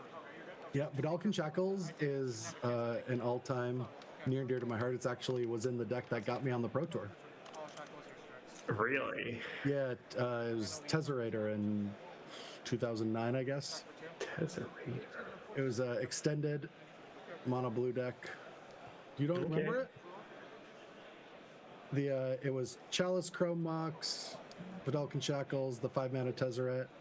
Okay. Yeah, definitely a card I played a decent bit. I think it was maybe that standard deck. I also had Chrome Mox, Shackle. I think maybe Magpie was one of my sources of card advantage. Oh, there was with Vedalken Shackles? I think so, maybe. I forget. But yeah, that card's used to be a control staple in these mono blue decks. Yeah, the deck originated from Kenny Oberg and the PT Elves. Oh, okay, yeah, that makes sense.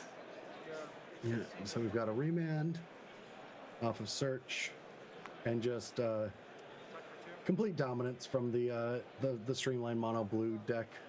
It would make sense that in the control cube that has the most blue cards, Jarvis was like, I'm not going to get distracted with any of these shiny objects and just go down the most basic plan. Yeah, we see Search active. Can Nor force a spell through? Can she resolve anything? I'm not sure if she's gotten to stick a permanent play yet in this game besides that treasure from the Opus. But I guess that's what you sign up for when you enter the control cube. Yep. And even if there's a stabilizing moment, Jarvis has that Blue Sun Zenith in hand.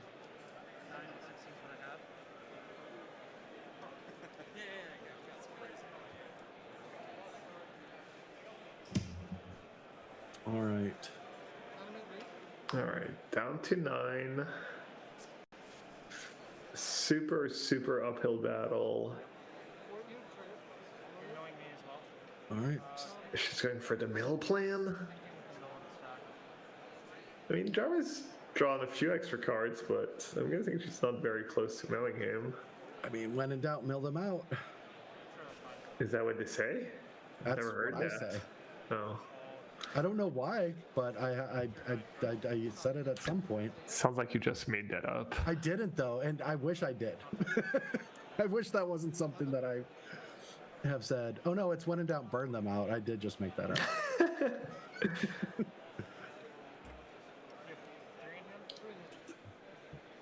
All right, is there a plan there, or is it literally the only thing she could do is her turn?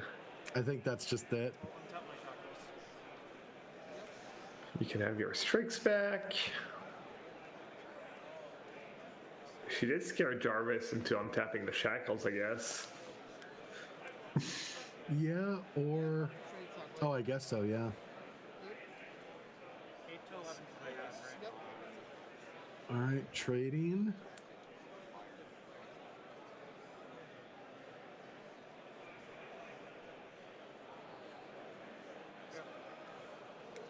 Jarvis was debating on putting the tome out, but saying a fish and a card off the search is better.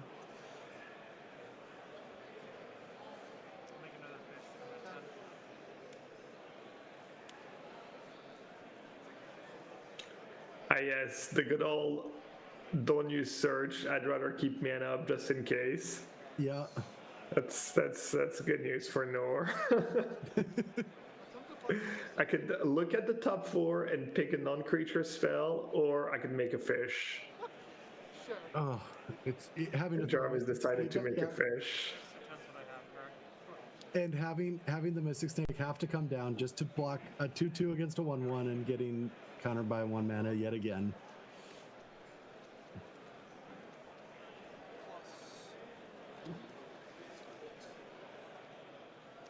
I'm just gonna say it. These creature generating lands seem very good in this cube. Yeah, Fountain and Port is just great cards.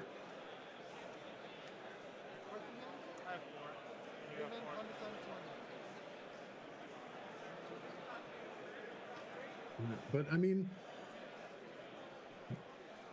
I think if I is there a remand and a condescend in Jarvis's hand? Are those the two? Whatever he has, it sounds got to be stacked, or he's just being a little loose, not using the search and making a fish instead. We see the Regent being used as the sweeper mode, just to get rid of 2 fish. Jarvis declining his option to sack a fish to draw cards. Not a bad sign for Nor. I'm not gonna lie. I think just getting to be in the booth with you right now, looking through a control cube, I believe you eke out more value than anyone else. And it's just like the patience of, I don't need to put pressure on you. I need to get every little piece of value out of my deck. Yeah, there's a time and place for everything, but in general, you know, pick up the cards. Yeah. Win the game or draw 25. Usually drawing 25 does lead to winning the game, so. All right. Terra Sunder on the stack, trying to get rid of Shackles.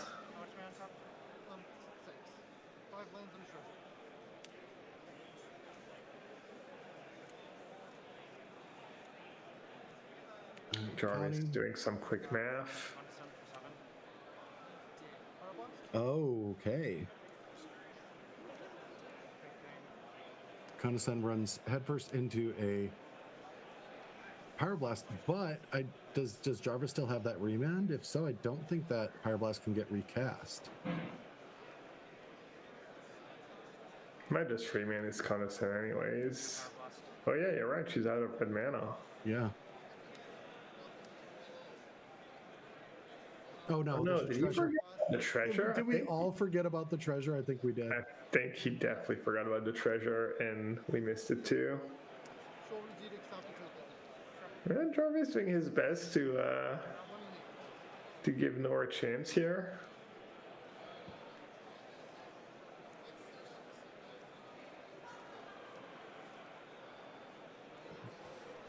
Little misstep. And now, but now still has all that token generation. Yeah, just added Myrex to a lot.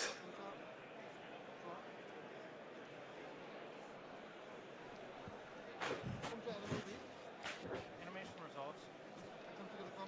Begin combat before you attackers with us. All right.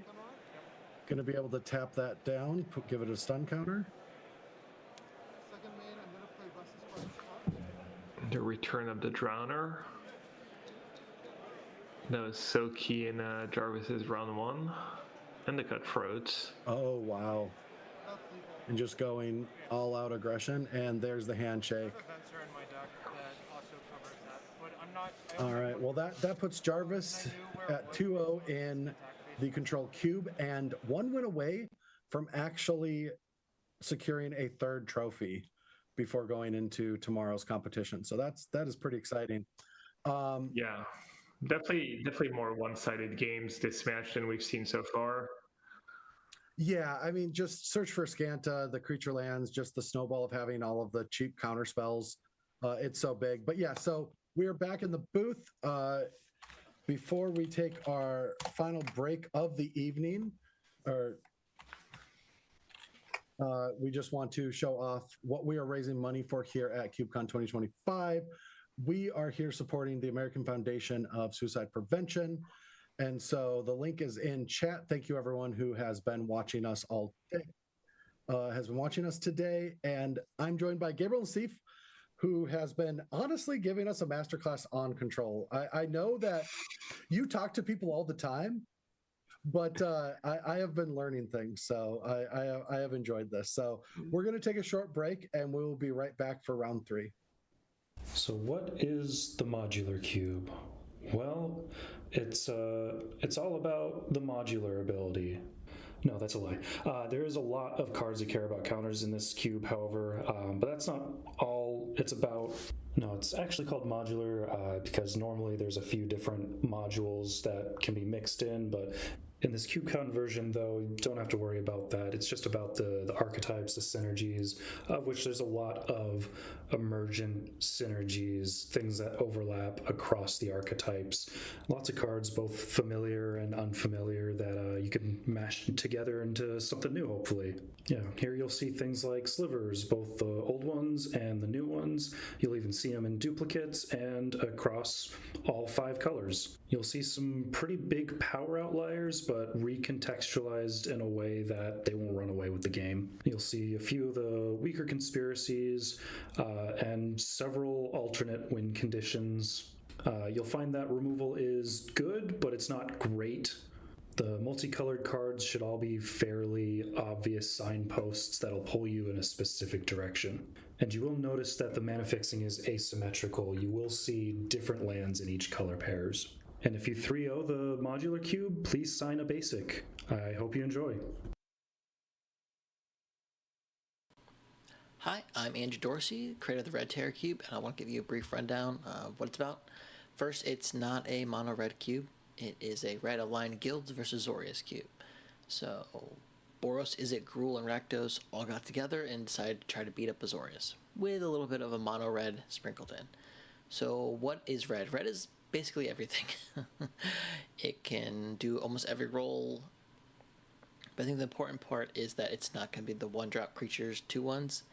It has more of a haste style, burn, adding damage, doubling damage to inflame tyrant sort of situation.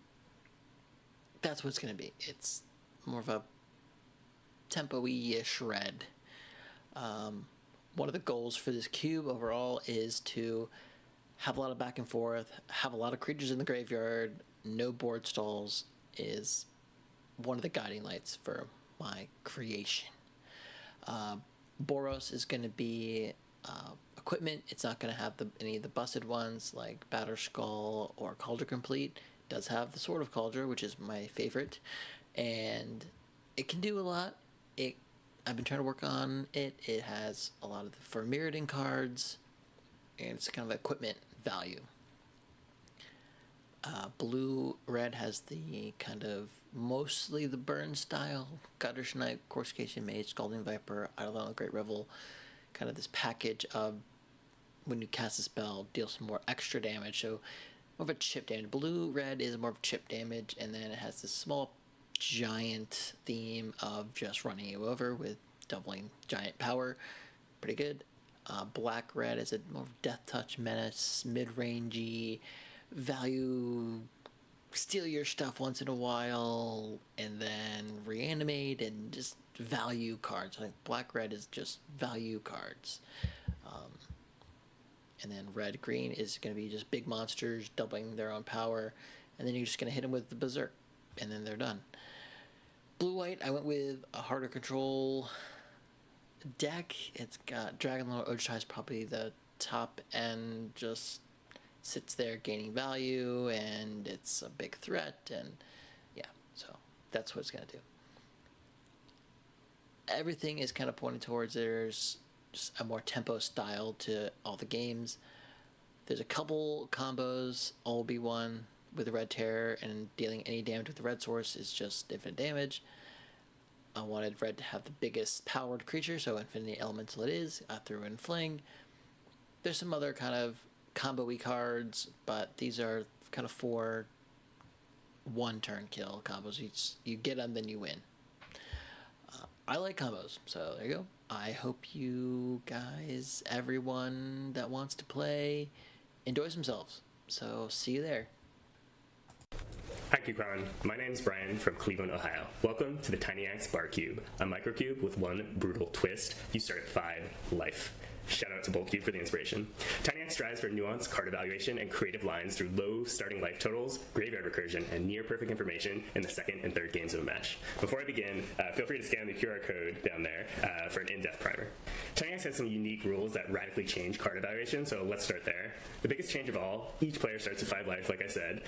It's a microcube. That means... Hello, everyone. Welcome back to CubeCon 2025. I'm Brad Nelson. I'm joined today by the best control player in the world, Gabriel Nassif.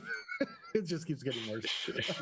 Showdown Waffle fans really mad in the chat right now. Well, I don't even know who they are, but I just know you, Nassif, and you are the ultimate control player for the last 25 years. And we are going into round 3 of the Control Cube, which is honestly just an amazing cube. I wouldn't mind playing it someday. But before we get into the winners match in round 3, we just have to take another look at our donation page. We are raising money for suicide prevention and all of these different things that you could get as swag. There's a lot of cool things up there. Can we scroll for that the full table playmat? I might have to take a look at that after I'm done. Or is that already gone? No, there it is. Yes, that CubeCon 2025 table mat. That is so trippy. I love that. Unlimited. All right, I'm going to have to take a look at that when we get done here. But yeah, so we are going into watching the winners match, and then we'll be going and checking Jeff back out as our secondary match to see how his draft is doing, because that was the person that we followed along earlier today before losing to... oh yeah, we're going to be checking out standings real quick. And this is for every single player that's been playing for 3 days now of all that cube. That's a lot of cube matches. That seems a lot of fun. Yeah, that's a lot of players with free draft trophies too. Mike Ron in the mix, Madison Legend. We saw our Veron Jarvis was 2 trophies.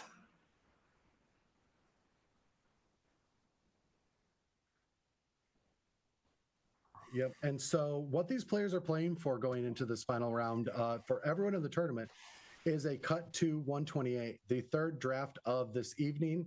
is a very interesting one. So the cut's happening after this match, but then we're starting fresh with 128 players who need to win 2 of their 3 matches to qualify for Sunday's play of the top 64. And so that's intense, right? You've been playing for 3 days, you make the top 128, and now it all comes down to this draft to make Sunday play.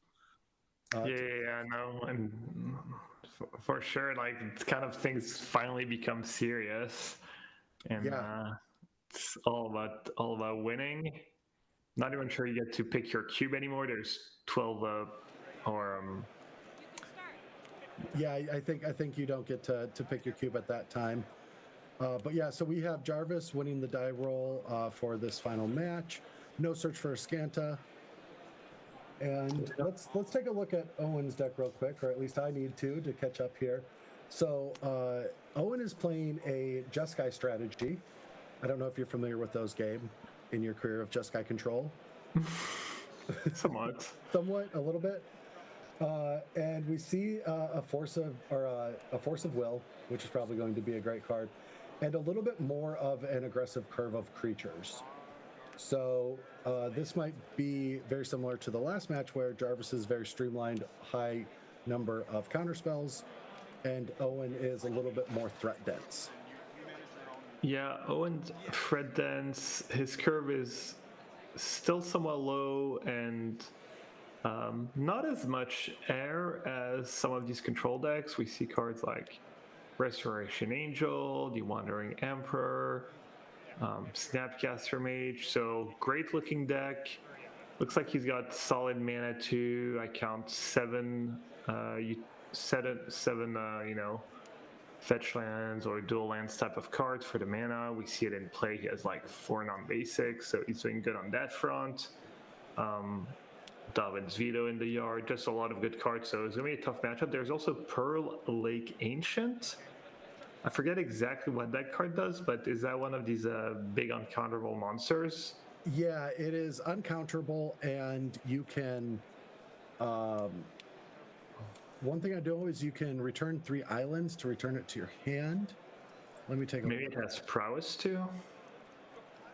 Anyways, one of the cards Jarvis might lose to if the game goes a little too long. But yeah, two great decks in the finals. Yeah, we'll see if Jarvis can defeat another one. And we are seeing something that Jarvis has not seen in a while. Oh, a Tidebinder is going to get countered, but that was going to stop that Vidalcan Shackles and turn it off. But Jarvis is having to deal with something that he hasn't yet, and tables are turned. There's a castle on the other side being able to produce creatures now. Yeah, Castle Ardenvale, Owen giving Jarvis a taste of his own medicine. Trying to cheese him out, just making a few tokens. We see PV's World Championship card, the Elite Spellbinder. Yeah, very powerful. I think that is a Venser. Yeah, Venser in exile. Gotta take a little peek at Jarvis's hand. Jarvis is gonna steal PV, and Restoration Angel is going to come down. That is really cute. And hit another card. Hits another card. Oh, tempo acquired. The shackles could still end up being a problem. Yeah, on that Restoration Angel.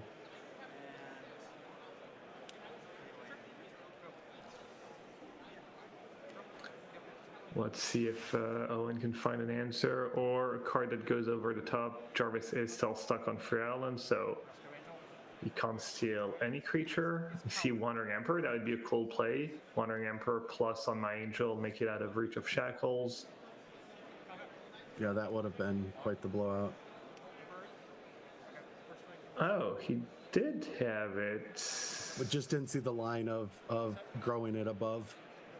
Yeah, I feel like that would be a better use than killing one of his own creatures, because that's what you don't want to do against Shackles. Start like letting them steal your creatures, getting them to trade, your stolen creature for one of your creatures, and then get to steal the next one, etc., etc. So, I mean, so in situations like this, what I'm going to assume is this is the first time that Owen has ever played against Shackles.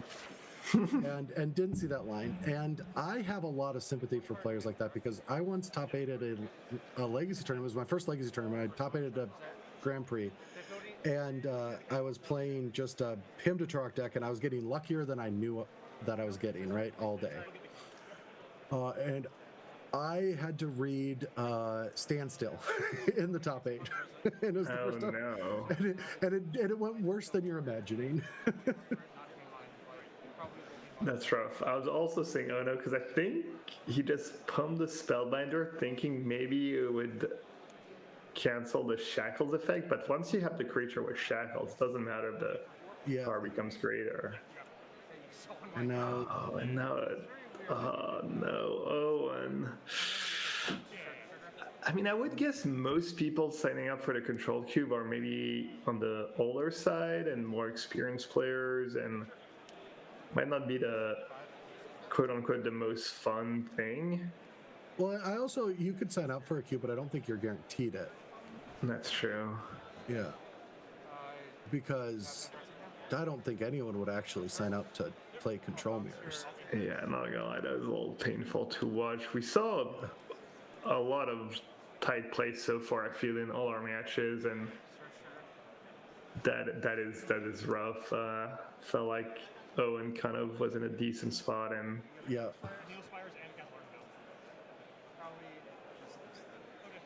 did have that tempo advantage, but also few missteps, and looks like Jarvis in the driver's seat.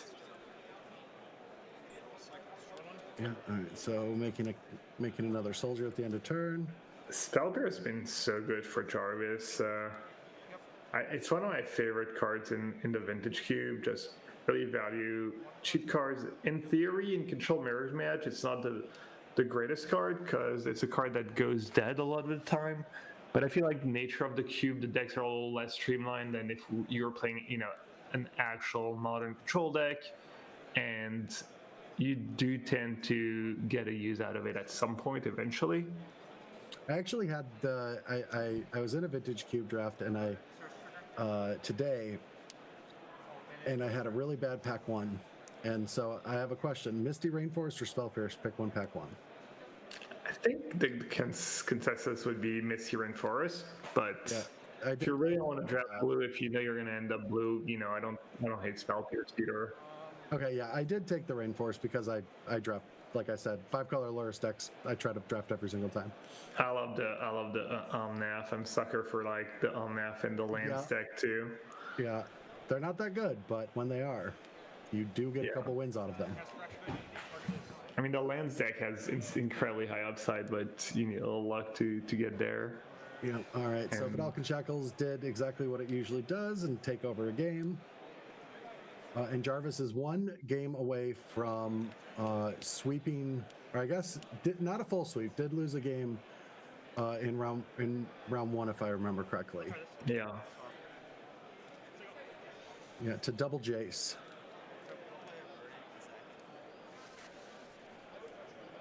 Good start for Owen. Is that Anchorage Colonnade? I think it's Anchorage, right? Yeah, I do believe it is. Into Arid Mesa, so Owen was nice little setup here. Makes this for land drop. Best start that Jarvis has. On the draw, at least. Oh, what card could win Owen the game and maybe the match? He has Flage in his deck. Yes. We saw Kroxa in Noor's deck. Well, didn't have time to make good use of it, but I mean, in a blue-based cube where there are dual lands, but it doesn't seem as flush as other cubes that I've seen. The non-blue Titans seem difficult to flash back. Yeah, that's a good point. That is the double-edged sword, whereas like an Uro, it just being on color is a little bit more powerful. Yeah, maybe that was the logic behind not putting Ura. I believe Ura is not in the cube, right? Or is it as Why? well? It's not. I have words. I need to. I don't know. Is it? I didn't check, but It's not. I'm looking at it right now. There is no Uro, and I have words. I feel like, you know, oh no, it is in the cube. Ura Titans of Nature's Wrath. I was thinking maybe it wouldn't be because it is the kind of card that tends to make the games go really long and, you know, slow down the game in some ways. So, Sorry. but no, it isn't there. Yeah, I was incorrectly looking I was looking at green. All right, so lands are being developed, and Castle is on Owen's side without Jarvis having any way to create tokens. And Desperate Blue Sun for 2 cards. Yeah, we see Jarvis in the role he's not used to, facing down the castle, feeling like he has to make something happen so he doesn't slowly bleed his entire life total to the soldier tokens. Yeah, he gets to play Search, getting Dovin's Veto. That's a pretty good one. Yeah, premium card for sure in the cube. You have how many cards now? 1, 2, 3, 4. Not a ton of counter spells in Owen's deck, but he has some nice ones. Veto, Force of Will, Dissolve. And just a lot of the couple cards that others. do get to play at instant speed as well. A lot of those punishing threats. And he's on 7 mana, so we might see the Pearl Lake Ancient drop. Definitely the card that can catch you by surprise, especially if you don't know what's in your open deck. You're like sitting there, you have a bunch of counter spells. You're like, okay, I'm fine. I can deal with whatever's thrown at me, and then boom. It's also one of those cards that's difficult to deal with if the game gets really deep. Just being able to protect it with 3 islands returning to your hand. Yeah.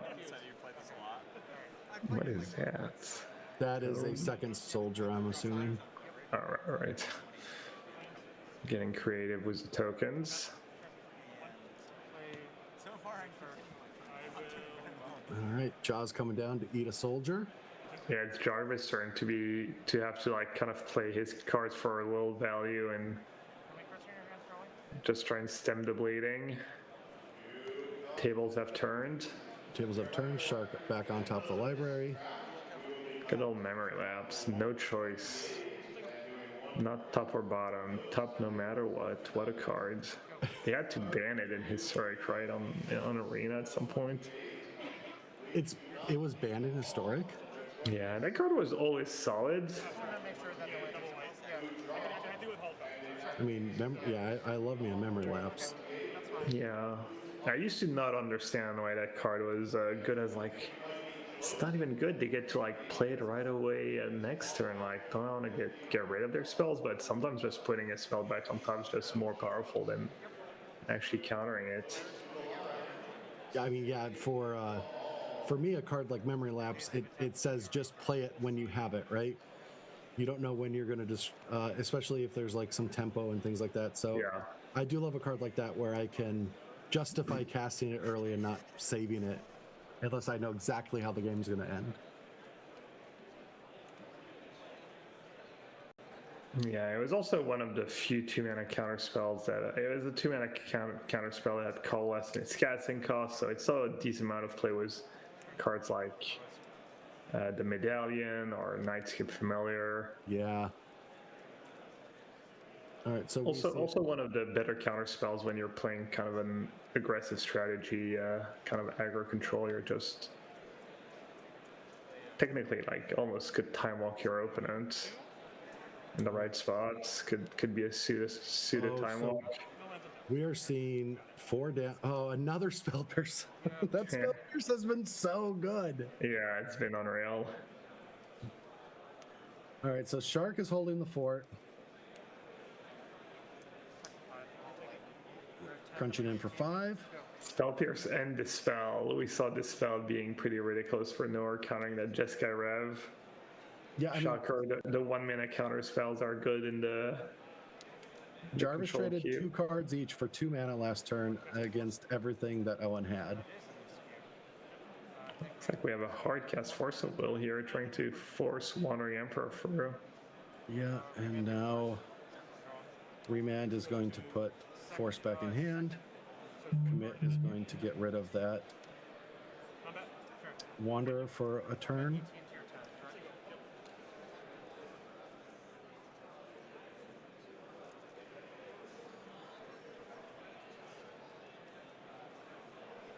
Jarvis continues to make all of the land drops. Turn or 2, right?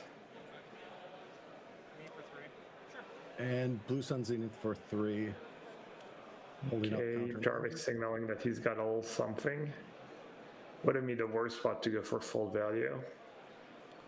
Yeah, or just, yeah, especially knowing that your opponent has 1 card. Ooh, that's huge. Gets rid of the Castle Ardenvale, shuffles away the Wandering Emperor. That is really nice. Did Jarvis step his mana for that, though? That was a Ghost Quarter. Oh. Yeah. All right, well, at least Owen gets a little mana advantage. Not sure how relevant that's going to be, but he does have an anchorage in play, so every mana matters. All right, Hold Spellbinder to clear the way. Yeah, gonna get to peek at this hand, and what a doozy. We've got Tome, a Gainsay, a Narset's Reversal, and a Cyclonic Rift, so... Oh, I think that's a sideboard Narset's Reversal, and that's what gets taken. That's... Yeah. Interesting that Jarvis felt like he needed that. Potentially seen a few of the cards.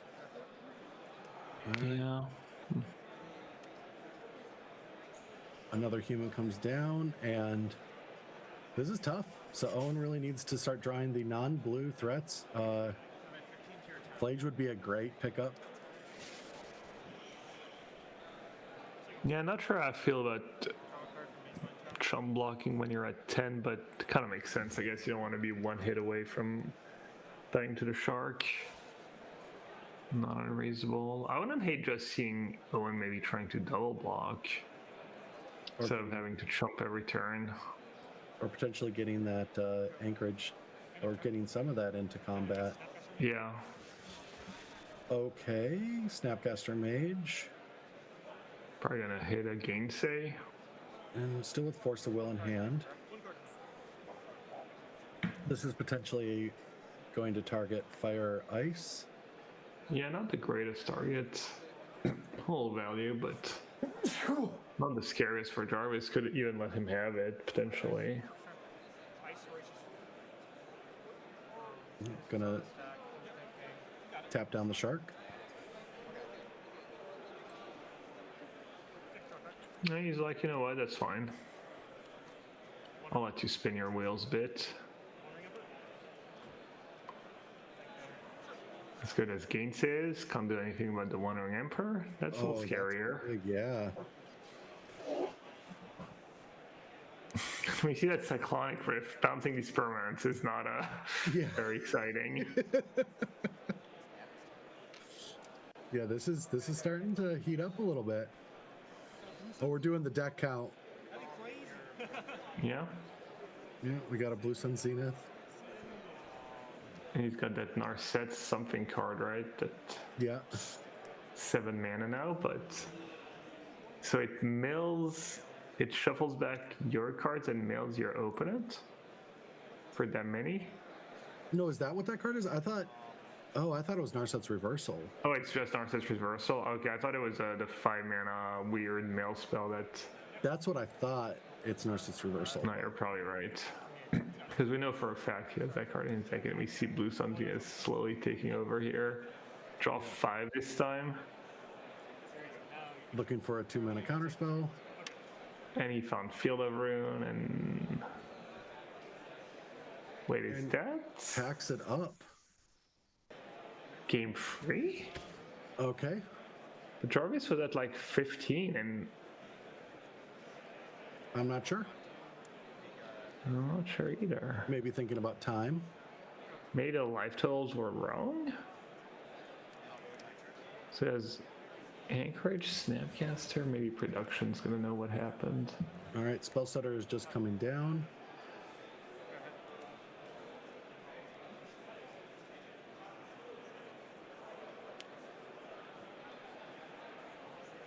Well, at least we get a third game.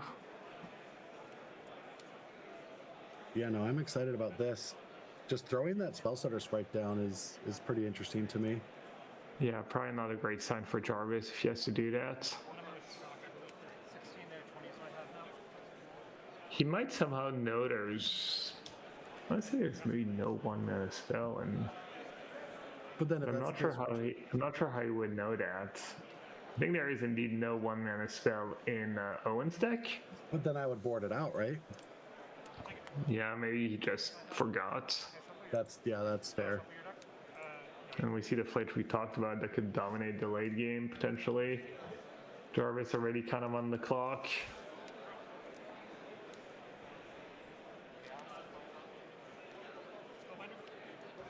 Alright.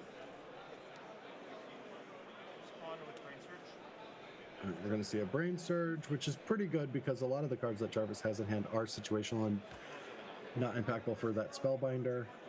You also get to hide your two best spells. Exactly. Draw one of them right away, so you can have access to whatever you want next turn. Oh, and no lands? There's an island on the left. Island, yeah. No, but Flare is making their land drop so far, right? Yes. One of the key elements of a control mirror, making your land drops. It used to be literally all that mattered like 25 years ago. You miss a land drop, you're just kind of dead. Now, cards are a little cheaper, more powerful. It's not as crucial, still usually fairly important though. Now that we see, which was interesting, that Spellsetter sprite not being held back to block. Yeah. So we see Jarvis getting cards with his stone. We see Owen stuck on lands, trying to get aggressive. It's usually a losing proposition for the aggressive side. Yeah, I mean it's a challenge if you're stuck on lands and you see that your opponent has card advantage engines. Yeah, it's like double whammy right now. Mm-hmm. You're missing land drops and your opponent's getting ahead on card. Sure, you're chipping at his life total, but that plan usually falls short. Yeah, not even playing the other draw spell just to hold that remand up. Yeah, even calling it a plan is not really fair to Owen. He's just doing whatever he can. Yep. I'm casting Brazen Borrow. Fairy is down. It's Brazen Borrow. I'm going to get Ventured. Okay, not the cleanest answer to a flyer. Jarvis down to 10. He's going to get to paddle his life total at some point with the tome counter. Mm-hmm. That part's going to be nice. A little 4 extra life.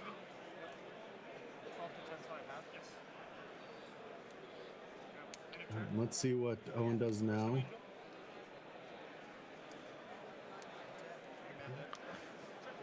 Restoration Angel gets remanded. Had to get that out of there.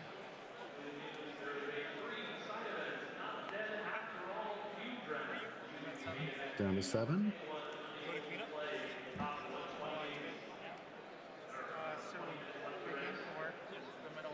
And back up to 11. What a card. Draws you cards and keeps you alive longer. Oh, Owen is down to discarding. Yeah, discarding to hand size the dual caster mage, I believe. That could have been a really nice one at some point, but not this game. Is a little inching closer to eventually being able to get that Plage, but we are a long way away from that.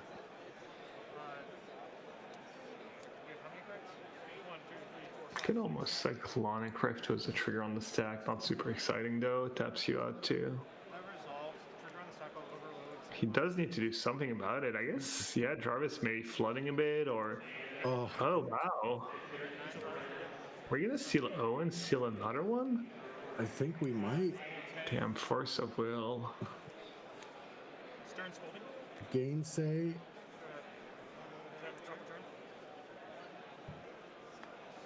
Wow. Seeing both 1-mana counter spells, saying you have to play fair with them is pretty funny. Yeah, and Jarvis has nothing to deal with the flyers right now. No. Is it the deuce? Can you find an answer? That's another land? Wow. Looked like it was Jarvis just slowly but surely pulling ahead, and Owen able to turn the tails and win the match. Unbelievable. Okay, now I really want to know what happened in game 2. Because that was, wow, what a match. What a win by Owen. Congrats. Yeah, that was super impressive. So stole the 3rd trophy away from Jarvis, claiming 1 himself. And I still think both of those players are going to be making the top 128. So we'll see more action from Jarvis. But now we get to move into the return of Jeff and see where this match is going. But yeah, so let's take another look at standings. Yeah, congrats Owen, getting a trophy, moving forward in the tournament, beating surely one of the better players in the field too, one of the stronger players in the field. Yep. So quick a look at the standings for people at home. Maybe you recognize one of your friends, and looks like Jeff. Yeah, looks like. Yeah, let's move over and check out Jeff's final round 3 after we saw round 1. I'm excited to see the return of Jeff and see if can get that 2-1. All right, so Jeff on the left, Ian on the right. I'm Brad Nelson. I'm joined by Gabriel Lassif, the undisputed best control player in the world. And we are in the control cube. So we're returning with Jeff Green, who we watched draft a very strong blue splash red control deck. Just wasn't able to deal with the streamlined mono blue deck that we saw in round 1, but doesn't seem like much has changed. Turn 2, Jace. Yeah, and we get to take a look at another deck that's always pretty cool. And on Ian's side, it's going to be another Grixis deck. Fairly even split Grixis deck. We even see an Invoke Despair that's quadruple black mana, but yeah, nice little deck curve. I see Deep Cavern Bat, Probe, Lightning Bolt is a shard, Kolaghan's Command, kind of a control mid-range staple throughout the years. Yeah, and a lot of 1-mana cards that are just so good in control matchups, like Cling to Dust, an all-time favorite of those long games. Yeah, goes Vacuum, not the cleanest answer to Chase Vern's Prodigy, but it might keep it in check for a little bit at least. We're getting that bat down.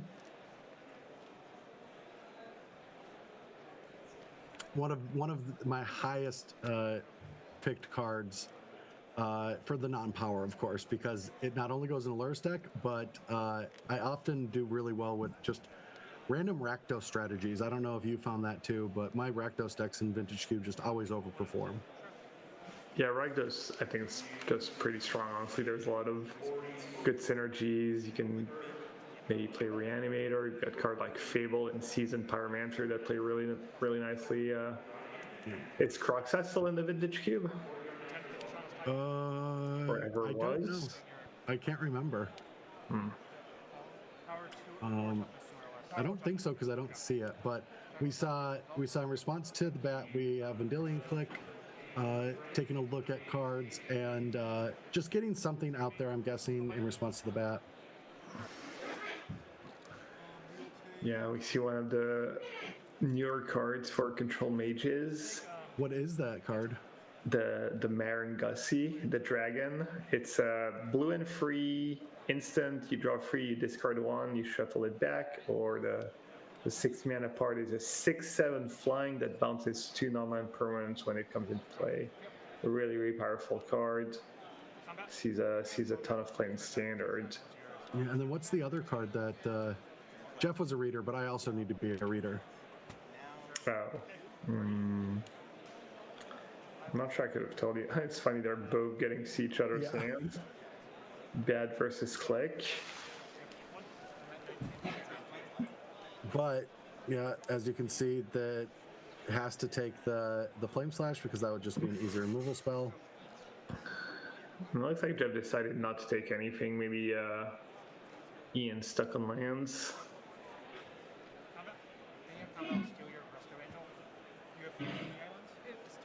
Yeah, I can't quite tell what the other blue card in Ian's hand is. Yeah, and then it is interesting because so Ian isn't stuck on lands, does have deserted, I think, the Light Post, but doesn't have red mana yet and does have that Lightning Bolt. So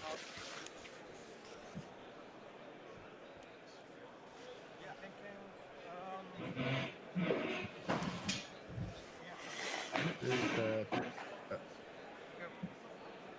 my mind, it's a minus. Draw for turn.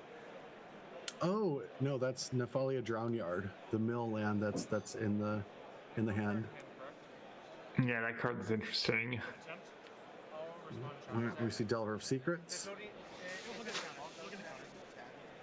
I wonder how many games the Drownyard won for Ian, if any. I feel like days are past for a card like that. Really, I feel like we saw a couple games where Drownyard would have been somewhat effective. A 40 card decks. It's usually not a card you see in Limited a lot. More thought of as a constructed card, but could be quite effective in Limited too. And we see Negate was the draw for the turn and found a nice target here. I'm going to leave this top. Right. Decides to keep that Force of Negation and getting rid of that Negate immediately. All right, so is Delver flipping?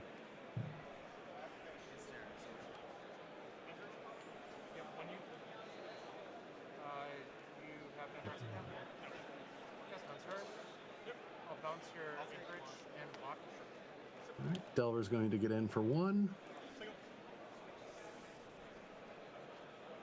And we're going to see if Ian can find an untapped red source to deal with that Vanillion Click to start training. Wait, you have a Needle Spires? Needle Spires and Gatling Bell. Probably just this thing. Okay, take 5, you're at 14. Yeah, bit on the non-vote here to Drownyard against the Jace Prince Prodigy when you're trying to keep it in check with your own Goes Vacuum. All right, so just so, all right, so that was a Shark Typhoon. That's great. That's another threat. Just so I'm clear, right now Ian has 2 different hands, I'm assuming. Their hands split up. Just put the drawn card over by their elbow. So they have 5 lands or 5 cards in hand. I'm not sure why you would do that though. Why would your hand be split up? Because you already have a face-on card by the Lightning Bolt. So I'm not too sure what's going on. I think if it's one of those times that when you're in the moment it's happening, if you thought about it. But a Braid off the top not only flips that Delver, but deals with the bat. Gets Flame Slash back in hand, and the army is erasing, crunching Ian for 8 down to 8 if nothing else happens. Yeah, that's a lot of damage. We see him just ignore the Goes Vacuum, just get rid of the bat, and just pressure Ian's life total. I like it. No. Cling to Dust. I love that card. Yeah, in response, Jace is trying to flip, but that's not going to happen.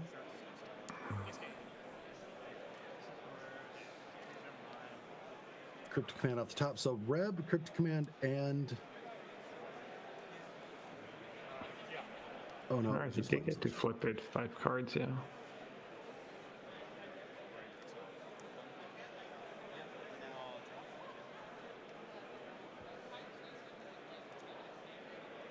Things looking pretty grim for Ian.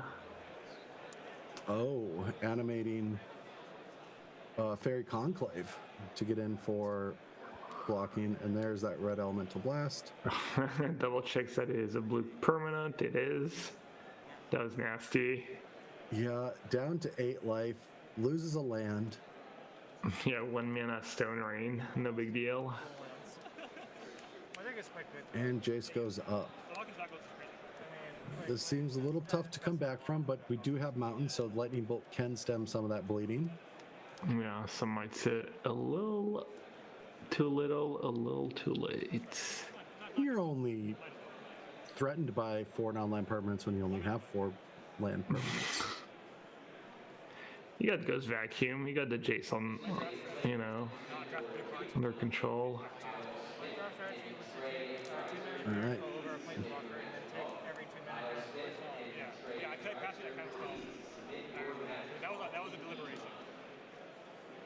Let's see what Jeff wants to do. Jeff just wants to slam Cryptic Command and say, this game is over. I want to get to my next draft. Have you figured out what that blue card in Ian's hand is yet? No. Ooh, here's a Counter Squall, I believe. Negate, take 2. Not that the 2 damage is super relevant this game. All right. Down, Ian drops down to 3.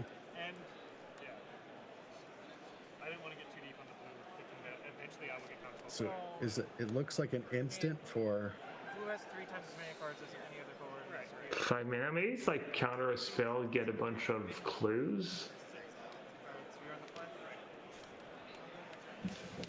I'll try and figure it out. I'm curious. Oh, Intrude the Mind. Reveal the top 5 cards of your library and separate them into 2 piles. An opponent chooses 2 piles, and you get a creature with flying. That one.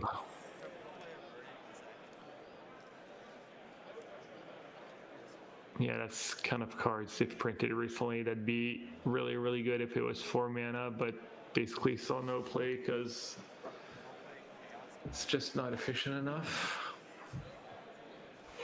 I do not know what that card is. It's like some kind of Ragdos Fred gets subtlety, and that's going to be the game. Yeah. We get to move on to game 2. Jeff 1 win away from locking up a second win this draft. That Ragdos card was Chaos Defiler. I think that's a Legacy staple, or he's playing Legacy. 5/4 trampled for 5 mana.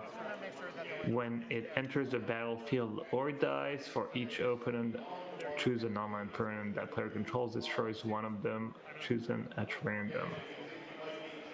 For each opponent, choose... Okay, sorry, against one player, just you get to destroy a non-land permanent. It's kind of nice because it doesn't target, so technically it can get rid of Hexproof creature, something like a True Name Nemesis, maybe. Yeah, that's the way it's that worded. cool. Yeah, I believe that card sees play in Legacy. It sees play in Legacy? I think so, yeah. I feel like I've seen that card in Constructed at some point, or maybe it was just in the Vintage Cube at some point. Yeah, I don't know if I've seen that in the Vintage Cube, but I have seen. I've heard Luis Scott Vargas. I watch a lot of Cube videos. Say that card's name before. All right, that might be it then. All right, Jeff, off to the races. Turn to Mindstone, one of the few mana rocks in the cube. Yeah, very few mana acceleration in the cube. Yeah, one of the very few non-green ways to get ahead. And that Vendilion Click comes out again. There's where that miscalculation went. How many green spells did we see cast? 0.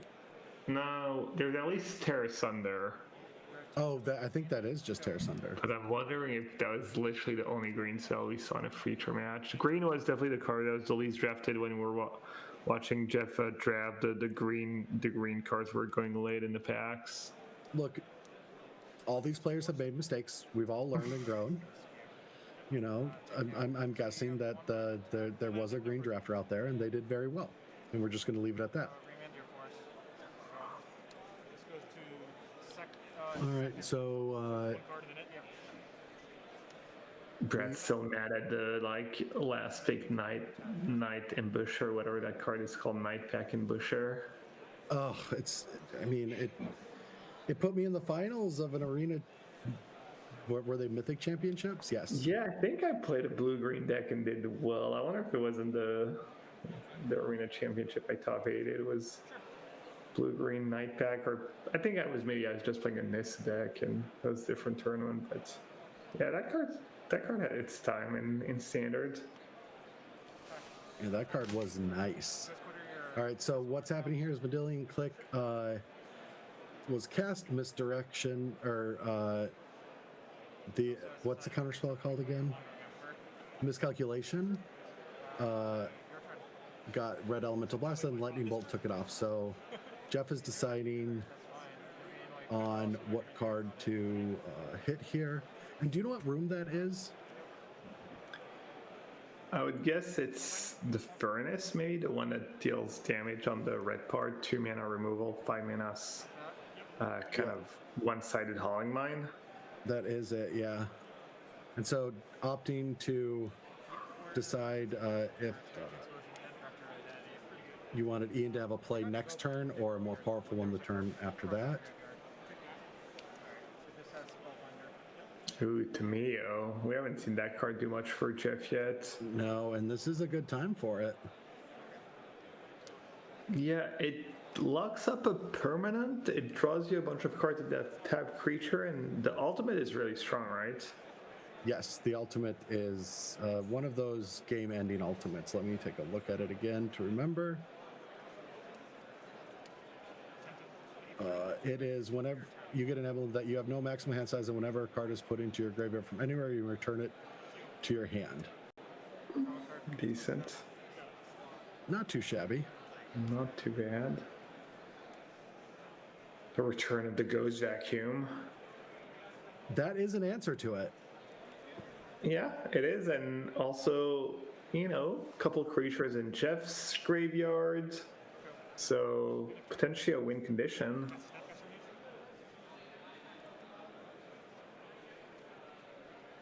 Now Tamio can start locking down that permanent. Yeah. Let's see if Jeff goes after the vacuum or after the mana. It's tough to, the option is if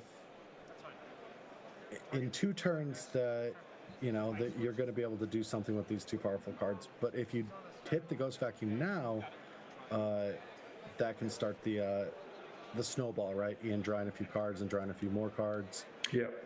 So I think keeping a land tap does make sense. Oh, I thought you were gonna just say keeping the Ghost Vacuum makes sense to make to me ultimate more effective. Oh no! But I guess that doesn't make a ton of sense.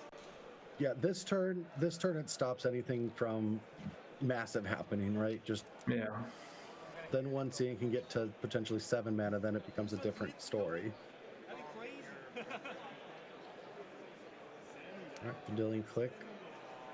Yeah, always nice to have a come into play effect on the Ghost Vacuum creatures.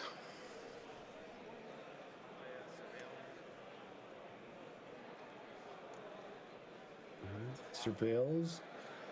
Gives Jeff the knowledge that 6 mana will be happening next turn regardless.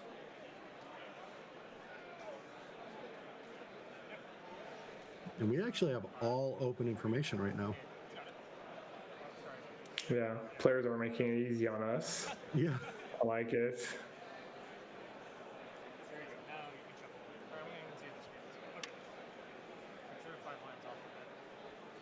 All right, deciding about popping that Mind Stone, which would make a lot of sense.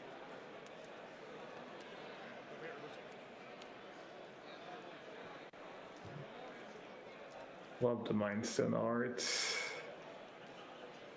The Aquilin border. Not a ton of playable cards out of that set. Not the biggest set either, one of the smaller sets, but I wonder if, as far as iconic cards, cube cards, etc., like, what else was in that set? That was like one of the weaker sets. I mean, that was well before my time, so I didn't know any of those cards. Yeah. Is it even from that set, or am I just making up something? Is it just a Tempest card or something? It's from I'm not even sure. What is the book icon? Weatherlight? Oh, Weatherlight. Is that the book? Is Weatherlight Aquilon in French?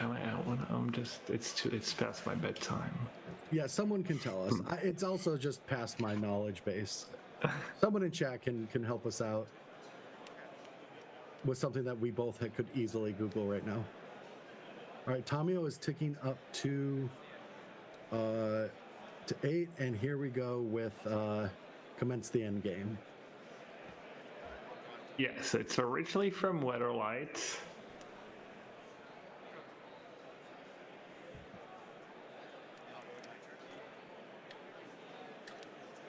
Wait, I was right?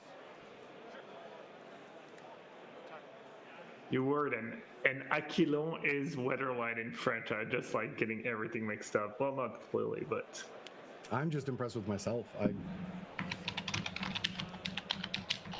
Sorry, but the Weatherlight side. So there's a 3/3 ready to come at that Tamio to chip away. Okay, yeah. Abeyance, Aura of Silence, George's Wisdom, Imperial Armor, Serenity, Tariff. Oh, there's some cool cards. Disrupt, one of my all-time favorites. How is Disrupt not in event, or is it and we just didn't see it in action? I'm pretty sure Disrupt is not in it. Wow. Disrupt is an instant, right? What a fail. Yeah, Disrupt is 1 blue instant, counter target instant or sorcery spell unless its caster pays 1 more and you draw a card. So it's like potentially 1 mana dismiss. I might have to revoke the license of whoever made that cube. Sorry. No, it's a force spike. But it does cantrip no matter what. Yeah, that should probably be in here. Yeah, I played that card a lot. It was one of my favorite sideboard cards too. I'm definitely.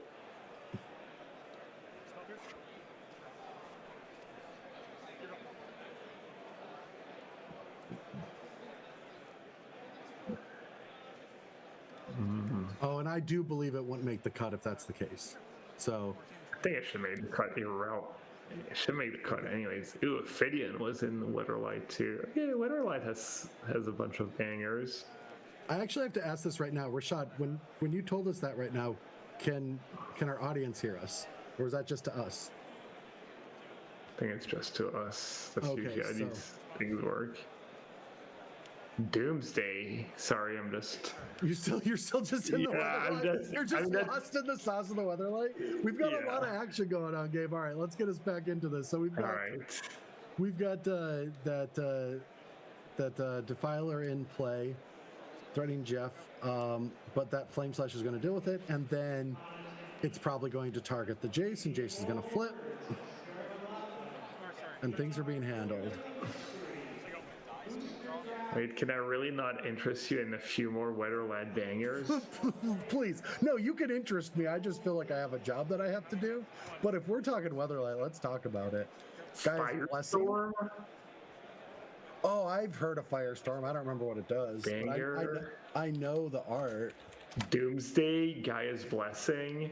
Gaia's Blessing. I did love playing me some Gaia's Blessing. Veteran Explorer card that was just mentioned in chat. All right, Abrade is taking down the Vacuum. Some OG control win cons too. Do you know what Steel Golem does? Steel Golem is a 3/4 for 3. And then I don't remember what else it does. It has a downside because free 4 No, for free of was course, way of too course good. it has a downside. Of course it is. It's like you might not be able to play creatures or something. Yeah, you cannot play summon or artifact creature spells. So I actually did know what it did. That's awesome. Yeah, and it was really good because blue had no good creatures, and you could play it in your mono blue deck, and it didn't light to lightning bolt, and it kind of owned the red decks. I've actually watched some of that the historian content about like older decks. Like, there's one from an old Worlds that was like just played really bad creatures during. Shoot, I don't know any of the cards that are in it. It's like it was bad. There was like really bad Naya creatures. That's the one. What's his name? One in Worlds of Rome, one of the worst. Yeah, I think it's to win Worlds. Coimbra, Andre Coimbra. I think that might be it. There's who's the guy on YouTube that makes like the historian stuff. I subscribe to it, but it was such a great video. All right, so we're seeing a Hall getting in there for 7/7. That card wasn't made in Weatherlight's time. Nope. Waffletop, I would be happy right now. Hall of Storm Giant getting in there for the win.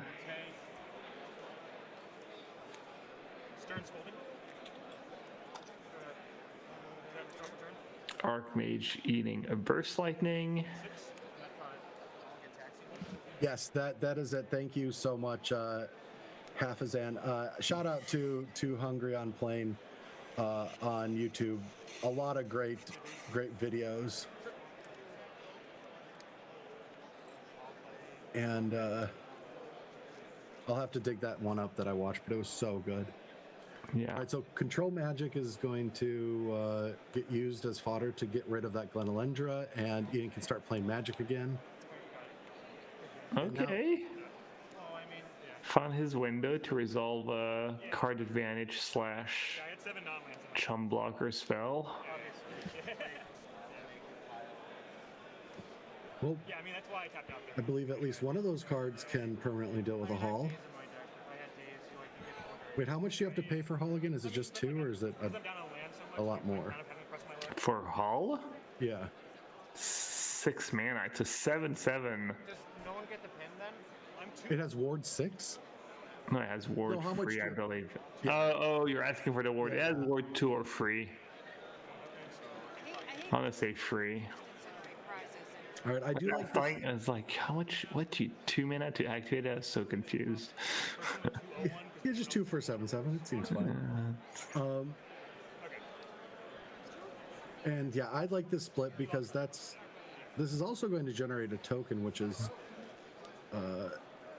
will help. But ultimately, it's giving the least impactful card in Travel Flames with the most impactful card.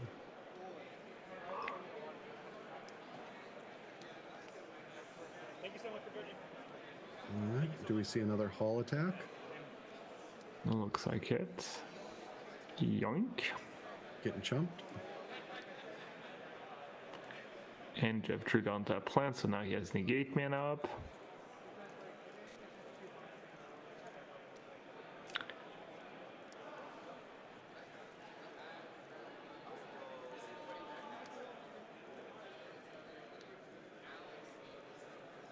Ian passes the turn. Just like, what does Urtai do already? Yeah, it's worth reading. Yeah, pretty sweet against negate. I mean, Jeff might feel like his best play is still to just activate the Hall, get Urtai out of the way, draw a card in the process. Yeah, I like this going a little slower now. Ooh. That's not going to work the way you want it to. Oh, just going to chump it? Oh, realizing that's first strike. What is that? Fairy Conclave. But I thought we saw Fairy Conclave in another match. already. That was this. This was game 1 of this match, right? Oh, that when Fairy Conclave got red last hit? That was... Never mind. Oh, it looks like maybe he let him take it back? Take C's backsies? I mean, if there's a tournament that's going to be happening, it's CubeCon. This is for love of the sport. I got the pin technically, yeah, technically. I mean, I would never do it, but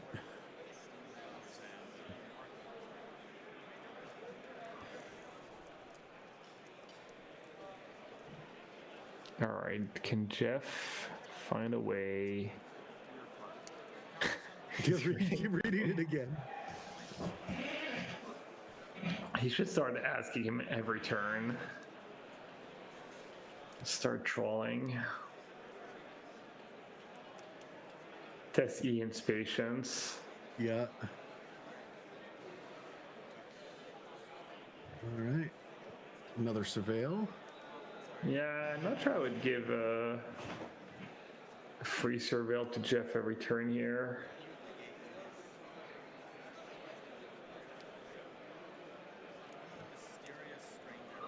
Oh, there's the mysterious stranger. Finally comes back to haunt you, Jeff. Yeah, the card I wanted Jeff to take during the draft that I thought looked quite strong and fit his deck. Yeah, so now we're going to be able to select the most powerful card from both graveyards and randomize which one is getting cast. Damn. I mean, the Mysterious Stranger is so it's a perk from Fallout 4. Have you ever played? No. Okay, well, ultimately, the Mysterious Stranger is just an actual random non-player character that sometimes when you hit a critical hit, this dude just rolls up and shoots and kills the thing you're fighting, and then just disappears. And that's the story. Okay. I think I've played the first Fallout like almost 30 years ago. Yeah, I didn't play any of these games back then. Nothing like Fallout 4. All right, Commence the End Game is recast. And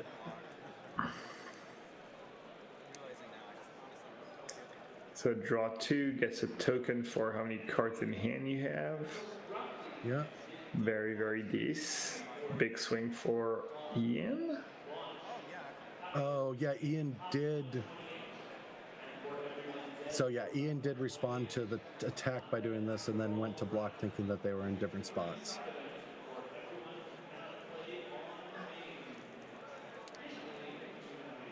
Yeah, Jeff decided to not attack.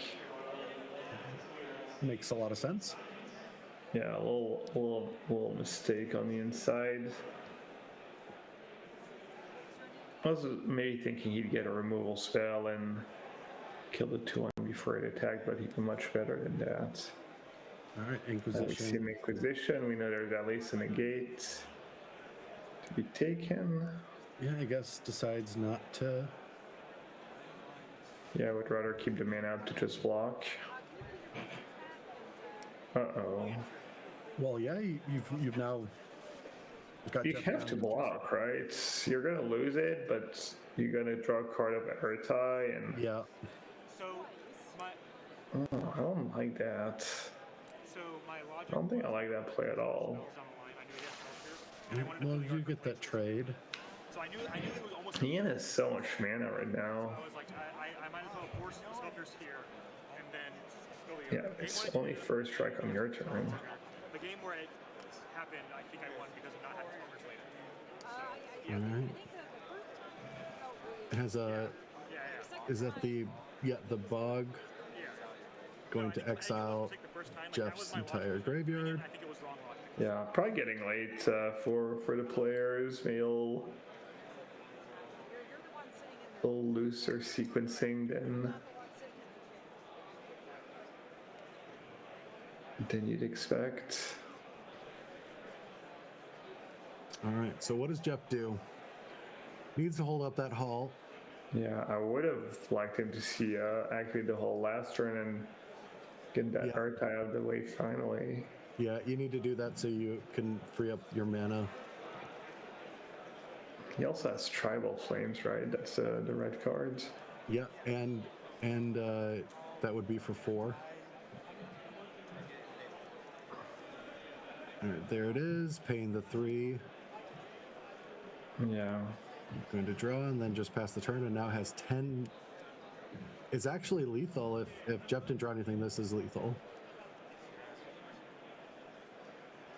With the Fairy Conclave and the Tribal Flames.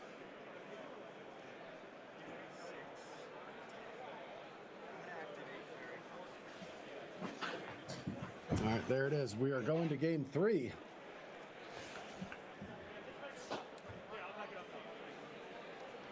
$16 minutes left. Should be enough. We've seen players play at a decently fast pace. Jeff is most likely on the play on 6 cards. A reminder that there'll be one more draft today after this draft. Yes. And players are going to be going into the cut to the top 128, and it all comes down to here because we are starting technically double elimination for the next draft. You must go 2-1 or better to make it to Sunday play top 64, and it is sudden death. There is no draws. Yeah. Do we know what's the featured cube next draft? Give our viewers a little peek. So the name of the vintage cube, or of the cube, is Vistas Unventured, and I will... Vistas Unventured? And what is Vistas Unventured? Let's find out. Desert mechanics focused. So deserts mean you have to draft your lands, right? That sounds pretty cool. That was a cool concept from the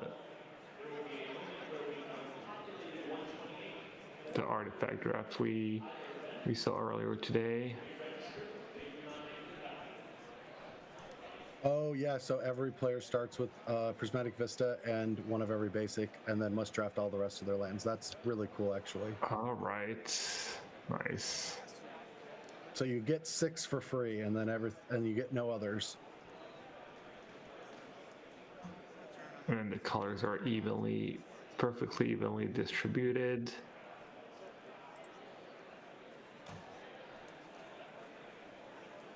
Yeah, that's really interesting. There's 2 of each fetch lands. That cube looks really fun. That looks pretty cool. There's 3 or no, yeah, 2.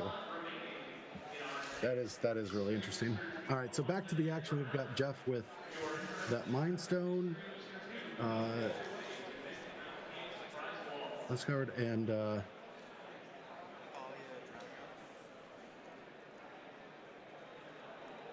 we're up. Yeah, a bit of a slow start this game. Looks like a Jace may die to a removal spell. Or maybe just got mailed by Thought Scour, and both players making their land drops for now.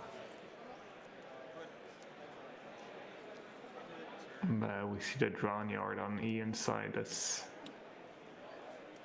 Looming Threat, Culligan's Command.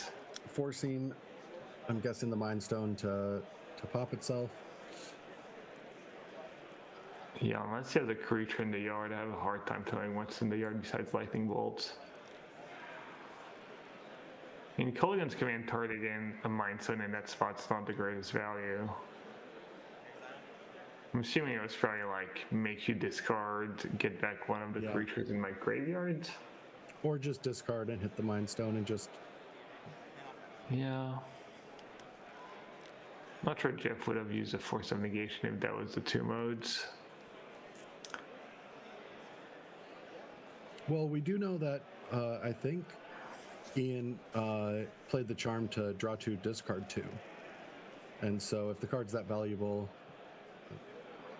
I don't think it was. Maybe it was.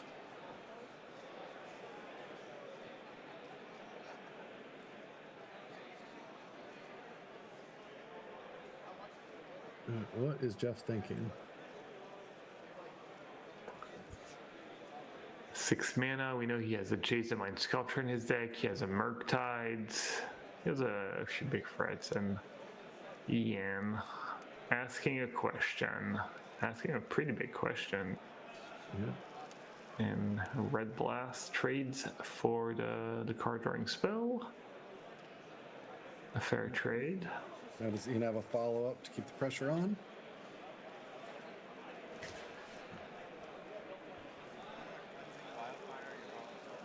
Cleansing a Wildfire for the whole... Just get that out of here. I don't want to deal with that anymore.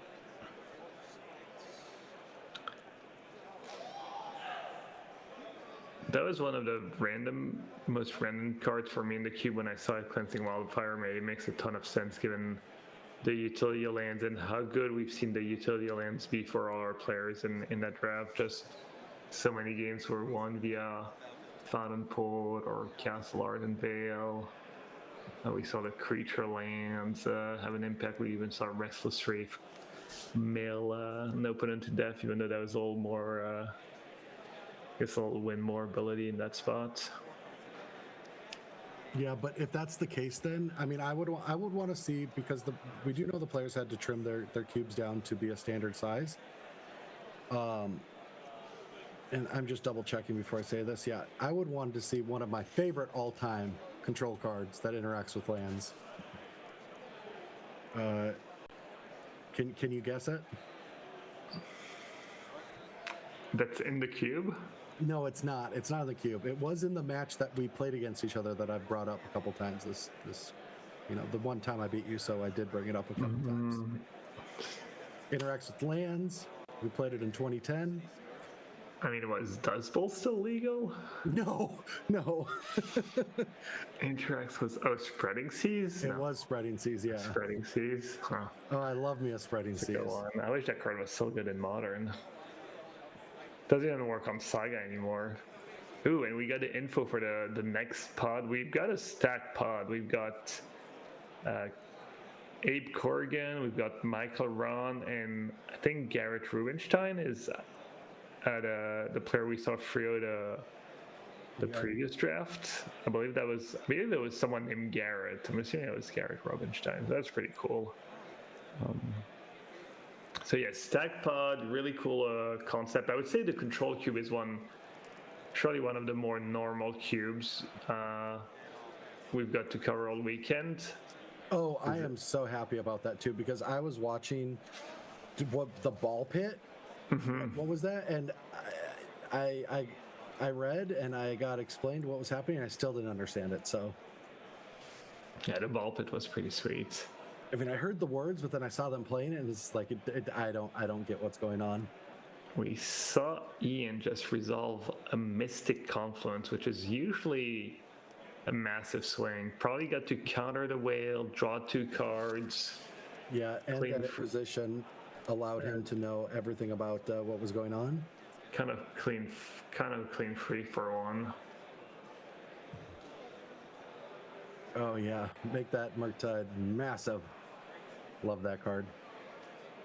All right, so Ian got a nice little bit of card advantage with Mystic, but now the shields are down, and Jeff got resolved Murktide. Ian on taps. Did all these extra cards provide an answer? We saw Eartile last game. That could be an out.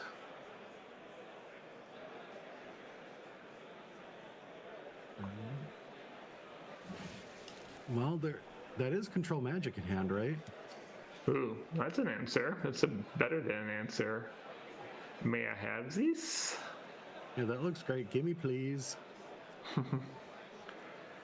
Good old old school white bordered control magic.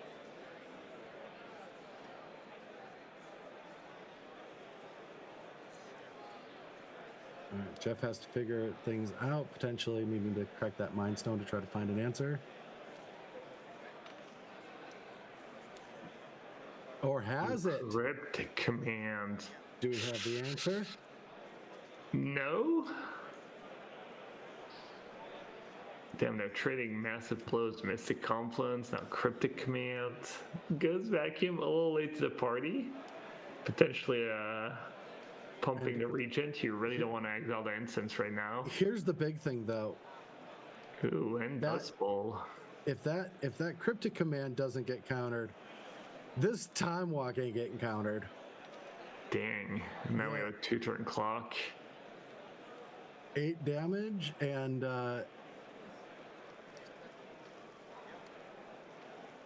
oh yeah, it is 8 damage. So potentially down to 3. Is that a Spire 2 in play? That is a Spire in play, yeah. So you can put him down to 1 if he wants to. Or the Spire is a 2-1, I think, right? Yeah. Yeah, 8. So that would put him down to 2.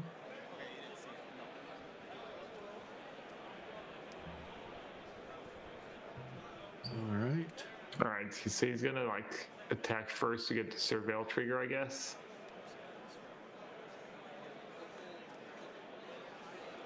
Maximize his draw step.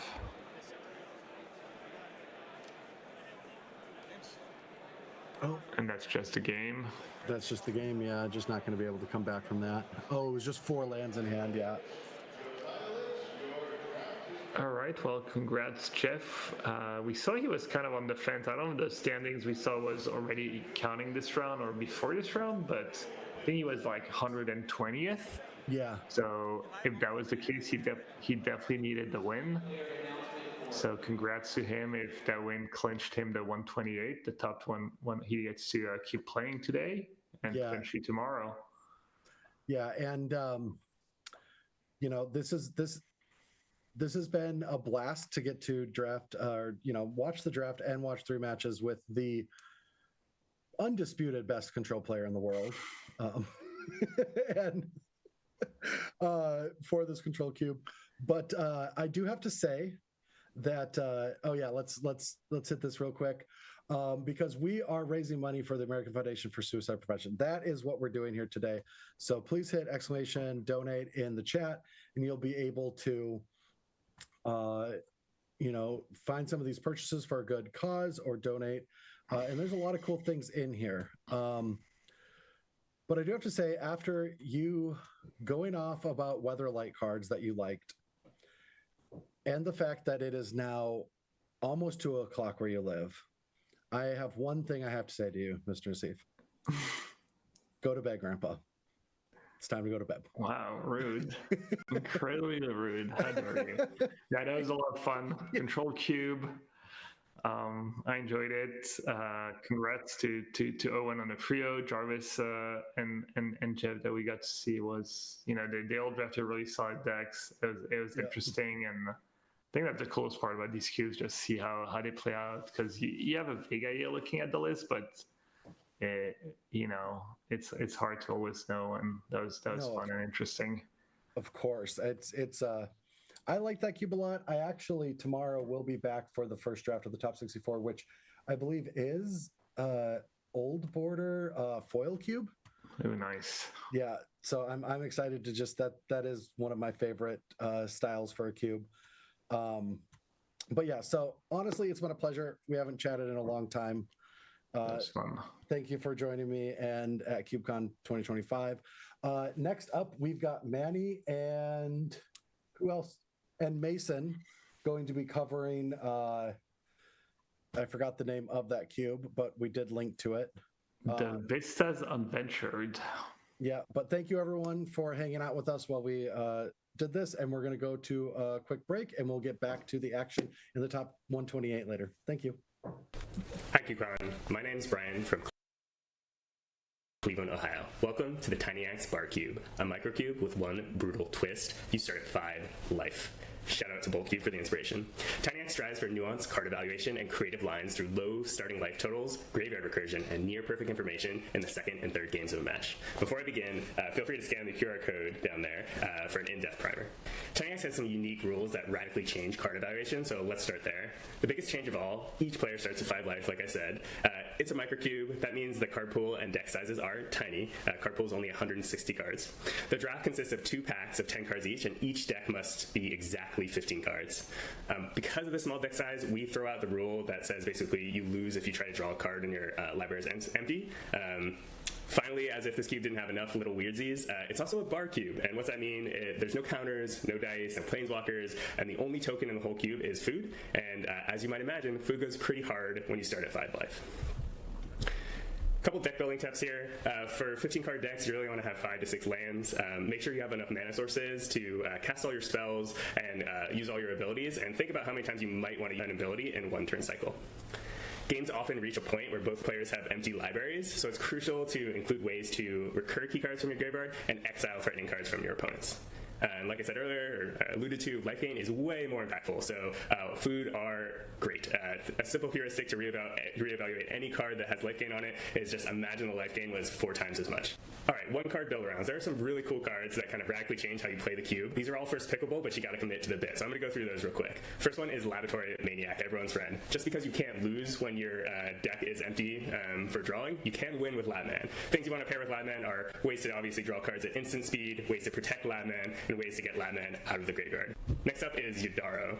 Yudaro Wandering Monster is a beast. Obviously, with 15 card decks, you can see Yudaro to cycle him 4 times pretty easily in a game, and an 8/8 trample haste ends a game quickly. Things you need to pair with Yudaro, ways to keep the board clear so you survive to cycle him 4 times, ways to gain life and draw cards like Candy Trail, and then Tomb Trawler is a really good pairing because A, it's a good blocker, and B, your opponent is going to try to exile Yudaro from the graveyard with the cycle, like with the shuffle trigger on the stack, so you have to get him back into your library before they exile him, otherwise your whole game plan might fall apart. Finally, Feasting Troll King. It's a beast. If you can cheat Feasting Troll King into play on turn 2 or 3 of a game, you are likely going to win that game. So key cards to pair with Feasting Troll King. Make sure you can discard him into the graveyard. Make sure you can make foods to feed him, but it's going to be a good time if you can kind of bring everything together and get Feasting Troll King online early. A couple notes about things that aren't in the cube because they would just be kind of broken or make the cube not fun. No land destruction. With 5 to 6 mana sources, any sort of land destruction could shut off your complete splash color or something like that. Direct damage, no damage that goes to the face. It'd just be too broken. Lightning Bolt would be the best card in the cube by a country mile. And finally, to support the whole like recursion subtheme when you're supposed to be looping things out of your graveyard, so the only way you can exile things is from the graveyard. Yep. And that's it. Hope you have a blast at CubeCon. I always do. And if you see me, if you play Tiny Axe, say hi. Welcome to Uber Bears Artifact Cube. This is your host, Anthony Adams, one of the 3 hosts from the Uber Cube podcast. If you want to learn more about this cube, check out the show. You can find it on all major podcast players. Now let's get into this cube.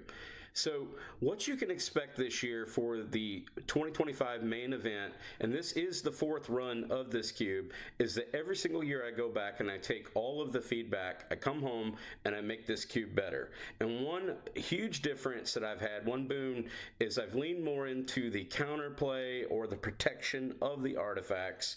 And this was a major feedback or criticism I received last year. So now you can expect, yes, you have a disenchant, but now you can counterplay it with certain things like giving your cards protection or indestructible. That's a major boon to protecting things like, say, for example, your birthing pod, or maybe you're attempting to do something like the KCI combo. So I've really listened and I've learned. What you can expect also is complexities, building machines, looking for things such as my good friend Stu has told me, which is the deck to beat. You can expect cards, say, for example, like Patrolling Peacemaker that leans into the counters decks. Things are going to get large, wide, and they're going to go tall. You can expect to deal with that, but you can blow them up with Requisition Raid, or you can put more counters on them.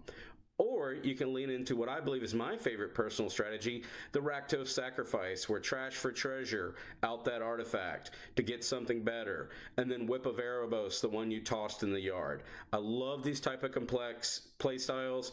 I hope you enjoy this cube. It has a lot to offer. Check out those sweet mech lands I've added, and don't forget this Titan cycle, which is just bangers in this cube, bombs. But thank you very much for checking this out. I hope you enjoy the podcast, and other than that, happy cubing. Welcome to Uber Bears Horror Cube. This is your host, Anthony Adams, and Uber Bears Horror Cube is going to be featured at CubeCon 2025. If you want to learn about this cube and our other designs, you can follow us on the Uber Cube podcast on all major players. Now let's dive into this cube. So this year, this will be the second returning of this cube. It is your Innistrad inspired type environment. However, it is greatly expanded, power pushed. So what players can expect is your spirits, your vampires, your zombies, your werewolves, and those humans that are just fighting back, trying to stay alive and survive the night. And in this environment, you can find such things as, we'll just say Self-Mill, which is a favorite of ours, where you can do stuff like Laboratory Maniac, or Jace Wielder of Mysteries, or Living Conundrum. Or you can do a Reanimator strategy, where you're putting stuff in the graveyard with Lotleth Troll, and then reanimating it with your necromancy. Or you can lean into and this has been the winner as of late, and I've talked about on the podcast, werewolves have become real, because now wolves are heavily supported. So if you're looking for that Gruul or that Selesnya blend that's really powerful, you can dive into this. If you're looking for more of an Izzet spells flashback matters, you can find that, and it's just one of my favorites. And then you can lean also heavily into that idea of that aristocrats or burn. This cube offers a lot, and it's very much expanded outside of just the Innistrad, and it's even went into the Duskmourn and into your modern horror genre. If you want to learn more about this cube and the other cubes we have, follow us on the UberCube podcast, and then I really hope you enjoy this cube. Thank you for checking it out, and happy cubing. Hello, my name is Kyle Ferguson, and I am from Hartford, Connecticut, and welcome to the Control Cube, a draft environment built for players who love stack battles and control mirrors. If you're looking for aggro or infinite combos, this is not the cube for you. Here, victory goes to the player with precision, sharp lines, and the most patience. For a deeper dive, check out the Cube Reviews episode featuring this list. Thank you to Ian Braverman for having me on. In this cube, interaction is everything. With over 45 counterspells and half the cards playable at instant speed, nearly every game becomes a tense dance of responses. There is only one archetype, control, but it becomes in many forms. With strong fixing and a wide color spread, you're free to build your ideal control shell. Just know that your opponents are doing the same. Blue is the most dominant color. With 90 mono blue cards and most of the multicolors being blue, it has the most tools available to it. There are iconic control cards like Cryptic Command, Blue Sun Zenith, Spell Pierce, and Force of Will that are present, and blue offers you a flexible approach to managing your opponent. Every color is also available at a lesser extent. White offers exile and clears things with Solitude and Council's Judgment. There's a Ketchermos sub-theme. There's also Burn with Lightning Helix and Flage. Black excels at hand disruption. It disrupts hands, graveyards, and libraries with Thoughtseize and Gonti. Red pressures your opponent's life total, with cards like Lightning Bolt and Goalie-Bringer being the most aggressive color, but still not being an aggro deck. It also hosts the most blue hate, with cards like Pyroblast and Burnout. Green offers ramp and recursion, with cards like Primeval Titan and Wilderness Reclamation to out-mana your opponent. There are creature lands like Celestial Colonnade, recursive engines like Elixir of Immortality, and powerful planeswalkers that will turn a long game into a locked game if you don't have the answers. You'll need to be ready for anything. Artifacts, enchantments, planeswalkers, graveyards, even your own library. Some games go long, and yes, decking is real. Cards like Clear the Mind or Endurance might be the only thing standing between you and defeat. Draft carefully, play precisely, control everything, or lose trying. 100 Ways to Draft is a peasant build-around cube with a twist on the drafting portion. During the draft, you will start with 3 packs of 15 cards, as well as a Cogwork Librarian. This card allows you to pick 2 cards from a pack. When you do, you have to put the Librarian into this booster. This introduces a new dimension to the draft, and you're able to pick up librarians from future boosters, ensuring later picks are rarely dead for players. To prepare you for the cube, here are a few tips before your first draft. This cube heavily focuses on build-around strategies. While drafting, use your Clockwork Librarian to ensure you can pick up. Hello, good evening, CUBE fans, and welcome back to CubeCon coverage as we continue taking you throughout the weekend. My name is Monty Devuti. I have the pleasure of being joined by Mason Clark. Mason, how's it going? I'm doing good. I'm excited to be in the booth here with you, Monty. And this cube looks really sweet. This is the kind of thing that I'd want to draft if I was CubeCon. This might be one of my most exciting cube drafts of the weekend.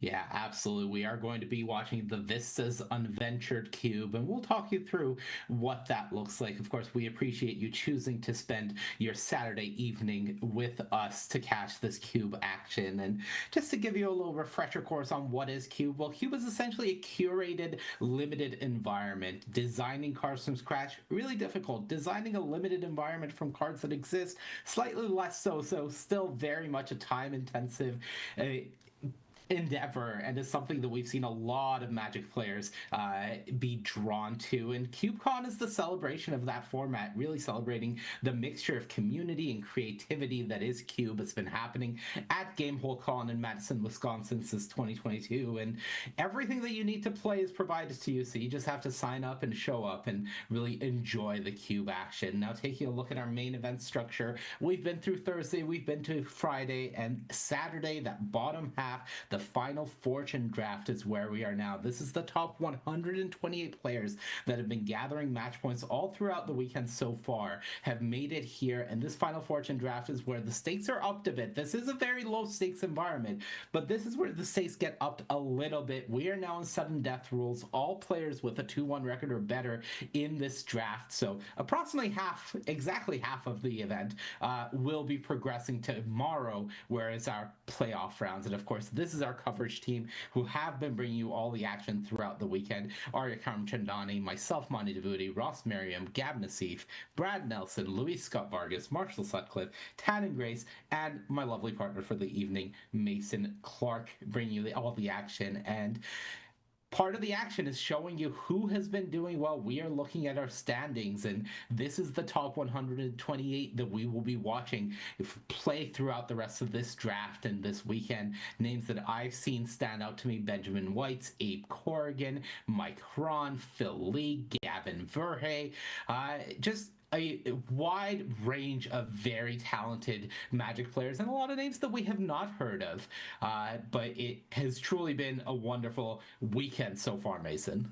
It has been really, really good. And you mentioned a lot of those Wizards of the Coast employees, right? And Sutcliffe and I were talking about this yesterday, how this is like their pro tour. You know, they don't get to play a lot of events with a little bit of stakes. And so it's a lot of fun, but also we're in kind of the cutthroat time now. You know, this is their time to really shine, play limited, play awesome Magic, and they're really competitive. And it's great to see them coming out and being like, yeah, we still got it. You know, we make the cards, but we still game. It's going to be really fun. And we have one of those players in our draft that we're going to watch today.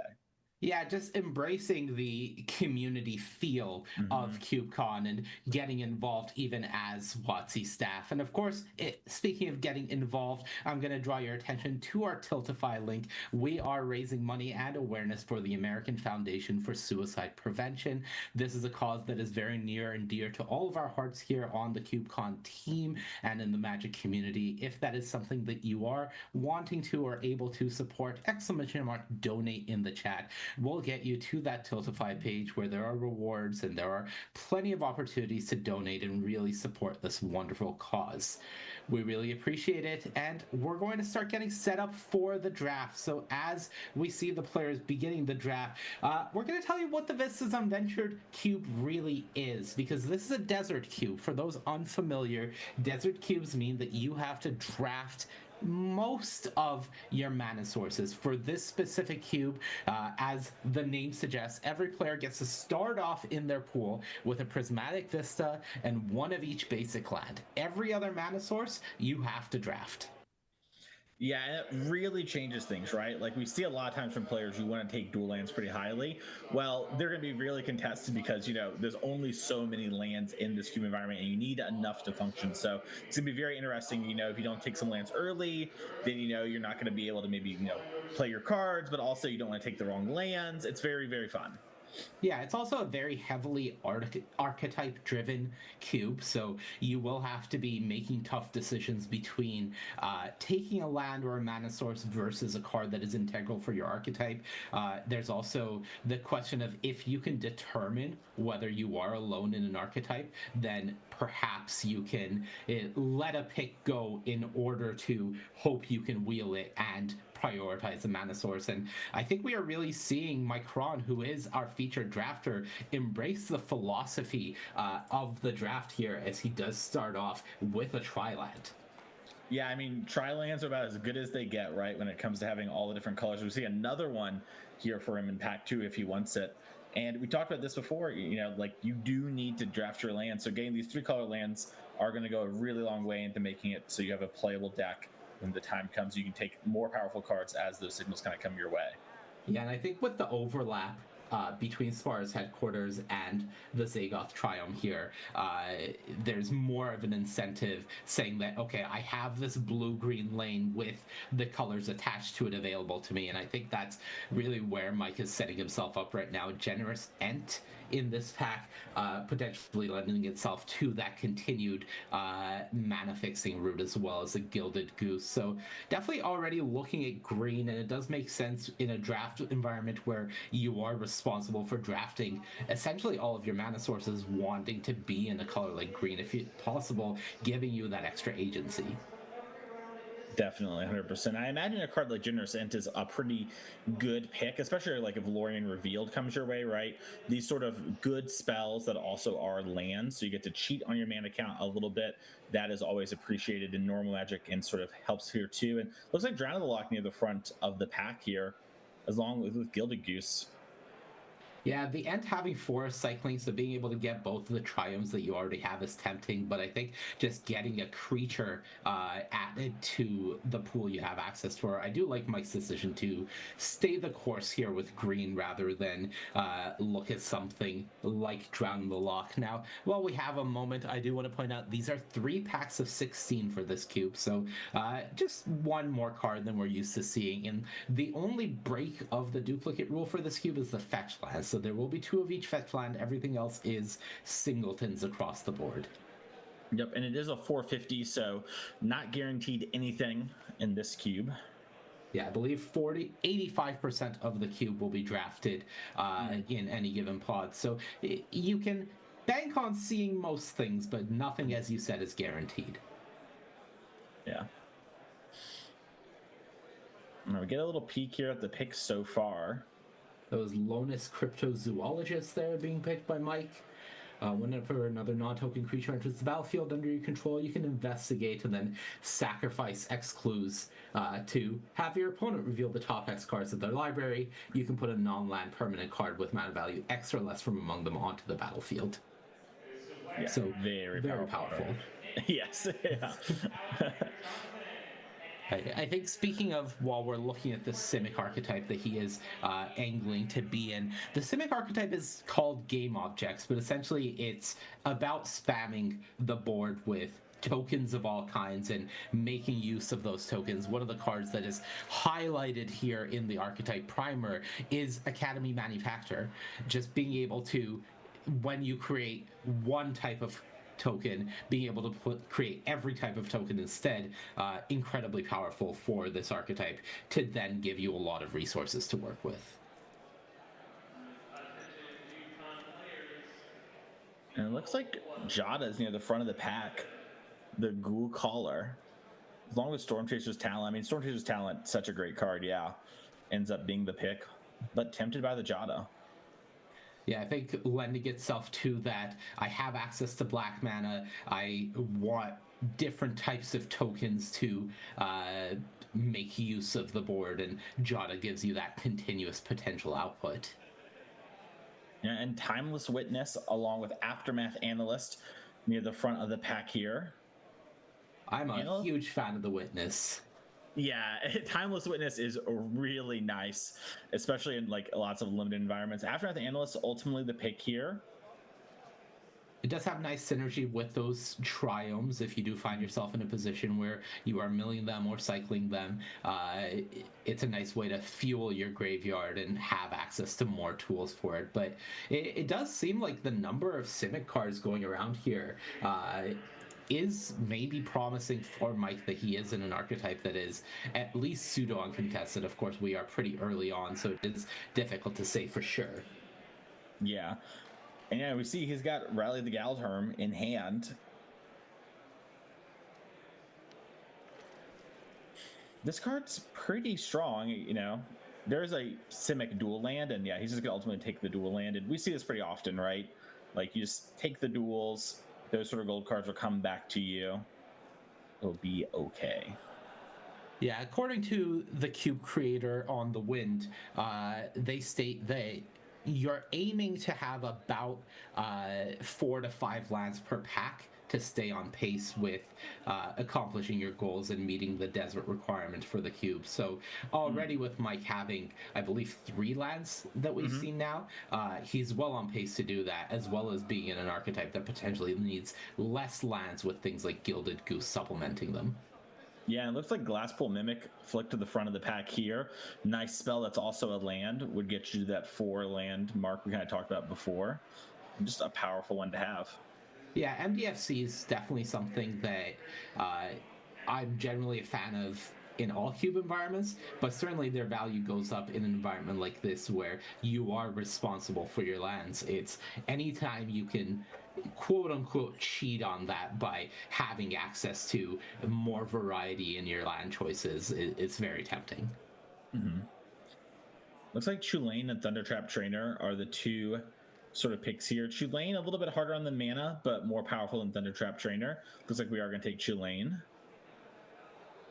Yeah, he does have access to the Bat Triome, as we saw earlier, so at least already on the way of fixing some of that mana, and we're seeing not much in terms of green or blue, but the blue-white cards from the Blink archetype going around now, so potentially some consideration of moving in that direction as well available to him.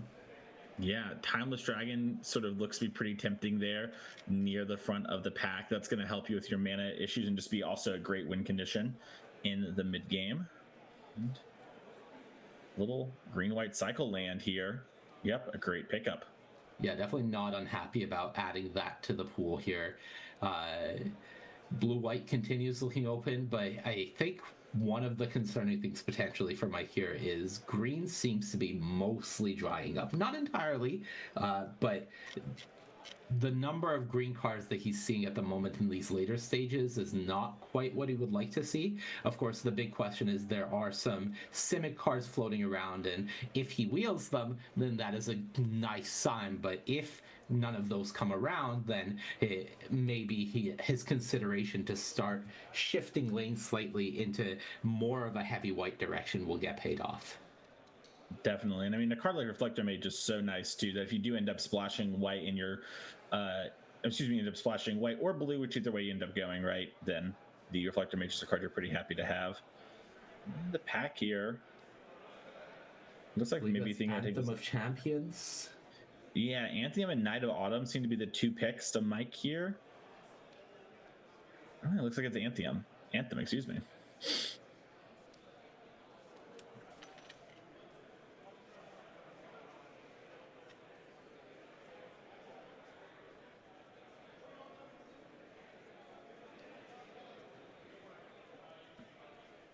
Yes, he waits for the next pack here. It definitely does feel like green dried up a bit later on that pack. So obviously he wasn't overly committed to it by any means, but the question is, how is he going to maneuver here as we are waiting for a pick still. A few more picks left before the pack is done.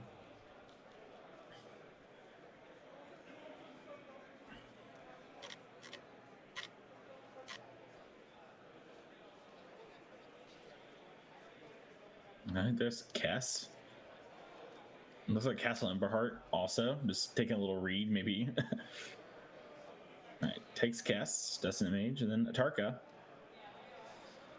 Yeah, so slightly under on lands, but Not entirely, especially with that Glasspool Mimic. It does look like ultimately 5 lands or land-ish cards available to Mike after the first pack. So slightly under, but not the end of the world by any means.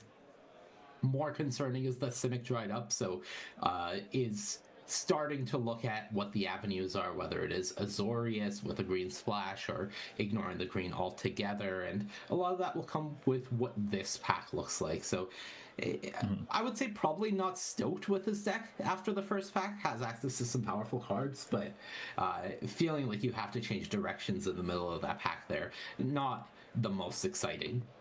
Yeah, it definitely felt like we were kind of revving up to like, what we're going to go on this wheel, and then we got to the wheel and we sort of tripped a little. We didn't fall on our face, but we're not, like you were saying, exactly where we'd love to be right now. Yeah, and while we wait for the second pack, I do want to point out the 2 trophy pins there on the lanyard of the player to Mike's right. Of course, those trophy pins are rewarded to players who 3-0 a draft, so anytime you've 3-0'd a draft throughout this weekend, you've been rewarded one of those trophy pins. And I expect a lot of the players in this top 128 have at least one of those as they've been accumulating points throughout the weekend, but definitely one of the cool pieces of swag that are available up for grabs at this con. Yeah, it's really cool to see that kind of stuff and, kind of get to have them as a badge. It reminds me of some of the, shows as a kid where it's like they would win like little star chips and stuff like that. It's really cool. All right, as we wait for the next pack, what do you think Mike's game plan should be going into this pack? Of course, you're seeing what you get, but what exactly are you mentally setting up for, given what the back half of the previous pack looked like? Yeah, I'm definitely, I have a couple green cards that I would like to play, but I'm not married to them by any means. So I'm really hoping to either get, like a really strong, land of some sort that I can just kind of take and be happy, like a Flooded Strand or something like along those lines. But also maybe just some powerful Azorius cards so I can kind of hedge and just fully shift, as I agree that like green downstream from us, or I should say coming this way, pardon me, is probably going to be getting cut, which means I'm not really expecting any cards to come my way in that regard. So I am thinking I'm going to probably have to pivot, but nothing too hard. There's Tropical Island, one of the first cards in the pack. Yeah, Faithful Mending. I believe there was a Flicker Wisp there, but overall not an exciting pack, and that makes it a pretty easy choice for Mike. Of course, taking the time to sort of look through what is being passed there. I believe Conclave Tribunal, a very solid removal spell to have access to, but not something that you're going to take over a premium dual land for your archetype. And I think the biggest win here for Mike is that he didn't have to make a really tough choice of passing anything to pick up a land. It feels almost free. Maybe not ideal that green might look to end up being his splash color here. So there's a card that I really want to mention. Soul Herder is a card that we hadn't seen in the previous pack, and I think if Mike is going to end up in Azorius, that is a card that he's going to be heavily interested in. There's also something like a Restoration Angel in this pack, but with the Blink archetype being the primary direction for Azorius, I think there is a question here, especially with what I believe is a Windswept Heath in the pack, is how much are you considering synergy versus just continuing to take lands and risking, okay, well, my deck is not going to have any of the synergy, it's just going to be a solid deck of cards. Yeah, it looks like we landed on Breeding Pool as the pick. I do kind of like the Soul Herder take there just as like a hedge. That pack had a lot of really good cards for the Azorius archetype, so we might still end up getting one, but we're taking these Breeding Pools and Simic Duels. There is a Brainstorm. Theoretically, a good amount of fetches in this cube if you can get them, but yeah, I see a Time Spiral, and there was a Spider spawning going around, though probably not currently in the Spider spawning lane as things stand. This is the second banned card in the cube. There are only 2 of each tricolor card, so this is Derevi, Imperial Tactician. Of course, we already saw Mike pick up Chulane in the first pack, so at least in terms of banned cards, no one else has picked any yet. All right, takes Brainstorm. Maybe hoping these other cards come back around. Probably likely to get Derevi back to you, at least. Yeah, I think that one you can feel reasonably confident in. Snapcaster Mage not leaving anywhere from the front of this pack. It has been stapled to the front since Mike saw it, and a very easy pick for him, I would say. Yeah, it looks like Mike has taken a lot of blue cards, probably just trying to be base blue, and then just probably end up being Bant total, you know? And then if a bunch of green things somehow did come his way, you know, things had gone weirdly in this draft, then he would have the duels to make it work. But as we're seeing here, not a lot of green cards, a lot of white cards. Path and Blade Splicer are both in the pack, and you know, this is a tough spot. If we had the Soul Herder, Blade Splicer here would be really, really good. We don't, but we have Snapcaster Mage Path. That's pretty good. You know, your opponents aren't going to have a bunch of basics. This is definitely Mike having a low synergy deck, but very high in power. I think right now the most awkward point for him is that the large majority of his fixing is green, and his deck is ending up being lowest on the color green. So there's a lot of overlap and stapling of these lands that if they end up just being essentially single color lands, you have a mana base for your deck. That's still important, so it's not like it's wasted. Ultimately, when you only have access to one island and one plains going into the draft, a breeding pool that just taps for blue is still useful, but he would like if he was seeing some green to get value out of.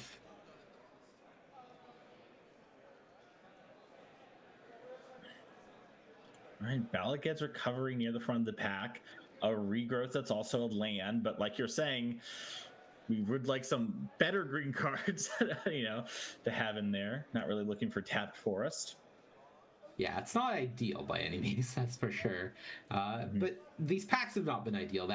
That's definitely the reality of the situation for Mike. Is a lot of the times when he's had easy choices, it's been because of unexciting packs, and then when he's had difficult choices, they've been really difficult, like passing that Soul Herder for a land, etc., and how that positions him going forward. Yeah, takes a Getaway Glamour there, just a removal spell. A little bit of blinking.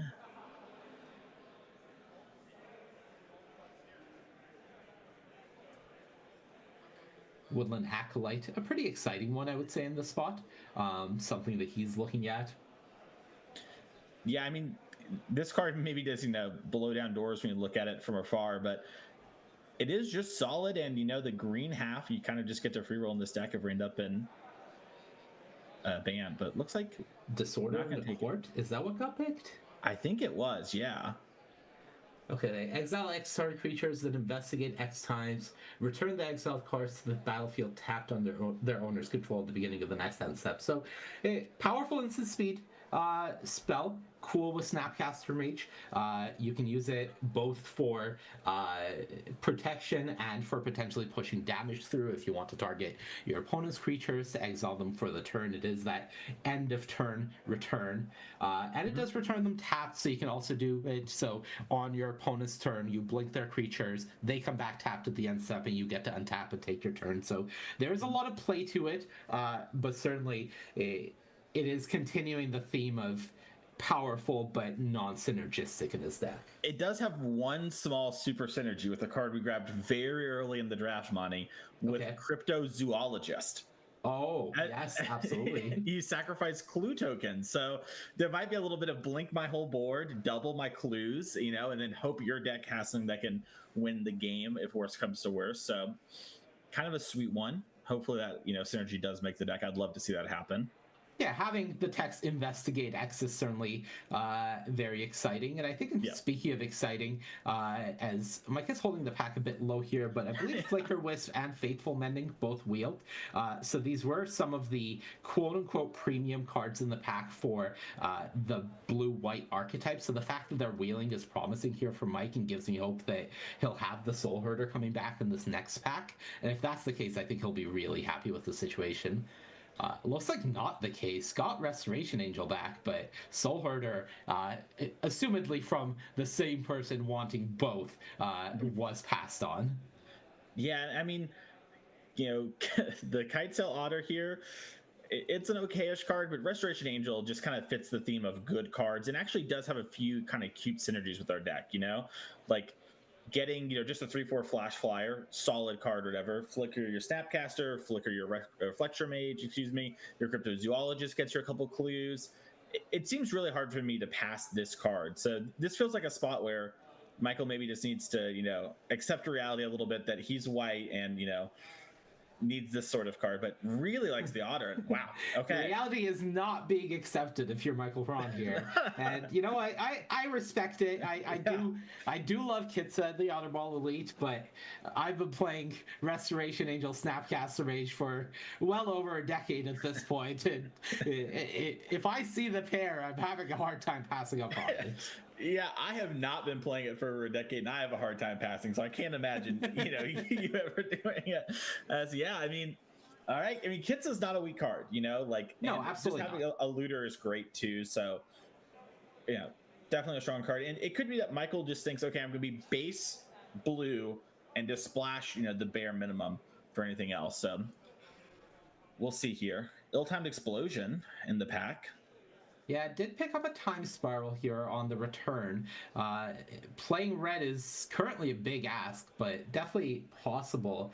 Now, there's a card that I actually was excited about. I don't know if he took it there, but Secure the Waste was the card that I was hoping Michael would get back. Yeah, I think he did take it, and that is a really nice card.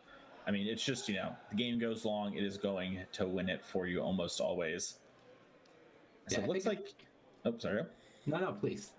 I was going to say, it looks like Young Pyromancer still in the pack. So we've seen a lot of Izzety cards being passed around near the end here. So it looks to be the archetype that is least, committed to by those players. So somebody's probably pretty happy.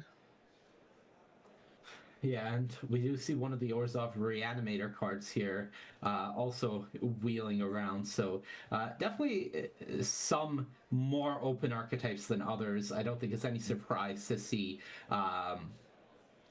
the green archetypes being more heavily contested in a cube where you are responsible for drafting your mana sources.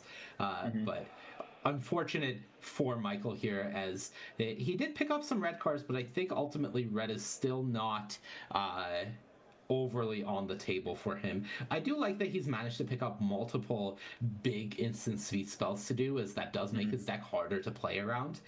If you are passing the turn with 6 or 7 mana up, and that could be both Secure the Waste or Disorder in the Court. That is two very different spells to have in mind if you are the opponent, and I think that is at least the type of things that you want to take advantage of in his position. Now, am I crazy, or did Derevi not wheel? Because I did not see it come back. I'm pretty sure Derevi didn't wheel. If it did, Mike kept it in the back of the pack and didn't want to show us. Okay. So, yeah, a little interesting.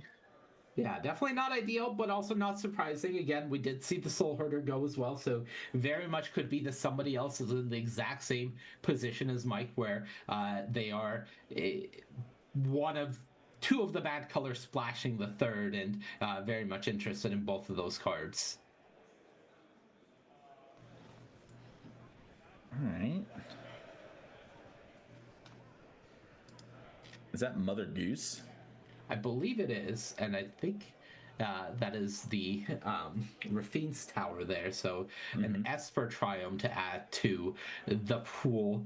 Essentially a dual land, right? It's a tap Tundra, but certainly something that Mike has been sorely lacking. So I would be pretty surprised, given how he has been prioritizing mana, if he doesn't take it here. I think that is something that you can't really afford to pass in his position. Yeah, it did look like he took it. Fel the Profane, a great card for somebody who's in black. Ooh, Arid Mesa. Okay. Yeah, that's a slam. Yeah. Yeah.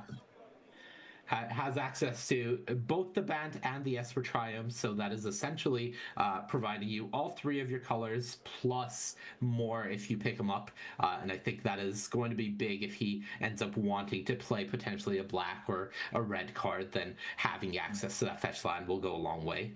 He does have 2 black fetches now, so definitely a potential splash available to him if he needs it.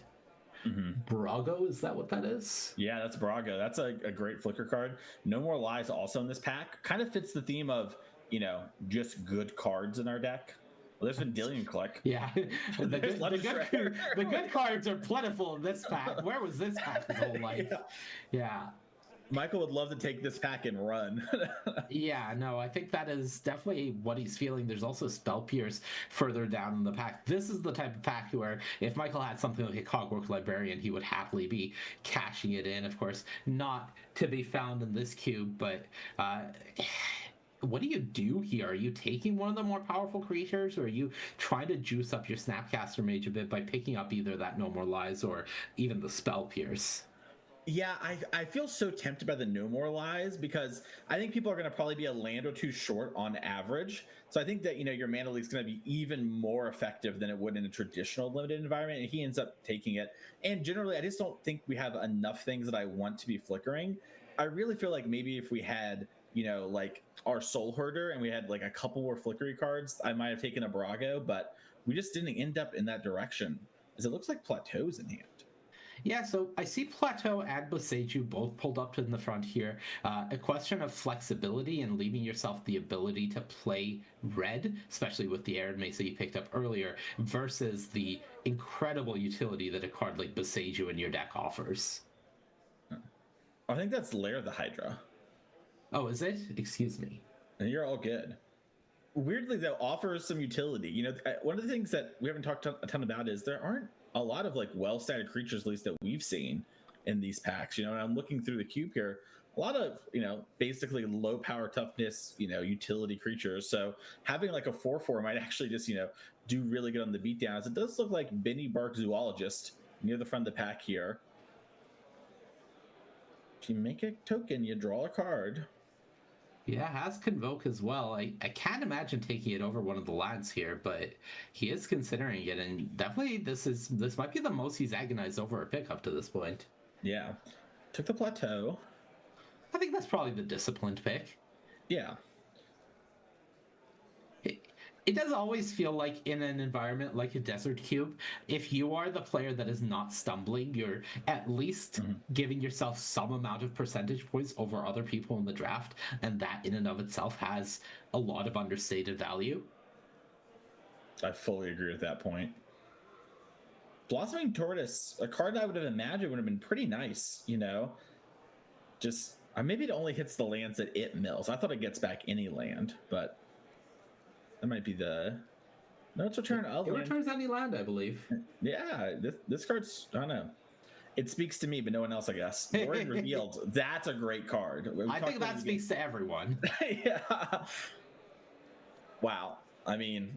Yeah, I don't know what it would take for Mike to not take it here, but I didn't see it in that pack.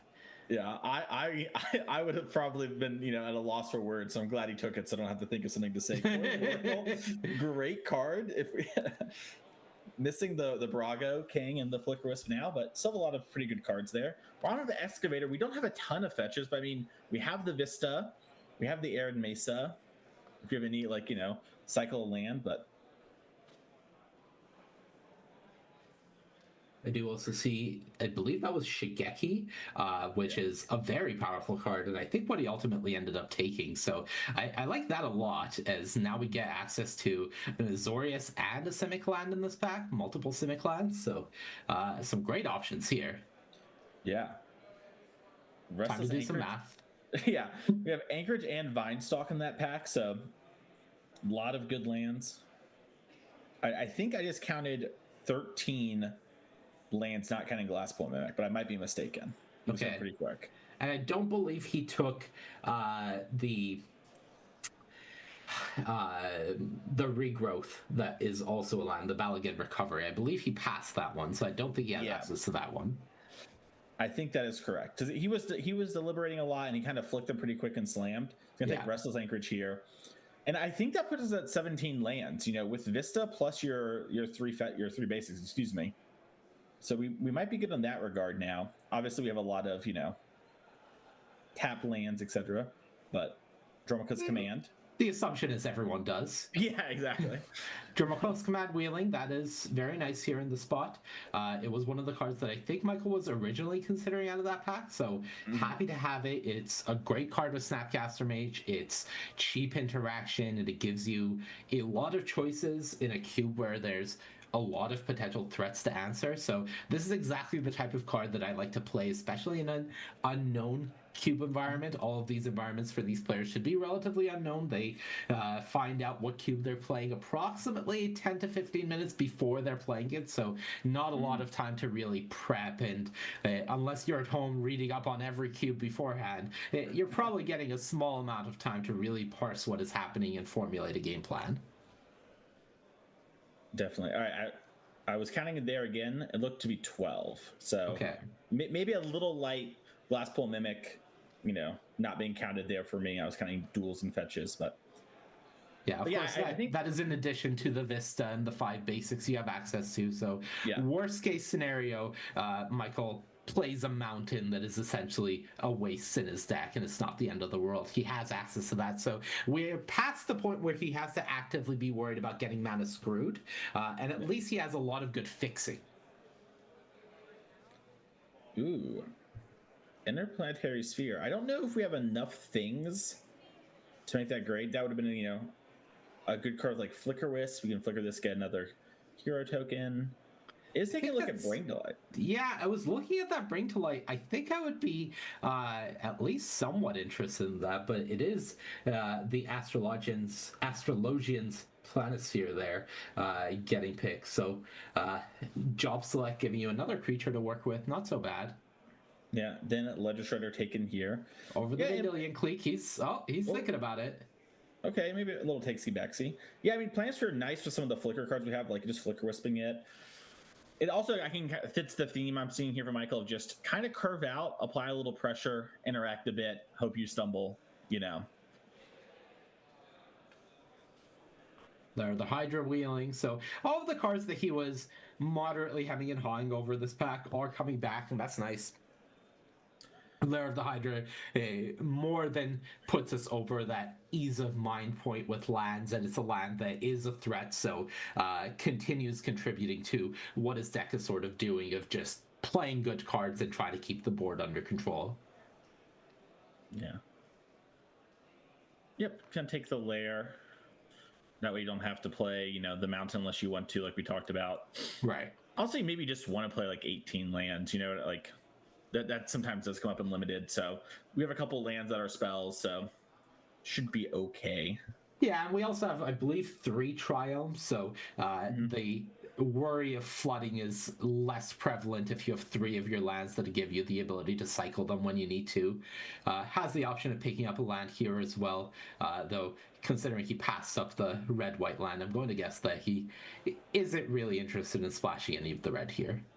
Yeah, isn't super interested. Might also just be trying to take it from somebody else. Shatter Skull Smashing. Yeah. Also take there. That's the other thing is I think that giving someone a land late is a little too free. So it makes a lot of sense to me that when you can, you just cut a land from someone else and make sure you're making their life just a little bit harder. Yeah. That was a Jilt he got pretty late. That he can play. He has the ability to kick that. He has some free red sources. Yep, and then Izzet Charm is the last pick of the draft, and this is what we have to work with. Okay, so there we go. Computer, zoom. So this is the full pool, I believe, not just what he is playing. This is everything he's drafted, if I'm not mistaken. So this is not his deck by any means, but it certainly looks like it is focused enough that he's not going to have to be playing a Young Pyromancer, for example. Mm-hmm. Yeah, we didn't talk much about it, but the Astrid Peth, from Doctor Who, a great card actually with a lot of what's happening here. Just when it enters, you make a food, and then whenever you sacrifice either a food or a clue, this explores. So kind of fits, we have a lot of incidental, making clues, making foods happening. So could end up kind of being a nice kind of filler card. But yeah, when we look at this, I do think we are going to see mostly just like a good stuff deck that has some small synergies put together. When I look at this, I don't see anything too crazy. We talked about, the court with the zoologist. That's kind of like the most wow thing jumping out to me here. Anything jumping out to you? No, of course, there were a few late picks that we didn't get a good eye on previously. So it looks like the Conclave Tribunal came back. I think that's really big for him. The Timeless Dragon, of course, having the ability to, I believe, plane cycle there. That's really nice for this deck, considering all of the colors of mana he has access to that have the planes type on it. So ultimately, I think the deck mostly came together. I would say that in a normal cube environment, I would maybe feel like my deck is a card or two short, but as things stand, especially until we see it in action, I would say that in a desert environment, you're pretty happy with how this turned out. Yeah, I mean, overall, like, you know, the only thing I'm really kind of like, that's like, man, I wish I would have done differently, where I wish we had, is that Restoration Angel, right? Like at the end of the draft, it's like, dang, if we had Resto, I'd be feeling so good. But ultimately, you know, I think we're in a great spot, and I'm really curious to see how other people's decks look, right? How many other people are kind of scraping by, you know, barely having enough lands, or maybe a land or two short, having to do the thing you talked about, playing an off-color basic. Not the end of the world, but, you know, it's definitely not the place you want to be. And remember, we are at the elimination stage of this event, right? You need to 2-1 or better in order to keep playing tomorrow. So, you know, stumbling over and losing is the least favorite way, I think, for everyone to play Magic. Definitely a heartbreaker potentially here in this last event of the day.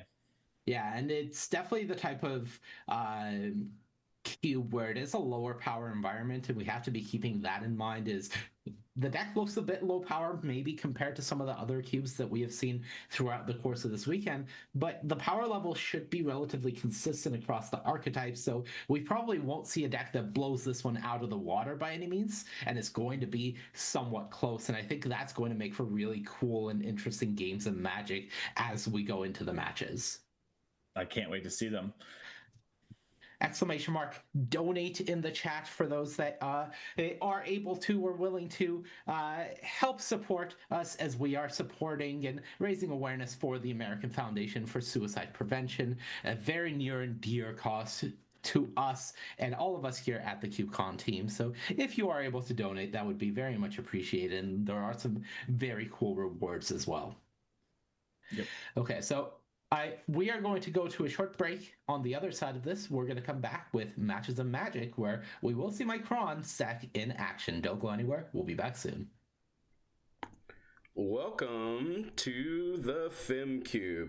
This is your host, Anthony Adams, and I am one of a trio from the UberCube podcast.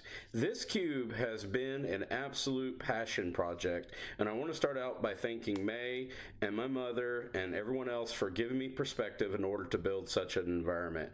Every card in here is a representation of the powerful contributions of women in Magic. So let's get into the cube. Let's start out with some of my favorites. We got a typical, very peasant plus kind of idea about this cube. That's kind of the vibe, even though you'll see some powerful cards in here. But some of the favorites that you can win with are cards like Dream Trawler. This is an absolute bomb in this environment. Sublime Epiphany is another major card that just crushes people. Then let's go into the idea of something like aggro strategies, where Thalia, Heretic Cathar, just really stakes a claim in this environment. And then through intent, I have each primary color of a lead character or a major character like an Elspeth or Liliana or Chandra in this environment to represent the Planeswalkers. Then we have kind of your mid-range control, where you can go do stuff like Samut or Vivian or Halana and Alana Partners. These cards, especially that one, absolutely just crushes people. The one card that I've been dying to get in this environment is a Young Pyromancer. I'm really looking forward to a woman representation of the art for that card. But Izzet Spells Matters is very powerful in this environment. You can also lean into like a Stacks and Taxes type of environment, which I love. There's a mid-range tokens. Then we got some ramp mid-range control with stuff like Bonnie Powell or the Goose Mother. This environment has really grown, and it's been through the feedback and the perspective of the community. I want to thank everyone for really supporting this. This is a passion project, and thank you so much for checking out the Cube. Happy cubing. Hi, my name is Mike Bergman. I'm from Galesburg, Illinois, and I am the creator of the Foil Modern Horizons Cube for KubeCon 2025. I know that when most people hear the word Modern Horizons, they think of Modern Horizons 3 and all the broken cards that came from there. Don't worry, I feel you on that. I cut all the broken cards that came from that set.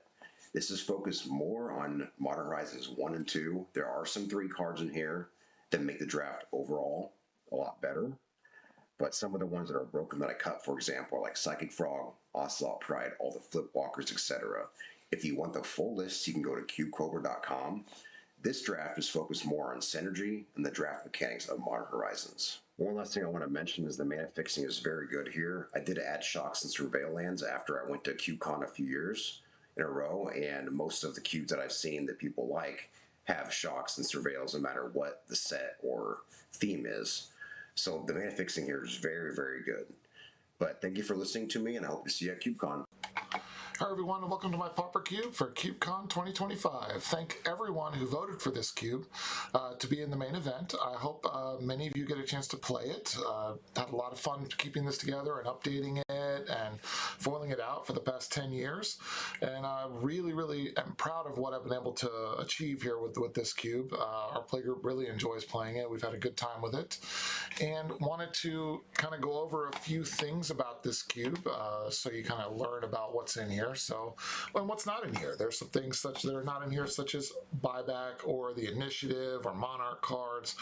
Not a lot of things with hexproof are in here as well, just because those kind of mechanics and abilities don't really achieve what I'm trying to go for. I really want interactive games. I want them to be fast. I don't want things to be stalled out. So just kind of going over some of the specific archetypes that are in here. We have a Blink archetype. We also have Flyers. We have some Tempo archetypes over several colors, as you'll see. We have a Control archetype. We have Aggro. We also have Aggro is also over several color pairs. Sacrifice Matters. Tokens. Go Wide Tokens is in here. We also have +1/+1 counters along with a small proliferate mechanic. We also then have Extort and Control in here as well. And then we have a Sacrifice Matters in the Golgari. That's mainly in the Golgari, and Graveyard Matters. If you're looking to do more of a combo-y reanimation, that's not really going to be in here. We're going to be more so a value type reanimation. Next is your Big Creature Ramp and Tempo cards. We also definitely have a Spells Matter that is certainly supported at this rarity. And then Aggro is also here too. It's just in Boros. It's just not as well supported as it is in others, but definitely can get the job done, and it definitely works in this cube if you really go hard into it. But that's basically it. I really hope you get a chance to play it. This has been a lot of fun to keep together and maintain. Hope you have fun at CubeCon. Thanks. Hello, everyone, and welcome. Welcome back to CubeCon coverage as we take a look at the room going late into the day. Things are still very much bustling as we are having the top 128 drafts underway. This Final Fortune draft, players trying to make it back for the final day, and of course, plenty of community and fun action going on along the side. My name is Monty Devuti. I'm joined by Mason Clark, and we have, of course, been raising awareness and funds for the American Foundation for Suicide Prevention all weekend long, and we will continue doing so into tomorrow. !donate in the chat if you're looking for that link. That'll take you to the Tiltify page where you can look at the rewards that are available up for grabs, and of course donate some funds if you can to support this cause. Thank you so much, and let's get underway with Magic from... All right, we are underway with the Vistas Unventured Cube. Michael Hron, he was our featured drafter over on the left, Kyle Ferguson on the right. So Michael's deck did end up being about that Bant deck that we expected. On the other side, Kyle's deck is an interesting one. It is a 4-color token-driven synergies deck, and starting things off with a 1-drop already on the board, always exciting. Yeah, this is a nice little 1-drop. Also, you know, the blood's going to help it if you end up getting a little bit messed up on colors or needing lands. We were looking at Kyle's deck. He's a little bit not where he wants to be in that regard. His mana is pretty stretched, so this will hopefully help him a bit. But getting on the board early is where he wants to be with his Mardu-y, you know, aggression and some other stuff happening as well. So Gilded Goose coming down. Yeah, I think one of the issues that I potentially see here as I browse this deck is I don't know if he has a great black duel to follow this up, so might run into some color troubles there. And this is not what you want to see if you're starting your turn off with a blood token cycle, but there is the only blue-black duel in the deck, so maybe potentially at least kind of safe finding the polluted delta, being able to at least get access to black, which is probably the toughest color, though ultimately goes for blue instead here. Yeah, maybe this a nod towards what's actually in our hand. Get in the volcanic island. Yeah, great start, of course, here for Michael, having 2 triumphs into a Gilded Goose that was met with a unholy heat there. Bold the Bird, good and limited too. Tale as old as time, as things go back, Michael Perron's way. And of course, under the players' names, you do see those trophy pins. And that indicates that they have how many drafts throughout the course of this weekend. They have 3-0'd. So for Michael, it was 1. For Kyle, it was 2. All right, and we do see the Astrologian's Planisphere coming down here with its job select. That is a wizard coming down. So very much rewarding you for drawing your 3rd card each turn or casting non-creature spells. Also just a nice thing to flicker. We have Flicker Wisp in our deck, so we can get some more wizards. Attack for 1, and Michael doesn't want to block. Bigger dreams here for the Planisphere token. Yeah, the equipment itself does not give any stats except for the counters that it puts on the creature. So that is a big part of things. Is you're making a 1/1 with the investment of later on you're hoping to grow it, and that is a great play here from Kyle, getting that Faithful Mending down to start to sort through this hand. As we saw previously, he may have been screwed on lands before that blood token. It looks like even after the Mending, that still continues to be true. Yeah, setting his graveyard apart there has a Glacial Dragon Hunt as another card we can cast in the graveyard, but no land for the turn. If Michael can kind of curve out and then, play some good spells, this is what he set himself up to do. And that is the Anthem coming down here that we previously saw him draft. I wasn't sure if it was going to make the deck, but the Anthem of Champions here, a 2-mana Anthem at the cost of essentially having to play double colors of mana for it, but that means that he's getting in for a big return attack, and that's trouble for Kyle considering he's stumbling here. Yeah, big attack. Get in our Clarion Spirit. If we can get some lands, this card can really take over the game.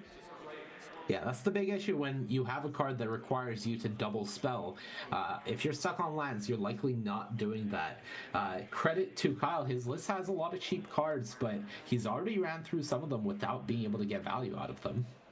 Yeah, and here comes Chulane, the Teller of Tales. If you've never played against this card before, it is a real heater from the Brawl decks. Start it all.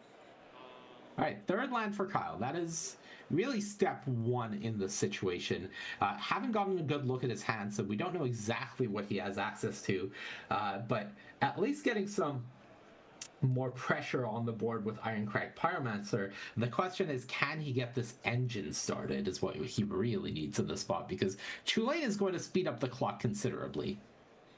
Yeah, and if we double spell, we start popping, but we just need to be able to double spell as Kyle. And it looks like Michael has got some uses for the mana. Yeah, not slowing down. That is the Astrid Peth that you mentioned. So when that enters, as well as attacking, it creates a food token. So already really starting to get ahead and making sure that he has the ability to pad his life total a bit. So he's in a position where now he's not worried, as he already wasn't. It does feel like Michael is in a pretty commanding board position now, and there is a big onus on Kyle to turn this around, which unfortunately, as we got to look at his list, it doesn't really look like he has the ability to do so. Yeah, and speaking of which, here comes Reflector Mage. That's going to be really big. The Chulane draws another card. And that's the 3rd card drawn for the turn, so I believe that triggers the wizard token for the Planisphere, if I'm not mistaken, though it looks like Michael may have missed that one. So at least Kyle gets away with a little reprieve here. Not ideal, but certainly the Planisphere is a card, of course, made in 2025, so it has way more text on it than anyone would reasonably assume it does. And this is trouble now for Kyle. Things have been slowed down considerably. Finds an island, so potentially able to do something here, but the number of things that he has to now get under control is growing considerably each turn. It really is. And, you know, even if Michael just floods out of here for a bit, the Chu Lane, just being able to bounce Reflector Mage, replay Reflector Mage, draw a card, it's going to be really tough for Kyle. It's one of those spots where it's like, well, what's the best thing that can happen for my opponent? They draw all lands. That's not even that, bad for them right now. So it does look like we have a removal spell for the Peth. That's nice. That's going to help a little bit, but... Yeah, that was the Glacial Dragon Hunt being harmonized from the graveyard. Of course, the unfortunate part is that took the entire turn from Kyle, so not able to double spell, not able to make a token. Board continues getting away from you. Now a Ledger Shredder, another Chu Lane trigger, and have to mention, Chu Lane plus Reflector Mage could potentially just close out this game on its own now that Michael is at that 6 mana point from the next turn if he would like. Yeah, and here's Storm Chaser's talent. That's going to get the Planisphere and the Ledger Shredder. Yeah, has at least a trigger on the Planisphere from casting the non-creature spell. Another trigger should be going on the stack from drawing your third card again for the turn, but there is a chance that Michael is not aware of that specific line of text on the Planisphere. I do not blame him.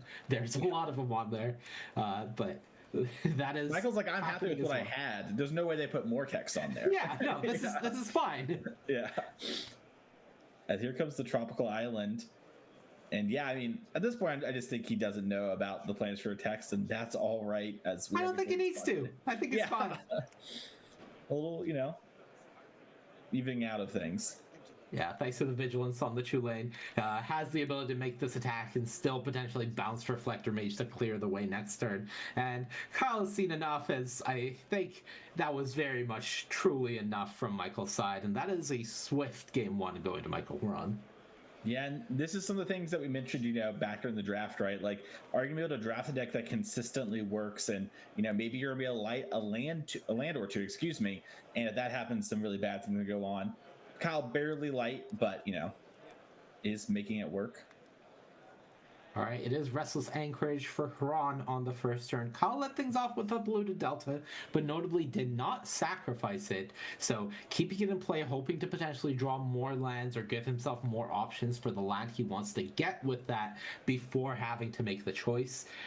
One of the things that, of course, we have to be keeping in, well, the players have to be keeping their eyes on is the lands that they are able to fetch with their fetches, slightly lower on basics, of course, having access to only one. So depending on what their build looks like, that is something that they have to be weighing as well. So I do know Kyle has some targets left, but in an environment like this where resources are more limited, sometimes you don't have the perfect fetches that you would like. Yep, you got to make it work. It does look like Kyle has a reprieve here. This seems like a pretty good spot to just, stop Michael from getting this Planisphere on the board. And if you're needing to hit lands, just drawing a card. It's a pretty reasonable place to be in that hit. It looks like we're just going to Helix this, though. Maybe save that reprieve for a more expensive card. Yeah, I did see at least an Otawara in Kyle's hand, so had access to a third land, and there's a fourth land as well, not having to use the Otawara anymore. So getting started with things to do, being able to play a 1-drop here in the Marauding Mako and still leave up the reprieve is very nice here for Kyle. So it's certainly better on the board than he was the previous game in terms of the resources he has access to in play and in hand. Definitely. Also has some cool lines here with Channel Otawara, grow the Marauding Mako, probably remove a blocker, beat down. Brainstorm. Yeah, there are some very minor discard themes and madness themes happening in the deck as well. There was a copy of Fiery Temper. There are cards like the Faithful Mending. So definitely you can see some of the synergies that Kyle's deck is working with. In this specific spot, can't cast Faithful Mending, doesn't have blue mana up, so probably doesn't have access to the Mending in hand. But on Haun's side, things have kicked off for the turn with a Brainstorm at sorcery speed. One thing we don't see for Huron so far is a green land in play, so hopefully has access to that or is trying to find it here, as if he doesn't, things could get kind of awkward. But there's the Sparse headquarters, so at least that avenue of stumbling is out of the way for Micron. Yeah.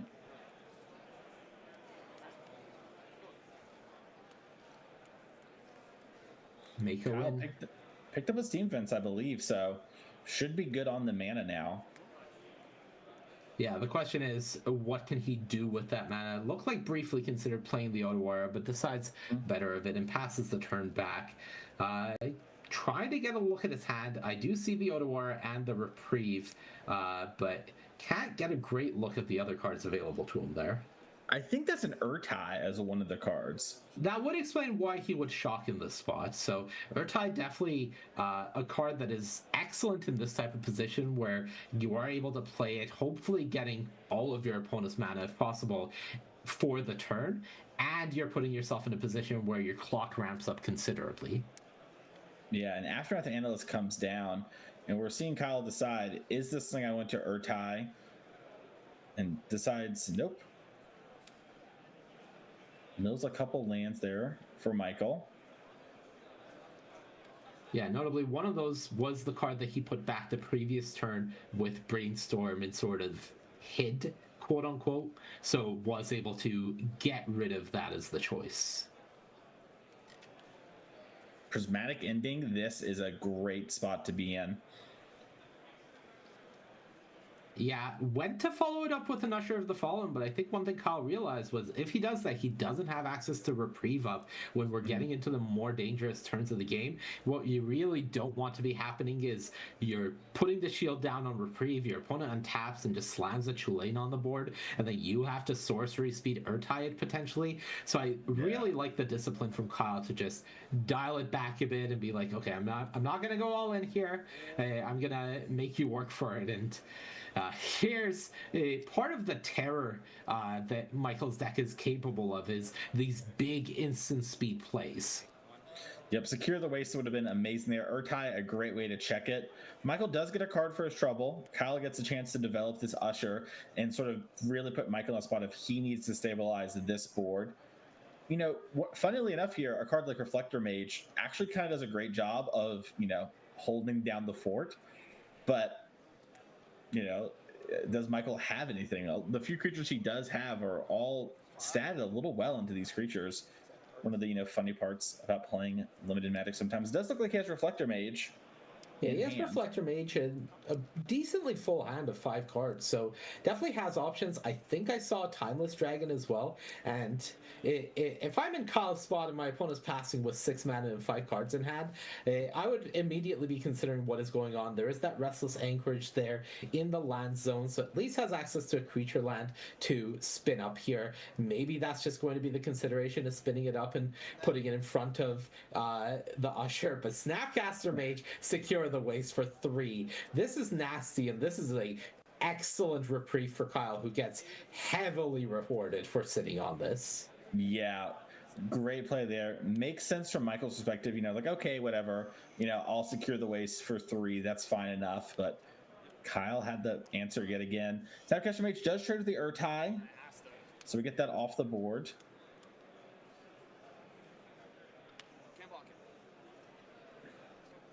Looks like Voldaren Epicure in hand for Kyle. Could something like Voldaren. Now, should that Secure the Waste be back in hand, or is it exiled anyways? I think it is exiled anyways. But maybe I'm mistaken. We had a judge over there at the table. It looked like they were leaning over, so... Yeah, I'm not certain. I'm going to trust whatever happens on the table.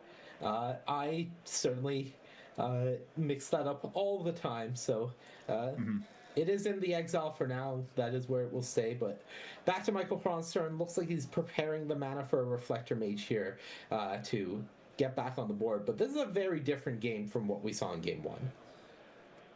Definitely. Also, Castle Ardenvale kind of going to be... There's Marchesa just got bounced to hand. And then, oh, okay, the Getaway Glamour. So it's going to kill and then flicker the Reflector Mage to bounce. Okay. Yeah. It's both. Okay. So Marchesa went to the graveyard. Glamour did blink the Reflector Mage. So those two cards, the Mako and the Usher, are in hand and cannot be cast this turn. So back over Kyle Ferguson's way we go, as he does kick things off. Yeah. And I mean, Michael's in a really good spot here. His creatures, you know, he's got 2/3. He has a Castle Ardenvale. And, you know, our opponent is sort of running a little bit low on cards that can like really matter. We can just sit here and just make 1/1s every turn. And this Timeless Dragon can just beat our opponent down in the air while doing that and having the Restless Anchorage. And there is that Shigeki you were talking about. That's quite a powerful card as well. Looking good for Michael here.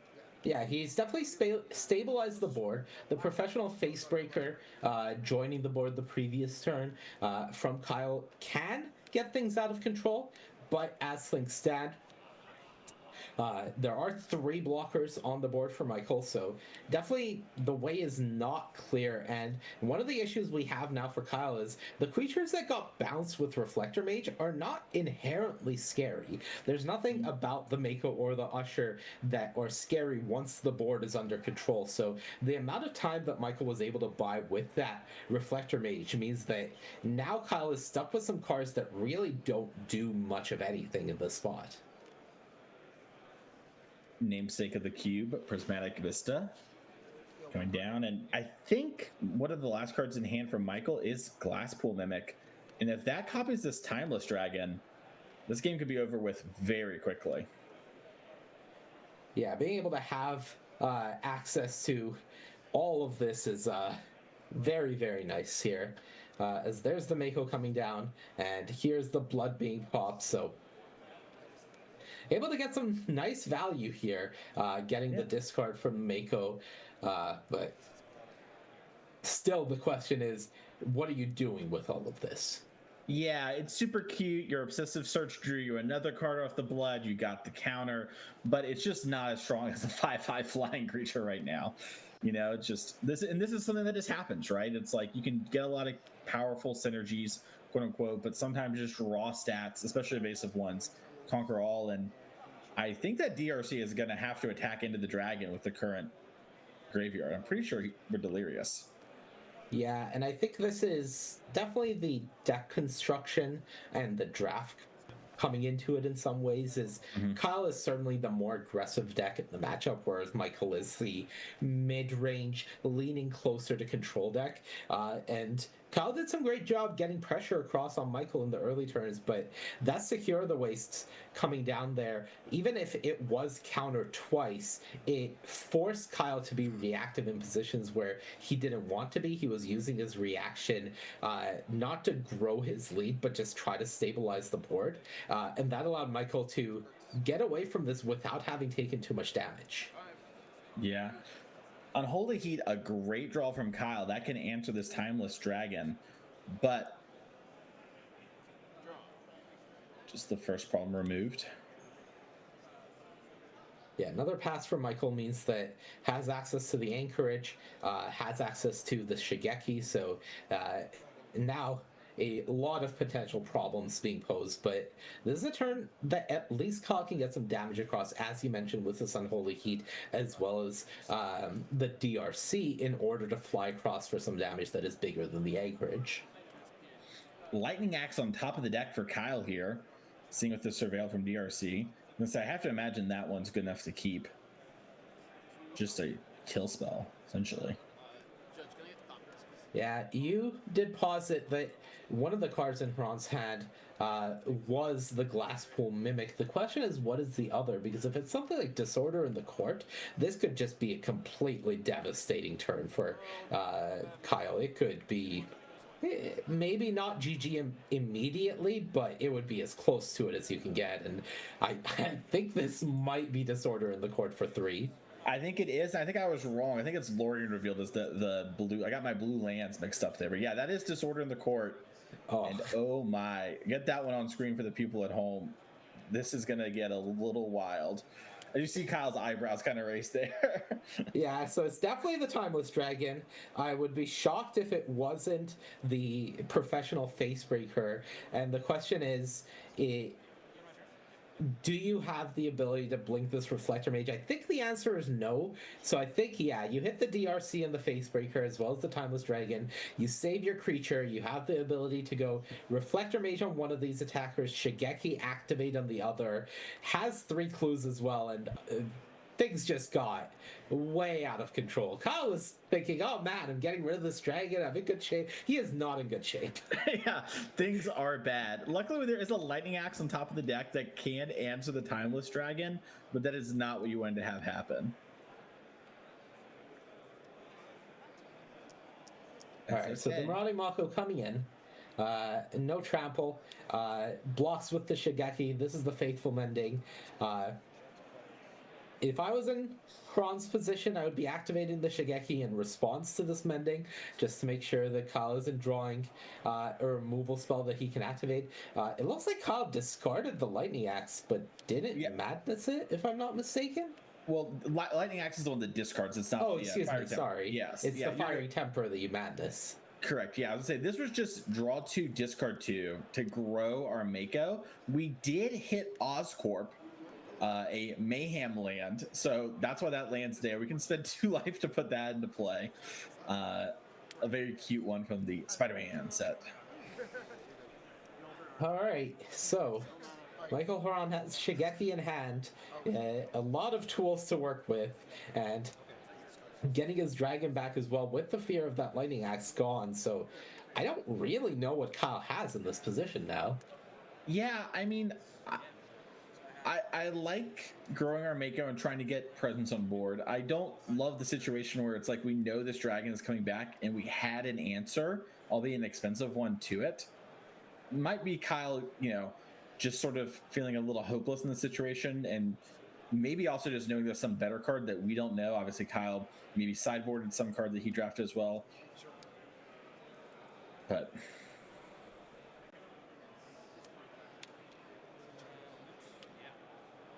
all right. Back to Michael Horan's turn. Shigeki joins the board again. All the creatures have come back, and he's feeling confident just passing the turn with 3 clues available to him.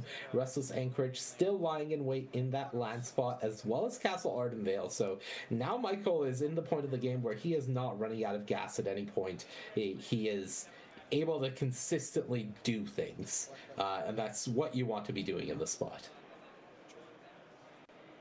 All right, Faithful Mending, flashback from the graveyard. Any hope here for Kyle as first he gets that Surveil with DRC?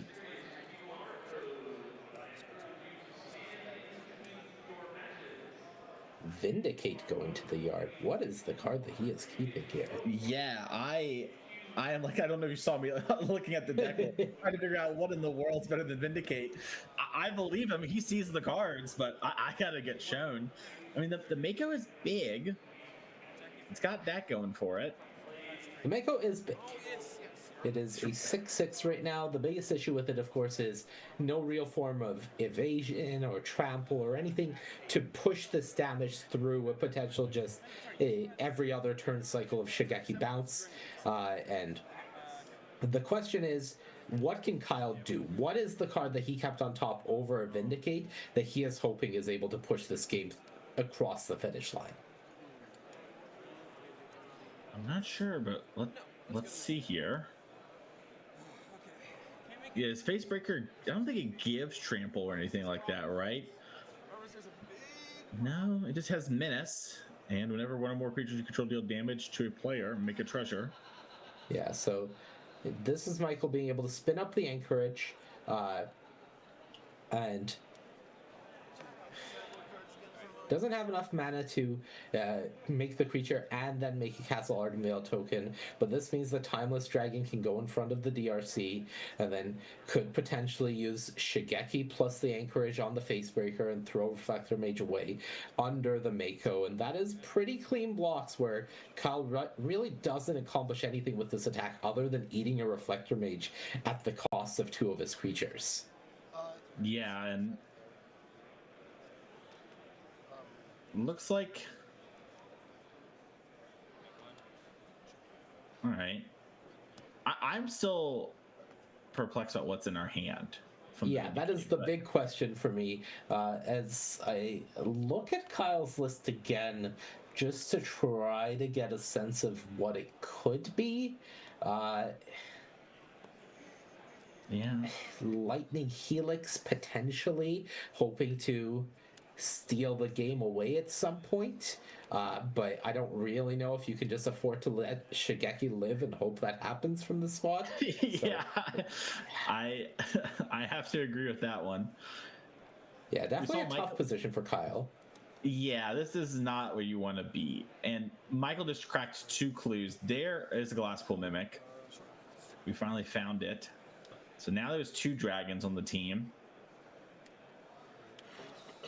And Gilded Goose. And this is just such a hard spot to be in and get out of. I mean, you were talking about it earlier, right? Like, Kyle is the aggressor. Michael is the more controlling role. He has made it to the mid game. Oh. And we hit for 5, and now just a couple turns left at this rate as the Anchorage can get in there soon as well. That was a Sacred Foundry off the top, so I don't know what that card is that we kept over a Vindicate, but I feel like that is the only card, and looking at this list, I don't see what it could be to get Kyle out of this. Maybe Kyle just thought he had Vindicate in hand and discarded the wrong card and hasn't looked. Now he's looked. Now I don't know what it could be. It's not Urtai, because Urtai is like worse Vindicate, right? And Urtai's already been played this game, I believe. I think it's in the graveyard. Oh, okay. I thought that maybe it was game 1 for a second. I was trying to make sense of it all. Yeah. It's not Baleful Strix. That would have been played now. That was something that, like, at least kind of, sort of, I could see, because maybe the mana didn't work out and it drew a card, but Michael cracks his food, cracks some clues, and keeps marching on. Yeah.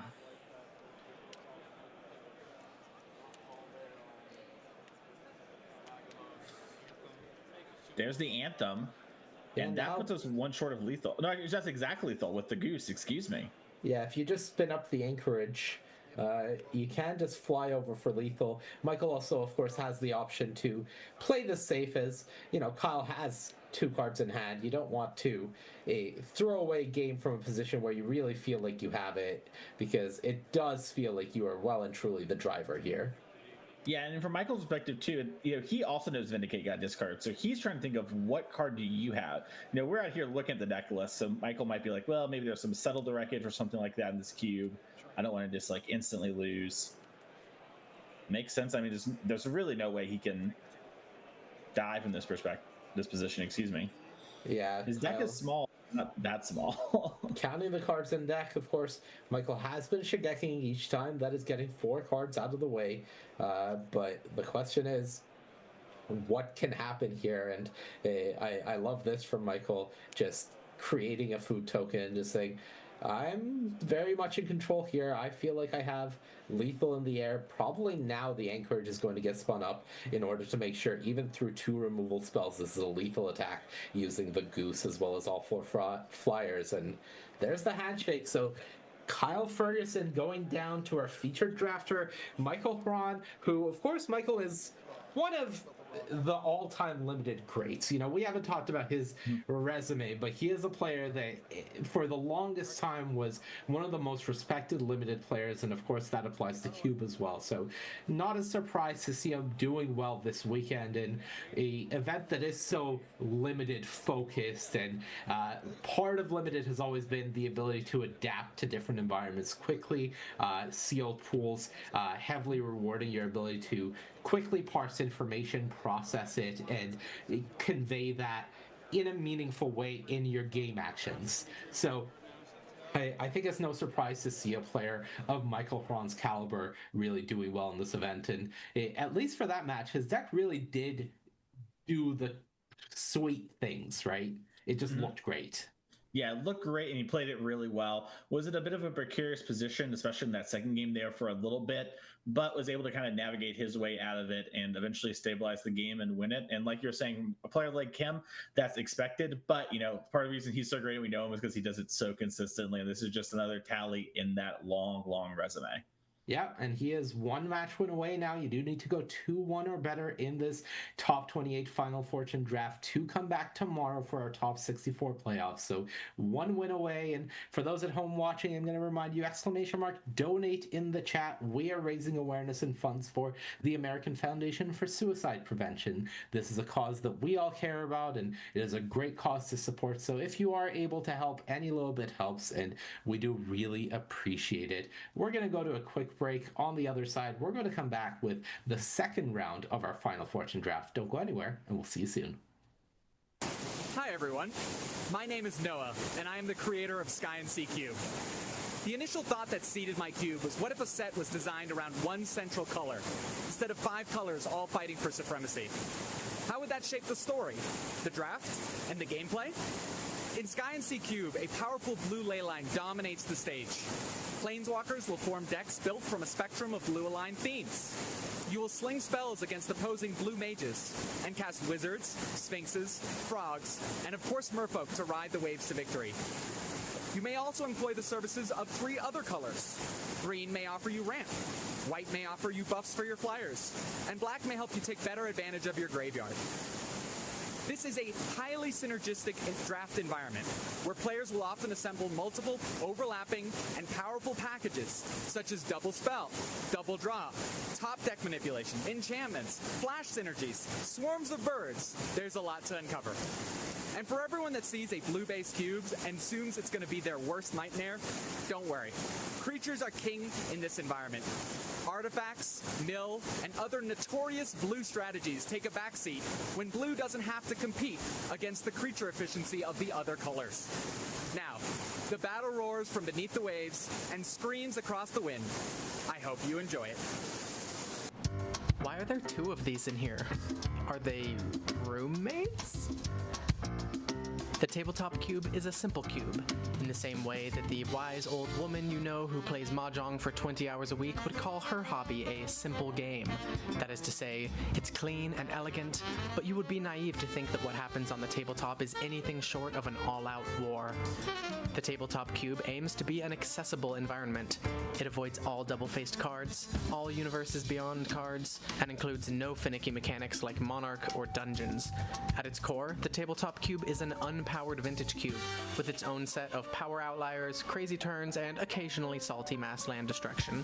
There is no Minsc and Boo, there are no Modern Horizons 3 energy cards, but you can still go wide with aggro, go tall with ramp, go to time with control, or go absolutely bananas with a 4-color lands pile that makes no goddamn sense until you spot the 2 copies of Lotus Cobra. On that note, the tabletop cube breaks Singleton. It runs the increasingly common suite of double fetch lands plus double shock lands, but it also doubles up on City of Brass, Wasteland, Stoneforge Mystic, Snapcaster Mage, Gravecrawler, Thoughtseize, and these little guys.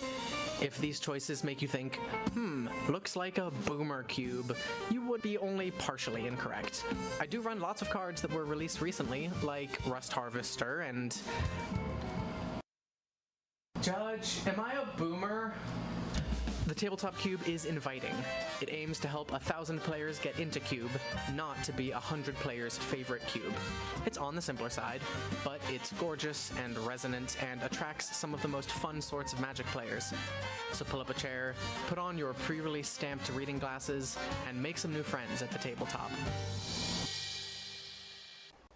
Hey everyone, welcome to a cube primer for the Bearclaw Changeling Cube. My name is Matt East. I currently live in Madison, Wisconsin, and play with Team Bearclaw. I started playing Magic back in the Invasion block, and got into the Legacy format, playing Goblins around 2009, and playing Combo Elves around 2010. These kind of typo aggro combo decks were a blast for me to play. I then took a break from the game for about a decade, until my buddy invited me out to the first CubeCon in 2022. My first cube at the event was the Unreasonable Cube, a cube featuring silver bordered and other off-the-wall cards. It was one of the most fun times I've had playing Magic, and inspired me to get into designing cubes myself.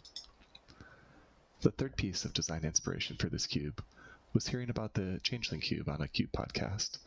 It sounded like a cool rules modification to combine the aspects of Magic that I enjoy into a fun cube environment. In this cube, all creatures are all creature types in all zones. It's a fast, creature-focused cube where cards of different creature types interact with each other in unexpected ways. Decks tend to be pretty fast, with games decided by about turn 4. There are some 2 and 3 card combos, and decks generally range between aggro and more combo synergy focused. Giving a quick rundown of each color in the cube, white is focused on creature lords and removal, both spell-based and creature-based. Blue tends to be more of a supporting color in this cube. There are several copy effects, a small but powerful mill sub-theme, and light counter magic. Black is one of the stronger colors in the cube, with powerful creatures and removal. Look for a sacrifice sub-theme while drafting here. Red is another strong color in this cube, capable of explosive starts, strong creatures, and direct damage to close out games. Finally, green has powerful creatures, mana ramp, and card draw. One of the things that worried me initially was that the environment would be intimidating for newer players. However, I found that it's actually pretty friendly to play. Drafters have commented that everything just works. If you think a payoff will work, it generally does because of the creature type emblem. To help call attention to any creatures that don't work the way that you'd expect, perhaps by counting all creatures rather than just yours, I've added markings to the cards themselves. My goal is that no games are lost because players don't understand how a card interacted with the board. The cube also uses a straightforward mana base to help drafters focus on the creature interactions.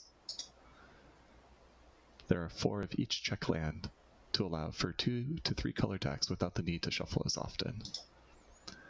It also contains 6 secluded courtyards to emphasize casting creatures enabled by the emblem. Thanks so much for watching this cube primer, and come check out the Bearclaw Changeling Cube. What's up? Welcome back, my friends, to CubeCon coverage. Things in the hall are marching on as all of our players, both in the Final Fortune draft as well as across the hall in various side events, are having a great time. And we are going to be watching, I lied to you, it's the best kind of lie, because we are watching more match 1 action here from our Final Fortune draft that we are featuring, which is the Vistas Unventured draft. So before that, I am going to remind you, !donate in the chat. We are raising awareness and funds for the American Foundation for Suicide Prevention. Please, if you are able to donate and support in that way, we would greatly appreciate it. With that said, let's go to the action. It is Garrett Rubenstein on the left of your screen with 2 trophies against Abe Corrigan on the right of your screen, also with 2 trophies. And we have some very sweet decks here, but we also have really a clash of philosophies. Garrett's deck, that's the synergy-driven deck that maybe the cube was really designed around and hoped to support. It's very much a sacrifice-driven Jund deck. Abe's deck, it's 4-color good stuff. It is. And the good stuff are really good. But in terms of synergy, this deck doesn't have much going on there. It's just really good cards. Yeah, we were taking a look at it. I mean, Garrett's deck kind of looks like what you would hope like a model Jund sacrifice deck would look like you're saying. Abe is just sort of like, I'm every color minus white, and I have basically all the best cards I can get my hands on with those cards, and I hope that is good enough. And he does have a lot of really strong cards if the games go long. So excited to see how that plays out here. It is going to be Marionette Apprentice coming down for Garrett. I would be shocked if it has not created a token here in the Fabricate.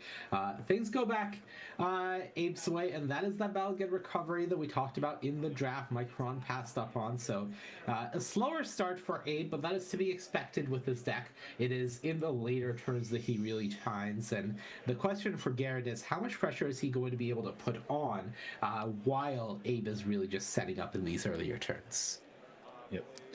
Abe Corrigan of the Wizards play design team. Very good at identifying rate outliers. It's his job and he's good at it. And I wonder if he had a couple of these cards he saw and he was like, well, that's got to be one of the best things to do in the cube, and started drafting around those, as that's a powerful one that just came down there.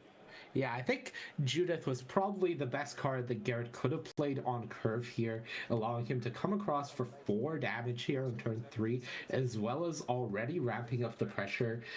Now Judith is essentially saying that if you want to deal with my board, you have to deal with Judith first, otherwise things are going to hurt. When non-token creatures you control die, Judith can deal 1 damage to any target. And with Abe just playing a creature and passing here, if Garrett is able to clear this off, then that is large chunks of damage coming across. Yeah, Rada, just a 3/3 kind of when it comes down. It has some other abilities. You can play lands off the top of your deck. Really good at kind of, smoothing out your draws, making sure you don't flood out, that kind of stuff. But if you don't, here's Jury. But if you don't get a couple turns with it, it is not the world's best card here. So yeah, if Garrett can somehow, knock out this card, it could be a bad spot. Jury, another payoff for sacrificing cards. Yeah, I wouldn't be surprised if we just see an all-out attack here. Garrett might be representing something like a Deadly Dispute, saying that whatever you block, I'll sacrifice that. This is, of course, a trade because Judith sees itself dying. It's not other creature, it's non-token creatures. So able to deal the 1 point of damage to the Rada to finish that off and just continue getting across for damage. Abe down to 12 now. Okay, Ice-Tail Explorer is a big one. This is a new card from Edge of the Eternities. Let's play an extra drop, and you can play with some from the graveyard. You also, every time you do, mill a card here. So Abe has some ways to buy back his cards from the graveyard, has some flashback spells as well, and has Seasons Past kind of as his ultimate end game here. As there is Deadly Dispute, like you talked about before.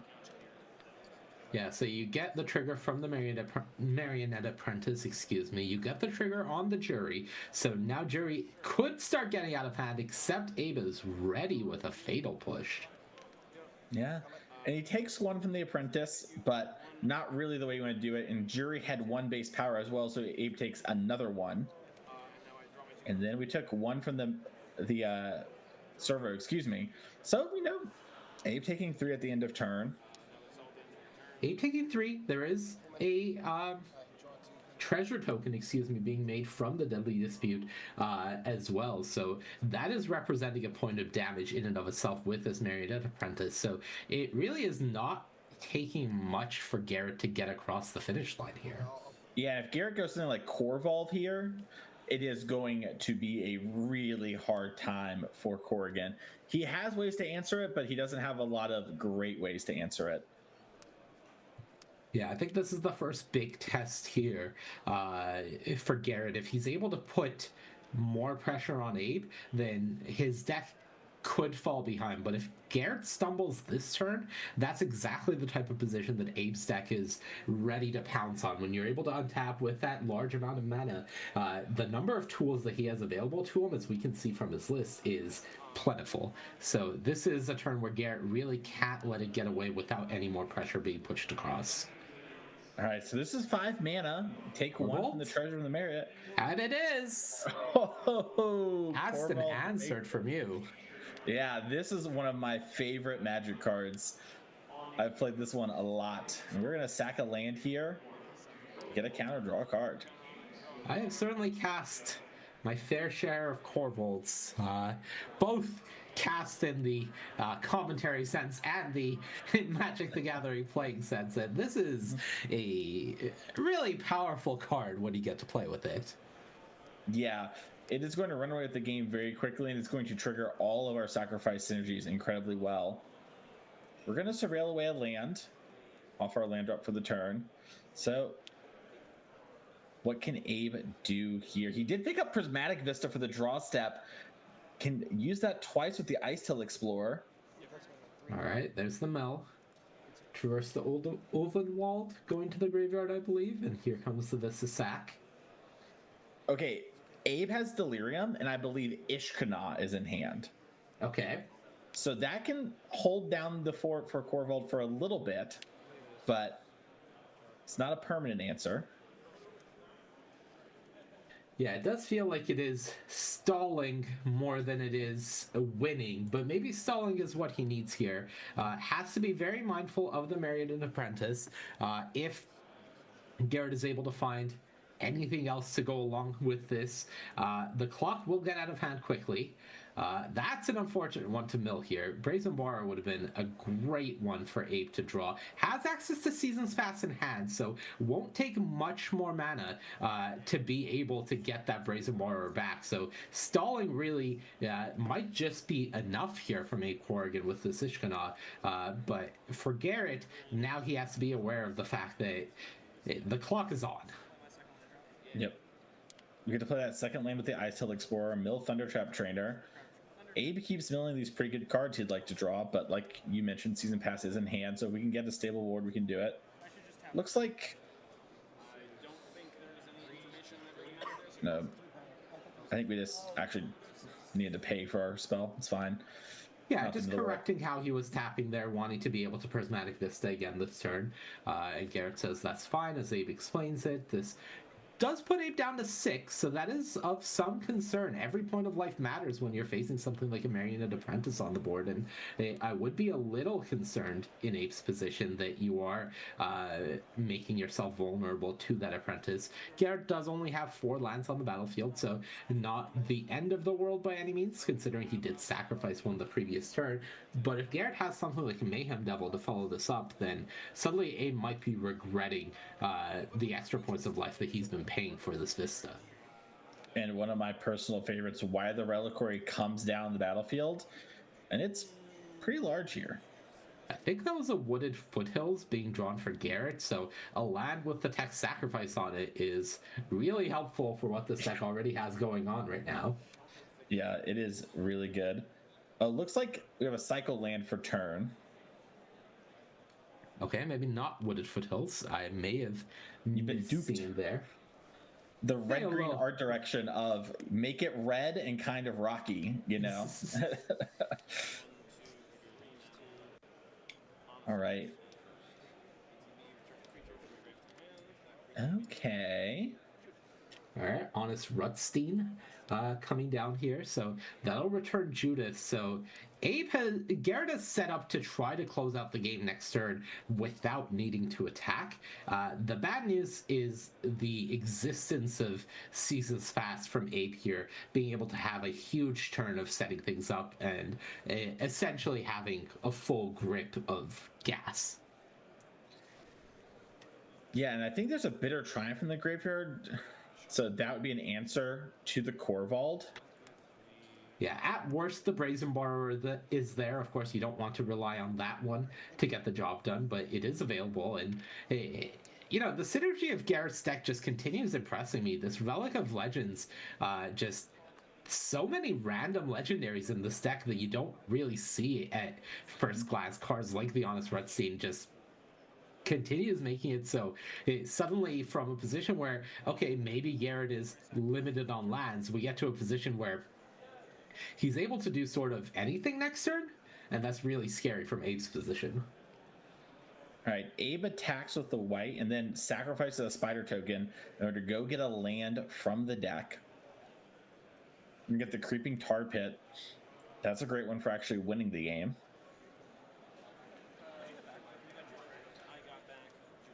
Funny enough here, yeah, Abe was just double checking maybe something about Judith there that was picked up off the Rusting like we were talking about.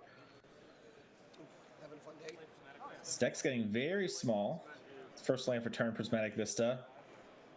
He's gonna do his it deck again. getting small is the goal, of course, because Seasons Fast puts itself on the bottom of your deck, and there are no counter spells anywhere in Garrett's deck. So once Abe gets to a point where he's essentially able to cast Seasons Fast, fill up his hand, put it on the bottom / top of his deck, and continue doing that cycle every turn, he'll feel like he is in full control of the game. All right, we see the Prismatic Vista. Looks like he's responding to the Ice Till Mill trigger. That way he can make sure to get the basic from his deck. Doesn't want to accidentally mill it if it's his top card. And yeah, we might even see, you know, Abe's out of basics, I think, at this point, but we might just see him still play the Vista every turn just to get that mill going like we talked about. There's Miltu from the Mountaineering as well, and he's getting really close to having a stranglehold on this game. Yeah, this is Seasons Fast. My only concern here is the 4 life that Abe is at. I think it's going to be a question of what he's able to get back in the spot. Fatal Push for 1, Bitter Triumph for 2, Brazen Harvester of Misery, I believe. Yeah, Harvester of Misery for 5, Ill-Timed Explosion for 4. Not too shabby. Can pick up the land for 0, right? And then pitch out to the Triumph. Yeah, I haven't seen what the 3 that was picked up was. I thought it was Brazen Borrower. Maybe it wasn't. It doesn't look to be Borrower. Borrower is still there, as is the Soul Manipulation. So there is a 3 being picked up that I can't get a good look at. It does look to be a blue card. Okay, so Push gets rid of the Marionette Apprentice. Has Triumph to get rid of a potential... Okay. Yeah. I'm concerned that Abe could still lose to a Judith here. I don't think this game is done yet. I don't either. Judith is going to be a really annoying card, and Abe has a lot of pressure on board, but Judith, makes it so it's very hard to attack. We can maybe see like Judith, Devil, a sack outlet, and things go a little wild. Let's see here. Yeah, Rustine making Judith cost 1 less is huge. And that's makeshift munitions. Uh-oh. So now we can sacrifice a permanent in order to deal a damage. And yeah. Corrigan. Oh.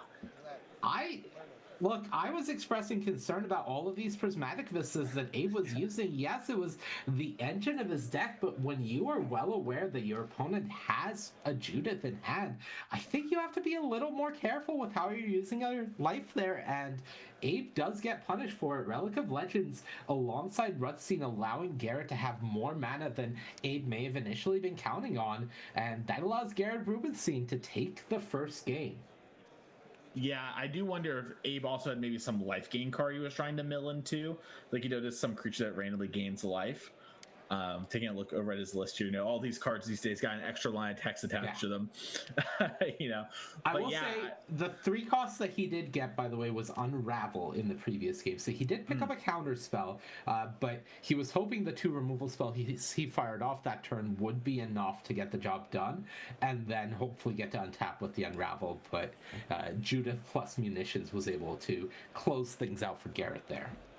Yeah, and Deathrite Shaman coming down here for Garrett. In that last game, we just saw how good it was. And here, it actually is making Abe think about not cracking a Scolding Tarn, because he doesn't want to give Garrett that chance to jump up to 3 mana, as he just saw how many powerful cards there were there. And those little small details, that's really what makes or breaks somebody, Being like, oh, maybe I don't actually need to fetch and I play my 1-drop, or being like, no, I have to actually I got to get on the board here. Great stuff from Corrigan. I love to see these little things thought about. Yeah, and we are looking at Garrett's deck. There are 8 3-mana cards in this deck, so it's very much a good consideration from Abe of exactly what my opponent is able to do if I'm giving him access to that extra mana. So for Garrett, if he has any of those 3 drops to capitalize on the opportunity he's been given here, that would be excellent. Yeah. And Vohar Voldaren Desecrator, coming down. It's a looter with some extra text as well. And there's Mayhem Devil. That's a card if you've played the Jund archetype before. Yeah, Fel the Profane was played as Felmire there, so it costs 3 life to get the Devil down this turn, but again, this was what Abe was hoping to avoid and what Garrett was hoping to capitalize on, was this Deathray Shaman being able to be ramp into a Mayhem Devil. So now for Abe, even some of the plays that he made the previous game, like looping Prismatic Vista, that is no longer a play that you can make when it is hurting you for an extra damage or hurting your creatures with every essential iteration. So very much something that you have to be aware of. Yeah. There's Jada, the Ghoul Caller.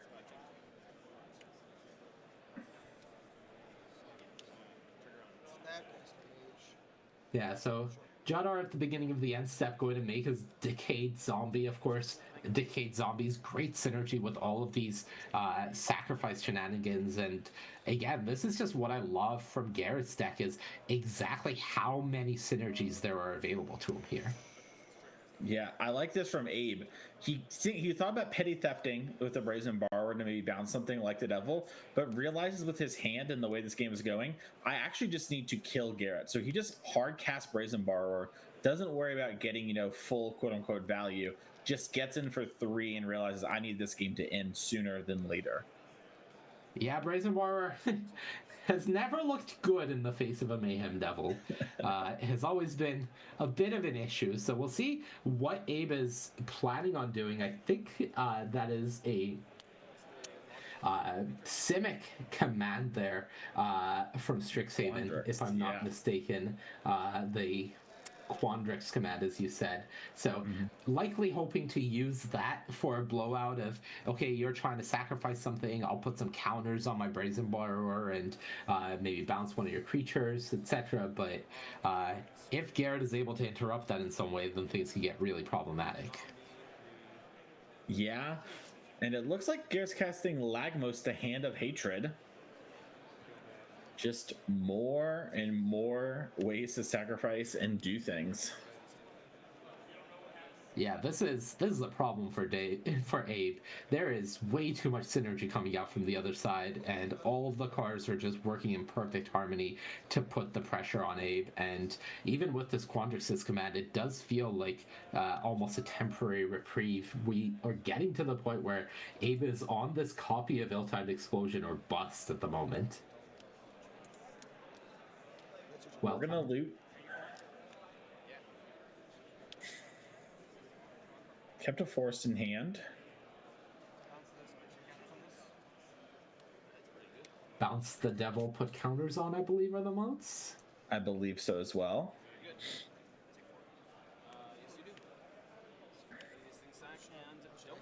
Okay, so now this Brazen Borrower is getting in for 5 on the future turns.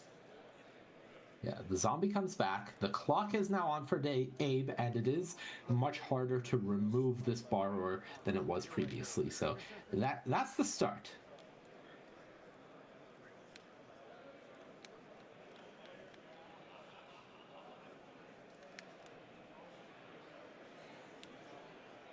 Yeah, Garrett has 2 things, if Lagmos stays around, that can sacrifice. So Mayhem Devil, it's going to have at least 2 pings if it can come down. Yeah, we'd really need one more to get rid of this Brazen Borrower. At the moment, I don't think Garrett is in a position to be focusing on Abe's life total. Step 1 is get his own life total on the board under control, as Abe looks to be considering discarding a Scalding Tarn, just saying that I really don't want to be playing this fetch land with my life total in such a precarious position, as well as you potentially having access to Mayhem Devils. But putting in the yard is its own issue with the Deathrite Shaman on the battlefield. Yeah, I wonder if what Abe is going to try and do is discard it, play the Force from hand, and play the Icetail Explorer to just immediately get it out of the yard. And then, work from there. Obviously, that's not a great place to be. You could mill another land, but I think that's kind of what he's considering, because he does have a land for turn in Druid Explorer. Looks like he's going to discard the forest. Yeah, so now may play this land first. Okay, so he's going to get both lands in the graveyard and then play Icetail Explorer, which means that Garrett won't be able to respond by removing just one of the lands in the yard, and this guarantees that the Icetail will get something back this turn. So I like this line from Abe. Yeah, I'd love to see Garrett sort of activate his DRC in response and maybe eat the basic forest here if Icetail gets played. That way you force the fetch land to still be the one in play. You can get a point of damage across, or, make it so Abe can't really use a bunch with the Devil in the future. Yeah, I do think that when your opponent has choices, being able to limit the choice is in your benefit. We saw how much those chip damages ended up mattering in the first game from Garrett, considering how much of his game plan is about incremental damage from these sources like Judith or Mayhem Devil. But ultimately, it looks like Abe is happy to give Garrett the free point of damage, and, in Garrett's position, not complaining. Now he gets to keep that forest there and use it for mana the next turn.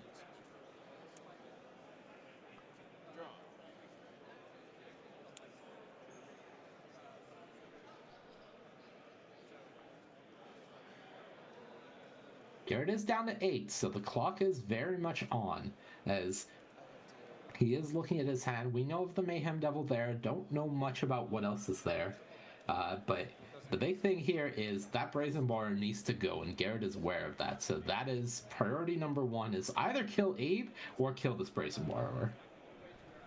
Okay, there's Piankir Nalar. That makes some flyers. Yeah, also that's waited 2 blockers. Yeah. And the blockers you can sack to deal 2, and then with your devil, that's a 3rd.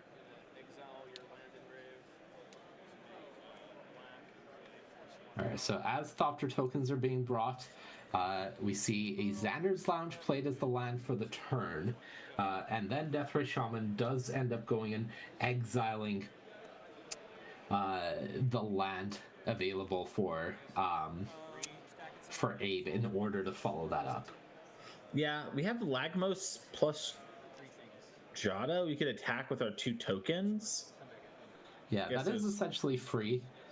So I believe that attack will be happening.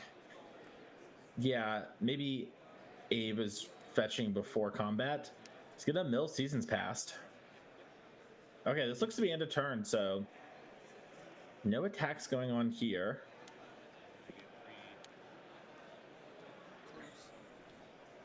All right, so back we go to Abe Corrigan.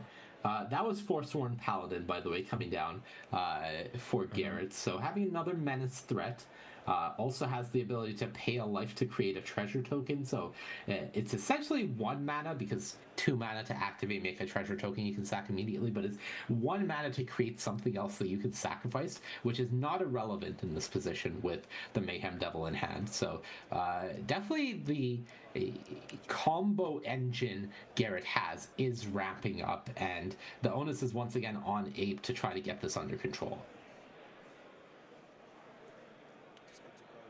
If you Torrential Gearhulk, you can't Torrential Gearhulk Seasons Past, right? I don't believe so. Seasons Past is a sorcery. Yeah. So it does have good targets for the Gearhulk, like that Quandrix's command, but not the Seasons Past, unfortunately. Okay. Abe's definitely trying to close the door here. Looks like has traversed the Ulvenwald in hand. And I think he is currently delirious, but if he casts the Ulvenwald, then never mind, the Deathrite Shaman is tapped, so that wouldn't matter. I was about to say you could eat in response, but there's Creeping Tar Pit off the mill from the Icehill Explorer. That's a good one on making sure the game ends quickly. Yeah, and now he can traverse safely, confirms has Delirium, so is able to go into the deck for a creature or a land if you would like, depending on what he needs in this position. Normally I would say Gearhulk is the easy choice, but Harvester Misery is a really nice one on this board. I think that will close things out. That has got to be what's going to clean up these games. I mean, like everything is basically going to die. There's no marionette to, like drain Abe for a bunch like there was last time to at least make this close. And there's ill-timed explosion as well. So yeah, the timing is very ill now because Abe is no longer even in need of that with that Harvester. This is going to be pretty close to GG, if not immediately GG. Mm-hmm. Icehill Explorers just looks fantastic. Yeah, that card is so great. I mean, we've seen the Amulet Titan decks in Modern pick it up, and it's been awesome there. Just such a fun card to play with.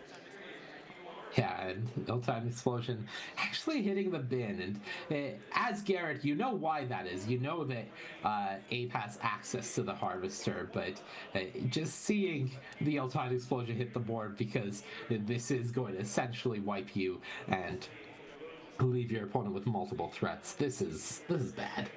This is really bad. Lagomos lives as a 1/3, so at least there's that. And this is Brazen Bar only coming across for 3 damage because of the -2/-2 from the Harvester. But if you don't play it first, then you're just getting chump blocked by a Thopter token. So Abe doing things in the right sequence, but that does mean that Garrett takes only 3 damage here, and things go back his way as he is fully on the clock to do something this turn, or we are going to game 3. Yeah, and I'm not sure how he could really stabilize from this position. Yeah. Neither is he. So let's get a final deciding game here and see who is going to be in a prime position to make day 2. Both players still very much alive, even if they lose this round. You'd be at least 2-1 at the end of this draft. But believe it or not, you'd rather have a win than a loss. All right, it is Garrett on the play here. Looks like a mulligan to 6 for him, but kick things off with the Xander's Lounge, and then another tap land. So not the most explosive start, but at least your mana is very well set here. Yeah, it looks like we got a Thinker on top of our deck, so we're gonna leave it and pass the turn.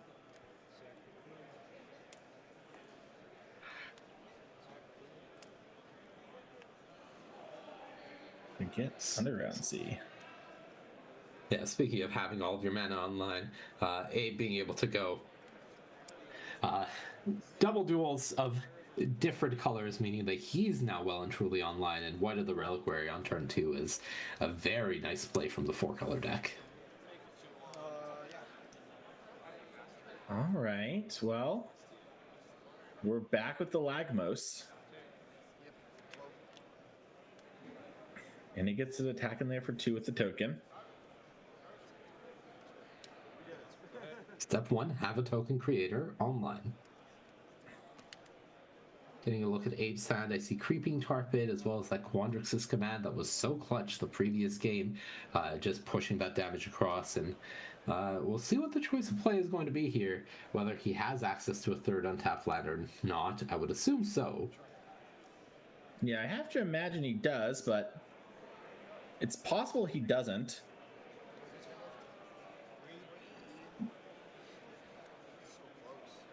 It's gonna attack. Yeah, Garrett's just gonna say I'll block, I guess.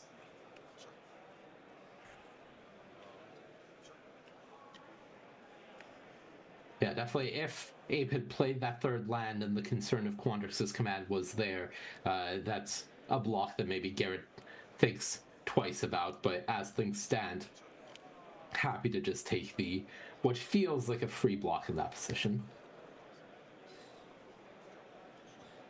There's our reminder of the duplicates in this cube, with the 2nd Scalding Tarn coming down and the turn getting passed.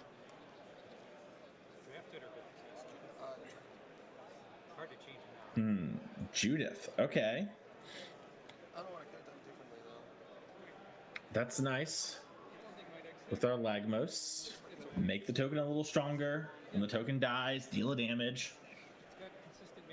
Ooh, that's not good though. It looks like the Lagmos is attacking as well here.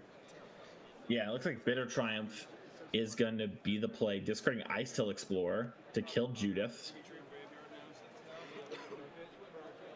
Yeah, with Icetail Explorer going to the yard, that will grow the white as well, so now it's going to be able to block Lagmos profitably, and there's no point in Garen sending the 1 damage to the white, as it will be a 3/3. So yeah, that's a big risk I think Garrett took by attacking with the Lagmos, and there was a lot that could go wrong there, and they all did.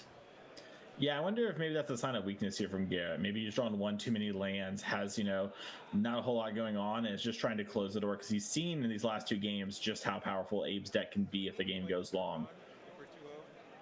Yeah, absolutely. Just feeling the pressure to close things out and taking riskier plays because of it.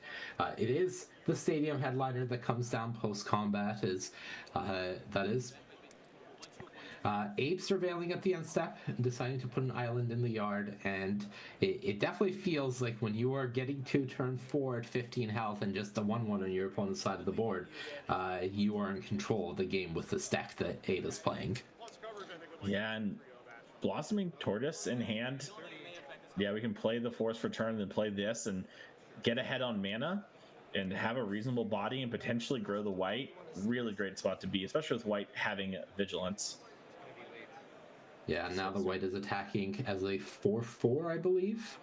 And with vigilance means that you feel well and truly protected. And I think the best play for Garrett here would be Lad Corvold, but other than that, I don't really know if his deck, which is so heavily synergy driven, has the haymakers to drop in this spot and try to take advantage of the board state.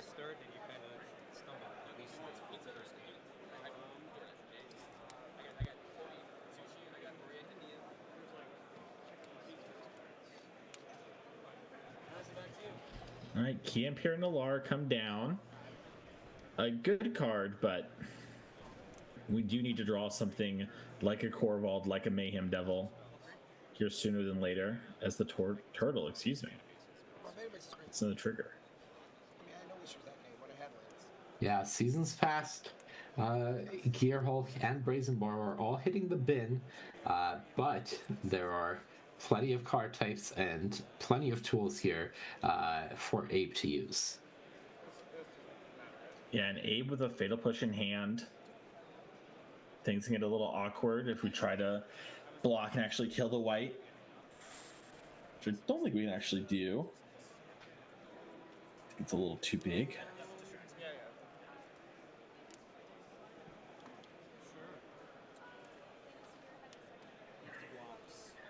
Garrett thinking about how he's going to block.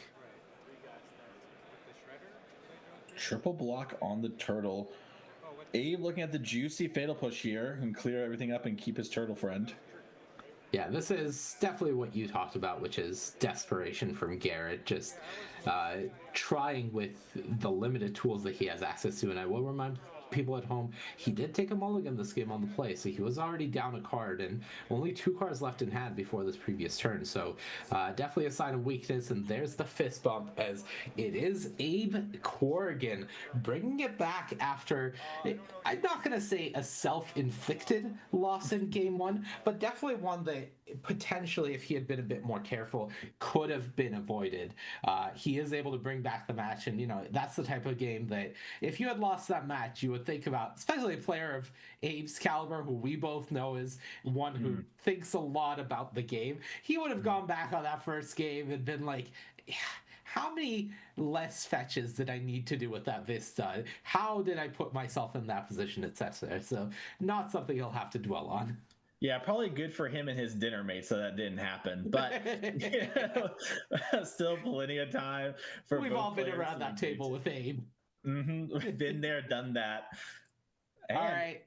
Thank you so much, of course, for joining us. I will remind you again, !donate in the chat to bring up that Tiltify link. We at KubeCon 2025 are raising awareness and funds for the American Foundation for Suicide Prevention. If you are able to help, everything matters, so every little bit helps. Awareness and donations. So thank you. Judge, what the f*** am I? We'll see you on the other side of this break. Looking at. The ball pit, like its name implies, is an environment of unknown depths, filled with strange and wondrous objects in which one would normally not allow their vulnerable adult body to become immersed, were it not for the colorful allure of the spheres and the deep animalian urge to crawl into weird holes in the ground. The ball pit is built around 3 central rules. You can cast any card face down as a copy of Chromatic Sphere. You must draft all of your lands. This is a desert cube. You will draft a total of 60 cards, which form your final deck. No cuts, no sideboards. Because remember, you can always cycle a card by playing it face down as a copy of Chromatic Sphere. Gameplay-wise, the Ball Pit is a cube where most of your colored mana comes from cracking spheres, where most of your removal is aimed at resonant power outliers, and where most of your victories come from catching your opponent off guard with hard-fought value. Design-wise, the Ball Pit is a beautiful chimera between every Timmy's magical Christmas land of gorgeous curiosities and every Spike's violent desire to ruthlessly squeeze the last drops of joy out of someone else's beloved childhood playthings. Timmy's get to steamroll their opponents with armies of souped-up golems and obscure gleaming contraptions, and Spikes get to answer the question, what if Pithing Needle had Cycling 1? Flavor-wise, the Ball Pit is what Vorthos and Melvin would co-write in their dream journals over a motel breakfast the morning after a lengthy bender in the chrome-themed jazz bar of a 1950s pulp science fiction convention. And if that doesn't interest you, I honestly don't know what else to say. So jump on in. Let the spheres guide you. The Ball Pit awaits. Hey! A bunch of us were gonna get together and test out my new cube. We were hoping to get an 8th. Would you be game? I'd love to, but I'm pet sitting. My sister's out of town for a few days and she really needed someone to take care of Bingus. I'd love to play, but I'm tied up here. Oh, well, that's a shame. I was really hoping to get your input. It's a desert environment that has a lot of cool stuff going on.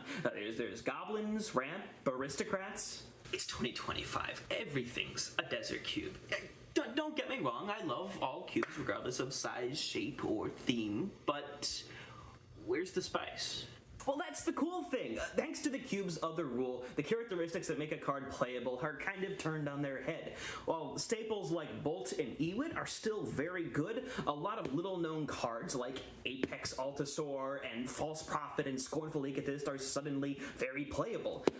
Stadium Benders has to be my favorite, though. The card is just... it goes into every single red. Hey, wait, hold on.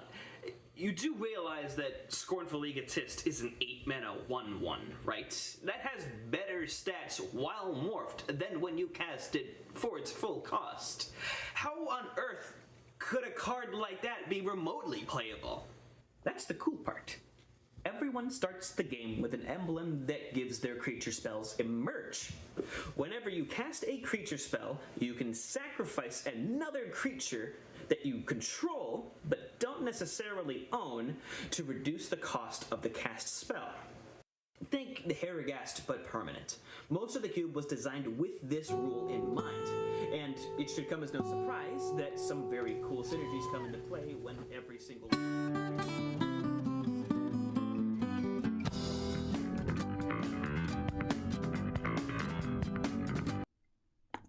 Welcome to the FemCube. This is your host, Anthony Adams, and I am one of a trio from the UberCube podcast. This cube has been an absolute passion project, and I want to start out by thanking May and my mother and everyone else for giving me perspective in order to build such an environment. Every card in here is a representation of the powerful contributions of women in Magic. So let's get into the cube. Let's start out with some of my favorites. We got a typical, very peasant plus kind of idea about this cube. That's kind of the vibe, even though you'll see some powerful cards in here. But some of the favorites that you can win with are cards like Dream Trawler. This is an absolute bomb in this environment. Sublime Epiphany is another major card that just crushes people. Then let's go into the idea of something like aggro strategies, where Thalia, Heretic Cathar, just really stakes a claim in this environment. And then through intent, I have each primary color of a lead character or a major character like an Elspeth or Liliana or Chandra in this environment to represent the Planeswalkers. Then we have kind of your mid-range control where you can go do stuff like Samut or Vivian or Halana and Alana